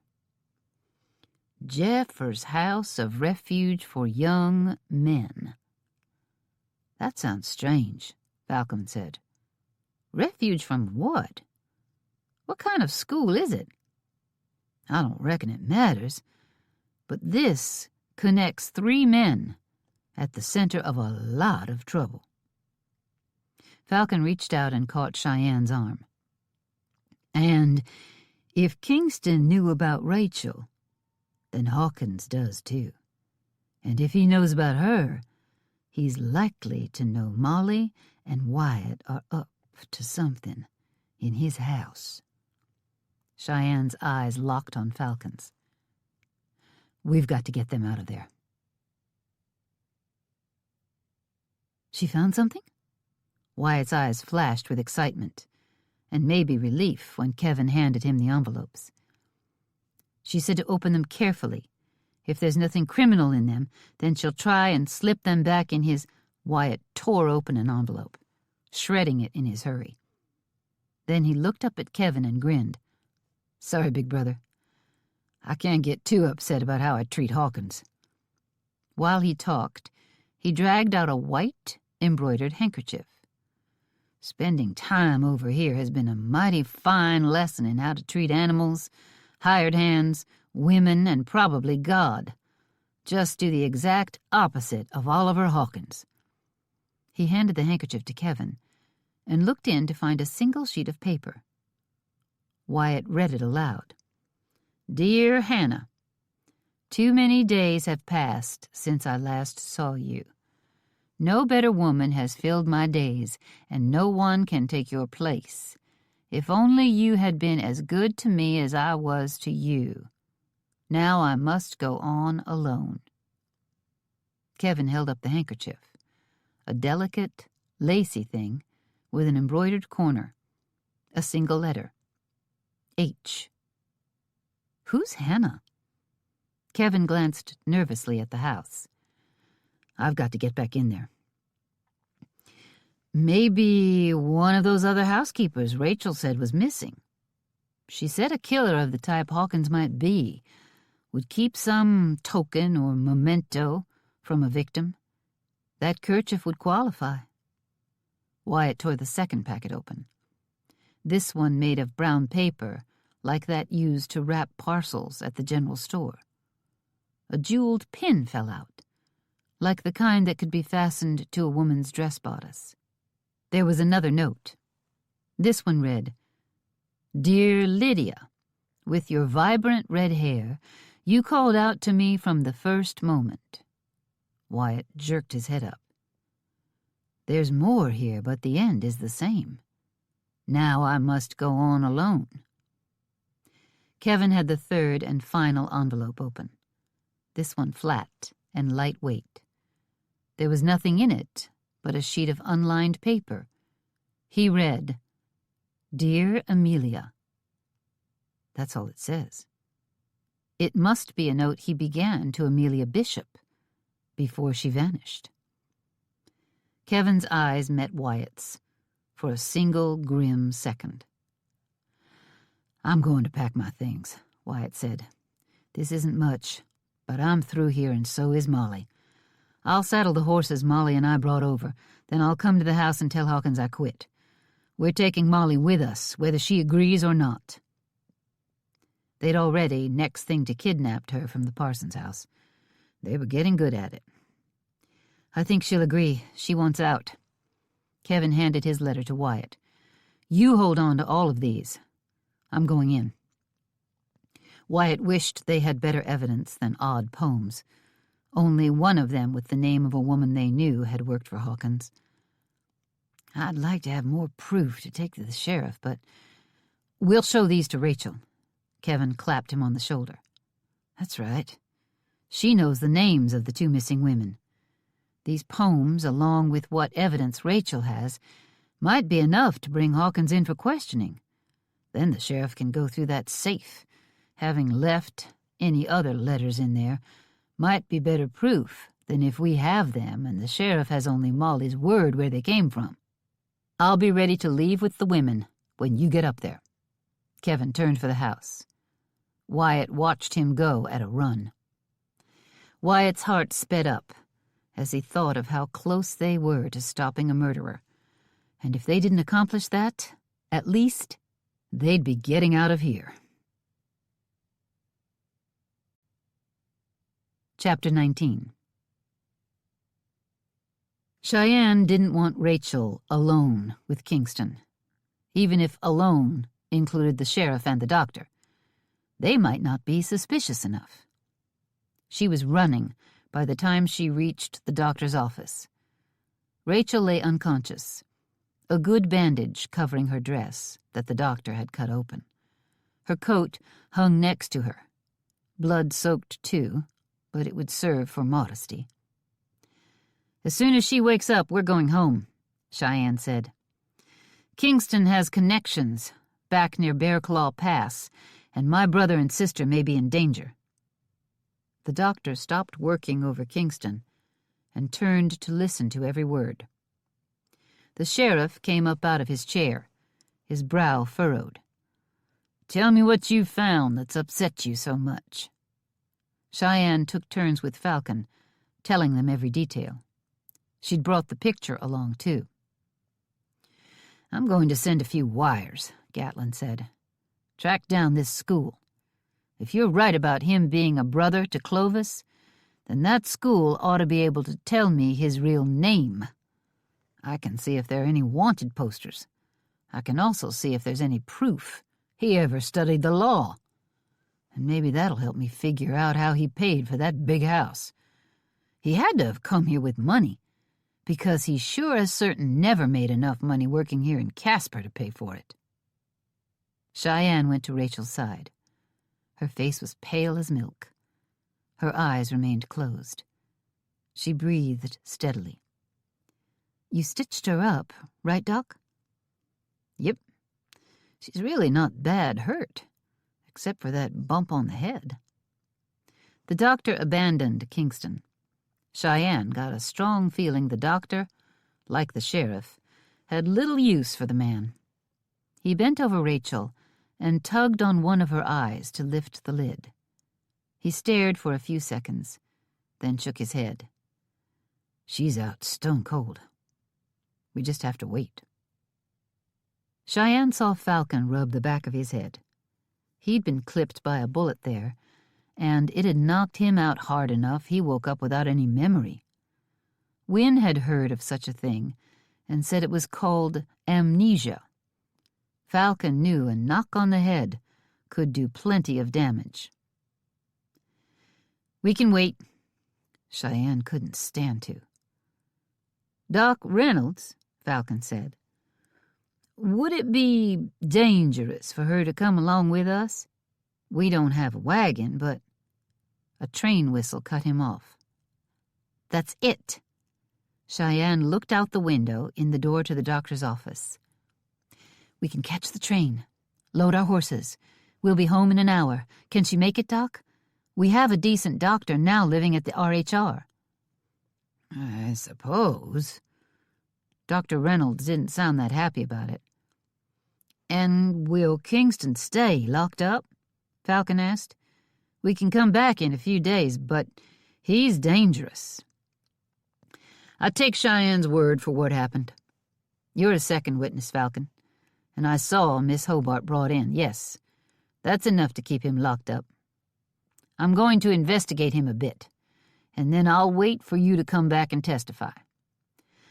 I'll go buy 3 tickets, arrange for the horses to get on board, and send another telegram to the Pinkerton agency about the Jeffers House of Refuge."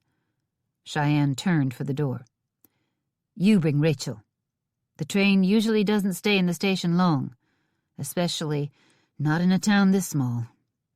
Cheyenne was gone, running for the train station, trusting her husband to handle Rachel. She enjoyed the sweet feeling of having a husband she could fully trust. Kevin burst into the study just as Mr. Hawkins slapped Wynne across the face. Wynne cried out and clutched her cheek. Molly rushed to her and pulled her away from Mr. Hawkins's fury, and his hand raised to strike Molly. Kevin charged at Mr. Hawkins and slammed a fist into his face. Knocking him back hard enough, he fell over the arm of his overstuffed chair. Hawkins's feet caught under the low table holding the china cups and coffee, and it went flying. Kevin kept coming. "No, stop!" Wynne grabbed his arm and threw all her weight against him. Molly jumped in and grabbed Kevin's other arm. Not because she particularly wanted him to stop. She thought a few more solid fists to the face were just what Mr. Hawkins needed. "Let's go, Kevin." Wynne sounded shaky, near tears. Her face had a red splotch on it, the size and shape of an open hand. "I'm going with you." Molly had had enough. She wasn't staying in this house another minute. "No, don't leave me, Molly." Mr. Hawkins dragged himself to his feet. Holding one hand to his jaw, he kept the chair between him and Kevin. "You're just going to have to hire a new housekeeper. I didn't like the way you treated me, Mr. Hawkins." Molly made sure to load that formal name he'd always insisted she use with scorn. But I would never stay working for a man who'd hit my sister. At that moment, Wyatt came in.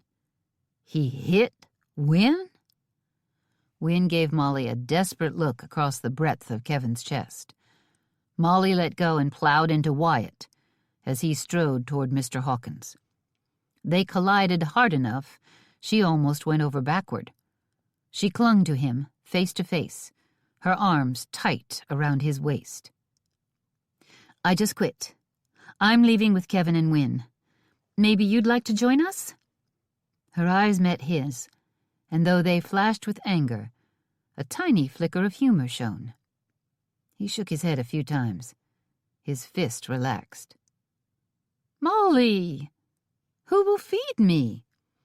Mr. Hawkins acted like the slap had never happened. And I thought, that is, I had hopes that we might be more... He quit talking when Wyatt slipped around Molly and clamped a hand on his throat.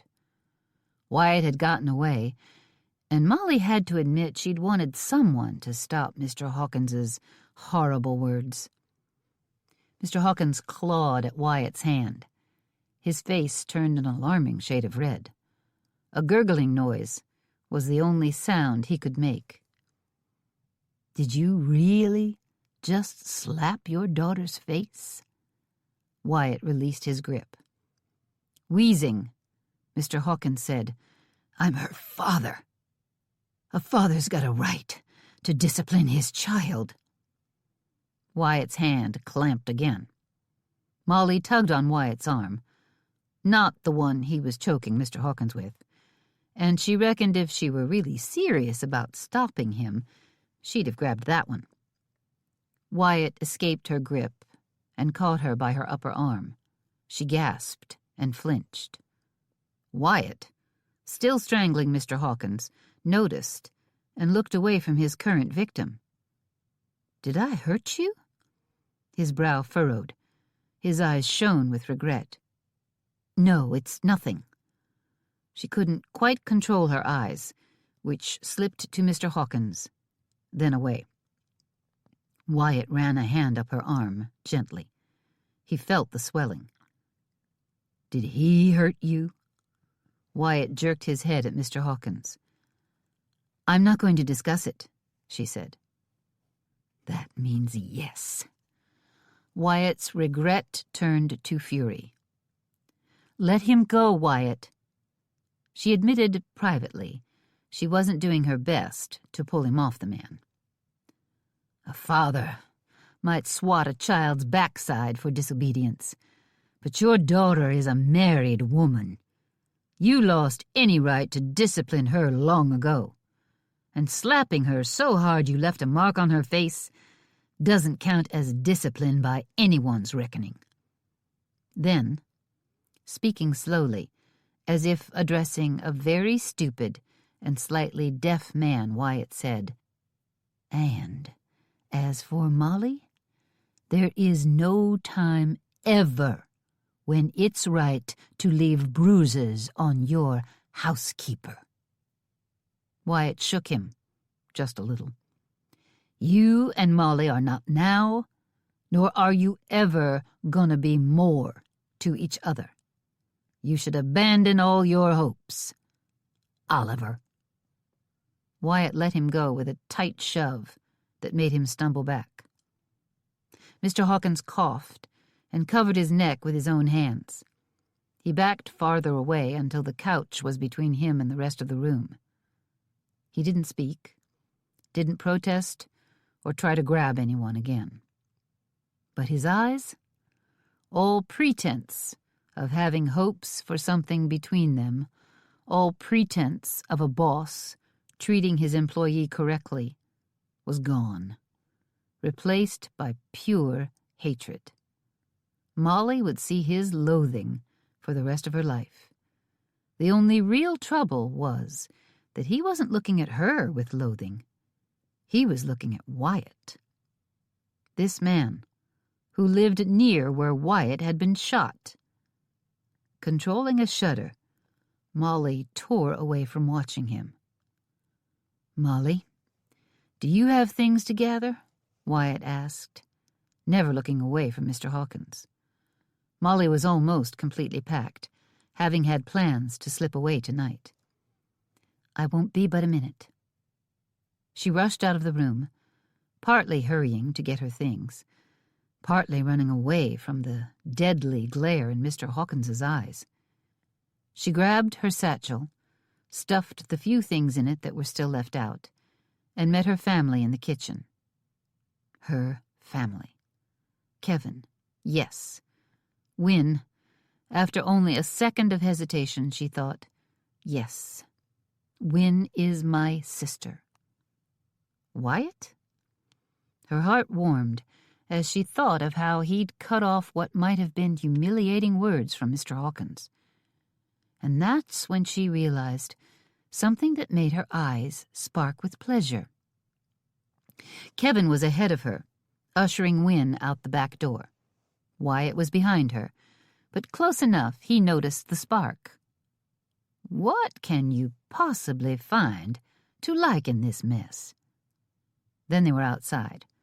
Wyatt had 4 horses, tied at a hitching post, only steps from the door. They were mounted up and moving before Molly got a chance to answer. "Molly thinks something's funny?" Kevin scowled at her, then looked at Wynne's swollen red cheek. "Not funny." She held the reins in her left hand and ran her fingers gently over the swollen spot on her arm. "Not one thing funny about that man." And still, she smiled. "It just made me happy to realize I'm never going to have to call that man Mr. Hawkins again." The 4 of them lined up. Wynne rode between Kevin and Molly, with Wyatt on Molly's right. Wynne looked at Molly and gave a firm nod of her chin. "And I'm never going to call him Pa, either." She reached out her hand, and Molly clasped it as they rode along. "How far were we from this place when Wyatt was shot?" Trust Kevin to think of something to worry about. "Not that far." Wyatt rubbed his shoulder and started looking behind him. "Let's pick up the pace." Chapter 20. The conductor called Bear Claw Pass, and Cheyenne gave Rachel, who was groggily sitting up, a worried look. "How are you feeling?" Rachel blinked at her owlishly and didn't answer. "The doctor told me before I left that she needs quiet. A blow to the head like that can make the brain swell up inside her skull. She could feel poorly for a week." "A week?" Cheyenne gave her head a violent shake. "I told Doc Reynolds when she came around that sounded too long. He said we have to keep an eye on her, make sure she eats and drinks, if she's too addled to do it for herself. Mostly she needs rest. Hogback at the diner has a wagon that doesn't get much use. I'll go ask if we can borrow it. Better yet, maybe he could drive us out to the RHR, and then he could take his wagon back." The train slowed. Cheyenne was on her feet the second it stopped, heading for the door. Falcon right behind her, with his armload of injured woman. They descended and tried to arrange with Hogback, who had just closed the diner after the noon meal, to drive them home, with Rachel tucked in blankets in the back. He refused, apparently fond of his idle time, but let Cheyenne borrow it, on the condition she bring it back tomorrow. "I don't need to lie down. I can sit on a horse," Rachel said. Cheyenne ignored the unsteady woman and got her into the back. The fact that Rachel didn't fight over it told Cheyenne how bad the poor agent was feeling. Cheyenne drove the wagon hitched to Hogback's swayback mare, a horse by all appearances as fond of idle time as her master. Falcon rode his horse so he could keep an eye on Rachel and lead the other critters stretched out behind the wagon. They made slow time because Cheyenne was taking great care. She was also half expecting gunfire to ring out. She had to wonder if this was all somehow connected. They'd decided the attacks on Kevin and Falcon were related to rustling and a devious plan to kill off the heirs in the midst of the confusion over Clovis's will. But there were too many dry gulchings, too many cowards involved in this mess. It seemed like they'd wandered into a gang of outlaws who'd all learned the lowest of skills from each other. Could Hawkins have known about the thieving? Could he somehow have been involved in it? Could those rustled cattle, a mix of his own Herefords and the Angus from the RHR, have been sent to that canyon with Hawkins's knowledge? It was too much to get in order right now.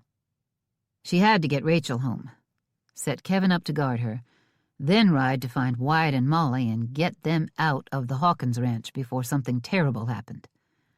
Because whatever lies Wyatt had told to get the job, it was almost certain Hawkins knew there was suspicion cast on him.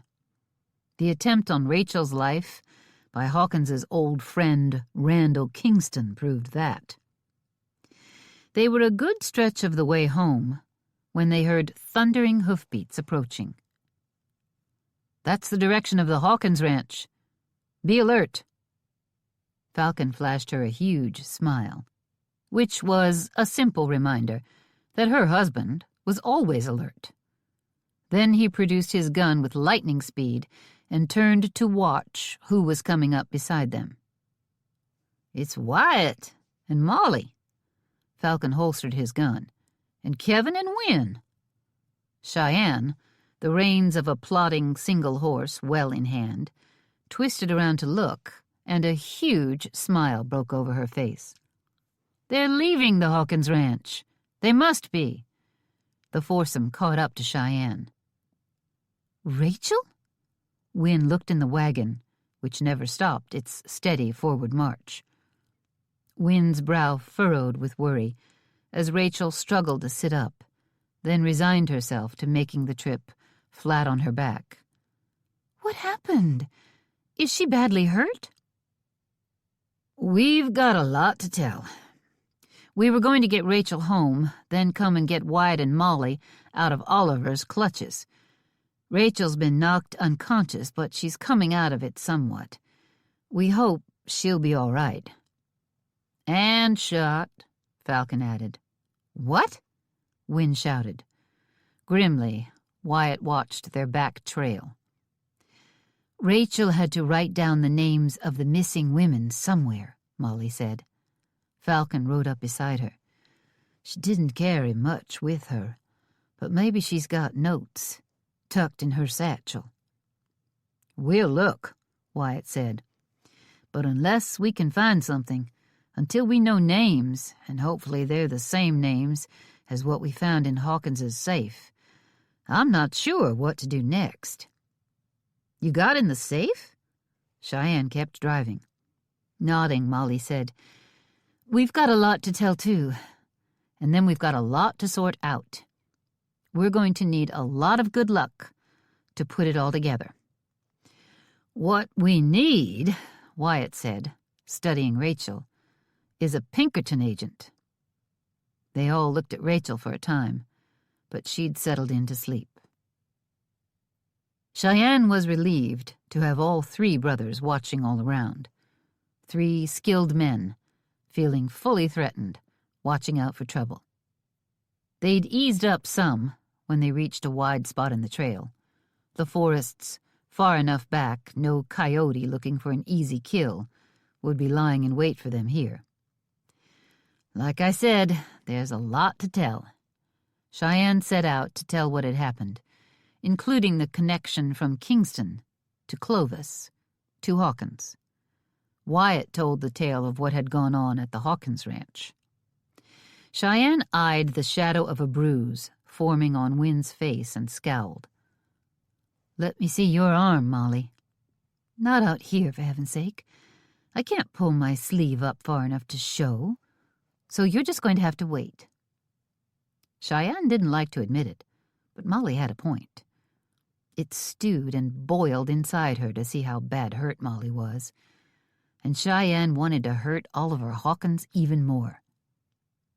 "But you got word to the Pinkertons?" Molly picked up the story Cheyenne had spun. "Yes. According to Rachel, what we sent will let them know she's in trouble, so they should send help.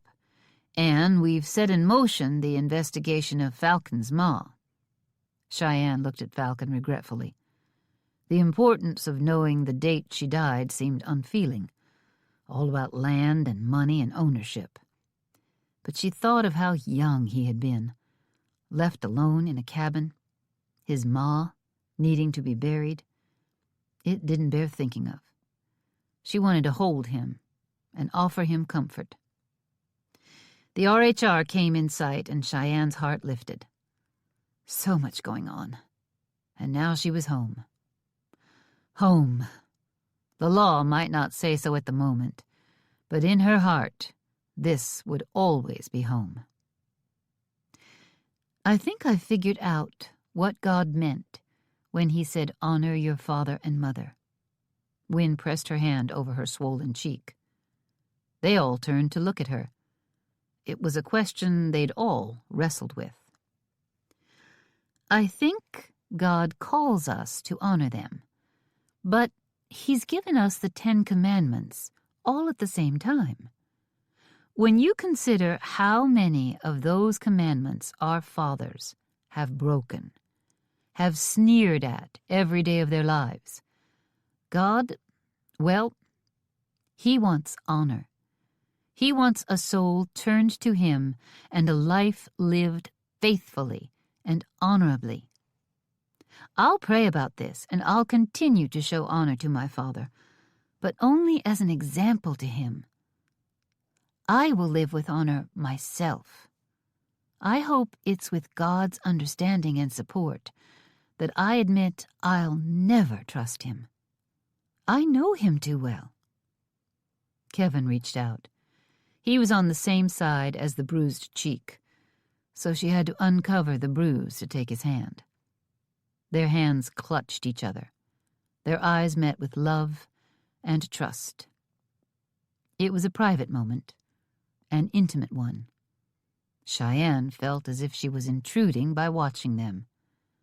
She turned back to her driving, glad to be home, glad to have her family together.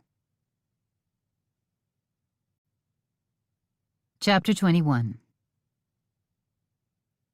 "I want to see that arm." Wyatt stood in front of Molly like a couple 100 pounds of stubborn. "Wyatt, I am not going to expose—" "Go upstairs and put something on so you're not exposed. Cheyenne has a short-sleeved shirtwaist if you don't. Put hers on." Wyatt crossed his arms. "We do nothing more until I see how bad he hurt you. And you haven't told us what he did, either." Wyatt's eyes narrowed as he studied her. "I can see he said or did something that really frightened you. We're trying to be honest here, to clear this up. Molly, don't keep secrets from me." Molly thought of the terrible secret she was keeping, from everyone, even Kevin. Secrets that had nothing to do with Oliver Hawkins. A tiny niggling deep inside her whispered that maybe, just maybe, this family would help her find a way past the guilt, the nightmares that still jerked her awake at night. If ever there were people who knew what it was to have trouble with a father, it was this group. Rachel had stirred when they were lifting her out of the wagon. She insisted on walking up to bed on her own. Falcon humored her until her knees gave out, then he carried her upstairs. Cheyenne had gone up with him, and Molly followed. Cheyenne and Falcon went back down, and Wynne came up. She stayed with Rachel, while Molly decided what needed doing, and went downstairs for supplies, only to face a formidable group, all lined up.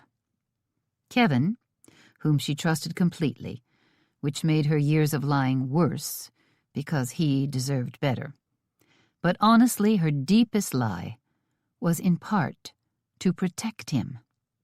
Falcon, a wild man, the easiest going of the group, or it might be more accurate to say he was the one who didn't let much upset him.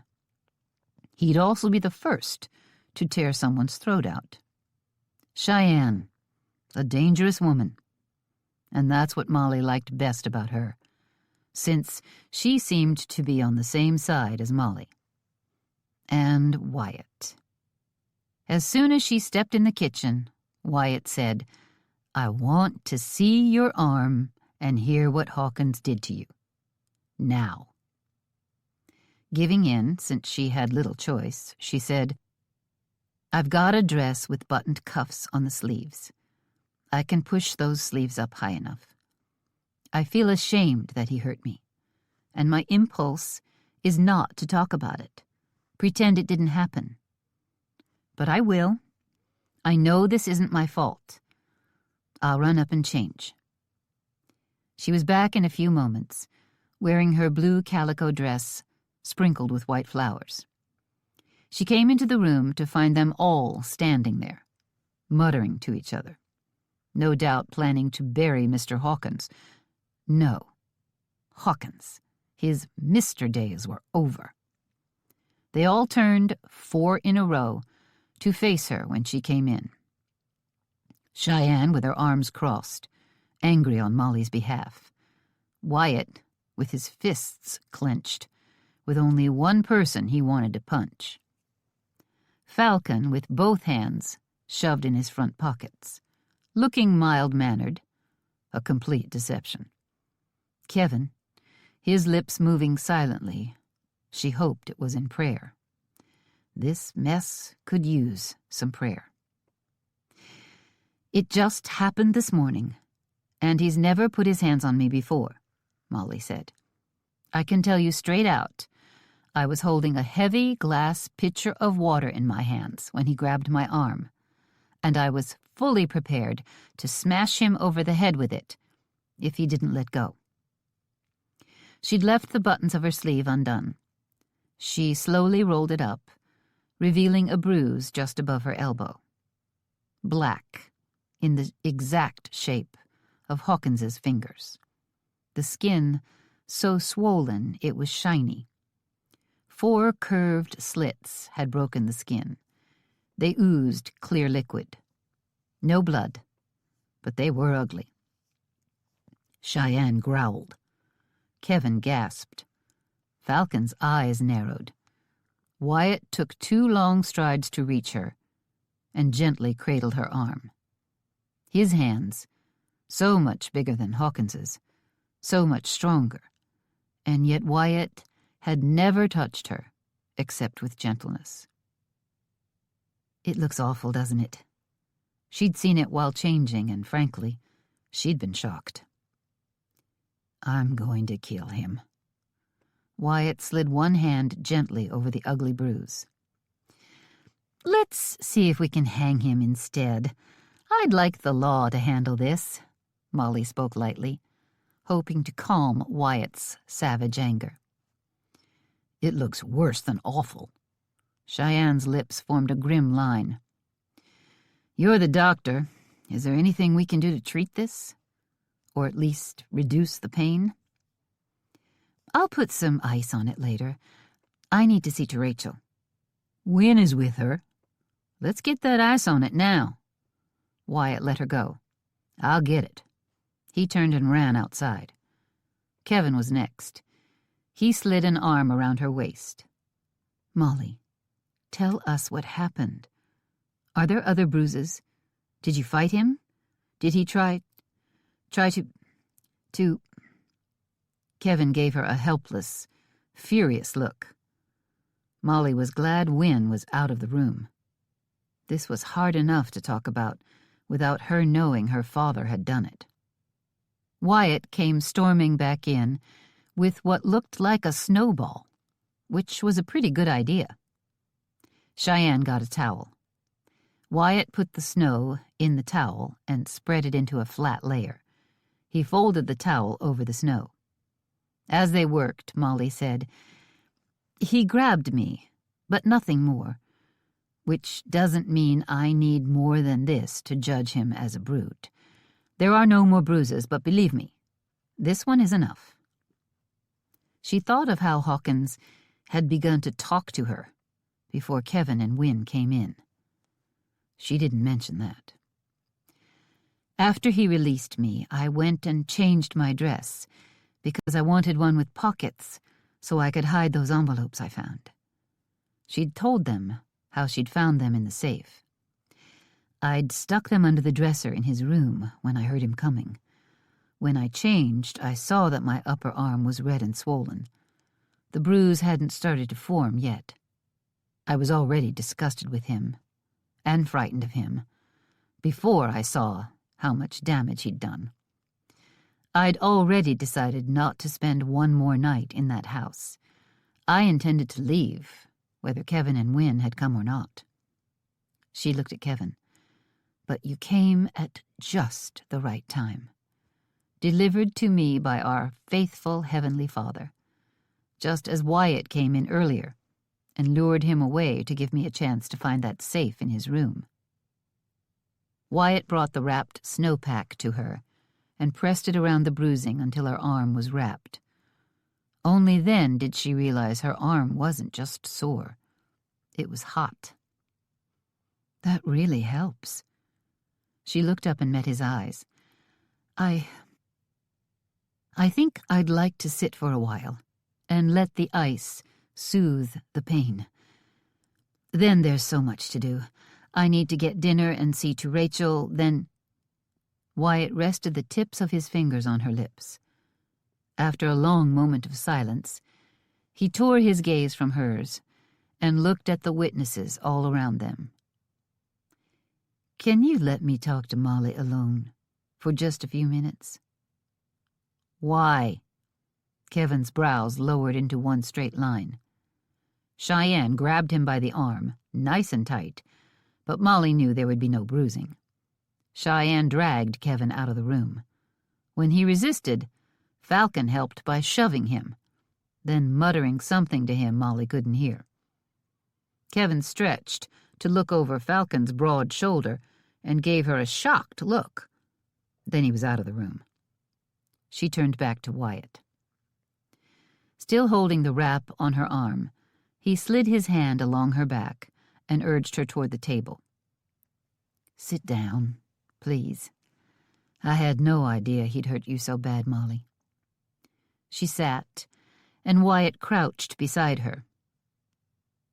"You're not really going to kill him, are you?"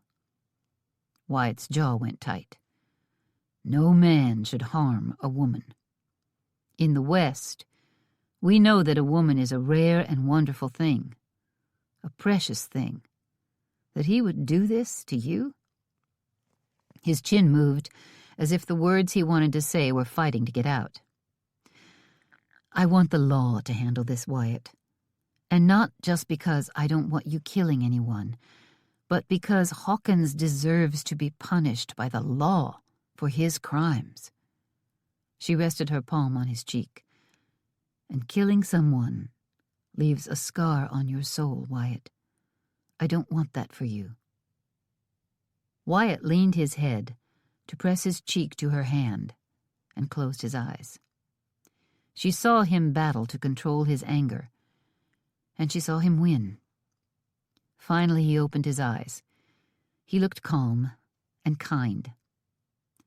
"Molly, I've come to your bedroom window night after night.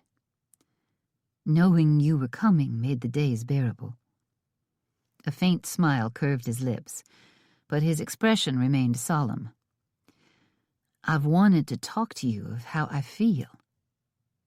I know you've wanted to find proof against Hawkins. You didn't need to tell me." "Hush," He kissed her. It shocked her into silence, which was no doubt his goal. Not how I feel about the investigation or Hawkins. How I feel about you. She thought of the kiss they'd shared, thought of waking up in his arms. She had feelings too. It wasn't right. It wasn't proper to have such a talk when we were there, alone, in the night, with you taking such risks, and me just leaving you there in danger all day. I wasn't in danger, not really. Not until today. Rachel lived there much longer than I did, and he didn't leave a mark on her. I wonder why he hurt me so much sooner. I think he was getting scared that after she left his home and found Amelia Bishop, the truth of Amelia's fear of him had come out. Then somehow he found out Rachel came back. He must have known, or that lawyer from Casper wouldn't have waylaid her.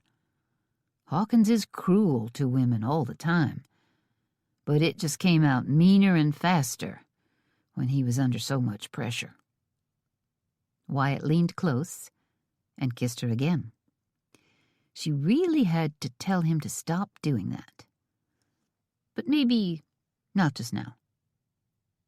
Every night, I controlled the urge to speak of how much I care about you. You did? She cared so much it was frightening and wonderful. Yes, but you can see it was impossible at night, alone as we were, can't you? I didn't want to treat you so disrespectfully. Molly's heart was feeling as warm as her poor bruised arm, but with her heart, it was a nice kind of warm that she didn't ever want to go away. Wyatt leaned forward and dropped to his knees. He might have lost his balance just a bit, but he seemed like he was coming to her as a humble man, a man who wanted something desperately. Molly. He was close enough he could have kissed her, but instead he asked, "Will you marry me?"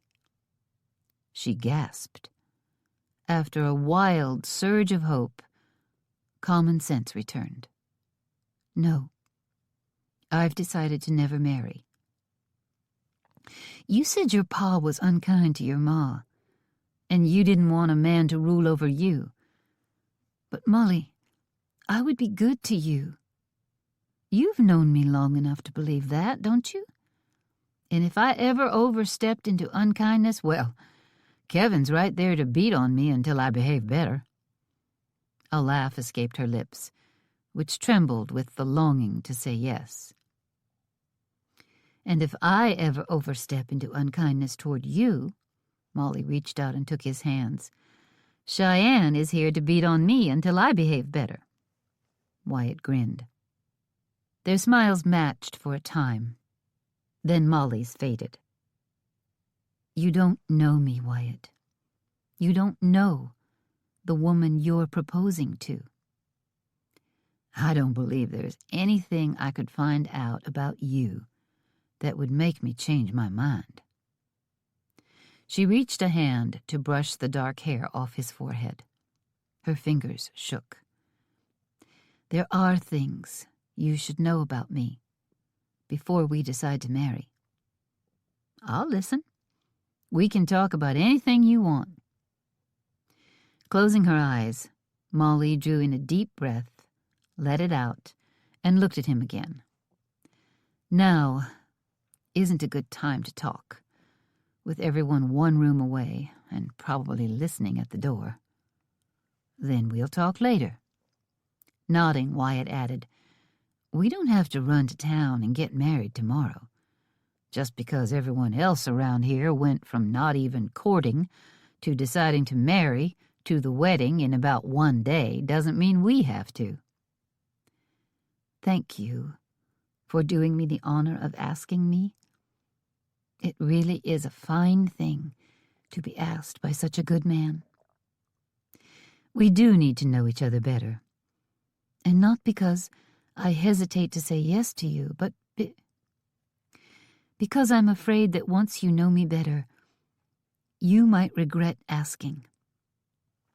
Hope leapt into his eyes when she said she wanted to say yes. "That's not going to happen. But if you fear it might, then we need to talk everything out. Maybe we can even have the wedding in an orderly way. We could set a date in advance, invite the family, and have a nice meal afterward. You could even have a ring and a bouquet of posies, if you had a little notice." Molly smiled. Although posies in Wyoming deep in the fall would be a hard trick. He rose, adjusted the snowy cold wrap on her arm, and said, "You're not feeding this crew tonight. You are going to rest." That made her grin, then whisper, "The trouble with that is then I'll have to eat someone else's cooking." "Falcon said he'd roast a possum if we didn't mind waiting until he went hunting and fetched one around for us." Molly shuddered. Then Wyatt whispered, "It'd probably be better than whatever Cheyenne would cook." "Hey, stop talking about me that way." Cheyenne charged into the room. Molly smirked at Wyatt. "That's why I'd like time to talk to you in private. Don't know why it's so hard for you to fetch a wife around, little brother." Falcon came in and slapped Wyatt on the shoulder. "Easiest thing in the world. I've done it twice now, without a speck of trouble." Cheyenne nodded. "You must be doing something wrong." Kevin came in and stood at Molly's side. "You need to rest." "House is getting crowded with me and Cheyenne living here." Falcon crossed his arms and looked up like he could see through the ceiling to the upstairs and was counting bedrooms. "You'd have a place to stay if you'd just get hitched to Wyatt and slept in his room." Molly felt her face heating up, no doubt turning pink. "There's still a spare room, but it doesn't matter. I'll be up watching over Rachel."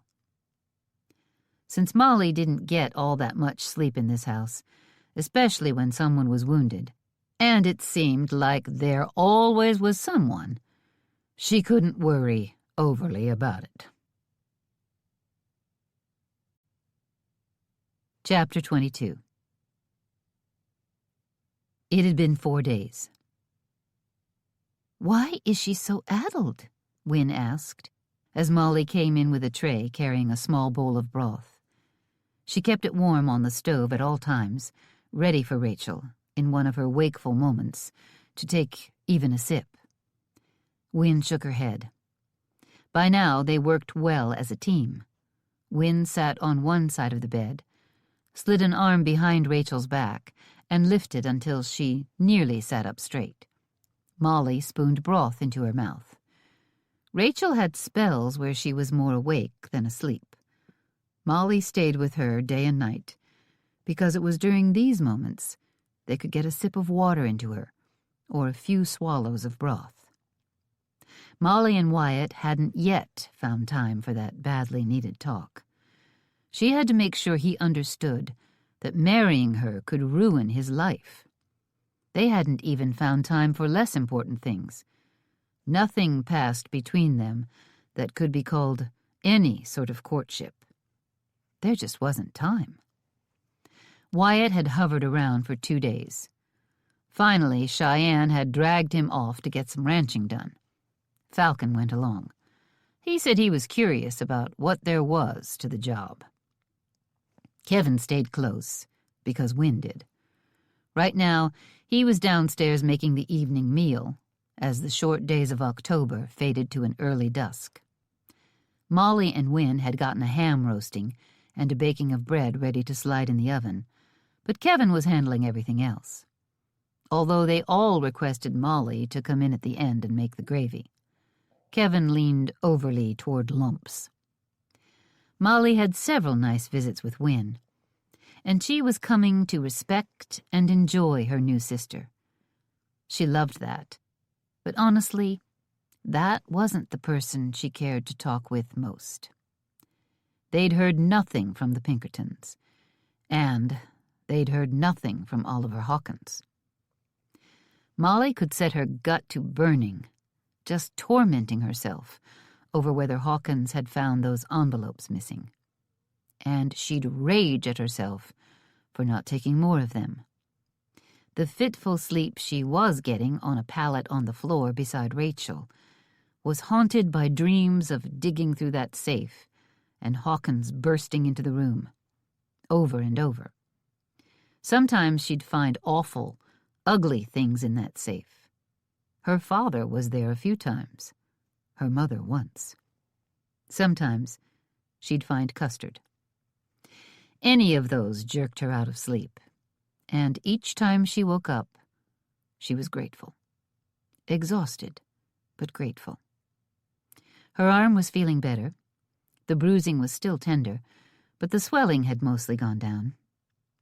Wynn's face had been a dull shade of red, now faded to yellow. "We're quite a pair, aren't we?" Wynn eased Rachel down after Molly quit forcing liquid into the woman. "At least my bruises are hidden away." Molly rubbed the bruised arm gently. "Yes, yours was worse than mine. Yet I hesitate to say you're the lucky one of us." If only I'd grabbed more of those packets in his safe. I got enough to confirm some of our suspicions, but nothing that comes close to proof. If only... Hush. Wynn's hand came up. I'm doing the same thing, so don't get me started. If only, if only, if only. The truth is, Molly, we both did the best we could. You certainly more than me. Your father was, I'm very much afraid, getting ready to say something all wrong to me when you and Kevin came in. Molly rubbed her arm again. The kind of thing that would have forced me to leave right then and there. So I'm just torturing myself by wishing I'd had more time. There was no more time. Molly suddenly rounded the bed and pulled Wynn to her feet. She wrapped both arms around her new sister. I've never been so happy to see anyone in my life as when you and Kevin came to visit. Wynn hesitated, then her arms came around Molly. And I have a family, after a whole lifetime of feeling like an outcast. Avoiding my pa, scared to death he killed my ma, afraid to say anything. Wynn's voice broke, and her arms tightened. There were similarities in Molly's deep secret and Wynn's. For a moment, Molly teetered on opening her mouth and spilling all her ugly secrets on poor Wynn. She might have even done it. She thought Wynn would understand. But Wyatt had to be first. The hug lasted longer than any in Molly's life. She whispered, I've always wanted a sister. Brothers can get to be a bother sometimes. For some reason, that set Wynn to giggling. She pulled back, and Molly saw tears on her face while she fought down the laughter. Molly joined in. No tears. She wasn't prone to them, but a hug and laughter. There'd been too little of both in their life for a long time. They got a hold of themselves and turned to look at their sleeping patient. Why won't she wake up? Wynn straightened Rachel's blanket. I don't know. And for all the broth and water we've forced on her, she's losing weight. I don't know how long she can go on like this. Molly felt her throat swell a bit, almost like she could shed a tear. Instead, she cleared her throat and rounded the bed to pick up the small glass pitcher that stood empty. I'm going to go check on supper. Call if you need anything. Molly wondered if she'd ever get a chance to talk to Wyatt. Another day passed, and another. The lump on the back of Rachel's head had gone down. She was awake longer, but very confused. She was seeing two of everything, and she couldn't gather her thoughts enough to discuss the information she had about the women who had disappeared after working for Hawkins. Her cheeks were hollow, and her skin had a gray tone that grew worse by the hour. The wound on her chest was healing, and Molly removed the stitches. Mid-afternoon, on the 7th day since Rachel had been brought home, Molly was in the kitchen while Win and Kevin sat with Rachel. She looked out the window when she heard hooves clopping softly in the deep snow. A man came riding in on the cold, windswept trail from Bear Claw Pass. Someone she'd never seen before. He was dressed in a buffalo robe and rode a sturdy, high-stepping brown stallion. He led his horse to the barn, and a cowhand came out to meet him.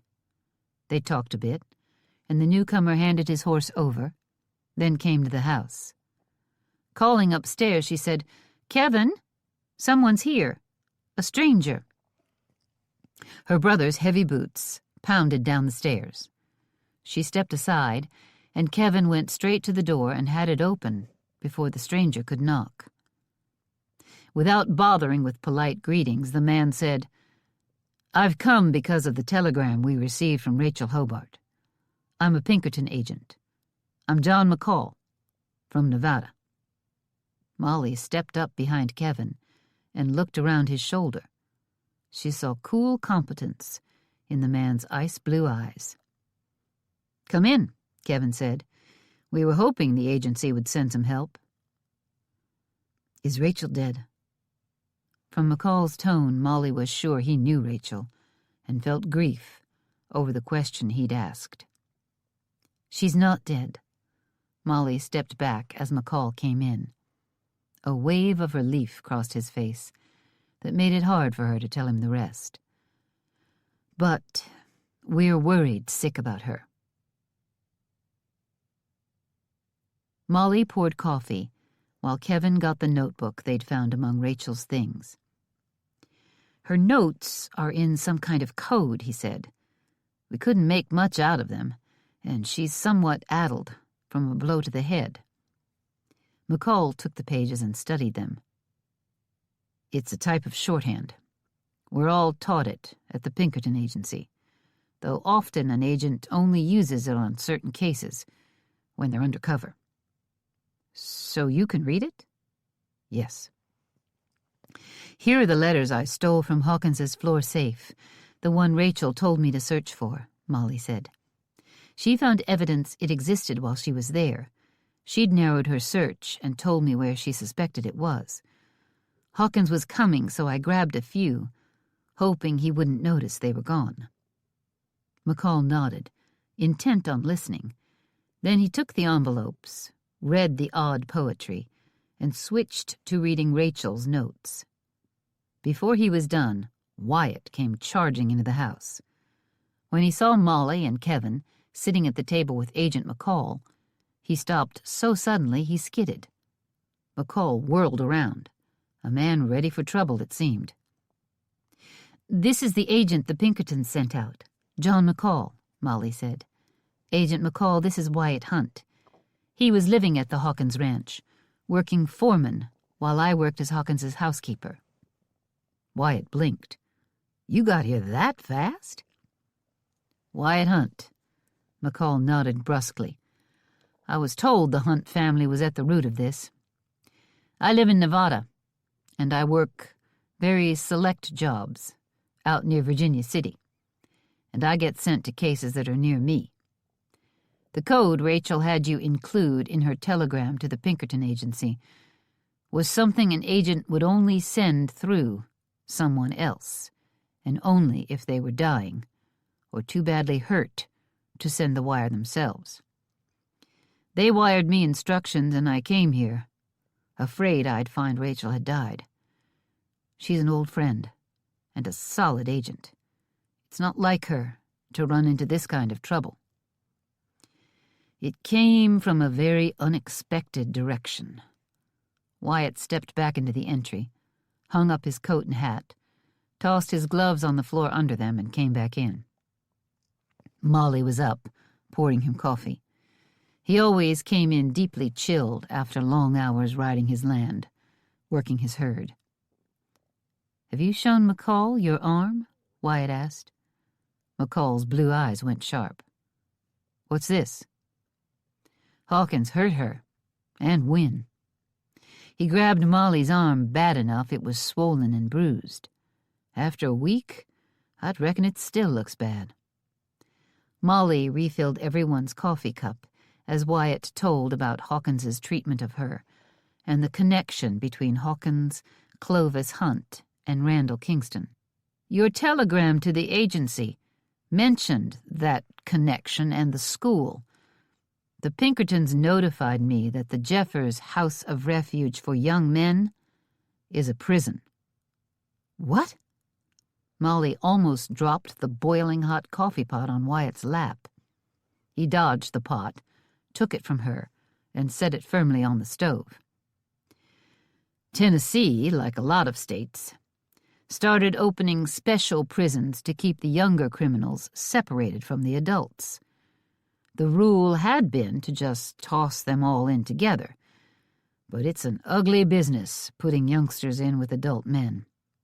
Often boys who might be reformed end up as hardened criminals before they've served their sentences." "Do you know what they did? How they ended up there?" Kevin asked. "The details are supposed to reach me in a letter. I had a whole packet of information waiting for me in Bearclaw Pass, and they'll send more as they find it." McCall looked out the window at the swirling snow. "I hope it comes soon, because I need to solve this and get out of here. My wife, Penny, is expecting our second child, and if I have to spend the winter on this side of the Rocky Mountains, snowed in away from her, she's going to make me regret it for years." Then he grinned. "The only reason she didn't come with me is because she's about 7 months gone on a baby. She's worked as a Pinkerton agent, too, from time to time. She enjoys tracking down bad men." The grin convinced Molly he wasn't all that afraid of his wife. "Can I study Rachel's notes for a while? If there's enough here, we can go arrest Hawkins, dig through his safe for the rest of his rotten poetry, and hang him high. Then I'll send Rachel back to Chicago and go home." He made it sound like he could accomplish it all today. Molly was glad to keep quiet, hoping he could manage that. McCall read Rachel's notes quickly, taking notes himself. Then he read them again more slowly, and reread the poetry from Hawkins, studying the contents of each packet.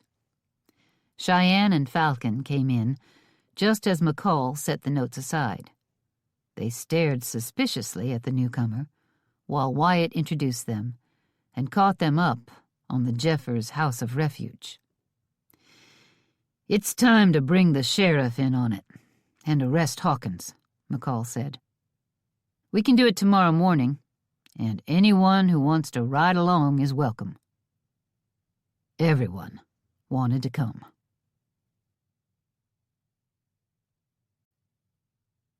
Chapter 23. The weather, colder every day, gave everyone an appetite, so they ate supper before they continued talking about the case. Molly set the cobbler and a stack of small bowls on the table. Then she got a small pitcher of cream. McCall ate a bite of the cobbler, closed his eyes as a look of bliss crossed his face, and sighed with delight. "My wife is a fine cook, Miss Garner, but this is the best cobbler I've ever had." "You should taste her custard," Wyatt said. "There's nothing else like it in this world." Molly smiled. McCall ate a few more bites. "I was an experienced agent long before Rachel joined the Pinkertons. I worked with her a few times before I moved out west. We have very few women as agents, and we're protective of them. When they feared Rachel might be dead, I was closest, and they wired me and asked me to come. The telegram had a few particulars about the case, and Mr. Pinkerton himself sent a packet by the first train headed west, in hopes it would arrive by the time I did. I picked it up in Bearclaw Pass before I came out to the ranch. It contained every fact they had, including the information about the Jeffers School, which was new, and the information Rachel had dug up about the other missing housekeepers. But we didn't have the pieces of the puzzle you found, Miss Garner, or Rachel's exact notes. Rachel told me what to look for. Molly felt her cheeks turning pink. It was wrong to take credit while Rachel lay upstairs unconscious. And you said there are more packets? Can you guess how many more? Molly thought hard, then lifted her hands helplessly. I just grabbed those you have and shut the safe. I don't know how deep the safe is, so there's no way to guess how many packets he had. He was coming fast. I should have gotten more. No, you did exactly right. Taking just a few increases our chances that your investigating hasn't been detected by Hawkins. According to Rachel's notes, the 2 new names you found are of his former housekeepers, and the objects he kept are mementos of those women. The poems about missing them, written as they are, this is the kind of thing we sometimes see in men who seem to live a fairly normal life, then kill for pleasure. Cheyenne scowled. Wynne moaned and buried her face against Kevin's arm. Molly gasped. That's just sickening. I can't believe there are such people. One of the things that's off about this case is that men who do that don't usually let years pass between victims, McCall said. That's why I asked about the number of packets. If he's that kind of sick killer, then it's very unlikely he's killed only 3 women. Only? Wyatt's brows shot up. Yes. According to this, we have multiple women who died or went missing while they were involved in some way with Hawkins. McCall nodded at Wynne. That includes your mother, Mrs. Hunt. I'm sorry to discuss such things in front of you. Kevin's arm came around Wynne. She turned, her face now resting on his shoulder, and said, If it's true, then I want him found out. I want him to pay for killing my mother. McCall studied her expression for a few seconds, then reluctantly nodded. The Hannah he mentions most likely refers to Hannah Monroe, a woman who worked as a housekeeper for your father, right after he sent you off to school, Mrs. Hunt. Please, call me Wynne. There are too many Mr. and Mrs. Hunts at this table. With a quick smile, McCall said, That's true. Everyone, actually, except Miss Garner. Make it Molly, Molly offered. Then it's John. John referred to his notes. She worked there until she moved on, according to Rachel, but there was no record of her after her time there. Then Lydia was employed there too? Wynne asked, her voice quiet but steady. Yes. Rachel found a record of a Lydia Trenier. She was known a bit around town, a faithful church attender, and she wrote steadily to an elderly uncle back east. When her letters stopped, the uncle was in failing health, and though he made some inquiries, he died before he could find out what became of her. He talked with the police. He was sure she'd come to a bad end somehow, or else she would have written. He made enough noise. There was a record of her connection to Hawkins. Rachel has very thorough notes, including information from Amelia Bishop and from her own experience. Amelia most certainly believed she was in danger. Now we have your information, Molly, and the injury to your arm. I'm mostly healed, Molly heard herself trying to diminish how badly she'd been hurt. She still felt ashamed. Trying to study that strange truth, she remembered how her ma had tried to have the house and meals just so, to keep Pa happy, as if his violent treatment were her fault. Ma had felt ashamed, too. Molly knew it wasn't right. This was not her shame. So she squared her shoulders and refused to take any blame. John looked as if he could read all that flashed through her mind. If your bruises aren't healed after a week, then that tells us a lot about how bad they were. And we have an eyewitness account from your family of how serious they were. Yes, I've got enough to ask the sheriff to arrest him, and if the sheriff hesitates, then I'll take him into custody myself. Through the influence of Amelia's father, we have the support of the Wyoming territorial governor in this, and I've been sworn in to work with the authority of the U.S. Marshal's office, so I can make an arrest myself. Then we'll search that safe, see what other evidence we can find. That will bolster our case. Molly's spirits lifted. John McCall was going to handle this, and Hawkins would pay for his crimes. She looked forward to the day. I didn't ask questions in Bear Claw Pass. I thought it was wise to come out here first and talk to all of you, find out who I could trust. I'd like to get Hawkins arrested tomorrow. I'll head home as soon as I'm sure Rachel is all right. I'm better every minute. Everyone whirled to look at the door to the stairway. Rachel, pale and wobbly, stood there in her nightgown. It should have been outrageous for her to appear, dressed as she was, but instead the whole room broke into motion. Molly charged forward to lend an arm. John was up at Rachel's side in seconds. John McCall, our agent from the Wild West. They sent you? Yep. He slid an arm across her back. Are you up to sitting? Rachel nodded, but neither Molly nor John quit supporting her. John guided her forward. Come join us at the table.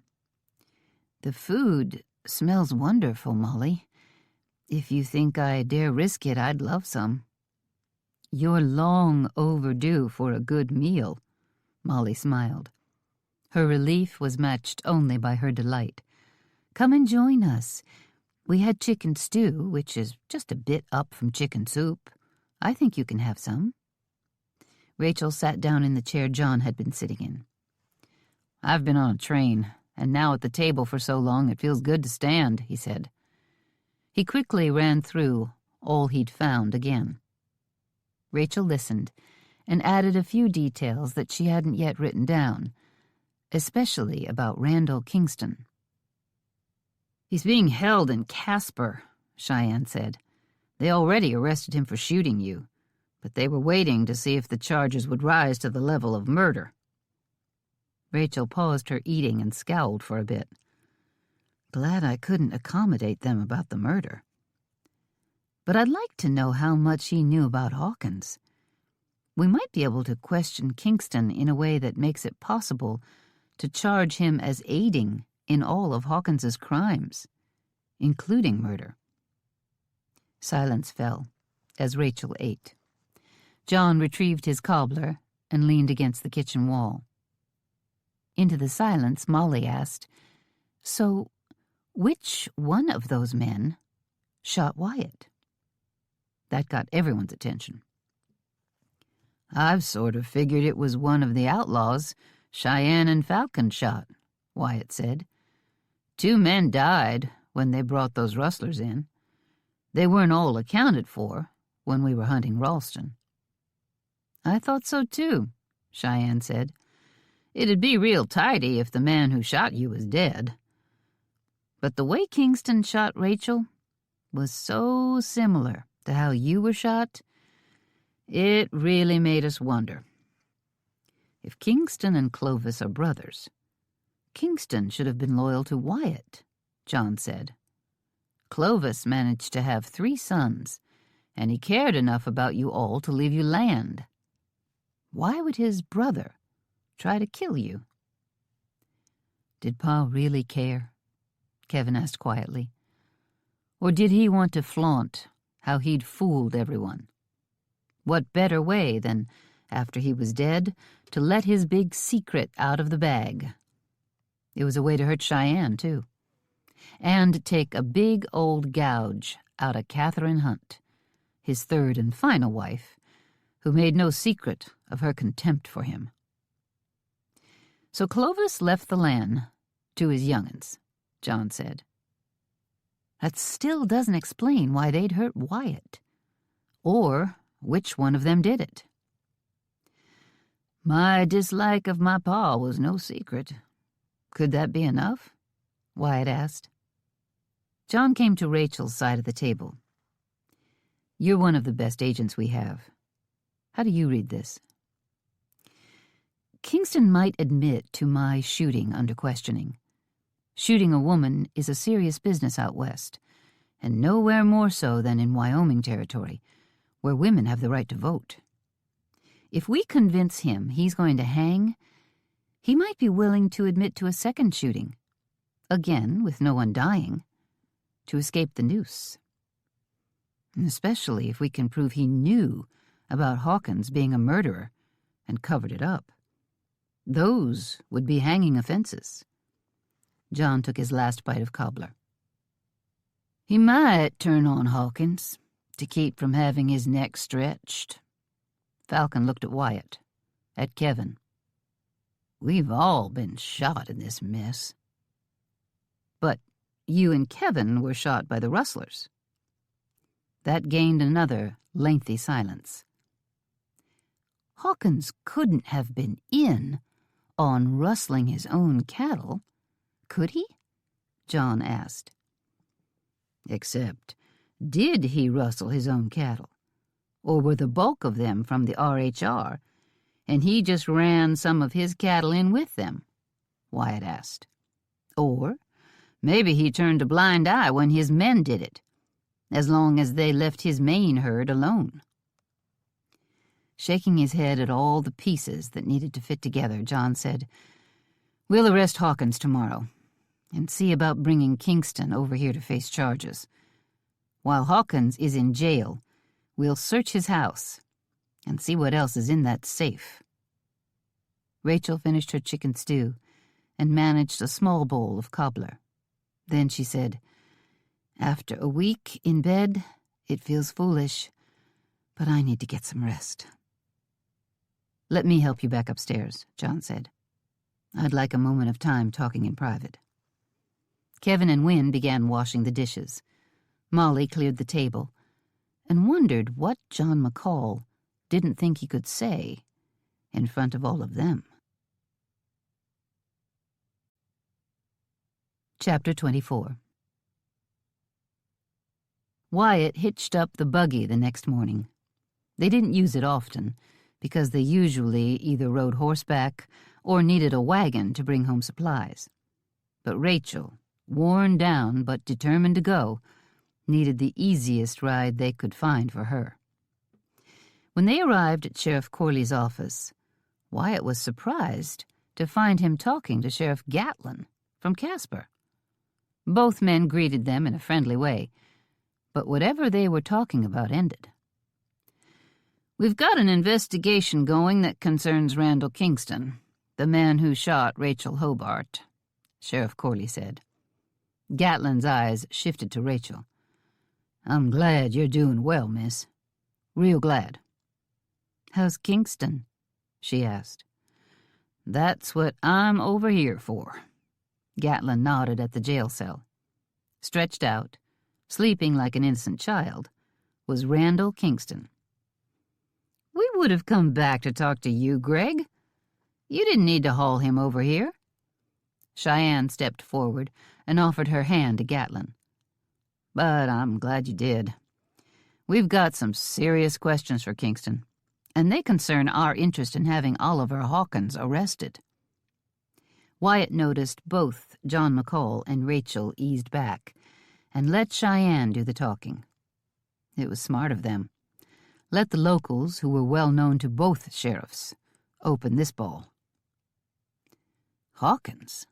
Corley leaned forward and placed both hands flat on his desk. What did he do? Cheyenne did some fast talking to explain why they were after Hawkins. She showed them the notes Molly had found. Wyatt noticed the word found, which skipped over some important details. Corley had some sharp questions for Rachel, and she took over. Wyatt noticed her clear, calm way of talking about all she'd found. She produced her notes and talked about the Jeffers' House of Refuge. And Kingston is connected because we've found proof he, Clovis, and Hawkins knew each other, might even be brothers. They've been real careful to keep that a secret, Cheyenne said. I can tell you right now, Hawkins was a regular visitor to Kingston. And so was Clovis, Gatlin said. I never thought much of it, but now that Kingston shot someone, and with your suspicions about a connection between them, brothers make sense. The connection they kept quiet. We're expecting a letter with more details about Jeffers, but it's not here yet, Rachel said.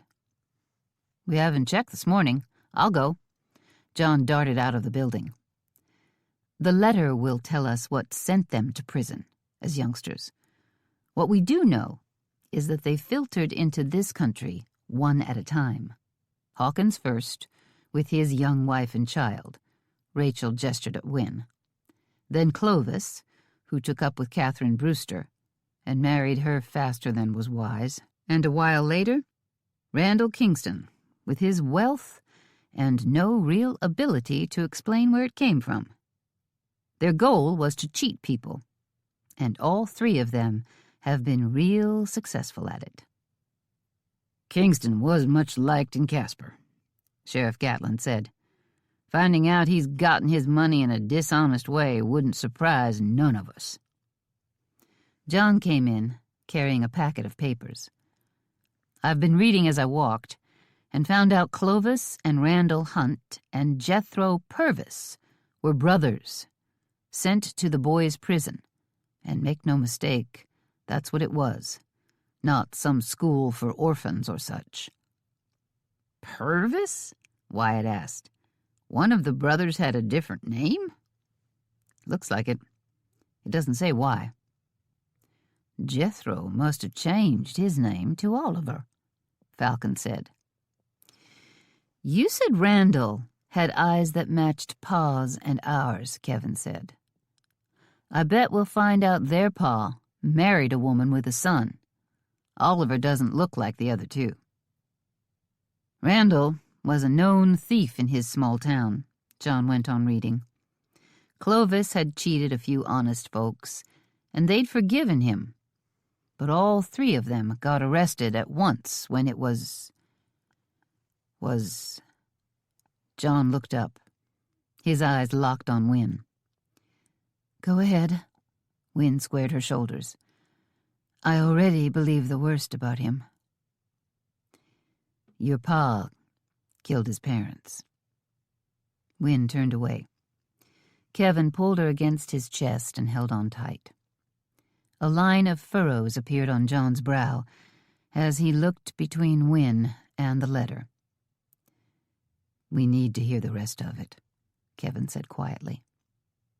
John nodded. Their pa had a mean temper and was given to taking a fist to them. Their ma was quick with a switch, too. The townsfolk knew it, and that's why they let the boys get away with small crimes many times. Felt sorry for them.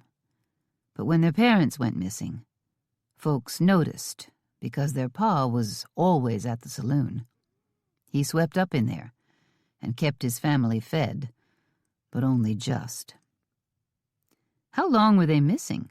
Sheriff Corley asked. About a week. Finally, a sheriff came to the house, and the boys all claimed their parents had run off, abandoning them. But the sheriff didn't believe it. It didn't take long to find 2 graves dug in the root cellar. The boys' story changed, and they claimed their folks killed each other, and the boys' only part in it was burying them. But the questioning went on until Randall confessed that Oliver had killed them in their sleep. They all 3 got sent to Jeffers. But they were young, and there was some sympathy for them. So they stayed a few years, finished growing up, got fed better than they had at home, and learned to read and cipher. Then they were let loose. John looked up. Clovis had been out a year when he married your ma, Falcon.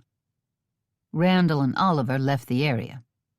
I suspect they headed north, got rid of their Tennessee accents, and set out to get rich however they could. Oliver was always the worst of us. A voice turned them all around. They watched Randall Kingston sit up on the cot in the jailhouse. He rubbed both hands over his face. I was a thief. Clovis a liar and a cheat. Oliver a killer. A fine lot we were. The one thing we came away from our childhood with was loyalty to each other. That's why I've kept quiet about Oliver all these years. I had my doubts about how his wife died, but I wasn't around and didn't really know about it. I could let myself believe she'd died birthing a child. I never heard tell of the housekeepers. Wyatt wondered how long Randall had been awake, and he wondered how good a liar he was. Good enough to talk his way out of that jail cell by turning on his brother? Why'd you shoot Rachel? Randall's eyes came to Wyatt. Cold eyes, the same golden brown as his, only Randall's were cold as the grave. Oliver told me she'd shot you and tried to kill him. He'd heard she was back around. How'd he hear? She slipped in at night and stayed to the house. Randall's jaw tightened. We have someone who keeps an eye out at your place. Youngster named Jesse. Cheyenne and Wyatt had matching expressions of rage. He looks in the windows when he can. He saw her, heard your plan to ride to White Rock Station, and the trail you'd use. Jesse told Oliver. Oliver told me she was coming back to kill him. I set out to stop her. We've got a hand we need to fire. Cheyenne's voice could out-cold Randall's eyes any day of the week. I'm glad you survived it, Miss Rachel. I know a few other things, but I'm not saying another word until I'm sure I'm not going to hang for what I done. And I don't want to spend any more time in a cell. Wyatt looked around the group. A lot of purely suspicious expressions in this room. None of them believed Randall was all that innocent. What's more, I know... Well, no. Randall's eyes went flinty. I'm not saying another word. Except, you're going to need my help. And you're not going to get it unless I can walk free from this jail cell.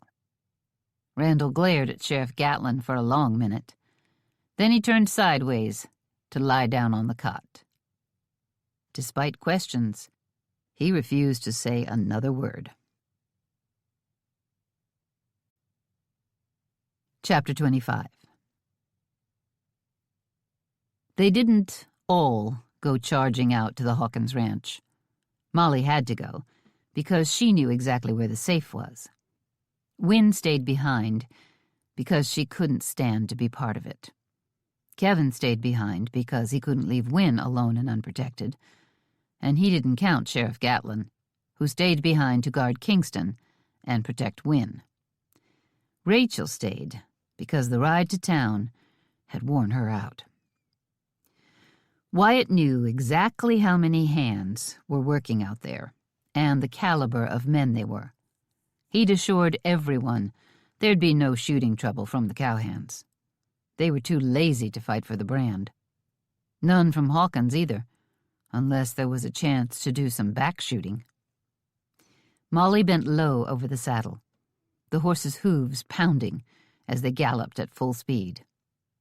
Wyatt had gained the lead because he had a fine stallion to ride, McCall right with him, but the rest of them were close behind. Everyone wanted to be a part of bringing Hawkins to justice. He was a killer. That's what his older brother had called him. I was a thief, Clovis a liar and a cheat, Oliver a killer. Kingston had said that, and he'd been so calm about it. I was a thief. A hard thing to say about yourself, especially when you want to get out of jail. But compared to being a killer, he probably thought it sounded decent. Even knowing he'd shot Rachel, and there she'd stood, looking him in the eye, the man thought he had something they'd bargained for. Clovis, a liar and a cheat. Well, seeing as how 3 brothers had lived a life created through Clovis's lying and cheating, they had to agree with that description. Oliver, a killer. Those words had come out as if it was a childhood chant that he'd known all his life. Thief, cheat, killer. A dark legacy for one family to dole out into the world. Molly wondered what Kingston had meant by, "You're going to need my help." What did that man know? Even as they galloped toward the Hawkins ranch, Molly felt like they were too late. Kingston had an ominous attitude, as if he was sure they didn't know everything. "Be on the lookout for someone shooting from cover," Wyatt shouted. "That'd be Hawkins's way." Wyatt and Falcon rode side by side. They were busy, looking at any spot where boulders and woodlands came close to the trail. Molly smelled dirt from the trail and the cold damp of snow, kicked up by the horses in front of her. They rode southeast, away from town, and the wind kicked swirls of snow across the trail. Wind bit at her cheeks, and they felt pink and chapped. Despite the cold and their terrible mission, it was a day of breathtaking beauty. The mountains rose up before them, and the sun, fully risen but still low in the eastern sky, painted snow-capped mountains in shades of orange and pink, against a sky so blue it made her heart ache. A magnificent land, Wyoming territory. One she'd like to have for a home. If they could just get all the dangers settled. Not counting blizzards, of course, or cattle stampedes, or rattlesnake bites. But those she'd face. It was the danger that came from evil men targeting her family that she wanted to end. With the thundering hoofbeats as the music to drive them along, she thought of secrets from her own past and urged more speed from her horse, as if running away from the truth. She heightened her vigilance, looking all around for danger. She'd ridden to the Hawkins ranch from the RHR when she'd gone there to work. She'd never ridden there from town. She knew nothing of the dangerous parts of this trail, so all she could do was keep her eyes open, keep up, and keep praying. The trail was wide, and she suspected they didn't take the shortest route, so they could avoid certain spots. One thing she did know. Wyatt had been riding for town when he'd been shot. He'd split up from Falcon and Cheyenne, who had followed Ralston's trail. Wyatt had chased after Rachel, thinking she was a part of the gang with Ralston. Now they were riding from town to the Hawkins ranch.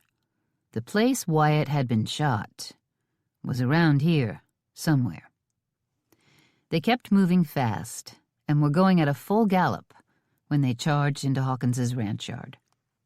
No one had attacked them along the way, and now that they'd arrived, No one poked a head out of the barn or bunkhouse. The whole place had an abandoned look about it. Wyatt swung down and hitched his horse by the back door. By the time Molly dismounted, Wyatt had the door open and was inside, shouting Hawkins's name. "Falcon! Cheyenne!" Molly rushed after Wyatt. "Hawkins is usually in his office. Check there. I'm going to look at his safe." There were unwashed dishes in the sink, dried, burnt food in pans on the stove. It looked a lot like it had when she'd started as a housekeeper here. Pounding up the stairs with Wyatt on her heels, she found a mess. Clothes strewn about, the bed unmade. Ignoring all that, she went straight to the safe, dropped to her knees beside the dresser, and flipped open the cunningly hidden floorboard. Sheriff Corley came into the room behind Wyatt, and Molly was glad he was here. She wanted a witness to what was in the safe, someone who didn't have a grudge against Hawkins, as she knew every member of the family did. John was a step behind him. Reaching in, she dialed the combination and opened the iron safe. It was still full of packets. Whatever had happened, Oliver hadn't taken time to clean it out. "Sheriff, you take these out. I want you to know I haven't done a thing to tamper with them."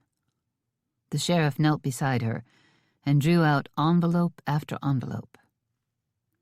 Did he create a packet and write a poem for each woman he killed?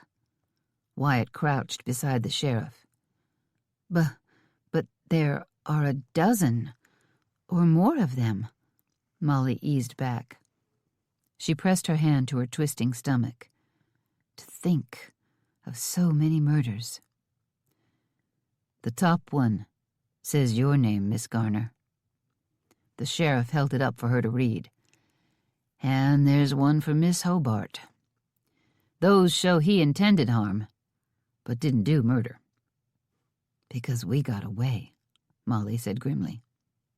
The sheriff nodded. "Let's hope more of these packets are the same." He got everything out of the safe, then lifted all the contents up to spread them across the top of the dresser. "This is the one down the farthest," the sheriff said.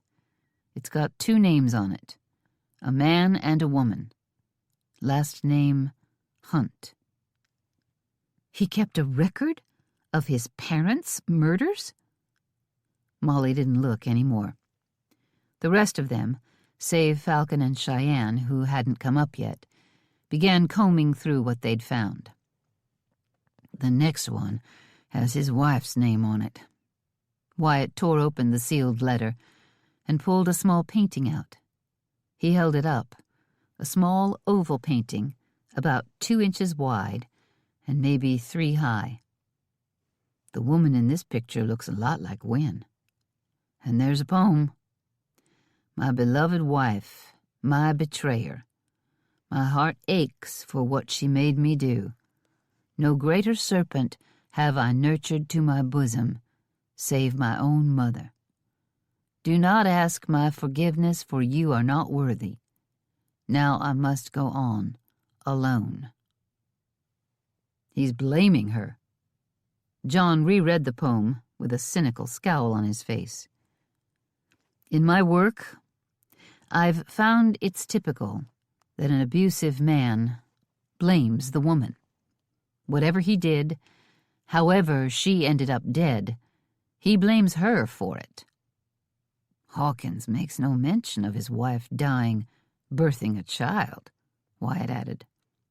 The sheriff said grimly, "I consider this poem as good as a confession." He looked at John. Molly felt the lawmen banding together. It was a little annoying, considering she'd been something of a lawman herself while in Hawkins's house.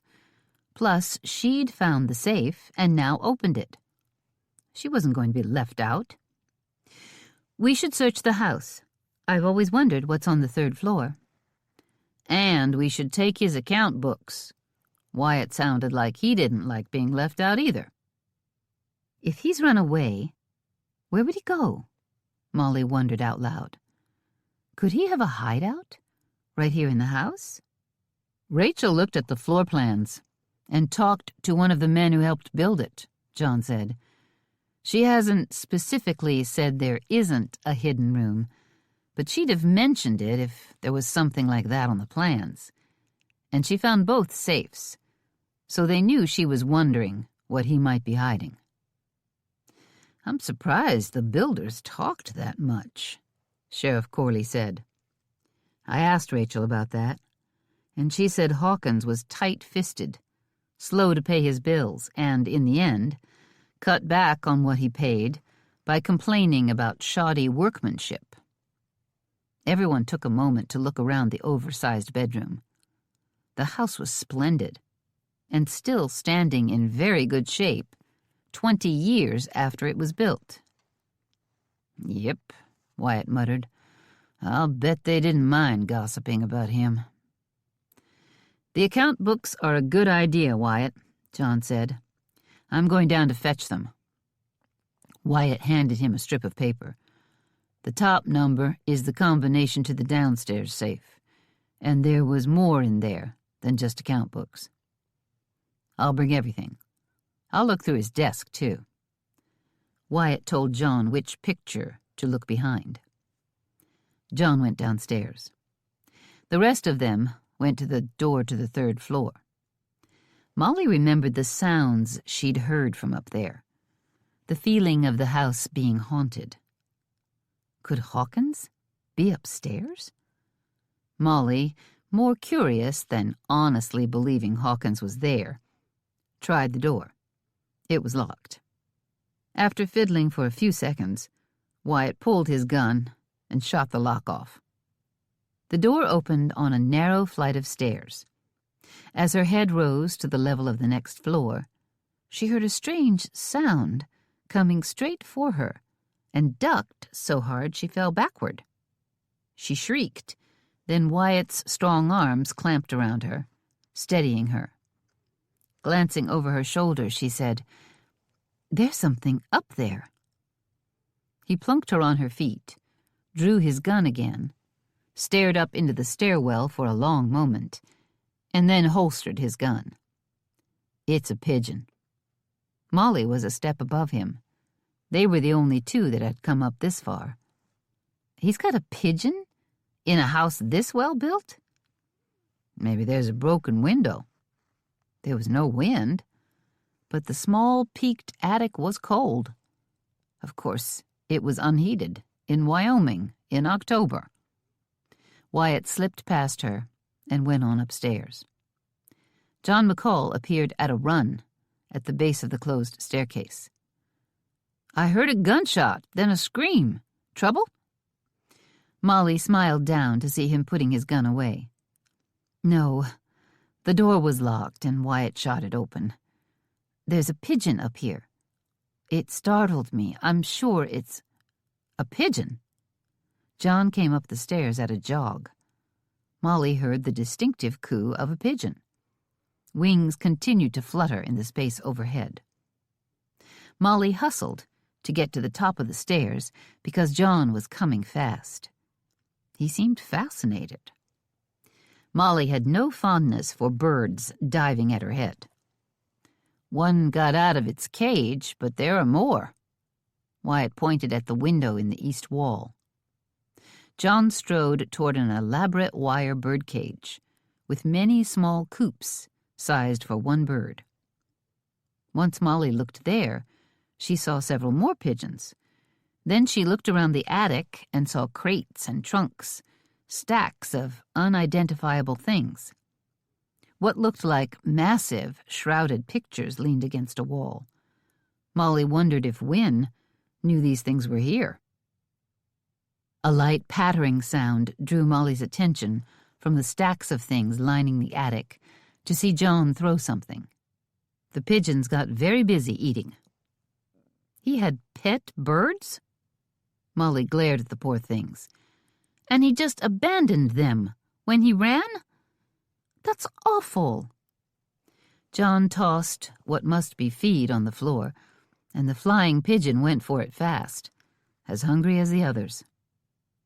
It's awful for that rattlesnake Hawkins, but good for us. John rubbed his hands together. We'll use them to find Hawkins without letting Kingston out of jail. It doesn't suit me to let a man shoot Rachel in the heart and him not go to jail and stay there. Aw, now, John, don't be fussing about it, Wyatt said sarcastically. She got over that shot to the heart mighty fast. You're right. John went to study the coop and the frantically eating birds with a mean smile on his face. I'm petty and spiteful. One little old bullet to the heart of my coworker, and I'm holding a grudge. I think it's a little strange that I lived in this house for 2 weeks and never knew he had pets, was never asked to feed them. He made me do everything and never lifted a finger to help. I wondered why he wasn't making me dust up here, but I didn't ask about it. I just thought the house was so large, he'd closed part of it off. All I felt was relief. She looked again at the stacks of things stuffed in here. Glad she hadn't been set to the task of dusting all of it. I realized now he was insistent that I leave the 3rd floor alone. He made it sound like he was easing my work, but I'd say he didn't want me to see he had pigeons. I heard rustling up here, too. It was spooky, but I thought maybe the house creaked in the wind or he had rats. Why would he keep these birds a secret? And how in the world can pigeons help us keep Kingston in jail? They can help, John said with cool satisfaction, because they're not regular pigeons. They're homing pigeons. I'd bet anything, if I let one of these birds out of that cage and shooed it out the open window, it'd guide us straight to Hawkins's hideout.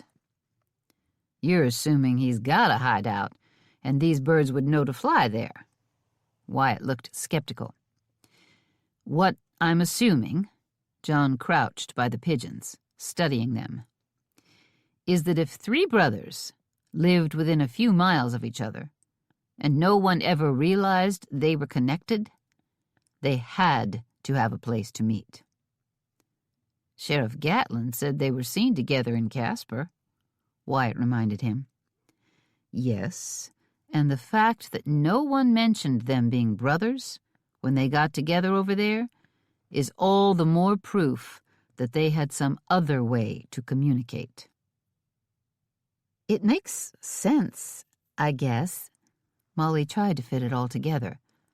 If this madness could ever make sense. Communicating with homing pigeons explains how Kingston knew which trail Rachel would be on, John said. I'll bet the Hunt family talked about it at the house the night before they left. Someone overheard it and let Hawkins know. He sent a message to Kingston. Homing pigeons. Molly scratched her head. I've never heard of such a thing. We sometimes call them war pigeons. War pigeons? Yes. They were used in the war, John said. The Pinkertons have used them to communicate over long distances when there's no telegraph available. If we let them out, you say they'll fly to some hideout? But won't they fly to Casper instead? Molly asked. My guess is these men have trained some to do one thing, some another. John kept feeding the birds. You let them nest somewhere for a while, and they claim it as their home. Then you take them a great distance away and release them. They'll fly back and forth. I'm not sure of all the training because I never did that part, but once they're trained, you can tie a small message to their legs. They can fly a message as far as 100 miles, and they can make the trips more than once a day, depending on how far they have to travel. I spent a lot of time at sea, and we could take the pigeons and send messages to headquarters, no matter where the ship went to, That pigeon would go home to headquarters. Molly came to his side and started helping toss handfuls of grain in the coop. 6 of them. You think we can follow them? Yes, I hope so. If we release one at a time, watch it, do our best to keep up, then if we lose it, we release another one. Most likely there are pigeons in Kingston's house, too. We'll need to go to Casper and take care of them. Falcon can probably figure out which direction Hawkins headed. Falcon came in just as Wyatt offered his services. Cheyenne right behind. We'll get started searching out which tracks are Hawkins's. The sheriff looked skeptically at the pigeons and said, I'm a fair hand at tracking. I'll help find Hawkins's trail. Let's take all of the birds. We even have something to haul them in. John pointed to a small wooden crate in one corner. We'll let the sheriff and Falcon lead us down Hawkins's trail for as long as we can follow it. Then let one pigeon go and just see. If they all head straight for Casper, then I don't suppose they'll be of any use. But if some go another direction, we'll follow until we lose sight of it. If there are enough pigeons, we can keep releasing them until we reach our man. Wyatt, is there a wagon here? Falcon asked. We can haul the crate more easily in that. If he's got horses and livestock and he's on the run, we'll need to tend his critters. He's got chickens and a few pigs besides the horses and cattle. It doesn't look like there's a hired man on the place. Either they left when they realized Hawkins did, or he fired them all and abandoned his animals to starve in their pens. Wyatt scowled. I'll see to a wagon, and Hawkins favors a chestnut mare. I should be able to tell if he chose that horse, and can pick out her tracks. Wyatt, Cheyenne, and Falcon followed the sheriff as he left the attic, leaving Molly alone with John. A man like that, who hurts women? Molly crouched down to pet one of the hungry birds. He's not going to be concerned with the animals God gave him to care for. Just the opposite. He may enjoy knowing he left them behind to suffer. We've got work to do, and we need to be on our way soon. John opened the crate and caught the pigeon that had been loose. It was frantically pecking at the grain he'd tossed on the floor. He caged it and dropped in more grain. Though he closed the lid of the crate, Molly felt certain the tame and hungry bird would have stayed in the cage, lid open or not. Gently, he transferred each of the birds from their neatly built coop to the crate. And with the bottom of the crate solid, he could pick it up and let them eat. A couple of them fluttered their wings, and there were some of the pigeons' familiar coos. But they were more pets than wild, and they accepted the transfer as if it had happened many times before. Molly grabbed the other end of the crate. Every few steps, Molly squeaked, but she kept coming. They went down 3 flights of stairs. Are the pigeons pecking your fingers? John did the hard part, backing down the stairs, bearing most of the weight, though it was more awkward than heavy.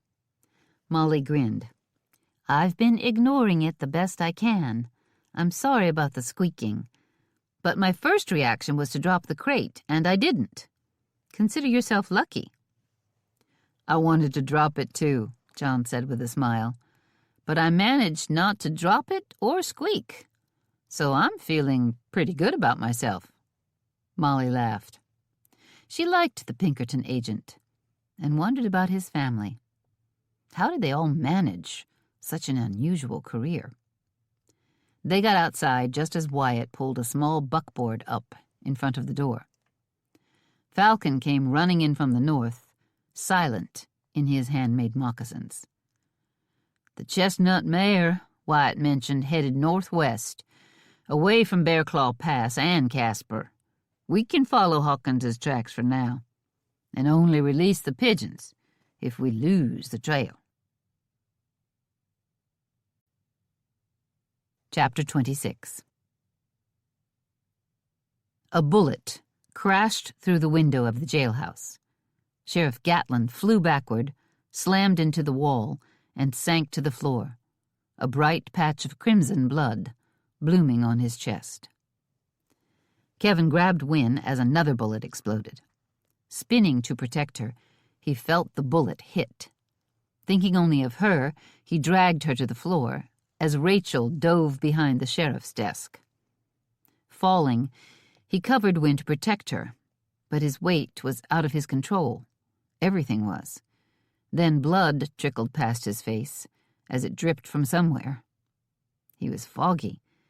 He clawed at his pistol, dragged it out of the holster, and fumbled so it slid under the sheriff's desk. His eyes dropped shut. He sagged on top of Wynne. The jailhouse door crashed open, and thudding footsteps rushed in, echoing as if from a long distance. Kevin heard Wynne scream. He fought the odd weakness, but he couldn't move, couldn't think. Then Wynne was gone, jerked out from under him. He heard the prisoner holler, a happy sound for someone locked up. "You got 'em both!" "Move fast." Kevin recognized Oliver Hawkins's voice. "Folks in town heard the shots. Bring the women. No one will shoot through them." Kevin faded away to the sound of his wife screaming his name. Darkness pulled him under. "Pure rock." Falcon scowled at the ground. "We've got a direction," Wyatt said, "and it figures there's a trail up." They'd been pushing hard all morning. Molly had watched a mountain loom closer with every mile, her stomach twisting with dread that they'd have to somehow climb the monster. But if Hawkins rode through here, then it stood to reason there must be a way. But it was all sheer rock, steep and treacherous. "If we release a pigeon, it's just going to fly straight over the mountain. It won't help us at all." The sheriff tore his hat off his head and whacked his leg. "It'll tell us if we've got mountain climbing to do." John dismounted and came for the crate. "Whatever else is ahead, there's no trail a buckboard can handle." Wyatt climbed down off the seat. John opened the crate lid just a crack, reached in, and gently eased out one of the homing pigeons, then closed the lid quickly. He looked around. "Falcon, start up the mountain as far as a horse will take you before I release the bird." "I think I'm about as far as my horse will take me now." "Let's give them their heads and see if they can pick out a trail," Cheyenne said. "This horse I'm riding is a mountain-bred Mustang, and he can climb almost like a mountain goat." She loosened her reins and kicked the horse, and it surprised her by turning to its left, not down like a horse might go when it could no longer climb. Cheyenne looked behind her at Wyatt. Molly saw him nod. He said, "Give the critter its head for a while." The horse wandered along, so sure-footed, Molly marveled at it. Then it chose a spot Molly certainly couldn't see as a trail, and headed up. "I'm following her." Falcon rode after his wife. Sheriff Corley went next. "Wyatt, go tuck that buckboard off the trail somewhere, unhitch it, and bring the crate." Wyatt rolled his eyes at John's bossy ways, but John didn't notice. Instead, bird in hand, he swung up onto his horse and followed Falcon. Wyatt was a while getting going, so Molly waited, thinking it only polite. She also didn't think they should leave him behind. They'd known they might end up leaving the wagon, so Wyatt came back into sight on his saddled and bridled stallion, the crate awkwardly balancing on his lap. He smiled at her, a warm kind of smile that she was learning was just for her. Wyatt drew up beside her. "We still need to have a talk." "Yes, we do." With a little shake of his head, he said, "Now's not the time. You go ahead. I'll bring up the rear." Molly turned to follow John. To her surprise, all 3 lead riders had vanished from sight. Her horse went along as if he could see them. He picked steps out of rough spots on a trail that looked sheer. The horse was calm and didn't hesitate at all, as if the trail were wide and smooth. Molly did her best not to distract the horse by doing anything with the reins. The horse was definitely better left in charge. From behind her, Wyatt said, "You knew where to find that safe, Molly. We really needed you. But I wish we'd left you back in Bear Claw Pass where it was safer." Molly smiled. "I always feel safe with you, Wyatt." Kevin came awake on a shout. He lurched to his feet. His head spun until he grabbed at the desk in the jailhouse to keep from falling back to the floor. A man charged into the jail holding a rifle. The rifle made Kevin think of his gun. Hanging onto the desk, he bent low and fetched it from under the desk, then turned, ready to fight Hawkins and Kingston for his wife. The man who came in was neither. The newcomer said, "I'll send for a doctor. We're gathering a posse to go after them." The man wheeled around and was gone before Kevin got his gun leveled. Then he saw the empty jail cell. Door swung wide. He heard a moan behind him and looked around, still clinging to the desk, to see Sheriff Gatlin unconscious on the floor, but alive. No sign of Wynne or Rachel anywhere. Kevin straightened, found his knees could hold him, and staggered for the door. A posse was a great idea, but he wasn't waiting for anyone to gather anything. Outside, he yelled, "Which way did they go?" One man pointed northwest. "Been gone a few minutes is all." Someone else said, "You're bleeding bad, mister. Better let the doc fix you up." "They've got my wife." He ripped the reins loose from the hitching post, swung up on his horse, and kicked the tough critter into a gallop from the first leap. He bent low over his saddle, almost lying down. It helped the horse make good time and kept him from falling off. He needed both. Storming out of town, his mind was wild with fear. Wynne. He had to get to Wynne. Her father had kidnapped her. The man was using his own child as a hostage. They'd known he was evil, but this twisted Kevin's belly into a knot. Groping for the source of the blood, he found a bullet crease in the back of his head. He'd had one of those before, in this stupid territory. He tugged the kerchief off his neck and pressed it to the fast-bleeding wound. The pressure hurt so bad, it nearly made him pass out. He clung to the horse, fighting for his vision to clear. At last it did. He was a decent tracker and saw 2 horses that had veered off the main trail he'd taken out of town. Fresh tracks. Deep. They had Wynne and Rachel. 2 men, each riding double, which would tire the critters out faster. Dead ahead was one of the roughest stretches Kevin had seen since coming to Wyoming territory. Honestly, Wyoming was shaping up to be little improvement over Kansas. And then he thought of his wife. That was something he'd never had back home. He had to get to her, had to save her, before her father did something no father should ever be able to do. He'd have been flat out sick if he had the time. Wyatt reached the top of a steep climb. The winter wind battered at him as he studied more steep climbing ahead, some down, some up, the wildest land he'd ever known, and he'd known plenty. He realized he'd never been in this area before. The rocks they just climbed had seemed unclimbable by a horse. Falcon and Cheyenne were both afoot, studying the rocks, hoping for any sign of a trail.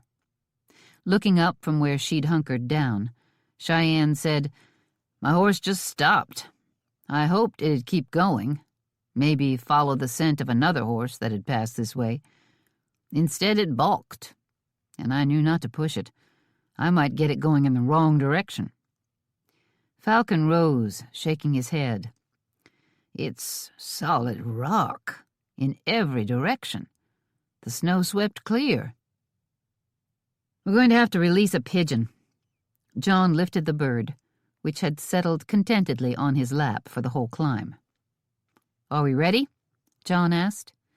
"We all watch, pick up its direction, and go after it as fast as we can until we can't see it anymore."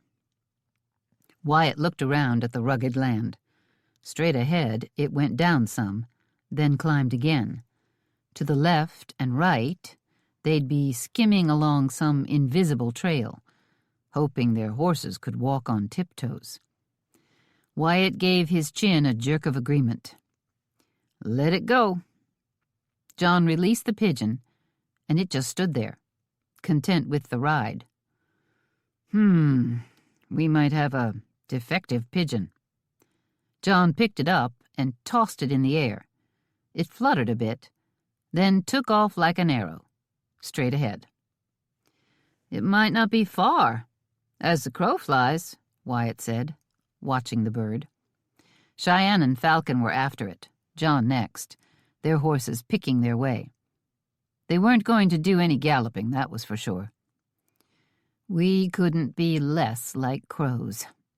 Molly gave her horse a gentle kick, just enough to tell it to get going. The pigeon crested the highest peak ahead and vanished. Wyatt made very careful note of where the critter was headed. One of the crated pigeons in his lap cooed. Another fluttered. Wyatt looked down at them. 5 more birds. Figuring some had been trained to go wherever the one they'd already released had headed, and some would fly east toward Casper, they'd be real lucky, no, real blessed, if they found Hawkins before they ran plumb out of birds. Was Kevin dead? It had happened so fast. Wynne had seen the sheriff fly backward. She'd heard a second shot as Kevin tackled her. Then her paw had dragged her out from under Kevin. Wynne saw blood. She was frantic to help her precious husband, but her father dragged her away. Was he dead? No. No! She refused to give up hope.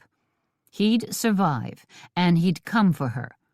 He'd bring the rest of his very tough family with him.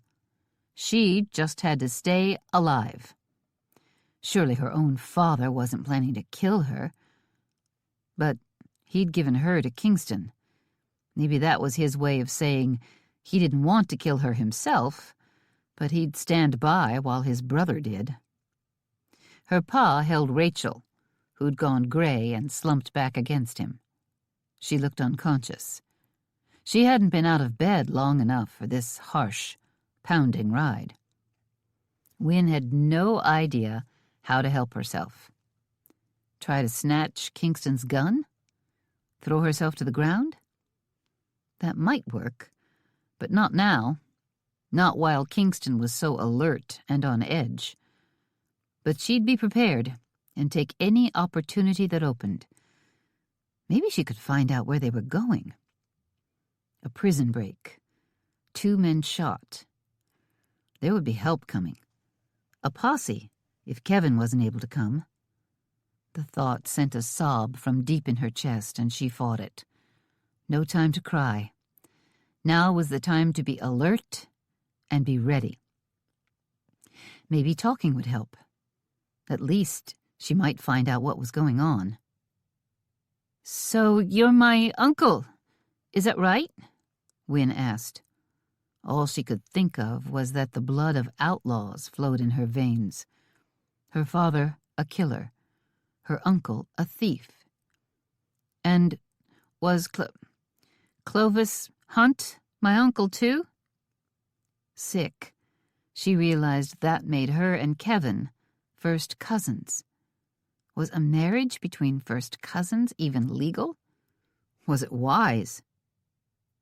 Clovis is my brother, but Oliver isn't blood kin to us. That's why my father doesn't have the same hazel eyes. Yep. Them brown eyes with the stripes of gold run strong in our family. Clovis had 'em, and me. Your pa, the youngest of us, is the son of one of my pa's friends. When his friend died and our ma had died, Pa married his friend's widow and took her boy Oliver in. I should have told him to run, risk starving and dying in the cold, but I wasn't smart enough to spare him a new family. Oliver was the same as a brother to us. Clovis did his best to protect Oliver and me from Pa when he was sideways from the drink. Both of us looked up to Clovis. Your accent is getting stronger as we ride. How did you and my father lose that southern accent when Clovis had it so strong? We were making a new life. We headed for Chicago, but Clovis met a woman and stayed behind. Oliver and me, we didn't want anyone to know we'd spent time in that boy's prison. And Oliver had plans to marry a fancy, rich woman. Not sure where he got that notion, but it was a good one. He said he'd never fetch one around if and she knew he was a mountain boy.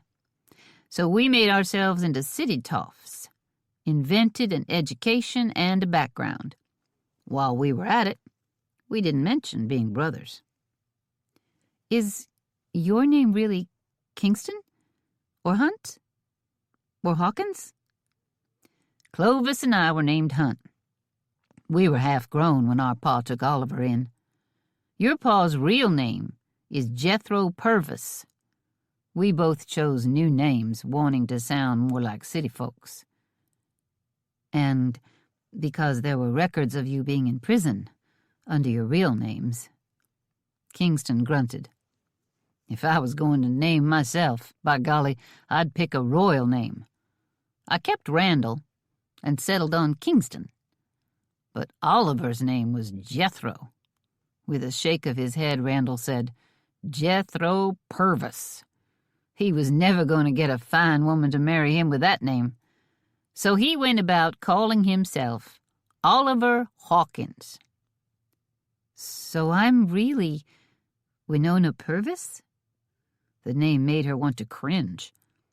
But she brightened a bit as she thought, no, she was really Winona Hunt. And that name went with Kevin, not Clovis. And Kevin, with his strong, decent brothers, had made it a name to hold with pride. You grabbed Rachel and me because you needed hostages to hold off the townspeople? Now you've gotten free, so let us go. Just set us down on the ground. Your horses will go faster and for longer without the extra load. Not how your pa wants it done. He's all head up about Rachel. How she's the one who brought him to this, drove him from a fine home. Wynne thought of the account books Wyatt had talked about. He was going to have to give up that fine home soon enough. The money is all gone. My father has squandered all my mother's wealth. He married her for it, killed her for it, and now that it's gone, he'd have lost the place anyway. Good old kidnapping Uncle Randall blinked at her. Then his head flew up to glare at his brother. His voice a great deal louder, he said, Is that right, Oliver? Is the money gone? Pa turned his head so fast, Wynne almost heard it snap. Of course not. She's lying to you. You were going to fund our getaway. Randall didn't seem to even consider believing his brother. I left my home behind. I should have headed back to Casper when I broke jail. We still could. I've got some cash money. It'd keep us until I find something to steal, or you find a new woman to marry." Randall laughed, but there was no humor in it, only cruelty. "I've got plenty with me. We head west. I'll find a new wife. I'll have to be easy with a woman until she marries me." Wynne had already known her father was a killer, known it from the evidence that had been gathered. But now she heard him confess it, or close enough for her. It made her sick. It made her want to cry and scream and claw his eyes out. She knew of all the people in the Hunt family, she was considered the softest, with her finishing school education and all the years back east. But she was a strong woman inside, where it counted, and with the deepest, most heartfelt prayers of her life, she asked God to give her a chance, to let her bring her father to justice, to give her the courage, wits, and opportunity to make him pay for killing her mother. And she prayed it, knowing that in the end, her father very likely planned to kill her, and certainly Rachel. Oh, he might think to let Wynne live somehow, but if she died in the middle of the madness he'd wrought, he wouldn't care. He might even write her a poem that said, "And now I must go on alone." She shuddered to think of it. Wynne opened herself to every glance, every move on Randall's part. She thought of where his gun was, and then she remembered that recently she'd taken to arming herself. Randall hadn't searched her for a hideout knife.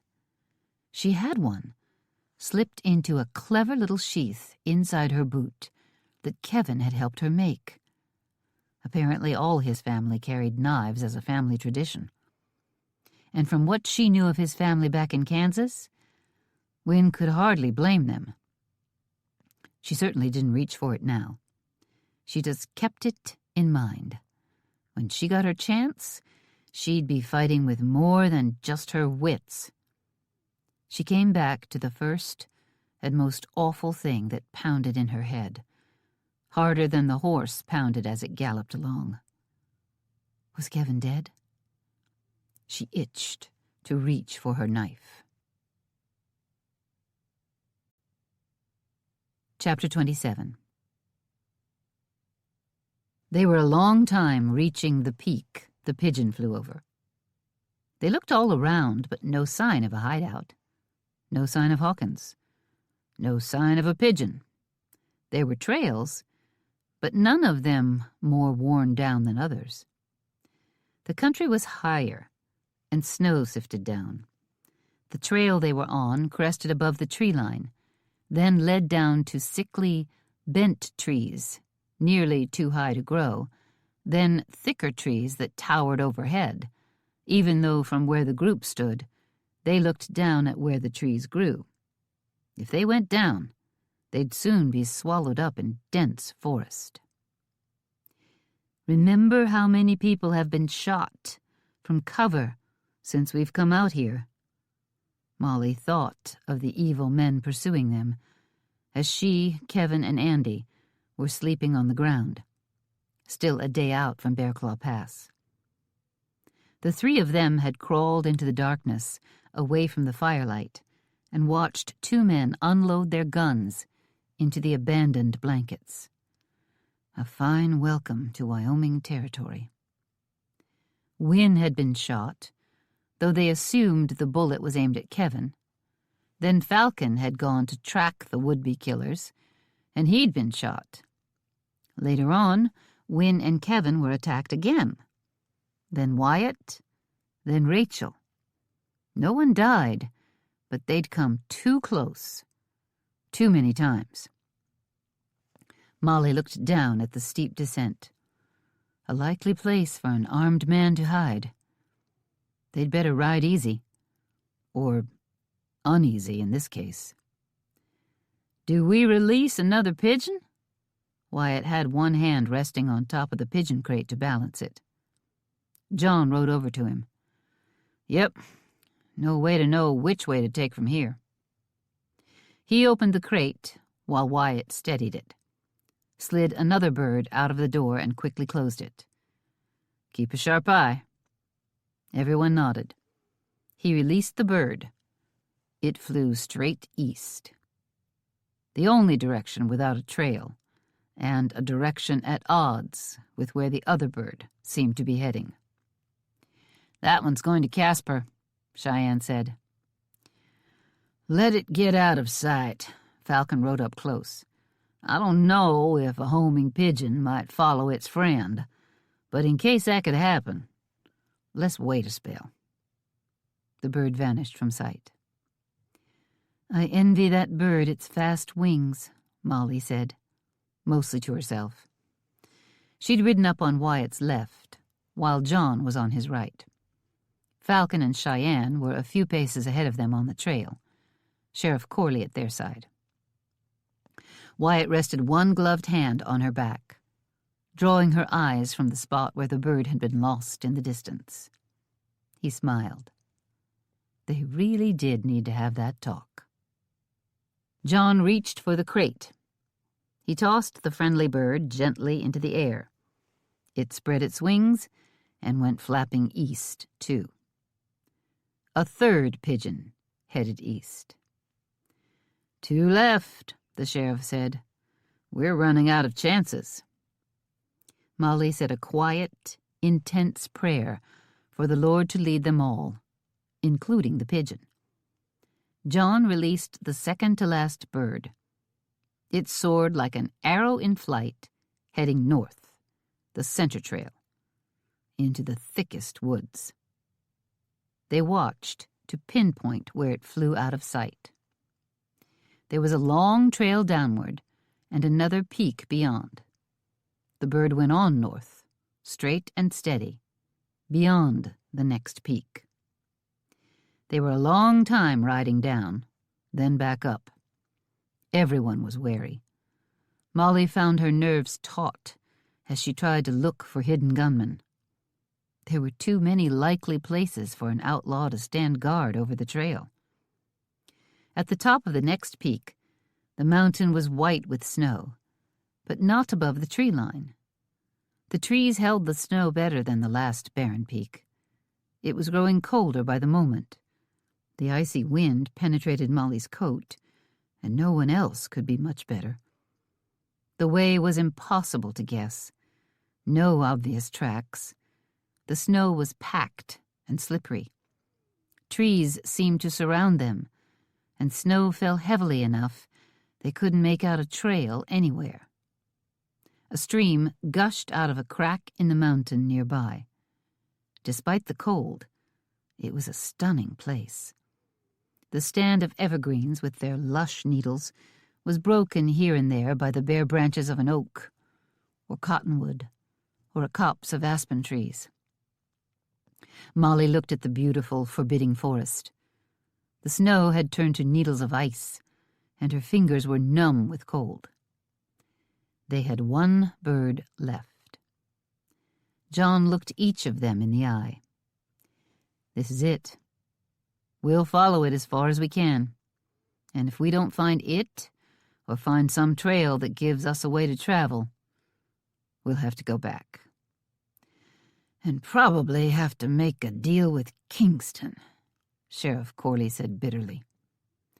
It burned every one of them to let the man go, but to capture Hawkins, who had committed multiple murders, they might have to agree to his terms. Molly caught Wyatt's hand, and she prayed silently. She saw Falcon and Cheyenne whispering with an intensity that made Molly think they were sharing a prayer. Wyatt lifted her hand and kissed her gloved fingertips. Their eyes met.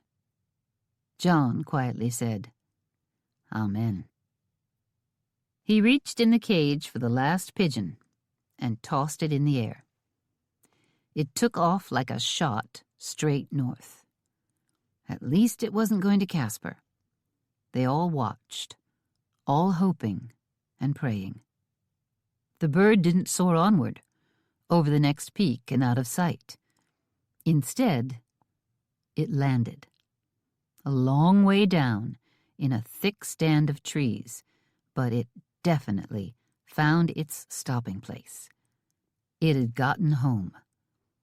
Molly's heart sped up. "Did you see it?" "I did." Cheyenne reined her horse toward the trail, Falcon only a horse length behind. "I surely did." The sheriff kicked his horse to follow. John went next.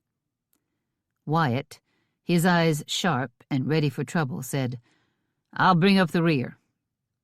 Molly looked at him for a long second. There was so much ahead of them. The first thing was going to be hard. If their prayers were answered, they'd be facing a cornered killer, fighting for their lives. If they weren't answered, an evil man would go free, and he'd attacked them before. Just because he'd been found out didn't mean he might not come at them again. Nodding, Molly leaned across the distance between their horses and kissed Wyatt soundly on his cold lips. He kissed her right back. "Get going, woman." He smiled at her, and she nodded and headed after John. They were almost there. Almost to what was likely the hideout of a murderer. A cowardly murderer who hurt defenseless women. But someone had shot Wyatt near Hawkins's place. Molly hadn't considered Hawkins a likely suspect for the crime at the time. Now she knew he was almost for sure guilty. It was a cowardly act, and that sounded just like him.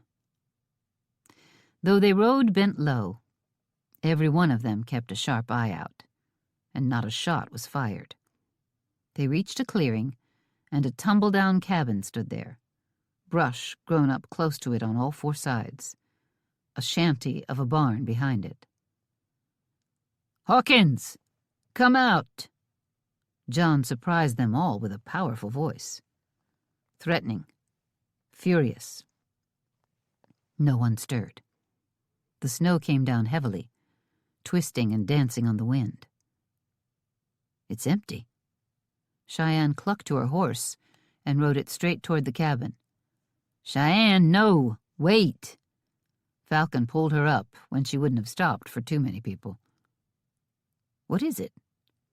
"We'll leave tracks. Look, there's a nice even powder of snow all around that place. The trees block the wind. If we all ride up there, he's out hunting or finding firewood, he'll see we've been here. Let's hide the horses in the woods and think about how to approach the cabin.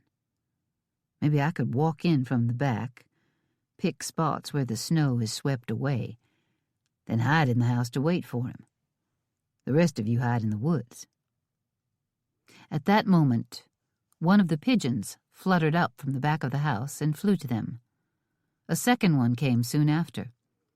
They landed on the crate, and Wyatt tucked them inside. He had a pocket full of seed, and he tossed more grain to them.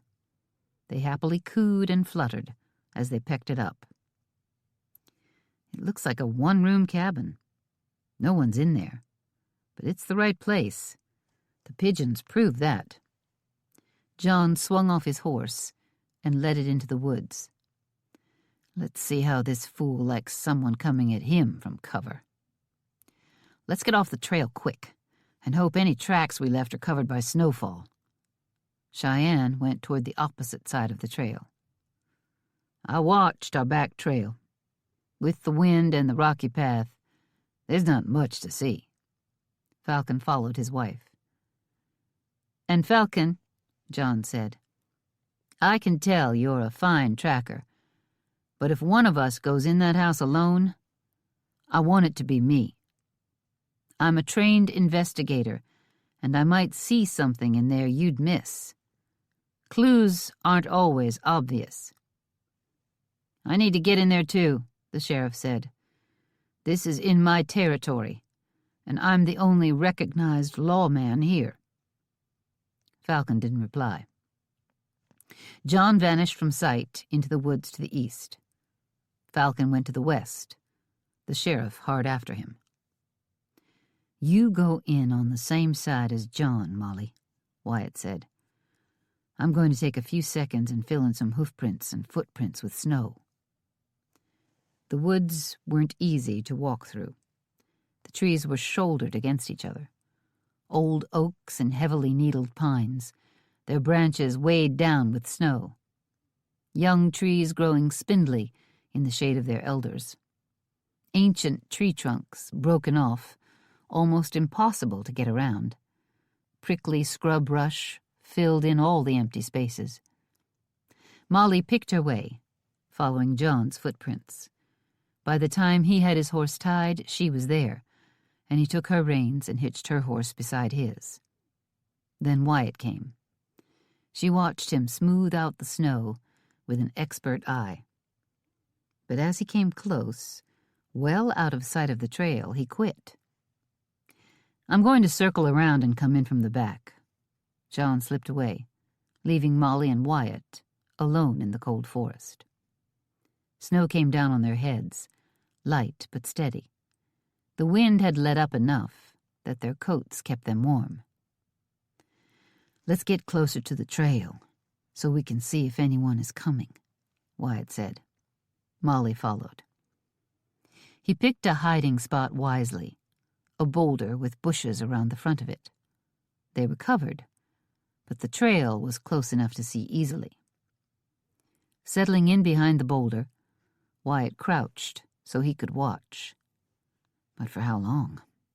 They could be here for hours, all day, maybe forever. "This might be our best chance to have that talk, Molly." And she knew he was right. It was time. It was past time. She settled in beside him and whispered, "I've had plenty of time to think. And I know it would be wrong to marry you."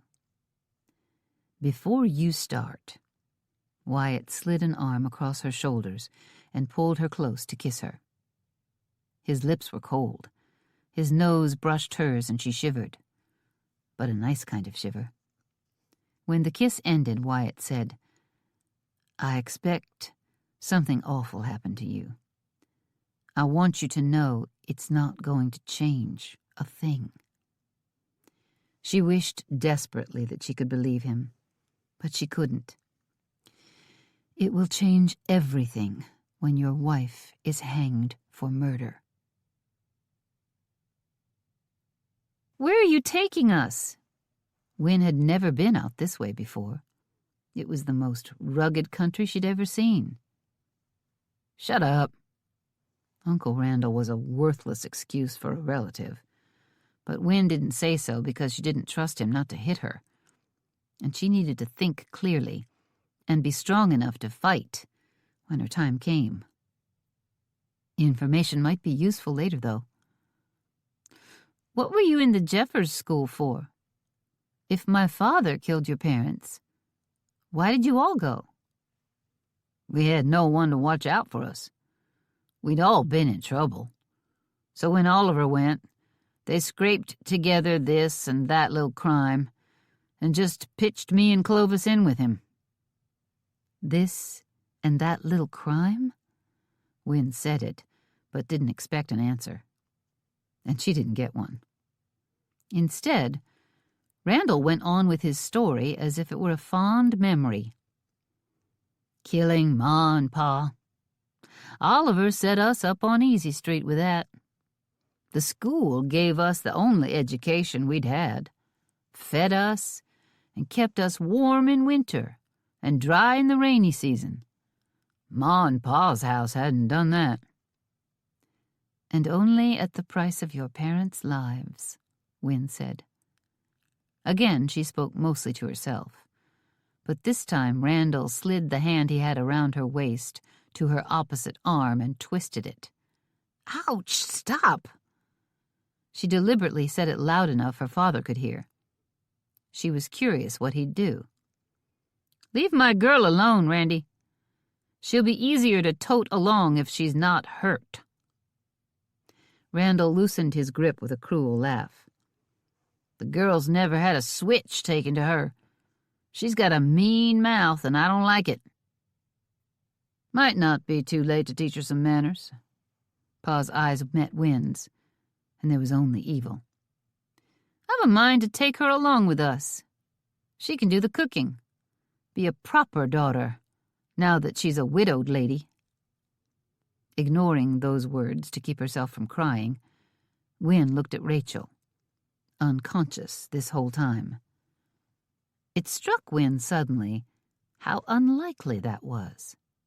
Yes, she was exhausted, only just up from a week in bed, and during that time she'd eaten and drank only what sips they could urge down her. It made sense she was weak to the point of collapse.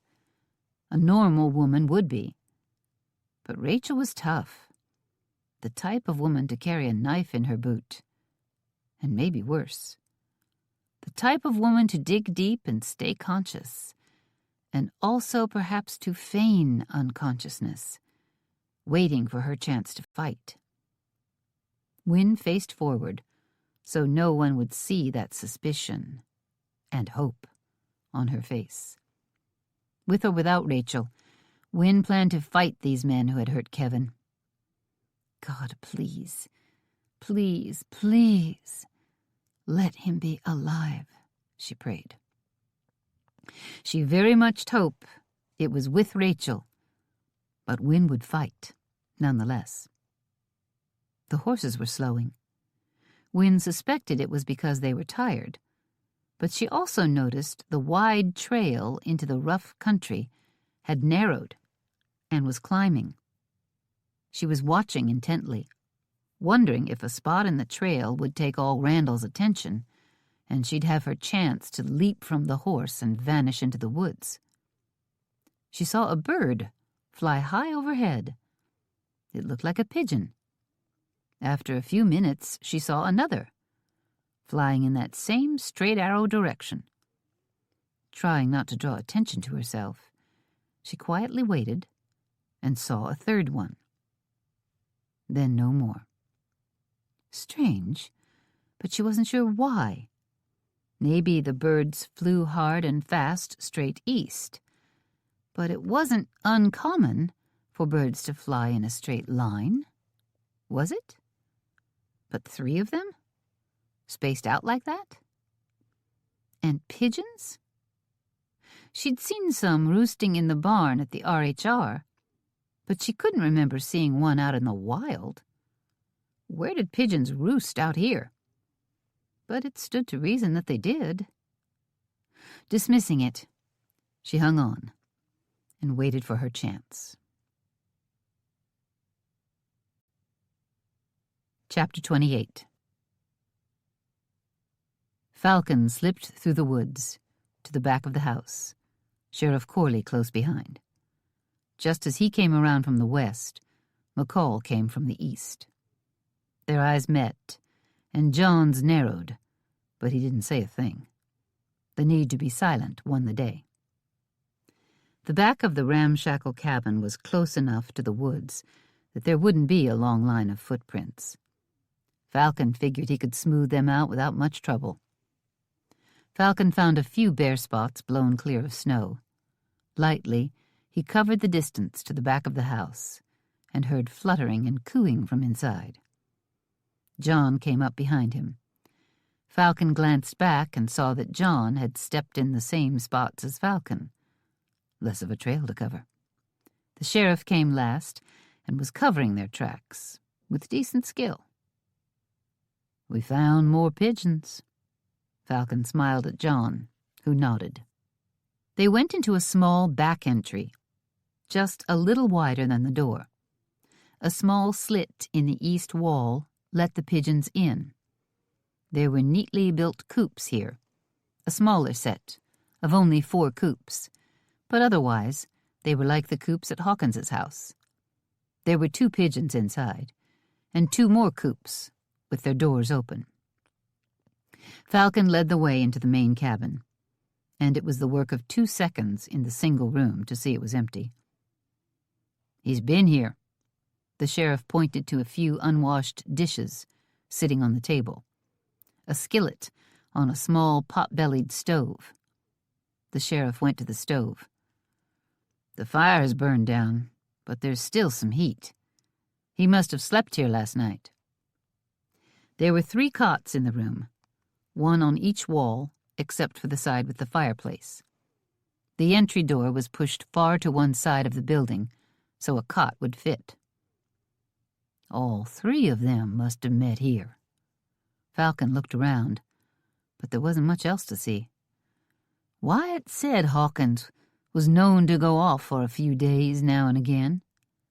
I'll bet he and his brothers met here. Talked over who all they'd robbed and killed lately. They probably did it when Clovis was still alive. Then the 2 of them kept at it after he died. And when they couldn't get away, they'd send a homing pigeon to talk to each other. Or arrange a meeting date.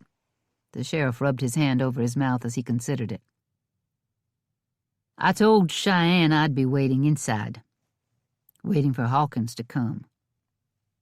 You left your woman out in the cold while you're inside? John smirked at him, as if he liked taunting.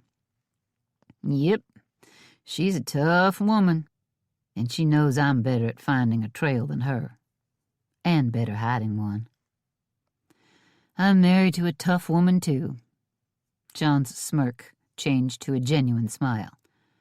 She saved my life the first time I met her, by knowing her way around in the wilderness.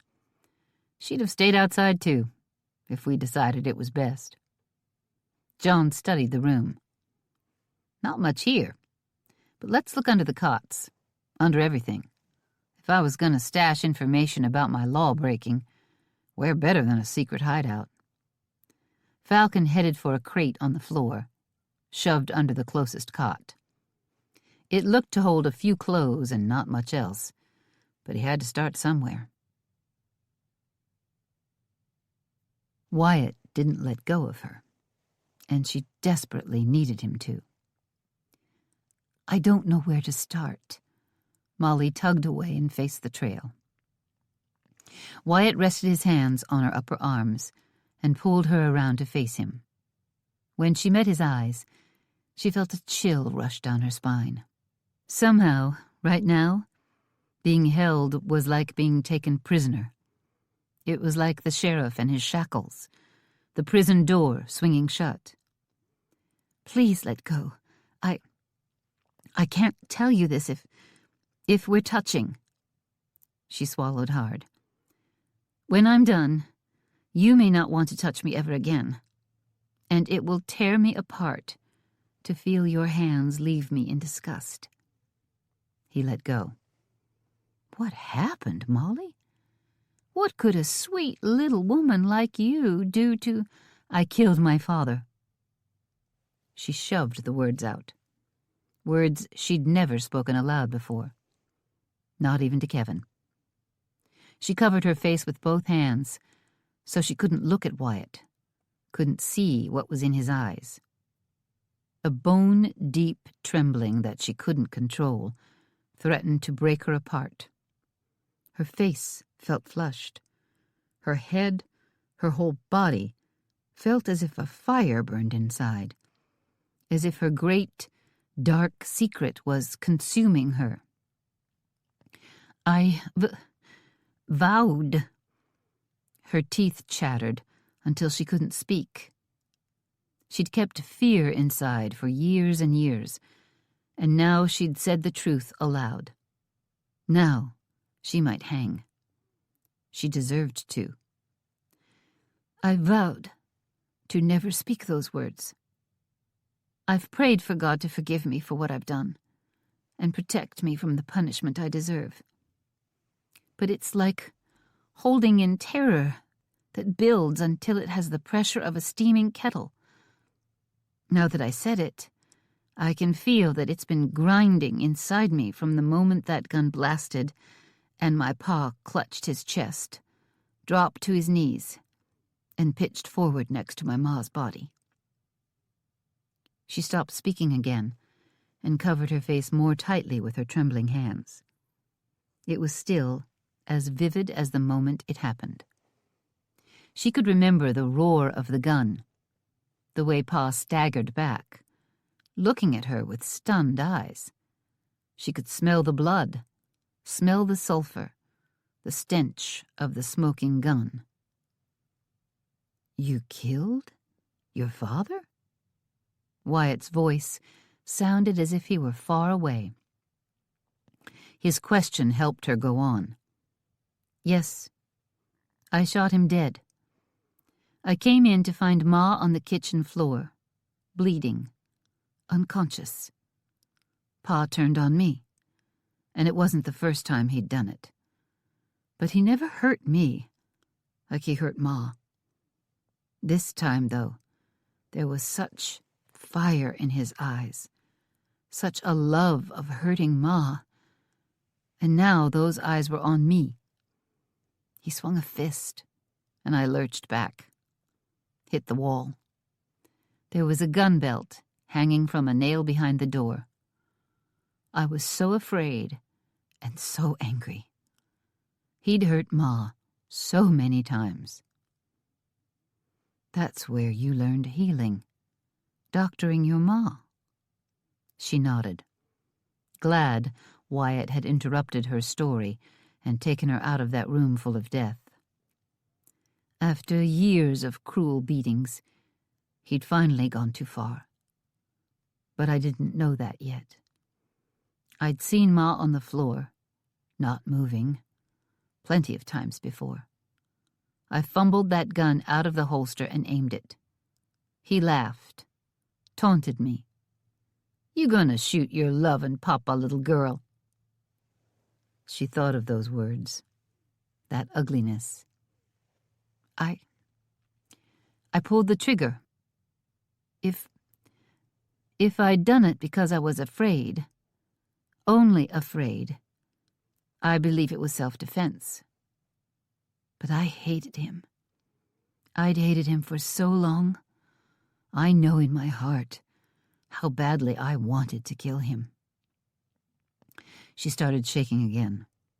She felt like there were tears inside her, but they'd turned to stone in her chest, and she couldn't make them fall. She had to bear the hard pain of them forever. Wyatt touched her shoulder. She ducked away. His hand followed and rested on her as she shook. The strength of it might hold her together when she seemed about to fall apart. "He killed her, and you walked in on it?" Nodding, she didn't think more words could come free. "And you've never told anyone?" Kevin had to know. His hand steady and strong. Kevin, her big brother, her kind brother, who'd done everything he could to protect her. "I wanted to tell him. I knew I should go to the sheriff and confess. But Kevin's need to protect me was so strong, I was afraid he might insist he'd pulled the trigger. He might convince the sheriff to arrest him instead of me. He might have been the one to hang. He might have laid down his life." "No greater love. That sounds like Kevin." Wyatt hung on to her, but not so tight she couldn't talk.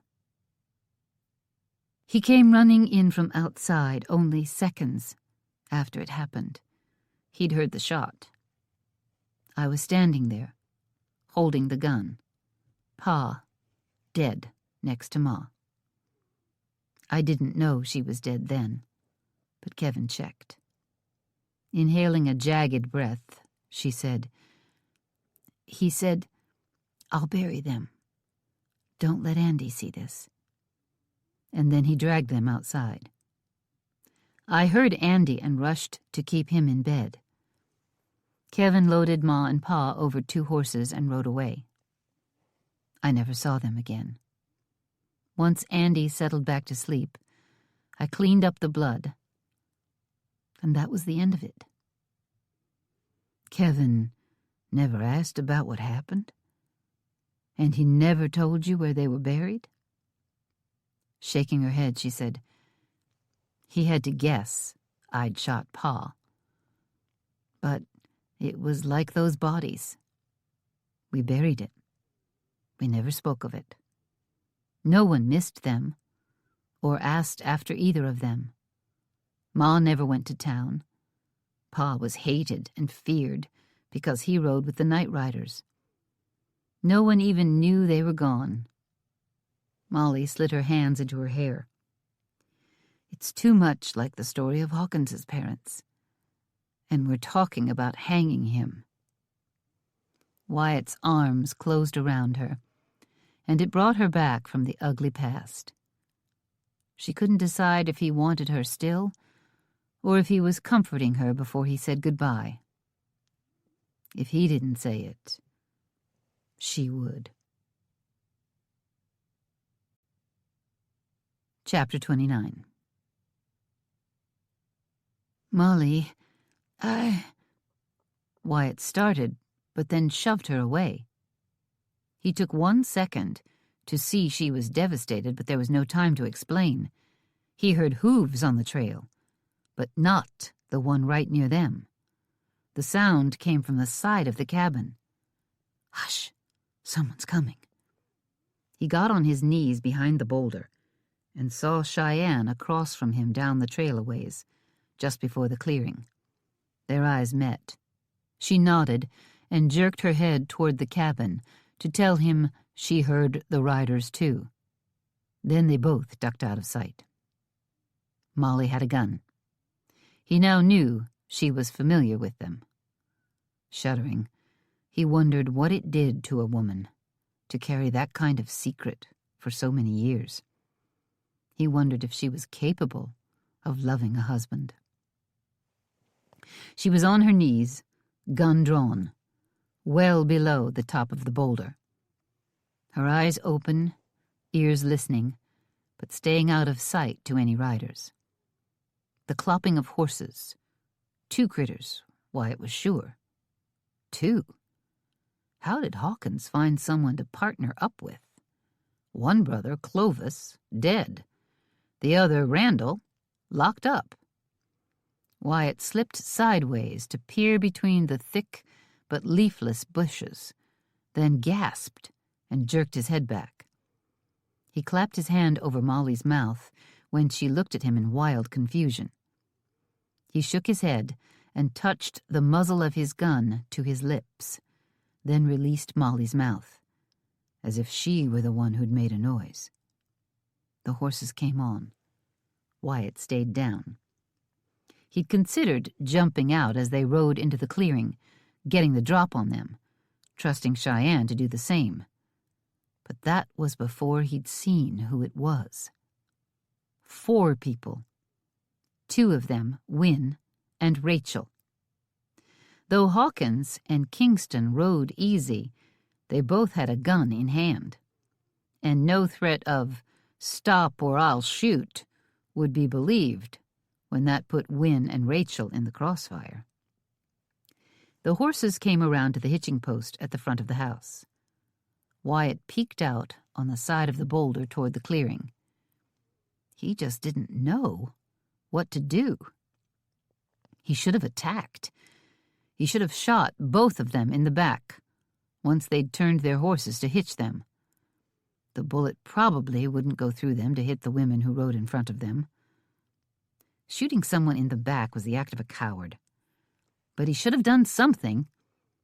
He could have charged out of the woods and sprinted across that clearing while they faced away, jumped up and pulled one man off his horse, left the other to Cheyenne.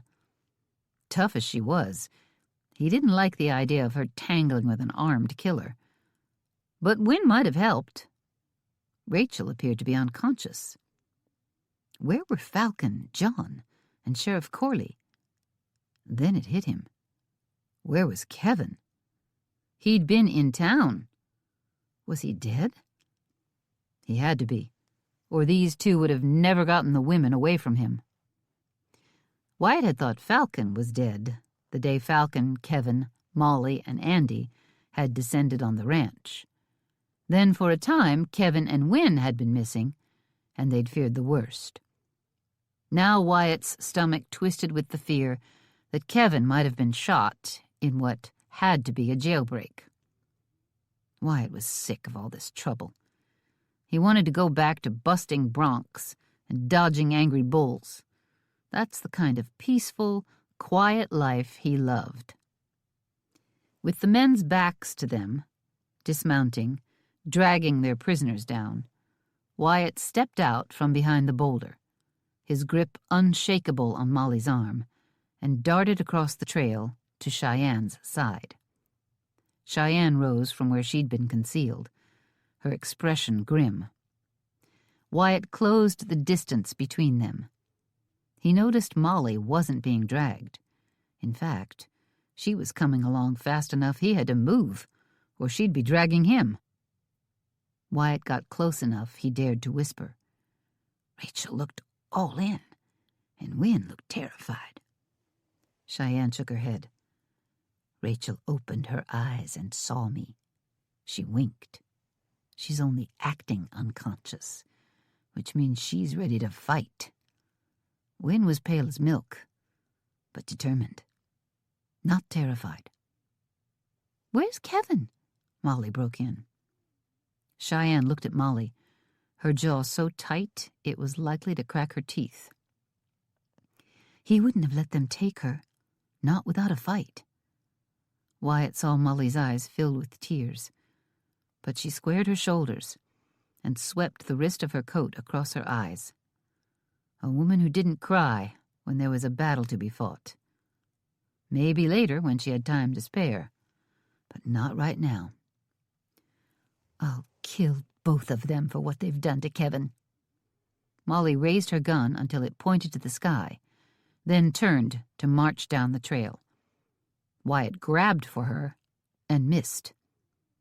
Cheyenne got a grip on his arm that made his fingers go numb. I'll help you, Molly.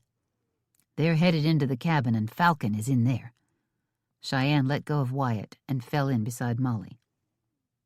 After a second of doubting this was the right approach, Wyatt caught up to them and walked between them.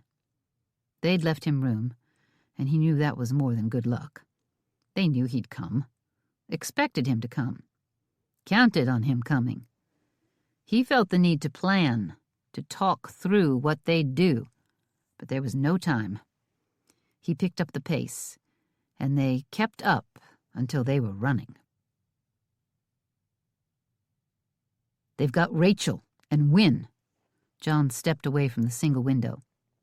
There was barely room for his broad shoulders between the door and bunk, but he pressed his back against the wall and drew his gun.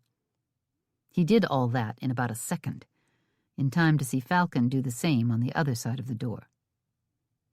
Falcon leaned to risk a look out the window at the men coming up to the hitching post. Hawkins must have broken Kingston out of jail. What happened to Kevin? And what about Gatlin? Sheriff Corley asked. Hawkins may have just killed 2 men. The sheriff took quick stock. There was nowhere in here to hide. No more space beside the doors. He opened the back door and stepped through, leaving it open an inch. My brother. Falcon felt his head heat up. Rage. Killing fury. He drew his gun, pointed it at the floor.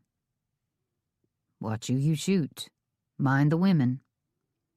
Falcon glared at him, so he'd know how insulting that warning was. John jerked his head in a quick nod, best he could do to apologize. I hope they don't go around back. No footprints out here. Hush up. They're coming. Out front. Falcon pressed his back against the wall. His gun pointed down. John's pointed up. Footsteps. What's in this place? Why are we here? Wynne's voice. Falcon was getting to know his little sister-in-law. She was the softest of all of them, but to him, her voice sounded falsely whiny. He suppressed a smile. She had a game of her own going on. Little sister was ready to fight. Not a sound from Rachel. Falcon remembered how long she'd been in bed. But she was a tough woman. By God, she'd shaken off a bullet to the heart. He wouldn't count on her. Neither would he count her out. The door was shoved open. It hit John in the face, but he was ready for it and made nary a sound. No one seemed to notice it didn't open all the way. Wynne got shoved inside. Falcon could have grabbed her, dragged her out of the line of fire, and shot Kingston, and he wanted to so bad he knew it for a sin. But Kevin, what had happened to his little brother? Wynne staggered forward and fell to her knees. Falcon, on high alert, saw her slip one hand under the hem of her skirt and slide a knife from her boot. Kingston had turned halfway around, away from Falcon, talking to Hawkins behind him. "She's still alive?" "Yep, breathing. Winona said she was ailing." "Ailing because I shot her," Kingston laughed with crude pleasure. Wynne gathered herself, knife hidden in the folds of her skirt. She rose, turned, and saw Falcon. She didn't so much as look at him after that one quick glance. Didn't let pleasure show on her face. She had a cool head in a tough time. Falcon didn't move. He didn't want a board to creak or a shadow to shift. John was shielded by the door, but as soon as Kingston quit looking at his brother and took one more step into the room, he'd see Falcon. If only Hawkins would come a few steps closer first, so they could grab him an instant after they grabbed Kingston. Wynne peeked at Falcon's gun. She got a look on her face he couldn't understand. All he knew was she looked mad as a rabid skunk.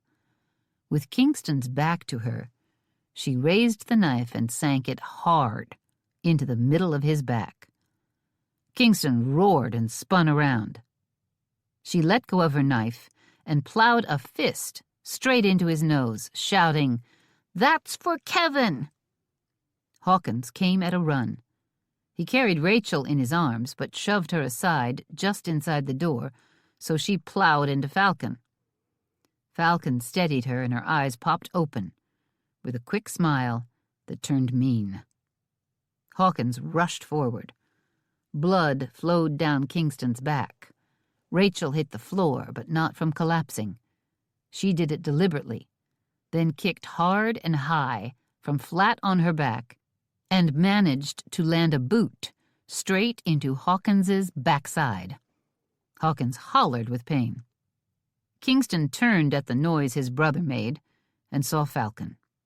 He jumped away, ever the coward, to grab Wynne.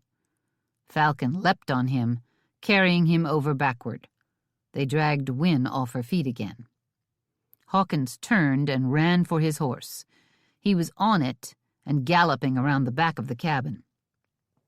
Falcon swung one wild punch after another to stop Kingston, who was clawing at Wynne to get her in front of him, to protect him from Falcon's assault. They rolled, and Falcon was on the bottom. Wynne went tumbling backward. A fist plowed into Falcon's face. He barely noticed John rush outside. Then another set of galloping hooves went after Hawkins. John, alone now, against Hawkins.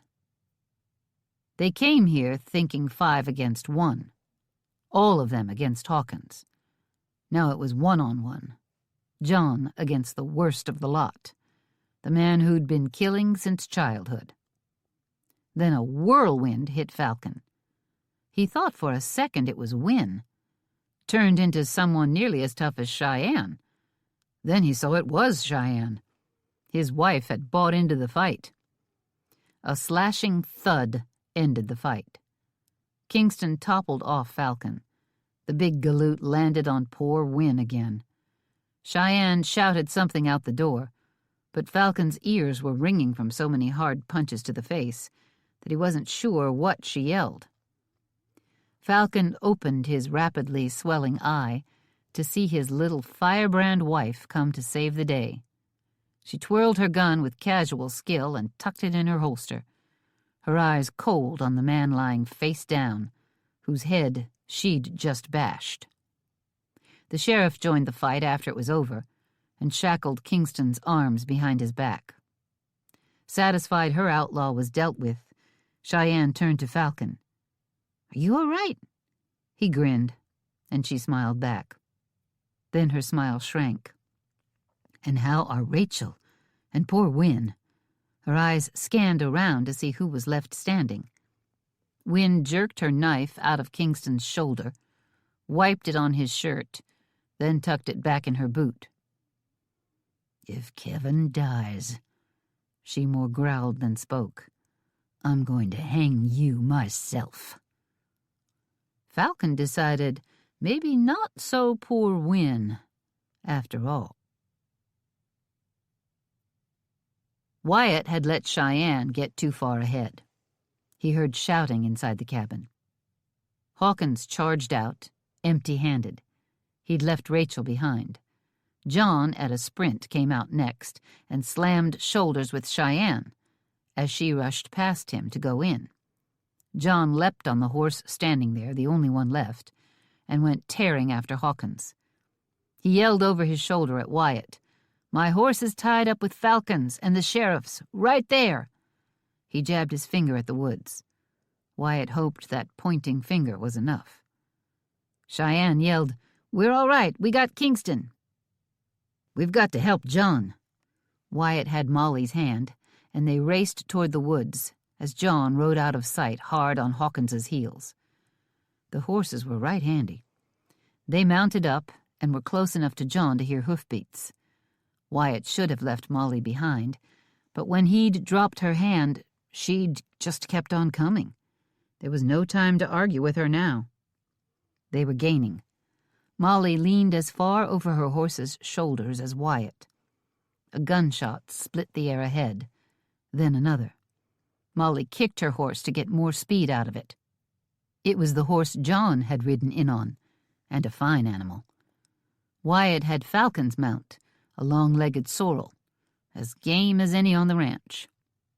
They rounded a bend in the narrow trail to find John off his horse and running for the woods, his shoulder bleeding. "Get off the trail!" John yelled as he dodged behind a boulder on the side of the trail away from Hawkins. Bits of rock exploded as he ducked low. Wyatt grabbed Molly's reins, but she was pulling up already. The aim of the gun shifted, so bullets came at them. They threw themselves off their horses, and Wyatt, Molly in hand, charged into the brush. He didn't want to be on the same side of the trail as John. He wanted Hawkins's attention split. Hawkins quit shooting. The horses were in the way, and John, Molly, and Wyatt were out of sight. All four of the horses milled in the trail, rearing and screaming in panic. One of them kicked out wildly. At last they gathered themselves and ran back the way they'd come. Hoping the horses covered any sound, Wyatt moved. Low, as quiet as he could, he closed the distance between him and Hawkins. He wished Falcon was here. Now there was a man who knew how to be quiet in the woods. With the horses gone, Wyatt braced himself for a new round of gunfire. There was none. Moving faster now, he reached the spot where he knew Hawkins had been. Nothing. Crouching low, he looked all around, expecting a bullet to come flying in true dry-gulching style. Not a sound. Not even the whisper of a footstep or the quiet breath of a man running for his life. Gritting his teeth, Wyatt called out, "He's gone! I don't see a sign of a trail." The woods were heaped in leaves. There was snow, but it wasn't deep enough to make a smooth coat on the forest floor. The wind tossed the leaves and sent the snow scudding here and there. John came fast. Molly caught up. The three of them exchanged a look. Then Molly said, "We need the best trackers. We need Falcon and Cheyenne." All three of them turned and ran for the cabin. They met Cheyenne and Falcon coming fast. Before they reached the two trackers, they heard a high yell of pain. All 5 of them whirled to face the forest. What was that? Molly edged closer to Wyatt, and he felt her shudder. He slipped an arm across her waist. It sounded like Hawkins to me. It sounded like fear. Cheyenne pulled her gun and checked the load. Another shout. Hawkins for sure. Wynne came running down the trail. You were supposed to watch Kingston, Cheyenne growled. He's tied up and unconscious, and the sheriff and Rachel have guns on him. He's not going anywhere. Wynne heard the next shout. Then she smiled as Hawkins emerged from the woods, being shoved along by Kevin. John strode forward and said, I'll take him back to the cabin. Let's get the horses caught and head back for the jail. He nodded at Kevin. They had matching bleeding shoulders. Glad to see you made it. John took hold of Hawkins and turned to march him back toward the cabin. You're alive! Wynne rushed to her husband and wrapped her arms around him. Gently, as if she could see he was a man nearing the end of his rope. Kevin wrapped both arms tight around her and hugged her close. You're alive.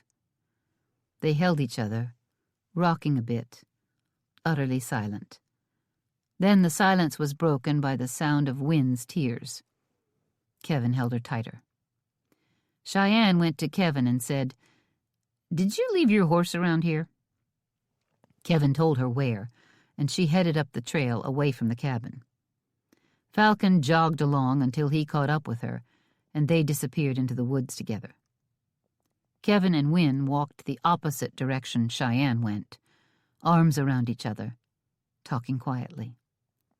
John left them behind, shoving Hawkins along at a fast clip.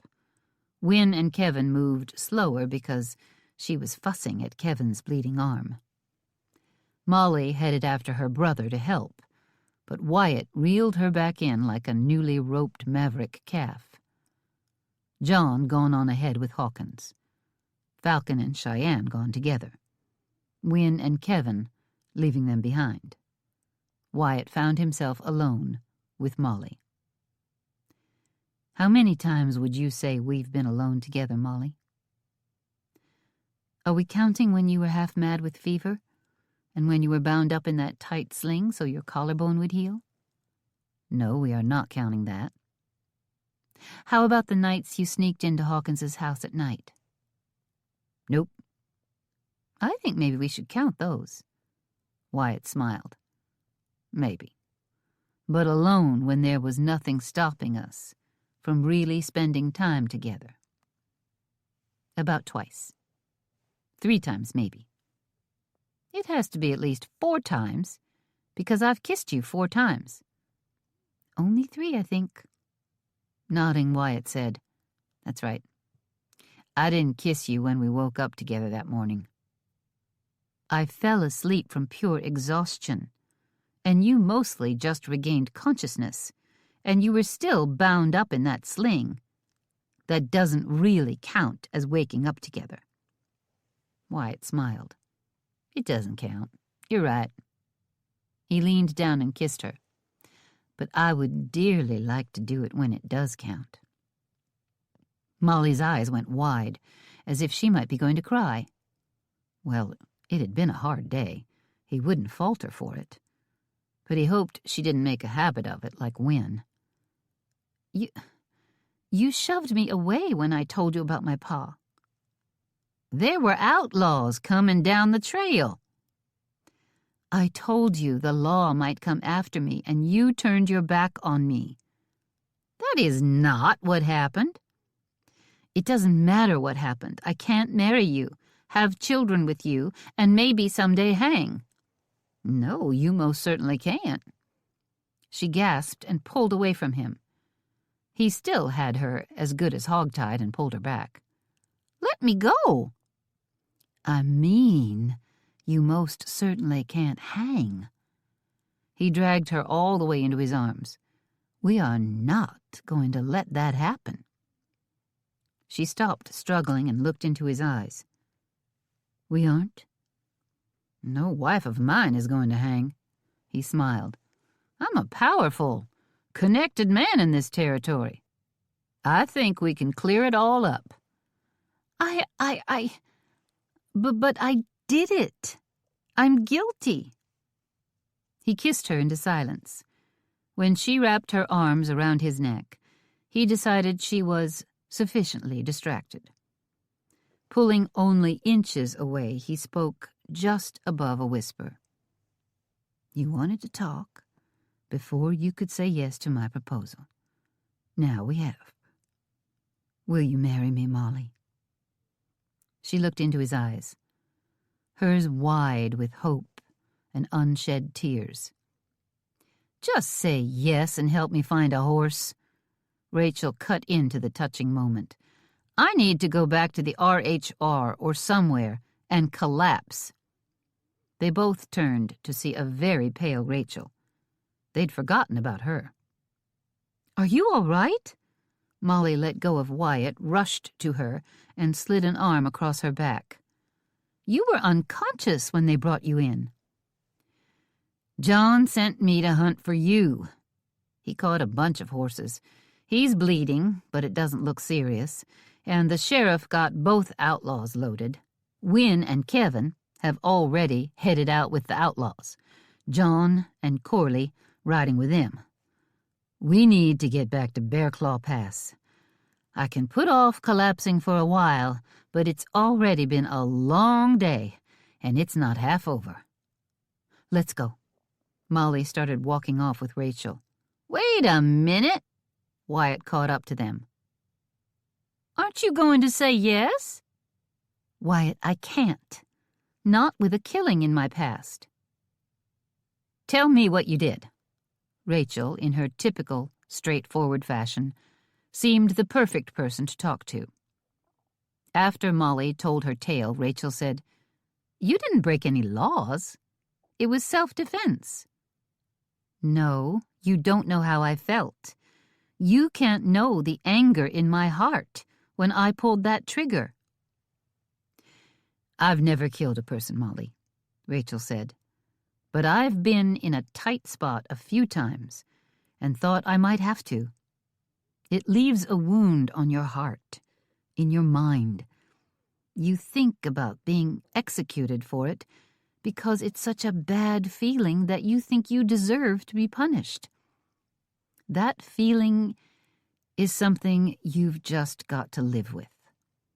A 9-year-old shooting her father who'd just killed her mother and was coming at her? That's self-defense. If Kevin disposed of the bodies, that's against the law. But it's not a real serious crime. If it had been murder, then he's aiding and abetting. But since it's self-defense, no one will kick up a fuss. We should tell the sheriff, and when he doesn't arrest you, you'll feel better." Molly flinched when she said sheriff. "Or we could just go on keeping it a secret for the rest of your life. I won't tell." Wyatt slung his arm across her back and said, "Whatever you do about the sheriff, marry me first." They reached the clearing with the cabin. 4 horses remained. "Let's head on." Rachel seemed determined to interrupt Wyatt's proposal. "We'll leave one more horse for Cheyenne and Falcon. They're supposed to come back with Kevin's. Let's catch up to the others." Wyatt swung up on horseback, just as Molly did. Then Rachel. He probably should have boosted Rachel up. She looked a little shaky, but she made it. They caught up with the others in a few minutes. Then Falcon and Cheyenne came along soon after. All of them, with their problems, finally solved. Wyatt could only hope. Chapter 30. And then I shot him. Molly had insisted on talking to the sheriff before she'd agreed to a wedding. A hanging right after she said "I do" would be upsetting for everyone, that is, even more upsetting than being hanged. And it was hard for something to be more upsetting, but just in case. Her heart pounded like a drum. Her face was so hot, she had to believe she was seconds from having flames shoot out of the top of her head. And not the heat of embarrassment. That was too mild an emotion. The heat of guilt. The heat of knowing what she faced, suspecting what she deserved. A clear case of self-defense, Miss Garner. Don't you worry about it. Sheriff Corley patted her on the shoulder, almost in a fatherly way. No, I hated him. I wanted him dead.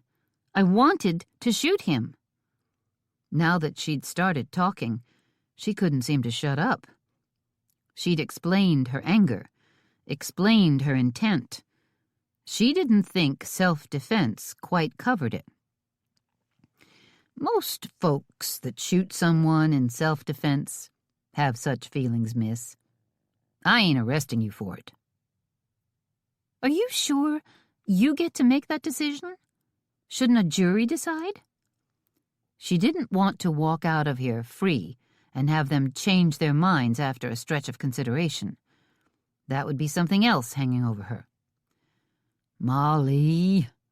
Wyatt dragged her back a few steps from the lawman. Hush now.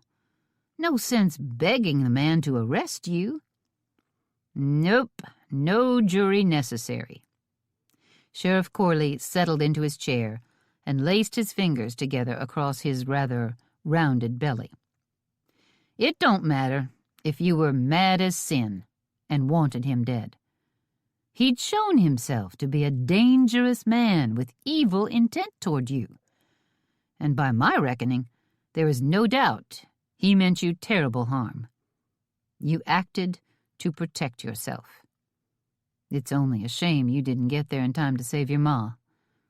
You did the only thing you could do to save your life. The sheriff nodded at her. Then in a kind voice he said, I'm right about this, Miss Garner. I understand the law, and I listened well to your confession. It qualifies as self-defense, and a jury would agree with me. A man who puts his hands on a woman, as your pa did with your ma and you, well, there's no place for such a man. Not in Kansas, and not in Wyoming. Sheriff Gatlin, who was pale and had his arm in a sling, said, Wish I'd been there to shoot him for you, miss. That's a powerful burden for a youngster to carry with her all these years. I hope it sets just a bit easier in your mind to have confessed to what happened. Through the trembling, through the heat of guilt and fear, Molly could say honestly, It does set easier. Thank you both kindly. I now wish I'd talked to a lawman right at the time. But there were dangerous forces in Kansas then, and even lawmen chose sides. I was too afraid. Both the lawmen nodded. Sheriff Corley said, You're free to go. There isn't even the necessity of any of you speaking at the trial for these men we brung in. Sheriff Gatlin is a witness to the jailbreak, to Hawkins shooting 2 men, including a lawman, to get his brother free. And we've got enough evidence from Hawkins's house to lock him up without any of you needing to stand as witnesses. We don't put up with such as he's done. Not here in Wyoming. My only regret is we didn't know about it sooner. We could have saved a few of these young women. Cheyenne said to Wyatt, We need to bring Jesse in to be arrested. Wyatt nodded. First thing. I'd like to attend the trial anyway, Rachel said. Kingston shot me, and I heard him brag of it to his brother, who said they'd planned it right down to the route I was taking to Casper. That's conspiracy to commit murder, attempted murder, and gloating about attempted murder. Miss Rachel? Sheriff Corley rubbed his belly, as if he was fond of being prosperous enough to have it. Gloating's not exactly a crime. Probably ought to be, but I know. Rachel swept his words aside. But it made me mad enough. I'm going to attend the trial and make sure neither of them gets away with anything. Kingston's got a way about him, blaming everything on his brother, acting like he was only involved a little bit. He even acted like that about waylaying me on the trail and shooting me in the heart. I don't want the jury to believe him.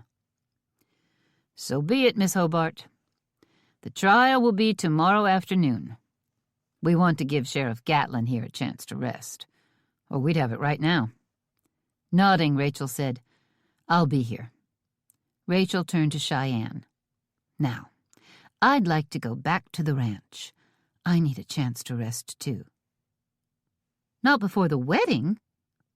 Every eye in the place turned to Molly when she said it, and she smiled. But it was a private smile of joy, only for Wyatt. Chapter 31. This is the third wedding we've had in a very short time, Cheyenne said, leading the way to Hogback's diner, just as she led everywhere. Wyatt watched his bossy big sister and decided he wasn't going to be heartbroken to have the RHR ranch house to himself. Well, himself and his wife. That made him smile. Rachel had gone to the hotel and rented a room. She'd told them congratulations, but said she was going to rest until the sheriff needed her to testify at the trial tomorrow. John stayed with the prisoners. Sheriff Gatlin was ailing and wasn't much help, and Sheriff Corley shouldn't be alone with those two outlaws, who'd proven to be dangerous. Kevin had stopped at the doctor's office and been bandaged up, while the rest of them told their stories. But they waited for him, then went to find the preacher to hold a wedding ceremony. "I'll fix your shoulder better when we get home," Molly whispered to Kevin. Parson Brownlee was visiting the family of a widow and taking them a meal. Mrs. Brownlee said he'd be back within the hour, and she'd send him to the church. In the meantime, the Hunt family would share a meal and make some plans. Hogback had fried chicken for dinner and nothing else, so that's what they all had. Wynne told them there were restaurants that had choices, but that seemed like a lot of fuss. The food was coming to the table by the time they all sat down. "I came out best in all of this," Wyatt gave Cheyenne, straight across from him, a sassy smile. "No, you sure enough didn't." Falcon gave him a brotherly swat on the arm. "Molly's the best cook," Wyatt said. "We won't starve." Falcon looked at his wife as if he didn't have one worry in the world, though he probably should have. Kevin, at the foot of the table, slid one hand behind Wynne's neck. "Do you want to live in your father's house? I'd be fine with a cabin with a couple of rooms and a few acres to farm. I know your pa's house holds no good memories for you." Kevin didn't seem overly worried about Wynne's cooking, only her feelings. Still, Wyatt quietly gloated. He had the best cook, and the prettiest wife, too, but he was too smart to say that out loud. "I'm going to think of it as my mother's house. I intend to think of her when we move there." "If you're sure," Kevin said. "I'll live there, only if you agree." "I am sure." Kevin leaned close and kissed her, softly and not for long. It wasn't at all proper, but he did it anyway. Wyatt thought of a few more things they needed to clear up. "So, it seems our name really is Hunt." "Yep. For a while I was worried Wynne and I were first cousins." Kevin gave her a wide-eyed look. She smiled back. "Our pa, Clovis, is a brother to Randall, but no blood relation to Oliver. Both men changed their names," Kevin explained. They'd have never passed themselves off as rich men with the Tennessee accents, Wynne said. Oh, there are Southern folks who move north, but they have fancy family ties that they trot out and boast about. Those boys had nothing. No high-steppin' kin, no wealth, and Pa needed both to weasel his way into high society and marry my ma. They probably stole enough money to keep up appearances, Molly said. That's how they got every penny they ever had. They finished their meal. As they stood, Cheyenne said, It's nice to get to have a real wedding. Falcon came to her side. Did you want a bigger wedding? A real one? We had a real wedding, and don't you forget it, she laughed, her eyes glowing with love. What I should have said is, it's nice to have the family together for one. Ours was for sure quiet business, Wynne said. Quick and quiet, and followed soon after with an attack and a fight for our lives. Let's think of that ride on the river and the night in the wilderness as a honeymoon. Kevin hugged her close, and she smiled as bright as the noonday sun. And ours was after we'd arrested those cow-stealing bums and rescued Amelia Bishop, Cheyenne said. The wedding was for sure the bright spot in that mess. Falcon followed along after Kevin and Wynne, walking on the cold, blustery boardwalk toward the church. They saw Parson Brownlee step out of the parsonage. He spotted them and waved. The man did purely love pronouncing a wedding. We'll all be here for this one. Wyatt took Molly's hand, and they walked along, hands swinging. He wondered at how much his life had changed since Pa had died and torn up all their lives. You know something? It must have been his tone of voice, but every one of his family stopped and turned to look at Wyatt. We talked about honoring our parents, and every one of us, except Cheyenne, had trouble doing that. Even I did, Cheyenne admitted, because I had Clovis for a father most of my growing-up years, and he wasn't a man I could honor. Well, look at us. Wyatt looked around the small circle they'd formed there on that cold street in Bear Claw Pass, Wyoming. Look at how much our lives have improved because of Pa and that stupid, thieving Will. Molly and Kevin and Falcon have added so much to our lives, and we'd have never met them without Pa's will. Look even at how Wynne found justice for her mother, and maybe can discover some of the things hidden about her ma's family. All the cheating and stealing and even murdering our fathers did led us right here. He pointed to the boardwalk beneath their feet. It's a good place. Wyatt's grip on Molly's hand tightened. When he spoke of murder, it wasn't just Hawkins who'd brought that evil into his family's life. It was all Molly had endured with her pa's cruelty, and they'd survived it all. He thought he saw a lighter spirit settle on his family's shoulders. Molly said quietly, "We honor our fathers by being a light in the world, by believing in what's good, by being better than we might have grown up to be." Wyatt smiled down at her, and suddenly the family was smaller, even with them all standing right there. It was only him and his Molly. She nodded. He bent and kissed her and said, "Let's go get married." A few minutes later, they stood before the parson, a happy family. A family that lived in such a way any decent father would be honored to call them his. "Dearly beloved, we are gathered here today." And they were, truly gathered together in a family. 3 beautiful brides, 3 brothers in arms. All of them had found love on the range. Epilogue.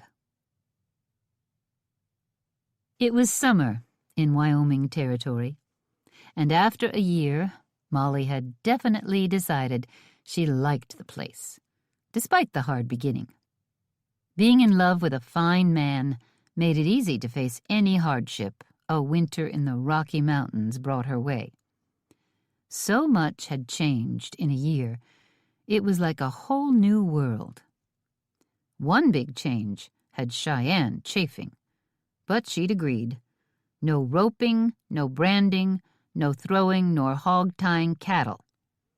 It might be hard on the baby that would be coming before winter.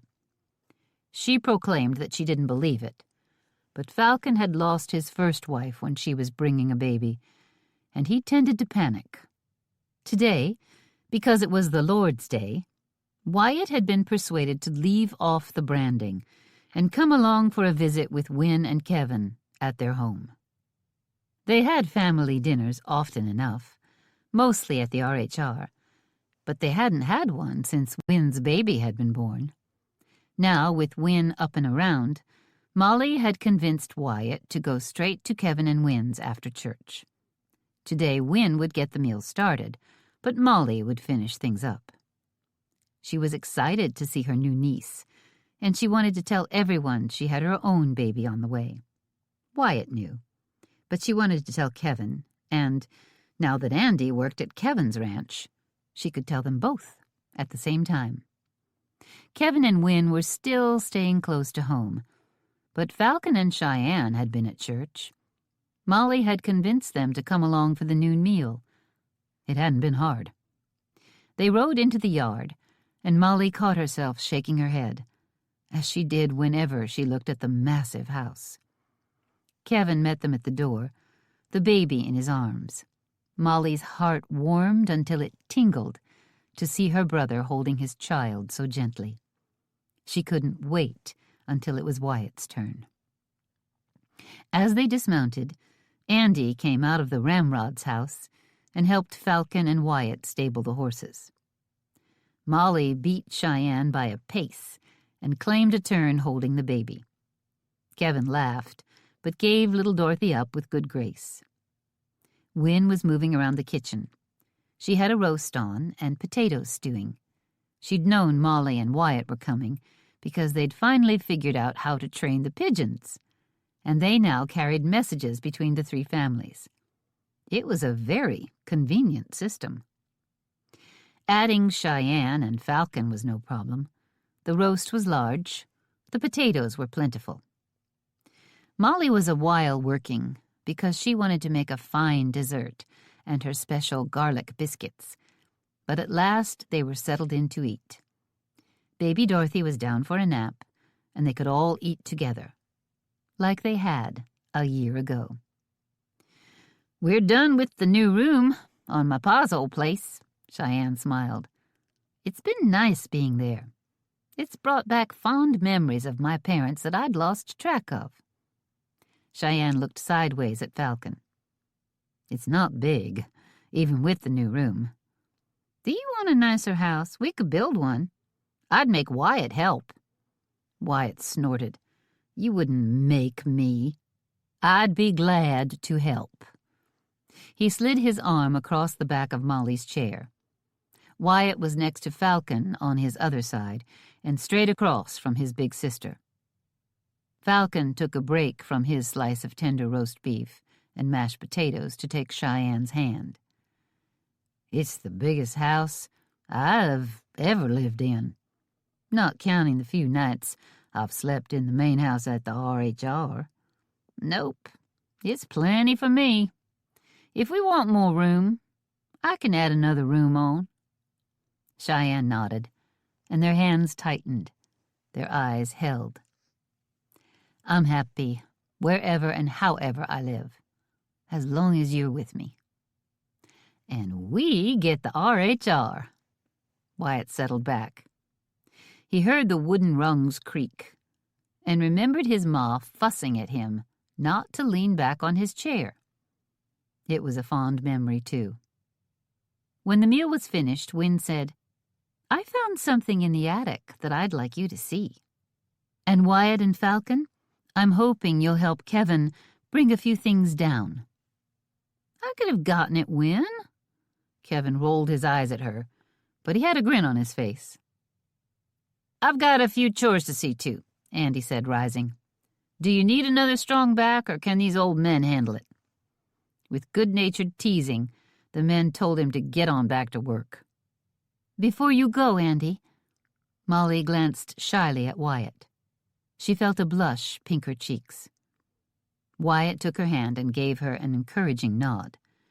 They'd discussed it, and she'd asked if she could make the announcement. But now it was a bit hard to speak the words. "I've got a little one on the way." Everyone around the table whooped. Kevin rose and pulled her into his arms. Win was next, then Andy. The men shook Wyatt's hand, and everyone gave Molly a hug. Win whispered to her, "I know you already love your baby, but you won't believe what it feels like to be a ma. It's like a mama grizzly wakes up inside you, ready to fight and die to protect your child. The love is so big, so beautiful." Tears came to her eyes, and Kevin dragged her close with one arm and kissed her dark curls. Andy gave Molly one last hug, his grin huge. Then he headed for the barn. The rest of them trooped upstairs. "Leave all the doors open," Kevin said. "Dorothy usually takes a good afternoon nap, but we need to be able to hear her if she wakes up early." When they reached the attic, Molly saw that everything had been moved around. Dust covers pulled off various crates and chests, including a row of paintings. "Win, these are beautiful." Molly walked over to the line of portraits, all of them over 3 feet high, including their ornate gilt frames. 4 pictures in a perfect row. The first 2 are my grandmother and grandfather. Next is my mother, and the last is my mother holding me. "Why isn't there a portrait of your pa?" Wyatt asked quietly. Molly suspected if there had been a picture, Wyatt might have offered to haul it away to burn. They didn't speak about Win's pa much. She'd wanted no part in attending the hanging of Oliver Hawkins and Randall Kingston. They'd both richly earned their punishment, especially as more and more came out about their criminal dealings. But that didn't make it easy for Win to talk about. "I'm not sure why there's no painting of him. My guess is my grandparents, my ma, too, come to that, realized Ma had made a terrible mistake. No one wanted to add him to the family gallery. I'm surprised he didn't burn these. He probably would have if he wasn't such a lazy old beast." Molly studied the pictures. "You look more like your ma than your grandmother, though you have her eyes." Win's bright blue eyes were a match for the grandmother, and the child little older than a toddler. "I believe I was 4 or so when this was painted. It was just before we came west. Once I found this, I remembered a few things about it being painted. Vague memories of being told by my ma to sit still." Win smiled. The memories good ones. Molly was glad she had them. "We're closing up the attic, and may close the 2nd floor before winter. We're living in the rooms you used, Molly. There are 2 of them, and little Dorothy is in the 2nd room. We're right by the kitchen," Kevin shrugged. "The rest of the house is just wasted space that takes a lot of hard work to heat." Molly knew that, though they lived in a mansion and had enough to eat, times were hard for Kevin and Win. Their cattle had mostly been stolen or neglected. Hawkins had spent Win's ma's money. They had vast land holdings, but to build up a herd to make use of that land would take years. "What is all this up here, Win? Old trunks, chests, furniture. Wyatt flipped the lid up on one. "Have you searched for treasure yet?" "No. I had no interest in it while I was expecting. I just didn't want to have to spend time thinking about Pa. And I was a little too round to spend much time on the stairs. But now it was finally time, and I came up here and found things I wish I'd had all along." Wyatt bent and pulled up a handful of papers. "You probably should go through all of this. How can you know if it's valuable? We can help you." He flipped through a stack of loose paper, yellow with age. A thick, oversized packet slipped out and dropped to the floor. It hit with a slap that drew Molly's eyes as it skidded to Falcon's feet. It was a folder of some kind, made of sturdy leather, with a button and string tying it shut. Falcon bent to pick it up and read aloud, "Winona Hawkins Trust." Cheyenne had worked with him for a while, but Falcon took to reading and arithmetic like fire to straw. He now spent part of the family money on books and had a nice shelf full of them. Molly gasped at the words, and she heard other such noises as Falcon handed the packet to Wynne. Wynne quickly unwound the string and flipped the folder open, then drew out some very official-looking documents. Fine paper, large, formal script at the top that read, "Last Will and Testament." Then her grandmother's name. Below it, in a smaller size, was a page full of the script. Wynne read quickly. "My grandparents left me a trust fund.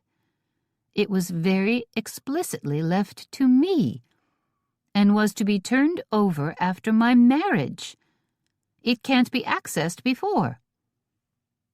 "How big a trust fund?" Cheyenne, always plain-spoken, asked. Wynne told them, and it earned another gasp all around. "Remember, Wyatt, when you offered to sell some of your cows to me this fall instead of doing a roundup, and I'd pay for them over time?" "Yep, the offer is still good." Kevin grinned and said, "We'll take them all." The whole group laughed at the load that had just been lifted off Kevin and Wynne's shoulders. Kevin slid an arm across Wynne's back. "Your grandparents, probably with your ma in full agreement, did this to protect you from your pa. They knew you'd need protection, even before all his evil toward your family." After some deep investigation, it was now believed that Hawkins had killed his in-laws. He'd been sly about it, but there were lawmen back in Chicago who well remembered the unusual circumstances of their deaths. It was assumed that one of the reasons he'd taken his family west was to avoid answering questions. He'd never admitted it, and he was beyond questions now. Wynne swung around and looked again at the pictures of her grandparents. Wyatt said, "When we talk about honoring our parents, Wynne, you've got grandparents to honor, and a ma who was a good woman. And Cheyenne has her first pa, and we've both got our ma, Catherine. Molly, your ma was a decent woman, and Falcon, so was yours. We need to stop worrying about how to honor men who weren't honorable, and remember there were a lot of worthy parents in our lives." Molly went to his side. "And we'll all do our best to be honorable ourselves, so our children don't have to worry about answering such hard questions."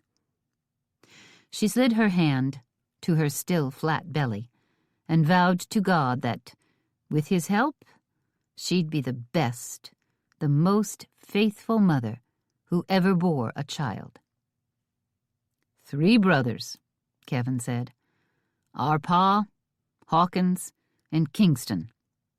3 brothers who never spent a moment trying to be good men. And their parents didn't either. He looked to Wyatt and Falcon. We're going to do better than that for our children. Wyatt nodded. Falcon smiled. Let's haul these pictures downstairs and hang them in a place of honor, Wynne said with a firm nod. You go on down, Kevin said sternly, but with a twinkle of amusement in his eyes, as he wasn't one to give orders overly. We'll see to carrying these. We'll keep the coffee warm and have cobbler to serve after these pictures are hung, Wynne said. It was a happy afternoon, one spent with laughter and a family none of them had known they had, and none of them had wanted. An afternoon full of love on the wild ranges of Wyoming. Together, 3 brothers in arms, 3 sisters by marriage, had formed a family